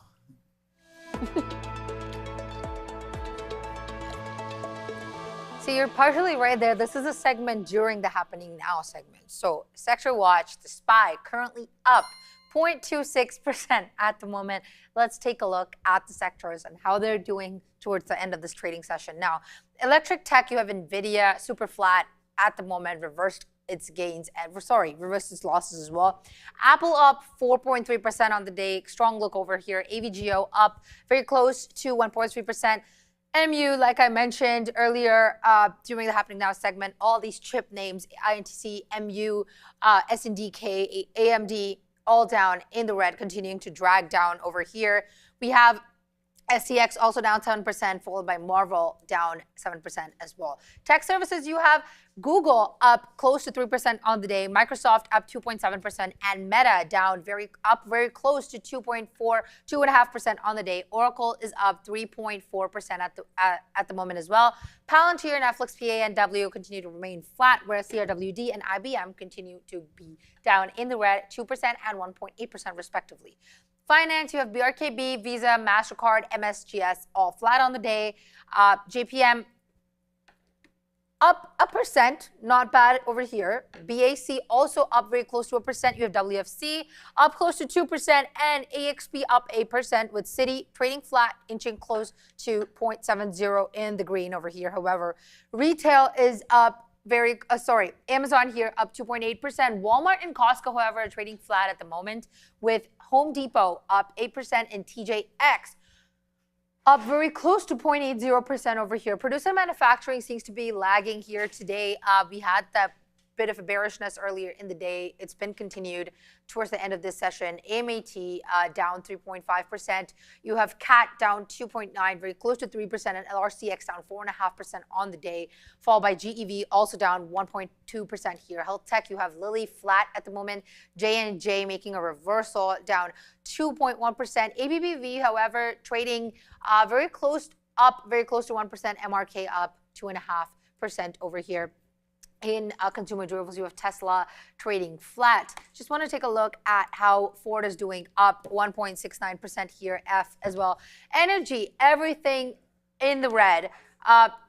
This is, like I said, you don't want energy to technically be strong here, so it's a good look, I would say. But energy is dragging down today. XOM down 1%, CVX down 0.70%, VLO, PSX down very close to 3%, and VLO is down 3% at the moment. Consumer non-durables, you have KO down 0.63%, with PG and PM up considerably. PM is up 2.3% at the moment. Utilities, there's a lot of red that I'm seeing around the sector here. NEE down 1%. You have DUK 1.4% lagging, and SO down 1.3%. In industrial services, the same story as well. PWR down 1%. WMB down 2%. But you have communications, non-energy, and distribution, three sectors that are having a bit of a mixed sentiment and a mixed day here today. And finally, to end it, you have health services, UNH lagging 1.5%, ELV dragging down on the day 9.2%, and HCA up 3.7% over here. That's all for your sector watch. Thank you, Sia. Appreciate it. And look, you always want, especially the days the market moves, that's when the sector board is the most important, because it lets you find that relative strength weakness, and where you might find some opportunities to buy, but where also you can see, hey, the money didn't have any problems flowing in when it was going out from other places, and it's an important thing to watch. We've got a super chat here, which I'll openly say this. We appreciate all of our viewers, and all the super chats are great, and all the messages, and whether we get them from TikTok or from YouTube, it doesn't really matter. That being said, for obvious reasons, this one's my favorite of all time. Cheese in a chair. It's not just because I'm heavily invested in your cheese dispenser operation. We have our life savings in it, and we're hoping it goes well. Of all time. Hey, we never know. This could be a 100x. We're going to get those cheese dispensers in every major stadium. It's obviously a joke. Not a bad idea. Alphabet is like Omar from The Wire. If you know, you know. It's got YouTube tucked under its trench coat if things go south. And even when the whole street is on fire, it still walks down the street like the big boss. If you know, you know. And that's the thing about, see, and Alphabet is like that, because the thing about Omar is Omar didn't have to yell. Omar didn't have to really threaten him. He wasn't like crazy abrasive. He was just chill. He'd walk down the street and just whistle at you or say something in a hushed tone. And you still were scared because it was Omar. And that's the thing about Alphabet. They don't have to be loud. They don't have to be brash, but they are up 3%. Now, some of this, I get it. Alphabet's super strong today, but let's be real. The MAG, there was just a flat out rotation out of chips into the MAG. So they're all pretty good today for the most part. Like Amazon, they're all good. Apple had a good day today. And so there was that, but this is now a potential 50 period to break away into the highs. So that's what you were trying to sustain today. So Alphabet, they got tons of moat. There's tons of businesses where it's like they don't even get credit for major segments of the business because everyone only looks at one part. Like with Alphabet, it's like, yeah, no one's really paying attention to YouTube enough. I would 100% agree with that. I don't think people sometimes respect the defense aspect for Boeing enough, but that's just my 2 cents. I think that stock should be flying a lot higher than it is, and I think that's one of the things for growth in the future that I don't think it gets enough credit for. But this is one that's like languishing. But yeah, great pick on Alphabet. I haven't decided my other two. I know the first three, but the other two, still trying to narrow down the list. Alphabet may or may not be one of them. I'm not decided yet. I do want to have something tech, but I feel like that's not it. There's one that's a shot play, which is growing. I think Joe will in take my Alphabet. mind. I mean, Joe just took the exact same three names. Apparently, is what I heard. Oh, you've seen the other told. picks? No, I asked. You asked him. Okay. He took because he already announced them. He took CrowdStrike, the same pick he always had, and Walmart and JP Morgan. So he just rolled the same three picks. So, well, since we already know them, what did Sharif pick? I wasn't. I don't know about Sharif. I was out for my walk. I think. So. I don't think Sharif picked yet, but you guys let me know if he did. I'm not sure what he did yet. So. Just hearing in our ear now again, Strait of Hormuz, threatening this and that. Oil right now not doing a whole heck of a lot. So we'll keep on trying to give an idea here. U.S. Central Command apparently there. 3 p.m. U.S. forces launched operations. Okay, so they just started going again here at Iran. So it looks like right now USO. And this is what I mean. Like, see that spike there? So there's the story coming out, but it's not like a lot of volume, but nothing really going on right now in USO. So I think you got to wait. Like, imagine we heard, like, if I could sort of replay, the history of this whole event, and you would have said, okay, we're striking, this is another wave, and blah, blah, blah. If you kind of like say, okay, go back 8 months and we could maybe get headlines like this, you would think that oil would actually move on something like that. And right now, it's not doing anything. So we are getting very, very close. I'm getting more, just got another one there on Palantir. So it's 40 cents. It is what it is. We're just going to wait for that. We're still $4 in the money right here, but I'm looking at a break right here. So we just got out again at 134. So I decided to get more out, because again, like, I hope that I'm able to get filled on a break. I'm only crossing 15 cents. The spread right now, because it's not like a first level break. There's nothing. I should be able to get that fill. I do understand that you weren't getting that fill if you only crossed that much here. That was the first time we ever broke 135, and it went down $3 from there. So I'm not necessarily looking for an absolutely monster move like that. We'll just see if we can break through 134. Then I do think that we end the day between this 133 to 133.50 area on SpaceX. And now, whether or not we use VWAP there would be $1.50, because this is more like a trend trade. Trend is down. We're breaking lower. We're kind of in the middle of where support is and maybe resistance and support. So I just want to try to hit it and quit it. So we may just use this 50 period moving average right here as our out. So that would be about 75 cents or so, knowing full well that this name could break and then rip 75 cents. So we'll wait for like a break and then a fake, and then maybe we can average into it depending on how that winds up happening. But that's going to be here it comes. So that's going to be the idea for SpaceX. So when we do get back from Madeira, we could have more shares of SpaceX, could not, but that's what we're talking about right here. SpaceX trying to break through 134.10, and we will figure that out, hopefully on the way back from Madeira. Just be aware here, guys. I'm seeing a whole collection of comments coming from President Trump ahead of his appearance at this Pennsylvania defense event. So I'm guessing he's speaking to reporters as he gets out of whatever vehicle he used to travel to Pennsylvania. And some of these comments are interesting. All of them are related to what we talk about here, which is why I'm going to go over them. So he said he believes that inflation at the year end will be lower than it is now. Now, this is interesting because it's almost the exact wording that Fed Williams used, the Fed president of the Bank of New York, used earlier today. I'm sure it's coincidental, but I thought the wording was interesting. President Trump also saying he believes the price of oil will, quote, yo-yo for a while. He said that he'd like to see interest rates go down, but he thinks it's better for the Fed to pause rates rather than to raise them, and said, quote, I wish I could use tariffs faster. So I think we're going to be in for a pretty exciting 3:15 p.m. event for Trump. Now it's actually 3:18, so he's a little bit late, but keep an eye out for potentially some more market-moving comments. Back to you. Thank you, Adair. We will look out for those comments. I'm also going to look out for...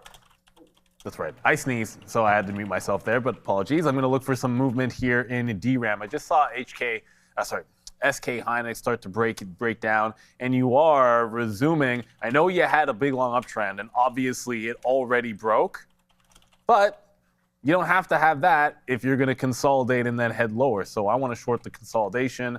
The even dollar is well as good to go. We had to pay for locates on DRAM.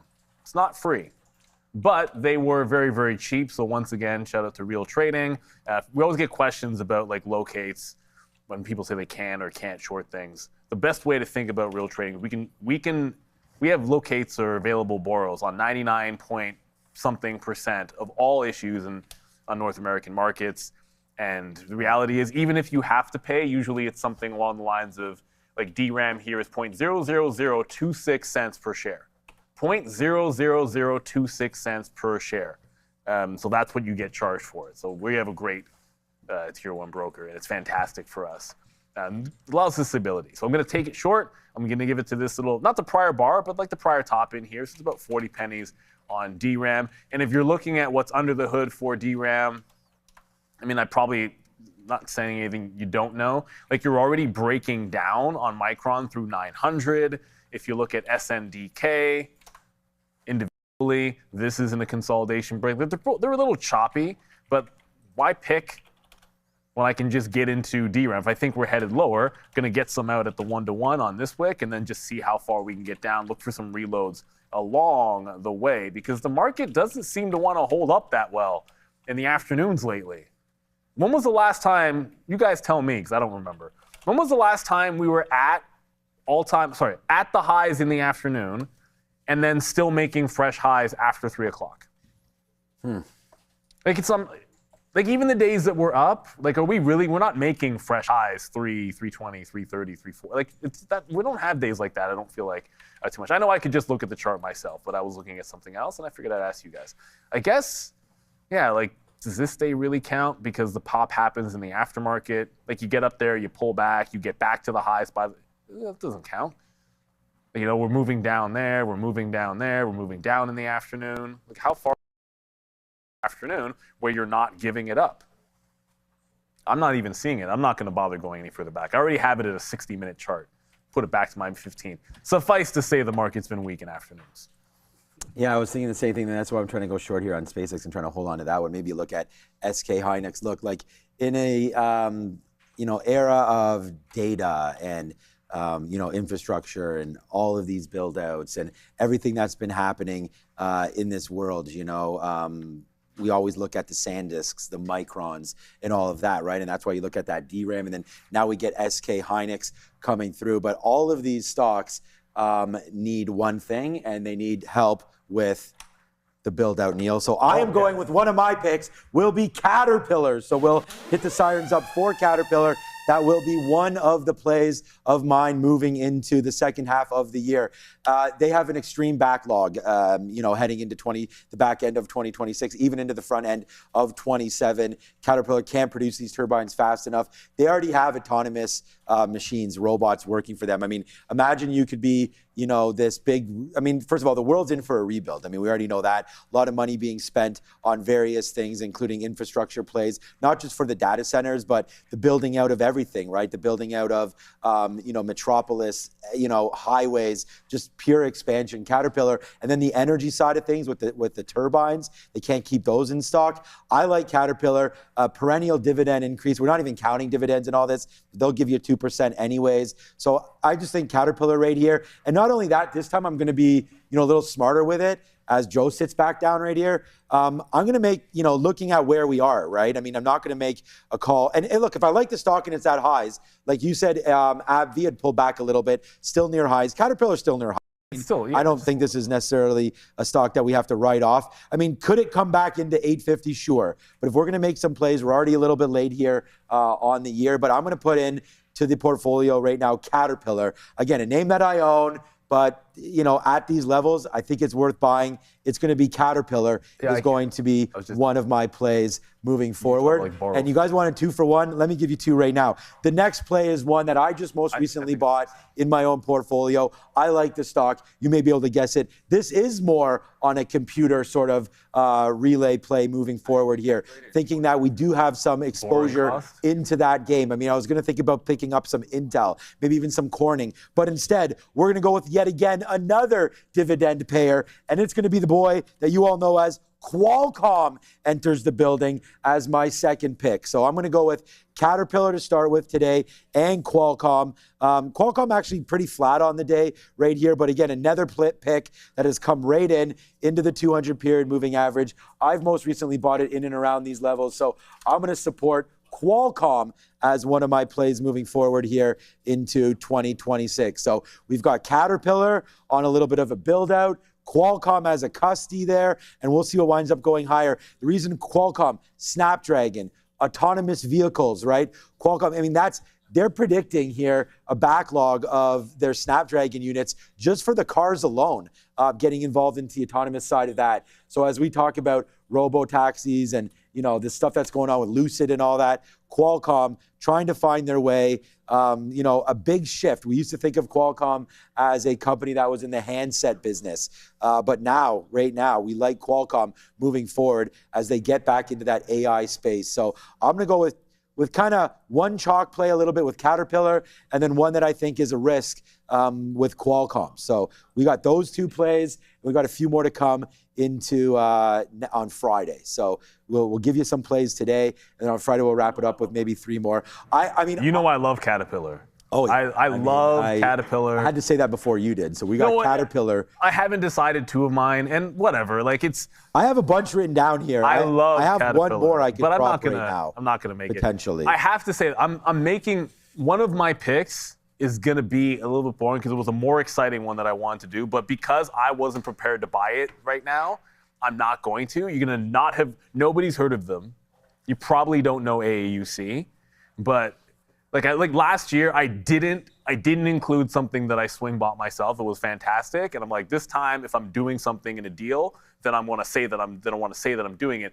But because I'm not pulling the trigger on this, I have to figure out why it made a fresh low. They just got they need Chinese approval for this deal to go through at $44, and it's fallen like a rock. They're a gold company, but when. Technically speaking, I like the 29 level on it, and it's already trading down this. Even if the deal falls through, it's got a little bit of a support level to come through, and then you get the potential if the deal happens by the end of the year, you're just getting $44. But because I'm not willing to buy it, I don't want to do it yet. What I'm going to go with instead is one that I want to pick up because I think if the deal closed this year, you're going to get your 31, you're getting better than a 10% yield, and there's downside protection on WBD every day after once September 30th hits. If the deal isn't closed, every single month you effectively are getting 25 cents. So you're getting 1% every single month that it doesn't close, and if it closes, you're getting the top. So to me, that softens the blow for the fear that this deal isn't going through. And all the hoopla about the state suing, understand that 100%, no matter what anybody says, this is not to be political, this is just the truth. No matter what anybody says, this is a partisan thing as to why they don't want this deal to happen. If it had been Netflix, the Republicans would be doing the same thing. Because it's Paramount Skydance, it just has to do with the whole quotes slant of news, and we don't want the other side having another news. That's honestly, that is the nuts and bolts of what's going on behind it. So there is downside protection. You get that 25-cent payment every single month. If it doesn't close, if it does close, which it's still projected that they could by the end of the year, I think that gives it a nice little floor underneath it. as well. So that's going to be one of them. I'm going to save the other ones. I don't want to give up more. I'll give another one tomorrow, and then because tomorrow's Thursday. Yeah, okay. And then I'll give the final 2 on actually Friday because I feel like there has to be some anticipation. Yeah, that's what I was saying. Okay, I'll give another one. I have a couple more. I'll give another one tomorrow, and we'll let Joe's done 3. So Yeah, whether or I not don't he wanna wants do to do them 5 or all, not, it's gonna man. be his choice. And then we also have Sia's ready to go with 5. Adair's gonna give 5. Okay, Adair's not gonna. Maybe I not. don't want to do anything I don't feel confident about. Truthfully, I would do 1 pick if I could, because I You really can. just have the one. Well, I know I can, but I just have one that I feel very strongly about, as you guys Then do know. that. And unless and until something really, like, takes that level of interest in my mind, I don't know. I added another short pick. 2 of my picks are the same. I flopped out one short. of my I never longs. think I about switched it for shorts. another short. And I don't know if I want to do 2 other picks, truthfully, because unless I feel really compelled, I might do 4. Like, that's my whole thing. In terms of all my contributions, it's am I compelled? If I'm not compelled, I'm not compelled. And right now, I'm barely even compelled to even have the 5 that I or 3 that I have. I think. Go Even, see ya. I think even for me, I think I would say that I picked 3 and then I picked 4 that was TATA, like TATA on the Nifty. I'm gonna keep that and make it 4. I don't know about the 5th yet, and I don't want to pick just for the sake of picking, but we have, and so I'm gonna work with that. Yeah, I mean, the thing is that, this is obviously a trading show. We cover stocks every single day. So if there was a name that you guys thought, had a chance to go up over the next 6 months, you take it, go down, you take it. This is not like, we're not putting our firstborn on this or anything like that. This is just, we're just trying to think about well, maybe we should put a little cash on it so it's taken in some more seriously. Well, no, Stop trying to make everybody place bets, Joe. I don't know why this is everything with Joe as a money bet. I'm Never right here, mind Joe, last year with that whole, will Bitcoin reach this level before Sharif's birthday? He's like, if you don't believe that you should bet against me. I'm like, I'm not betting on a bet. I've seen The Big Short. I know what happened in the housing crisis. I just want to address so that we all know how often Joe is always trying to get people to place bets, because I don't know. I just want to put it out there. Look, I'll say this plainly. Like, every single play that we've ever said, I have taken it. I've let you know where it is that I bought it. And the one that I got out of, I told you when I got out of it, and I told you when it stopped working. And that one, I literally didn't pick one over the other because I wasn't prepared to buy that Toronto one. I can't put my money into it, so I'm not going to make the pick. But I am taking a bit of a shot in WBD. I'm hearing somebody in my ear. It's Fabian. Look, Joe, if you want to come after the king, I've been gold both times in a row. I'm here for you. We can get that rocking and rolling. You just tell me what you want to do with that one. We had 164% the first time, and I think 180% the second time. So we'll see what winds up happening. Put your own money on the line, and you don't have to worry about it. Big Bear AI as well, and I still get 180%. So I have an idea. There's a portfolio average in there, and if we just take that and we donate it at the end of the year, once we reach the total, how about that? We could do anything. Joe wants to put money on the line. I have lots of I don't know. Yeah, exactly. But we can How does that work? involved this How does that time work? around? Do you have some more picks? How's that work? I'm involved every time. Yeah, I know, but I'm saying this time around, you got some more picks? Yeah. Okay. All right. So How would you want to work that, though? What do you mean? So there's a portfolio average. So whatever the Yeah, sum this up is of Joe's everybody kid together. over here, by the way. People asking about who you are over here. Anyways, we can discuss. Yeah, we can discuss. Fabian took all our hair, as you can see over there. So Fabian had some great picks. Actually, Whatever Fabian happened had to silver donating the hair? before it kind of ripped up there, and obviously it comes back in. Yeah. So Fabian had a great pick with silver last year. That was a really good one, and I think Sharif got caught with some Bitcoin, and anyways, that was a little bit of a disaster. He had also a Broadcom, which I don't know year to date. It's kind of crazy that we make our picks in January. The market just rips up and is at all-time highs, and I think our portfolio average maybe even is red there. So don't take what we say to be factual or anything like that, but make your own decisions. We're having some fun around here, but I think the idea is to try to give some ideas about what we're thinking about, and that's it, right? Whether or not it makes money or not, up to you guys to take those picks. Like some people said, Caterpillar's too pricey at these levels. Yeah, look, it's a 38 PE. I don't know if it's good or not for Caterpillar historically. I didn't look it up. I don't have the conviction that maybe I should have with that one. But my Qualcomm play, I really like that one. Pricey, that's a 17 PE on Qualcomm, and I just really think that story is very, very undercover right now. So I'm excited about Qualcomm and willing to look at that again here as we keep on going. So I don't know. Is Qualcomm catching? I mean, By the way, go ahead. Trump is live, but he's at this defense. Yeah, don't worry about summit, Trump. I mean, guys. we got other things over here. When did I announce Qualcomm? I'm just playing around. Could you imagine that if we announce a pick and then all of a sudden it just rips like that? I would just announce whatever I'm in here and not trying to, talk about it. But that's funny. Someone in the what's chat just happening goes, here? Wow, Qualcomm went to the upside. Yeah, market coming back down. USO just like I don't know. I don't know what his first Trump comments has were. The mic now, right? I don't know what his first comments were, but this is what happened. The first He's move still is listening to that "Proud to be an American, God Bless the USA" song, so he hasn't made comments yet. So the best. I mean, I love how Donald Trump has walkout music.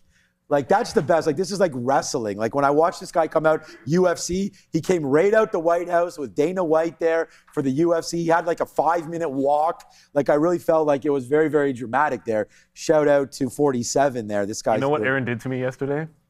This? No, she got me with the "it doesn't matter." Oh, good. We're at the dinner table. I don't remember what I was asking because about. It doesn't matter whatever it was. But it doesn't, and she slapped me with the "it doesn't matter." I'm just like, exactly. My wife did one of these, and I just had the biggest smile on my face. I was like, "Sweetheart, you got me." Legit, because she never gets me with that stuff, ever. Like, she'll ask a question, I'll be like, "Nice try. That was too random. It doesn't make any sense." She slapped me with it. I'm gonna. By the way, just because if that was the president spiking, I'm gonna take the VWAP in here because if we see this for USO and there's nothing other than the president walked out to music and that's the reason USO went up. Leans toward expanding U.S. military operations in Iran. Yeah, let him do it. I'll take the dub. This guy, Fat Joe, lean back. Defense stocks go up in the long term. May or may not have one. May or may not have one on the radar. That's more of a staple. Karg Island being talked about right now. On that note, man, we did have a. Yo, what's up, PUBG? Now that I know this is PUBG, we can have to find out if I find out exactly what that is. But yeah, there it goes, man.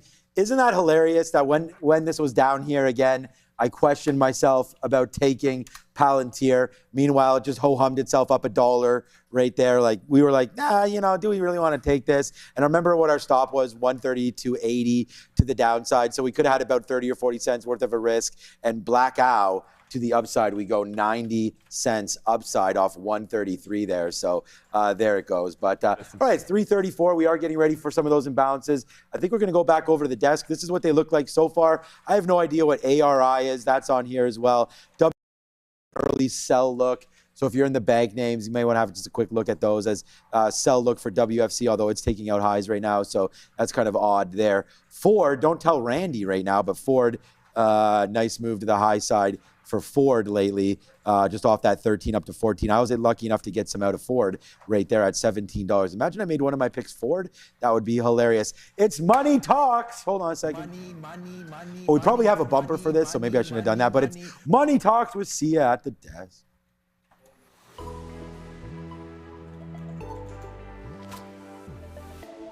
Let's start by looking at the USD JPY pair. You have the JPY looking a little bit strong here, trading around the 162.1 region right now. It had touched the low of the day at 161.8.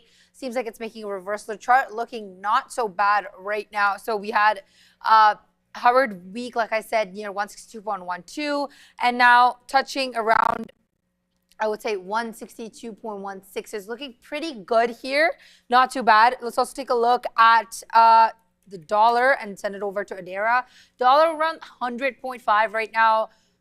Early in the day, I would say it's down to 0.42% still. It's still weak against all of its major peers, but let's pause and take a look at what Adara has to say. Let's take a look here at USO. We have a spike here in oil heading into, we're about halfway through now, power hour, as the Wall Street Journal shares a report suggesting that U.S. President Donald Trump has discussed seizing Karg Island during a meeting that took place yesterday as part of a plan to further expand U.S. military operations in Iran. At the same time, Iran's repeatedly reporting that we're hearing some sirens in certain areas of the country, and even reporting that U.S. projectiles hit a location near Bandar Abbas. Back to you. Does Netflix report before No, they're after hours. Aftermarket. 4:05 p.m. is the expected time of release tomorrow. Tomorrow, yeah, I was going to say, because that was the next sort of big shoe to drop there for the tech space, and we'll have to wait to see. I mean, I like, again, Warner Brothers, a lot of good reasons for that one Dropping the to be a pick there as well. And then, Netflix waiting to hear about what that one has to deal with now coming into tomorrow. So we'll see what that sort of plan of action is moving forward. What do they think about some of that live TV deal that they have? Is it going to be in the numbers, upgrades, downgrades, so on and so forth? Tomorrow, catch it. Netflix, we'll be talking about that, I'm sure, on Friday after that report comes down tomorrow. So, if you're looking for some options plays, Netflix might be something to consider, because that 70 is a really interesting one. I don't know what it looks like on the chain, but like we've been holding, it's actually not 70. It's actually 71 right there. So it's like literally 71 flat. Right there is like the low of the year, I guess, on Netflix. So, watch out for that one coming through there. It did have, multiple dips into 70s during the whole kerfuffle. And then once they lost Warner Brothers there, it shot right back up. They got, what was it, $2.8 billion cash payment for the breakup of that offer. And then, so that hit the book. So that was really nice. And then all of a sudden it was just like, wait a second, we still don't know what we're doing about content, and came all the way back in. And now we wait to hear, the biddings, just start your bidding at $1 trillion or a couple $100 billion. I have no idea what the World Cup's going to cost and for how long that looks like, like whether or not you get a 4-tournament deal or a 1 tournament or whatever it turns out to be. I think that we see what football and has meant this year to TSN and all the ratings, and I just think that it's going to be a good win for whoever. They had nothing. They had games that you would have thought were nothing, which were drawing U.S. viewership. It was an NFL playoff game. Yes, it was like gambling. NFL playoffs to like regular, which I don't think anybody saw that coming for numbers in the U.S. Monthly chart, Netflix. This month got a hold. This is the most significant level on the way back that's seen, and it's going to be this. It's this $68 to $70. It's the 50 period on the monthly. It's the 2021 top. This is where the V-shape, like this V-shape recovery broke out and went parabolic at the $70 level. So that's it. This is the Alamo effect. We haven't used the Alamo term in a while. It's the Alamo for Netflix at 70. If you don't bounce here, this gets very precarious for Netflix. And I still believe in them, but it gets pretty dicey. You have to have a little bit more and more belief. Must believe. Right, we're not really getting a crazy... I thought there'd be a reversion here after getting out because there's USO pulling back. So that was kind of where my brain was at, that we'd make a high and pull back in USO, and then the things that were falling would bounce up, and then we'd reload them. But it's 340, and if we don't bounce up pretty soon, then we're not... I shouldn't say at all, probably the wrong word. Then maybe we don't at all. The early looks of interest, WFC, bank that reported this week, and CCL, both 1.5 million to the sell side, which are decent enough to at least be on the radar. CCL is down, so I usually prefer if it was up with a sell imbalance. Wells Fargo, which gives it the reversal play is going to be in there, but Wells Fargo was to the upside, so that could be a little bit more interesting with that sell imbalance. 10 minutes until we get those imbalances, I'm going to have my eyes on a potential reversion, at least for the next 5 minutes. If there's one last pop to be able to get silver, I think silver's a short again tomorrow. Oh, and someone had asked about natural gas tomorrow. I'm going to again put a stop order to try to take any consolidation break on that gas number at 10:30, but I'm still going to go the same way, where I pick a direction and then just take the stop that way. That way, if I guess right, great, it works. But I want to favor a direction just so I'm not triggering regardless of which way it goes. But I am thinking downside. I just haven't decided yet. But that gas move at 10:30, there's been a trend move post there every single week for the last, I think, 7 out of the last 8 weeks. So tomorrow I'll be looking for that. Thursday at 10:30. That's basically the best time it moves. And for anybody that it's like, yeah, well, what do you think overall of nat gas? They call it the Widowmaker for a reason. It's only been going one way. That's down. It goes down. It splits. It goes down. It splits. That's what Boyle does. Trying to find longs in that stock for any kind of a trend. That's for the Michael Nosses of the world. I'm never going long that thing. You know, in order to be, yeah, you got to watch out for those ETFs. They change your portfolio real quick. You know, in just what we've been talking about and, you know, holding on to positions and trading and, you know, sitting here and trying to make a living doing this, you know, there it is, man. It's $1 now in the money on Palantir. It takes out VWAP.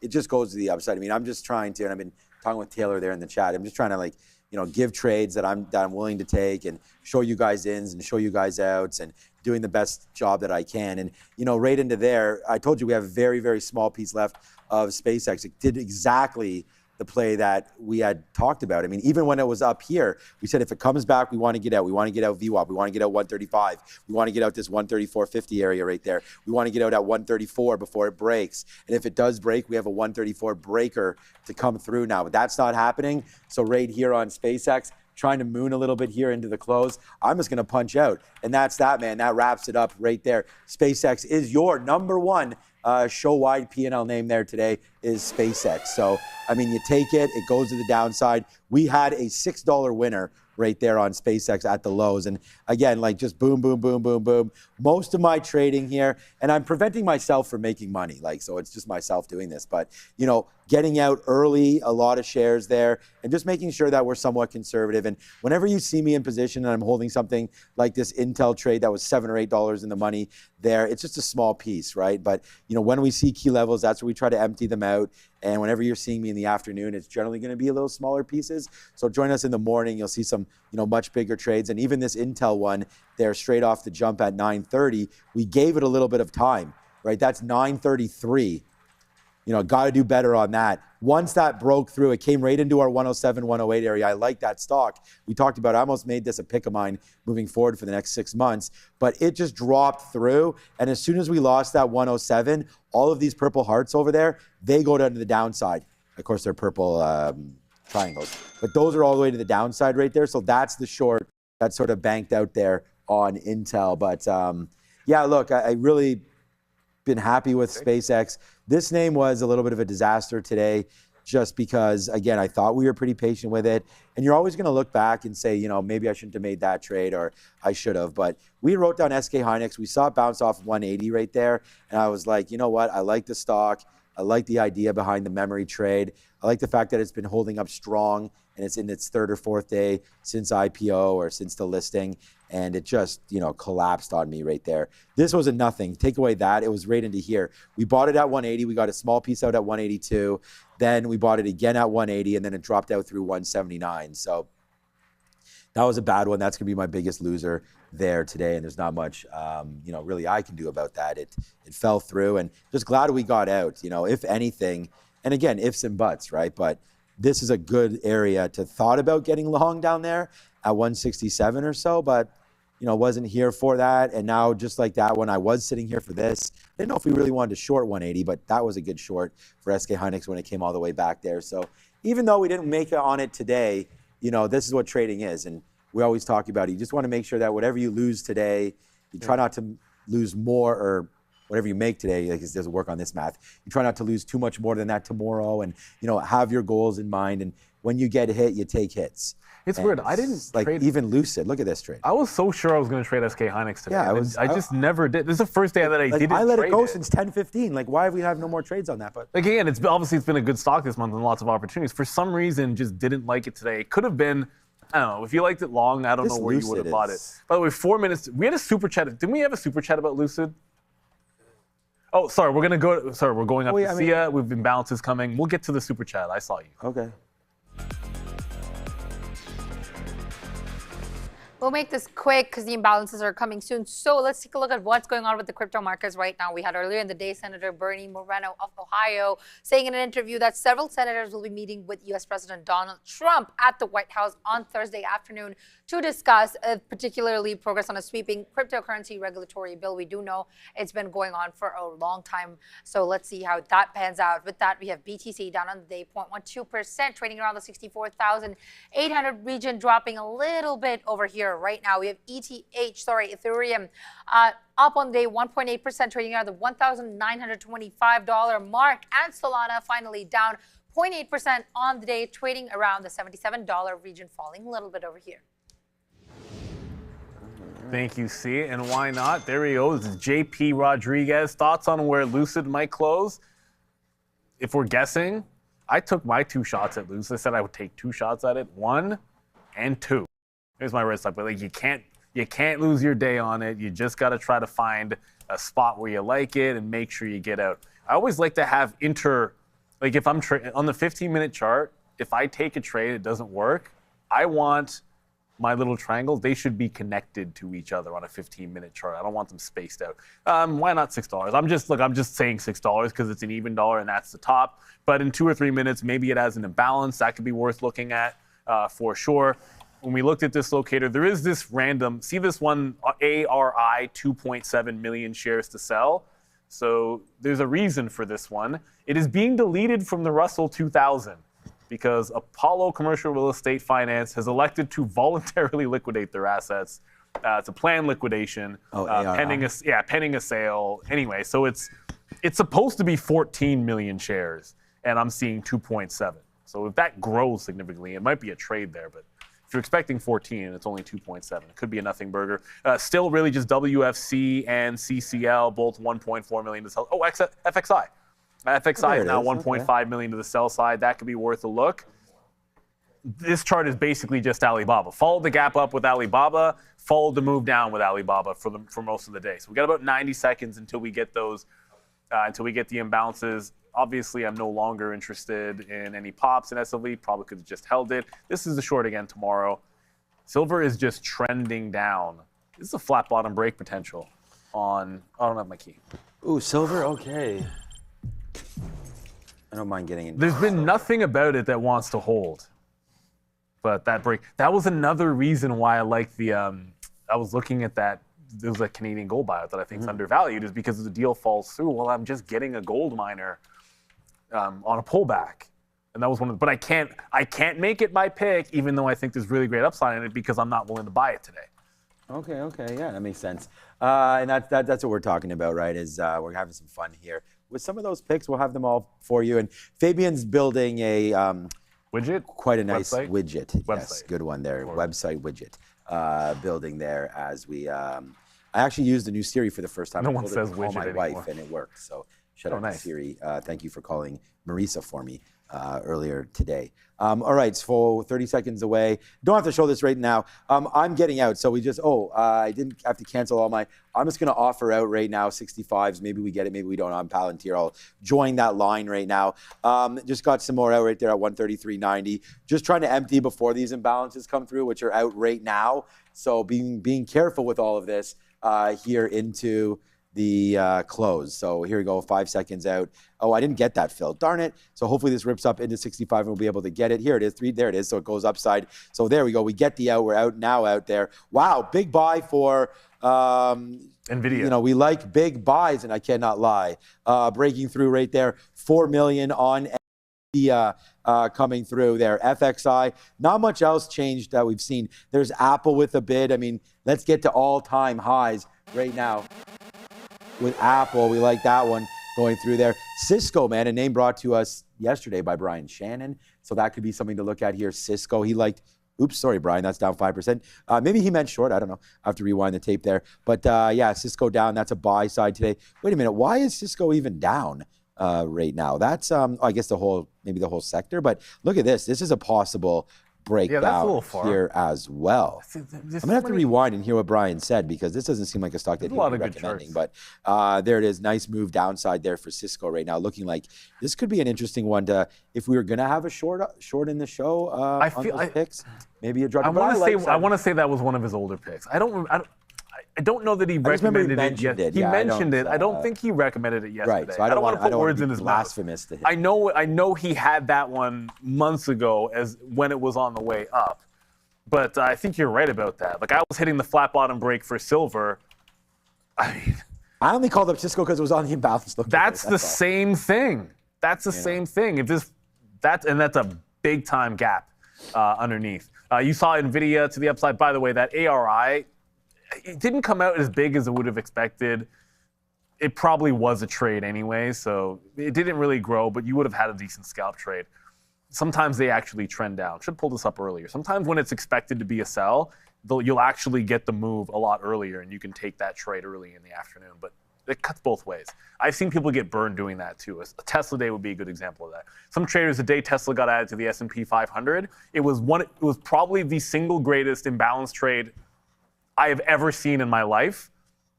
And there were traders that were shut down because they tried going long earlier in the day, just thinking it has to go up into the close. And they were just long too early, and it just kept tanking and tanking. And then when the bounce came, it was absolutely historic. But you had to be ready for it. NVIDIA is going to close, hopefully, into the green. That buy imbalance in 3 minutes could pair off. So there could be something there in less than 3 minutes, because that'll be 355. So I'd look for that as a potential reversal play in front of 55. Still like it and want it to go hold green. But just for the imbalance aspect, not really anything to do on this ARI. I'll just look for the turn potentially on NVIDIA. Want to see that flip. Yeah, I just got out of Intel there right here at 303. Maybe I should make this my pick. 103 right there on Intel, just taking out VWAP there. I'm selling it all if it goes just there. Not doing anything, man. I mean, it's just it's hovering around there for Intel. All right, Boeing, we could check. I just saw Qualcomm on the note here. It's not doing anything. It must be in a VWAP or something there. So Qualcomm just hanging out right now, not doing anything. It's kind of stupid to look at scanners. I mean, volumes are sort of fluctuating back and forth. But if we want to have a quick look at how the day wound up, I mean, these are stocks that I try to watch out for every single day. We could sort them. Oh, you know what? Name that we didn't look at really, other than the open. At least I did it. Maybe they did on the midday show. I should be careful what I say. But PayPal today didn't do a whole heck of a lot. It was an early dump, and we sort of mentioned that there off the open, that watch out for a dump. And I was like, if you want to sell it, maybe sell it before it hits that level. But it came back anyways, $55, $56 for PayPal there on the Stripe buyout rumors. So we can definitely watch out for that one. Stripe, it's a consortium. It's Stripe and Advent or something like that. Yeah, I think they're going 50-50 on Yeah, so, and I like that move. I talked about that already with Stripe possibly coming public. Would be nice to have PayPal underneath them, and then they can give some sort of a value to that business, and it might help them on some sort of a IPO date. I have a question for the chat. Yeah. Is there any Roblox. Destiny, the DXYZ has 2% exposure to Stripe? Is there any, what fund has better, what's a better way to get exposure to Stripe than 2% in Destiny? There's got to be something. I could ask ChatGPT, but I'm saying it out loud now, so I don't have to. Maybe someone types it and saves me from putting it into Gemini or something along those lines. Because I find it interesting too. If there's something that has 10, 15% Stripe and a few other good holdings, that could be a nice little way to play what you think could be a benefit. But DXYZ, 2% is way too small. It's basically pointless, because then you're not making it for that play. You're making it for the other stuff that they hold. Yeah. And that's what I was thinking about there with Stripe earlier on as well. But yeah, that's pretty funny. I know Zion Lala there. I don't know where I come up with these things. I like a big buy, and I cannot lie. Yeah. That was a pretty funny one there. And we can. I mean, if you're long in NVIDIA, man, it's hard to disagree. And with that movement, we got a big buy imbalance for NVIDIA. That's where that came from. And of course, that is, whoopsies, I opened up the wrong thing. Here it is right over here. Sir Mix-a-Lot there if you want to listen to some good tunes every once in a while. All right, so FXI, AAL, some of them are starting to pair off now. So NVIDIA is still a big buy, but it's getting a little less over there right now. But yeah, good dips opportunities there again today, 206 for NVIDIA, looking like it's going to make a good play here into the close, closing at day's high. I mean, sure, off the open, it did make that rip up there. And, you know, if you got caught buying a rip off the open right there, it's giving you an out right now. You hold it all day, it goes down against you $6. I do not recommend this. And then it flies back up there to the upside. So giving you a little bit of love, maybe back in for our good friend NVIDIA here at the end of the day. And then honestly, man, I mean, the biggest Jim Cramer thing that he says that I've learned from is just to hold, don't buy, and hold, don't trade. And Apple has just been an absolute dream over the last month. I mean, we had that question, what would you buy at the beginning of the month? Oh, shoot. I mean, Apple is just a blast right here. 270, 280 upside right here. And we still wonder if they're going to get that Chinese regulation or the U.S. approval of buying Chinese RAM. Guess what won? So we'll wait to see there. My guess is going to be Apple. Well, it's hilarious because we did this poll in the morning, and this is the third time that we've done this poll. We don't put the entire Mag 7 on. We usually pick, I think we're always, I say we, but I'm pretty sure we don't put Tesla on this poll. and I'm pretty sure we have not been putting Microsoft on this poll. We might have, maybe we did last time, but it's which Mag 7 do you like the best? Apple has been tied with Meta for last both times we did this before. Now it's at all-time highs, and now at all-time highs, it gets the most votes at 30%. Alphabet, not surprisingly, comes in at 28%. Alphabet's always top 2. NVIDIA 23%. Amazon only, Amazon only 10%, and Meta 9%. So Meta, which has been trending pretty decently. Amazon, which I don't think that's actually pretty good value here as well. I don't know why not. I mean, I like all the Mag 7s, to be honest with you. I don't really love Tesla at these days. Right now, Tesla, midst of a pullback. We haven't talked about J&J. I know I said AbbVie was a similar pullback. Same chart, both good. You're getting these guys pulling back 3% after this recent quarter.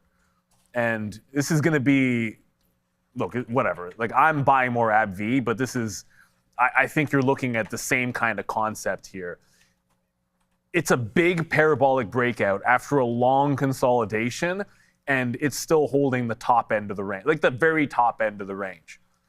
If it does another one of those moves, it's still got plenty of room to run. And you know, when a good company gives you a dip on earnings or post earnings, sometimes you take the win and you grab it up if you can. Sometimes they don't do it. Sometimes they don't give it to you.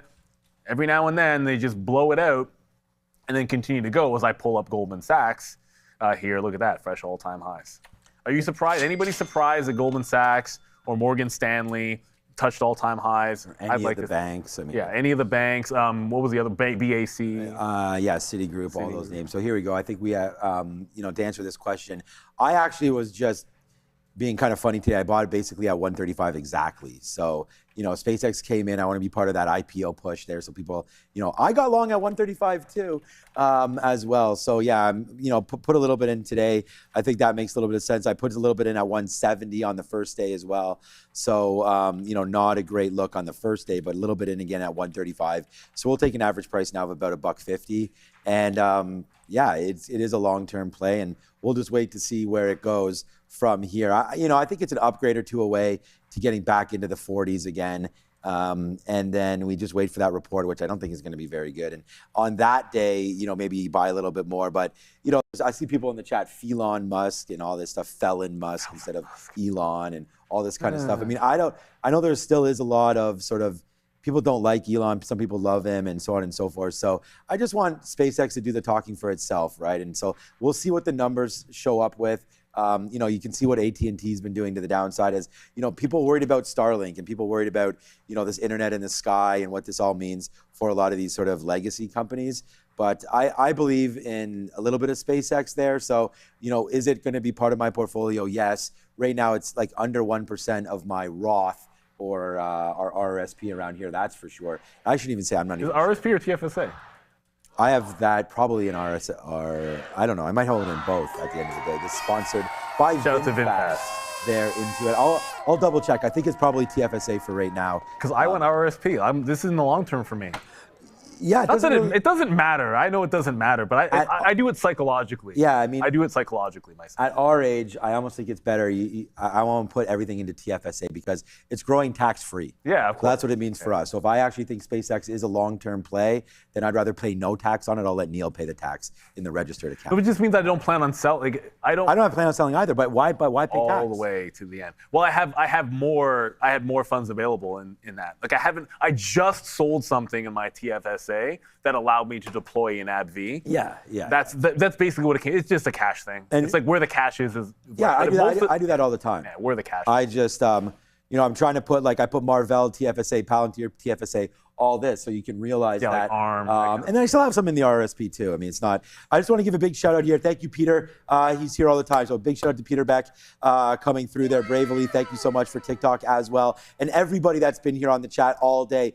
We just want to say a big thank you to you as well. Michael, Save Man Money Woman there, Commodity King, and everybody that's with us every single day, especially on TikTok. We're trying to grow that community. So a big shout out to everybody on there. There it is. What's up, Yeti? There he is. Yeti, have a great, thanks, guys. We had a great afternoon. So, yeah, thank you so much. Stay out of the smoke. We cannot. There's nothing you can do about it. We are. It's crazy. It's not the smoke show that I'm looking for when I go outside. But hold on a second here. Do not, please, nobody, nobody screen cap that or whatever. Send that to anybody right now. Okay, so right here, let's just go over here. Let's go to maps, and then we'll go over here, and we'll go to here. And I want to show everybody, just because we've been talking about this, you can actually go to fire and smoke. Right now, it's not good, man. This is what it's looking like right here. See this blue dot? That's the T dot right there. So it's starting to get bad. And maybe if I zoom out a little bit here, we can see what's coming through. So a couple forest fires in the north, big ones there in Thunder Bay over the last little while. We're starting to go. And if I do this, so right now if you Syracuse, anywhere sort of on the east coast of the United States, you're seeing what's happening. And I have some bad news for you. It's coming for you, man. And it's not going to be great. This is this is tomorrow morning, 6 a.m. It's not going to get much better around here for us anyways. And as you can see, it bleeds down. And look, I just hope everyone's safe. And especially if you do have, some conditions, whether or not it's just breathing, asthma. I'm stay indoors. Doctor, but if you stay indoors, you got to stay indoors. To your point, when I went outside for the walks here this afternoon, man, a lot of people wearing masks and completely something that I think you should maybe do. What's up, Sia? So the score is 0-0 right now. It is not progressed at all. But this is why I think Argentina could potentially lose today, but you never know. They're always good in the second half of the game. Okay. Go England. Okay, we'll see. Right now we did look at the odds. The odds at the beginning was a favor for England. Yeah, now that's tightening up for sure. Yeah, it must be closer to 1-1 right now. I mean, as the game goes on. Wait a minute, this is halftime, yeah. So no, same odds. Huh. It was -130 before, it's -130 right now and +100. It's got a little worse for Argentina, was +105. Really? But that makes sense. If it was 0-0 at the beginning, I mean, it's still the same prediction. I saw it's a whopping 2 shots on net for each team, so very exciting. I would just thought the logic would be like the closer any probability gets to a penalty shootout's a coin flip. Yes. So therefore, the closer you get to that potentiality, the closer you should get to par. But you still have another half and then extra time as well. So and then here's something that if you don't care about soccer or football, you might care about this. Now we're even getting, talking about odds. Right now it's 90% chance of a rate maintain at July 29th. So don't fight the Fed. July 29th right now. Do not fight the Fed. It looks like they will. It looks like they'll give you the green light to keep investing. You you always would think a raise is not great for the stock market, and why is that? I'll tell you. It's quite easy. The money markets are going to react to whatever this rate is, right? So if you go up to 375 to 4, all of a sudden your cash just becomes a little bit. Yo, what's up, Joe? You don't have to wear those. It's too smoky outside. Exactly. I don't know if you can see properly when you're walking around over there. More importantly, Sean, bubbles don't burst without rate hikes. Yeah, that was the dot-com. How many times did they raise was that Joe during or the Pitbull? dot-com Who was that over the there? dot-com bubble burst? There was at least 4 or 5 raises. Maybe, I don't know. You ChatGPT it. It was more than 4 or 5 raises for that. Or just go back to COVID and you'll see a little bit of a run on the raise. Okay, good show here. We'll talk to you guys tomorrow at 8 a.m. Join all of us tomorrow right here. A big thank you to Sia, who has left. By the way, Sia's just like, you know what? She's I said right my there. thing. I know. She's literally right there. I know you. I'm saying you left the people, okay? Sia had her thing about England and now she's gone. There she is. Hi, Sia. Thank you for everything today. Have a great evening. Thank you to Adara, who's always looking up more graphics. Big Joe over here, man. Thank you for staying with us as well. And Sia, so what are you Argentina or England? Put those things away, This Joe. guy, man. I've already told you. See, I can't do that anymore. Wow, come on. To not, the guns have to stay in, but Joe putting them out. Yeah, it's a long story. So what do you think, England or Argentina? I support. You know what? All right. You know what to say. No, I got a death stare. I can't speak on it. You don't even. England. Is your mic even on? Yes. She says Okay, good. England, everybody. Okay, good. No. Yep, she said Yep, England. She said England. She said England. Yeah, she just So whispered Sia said England, everybody. I think she said England by 2 there. I think she she did. even might have said there. Thank you to Sharif, Fabian, everybody that's in the back there. Tiffany, what's up to Andre as well? Hey, what happened to 1 today? Oh, shoot. Come on, you didn't realize he wasn't here, my guy? He wasn't here yesterday either. Oops. Okay, well, hopefully 1 is okay. All right. Brendan. He's not here either. All right, Ramin. Are you here, Ramin? Where's Ramin at? Over there. I think she's over there somewhere. All right, man. We will see everybody tomorrow. Sorry about that one.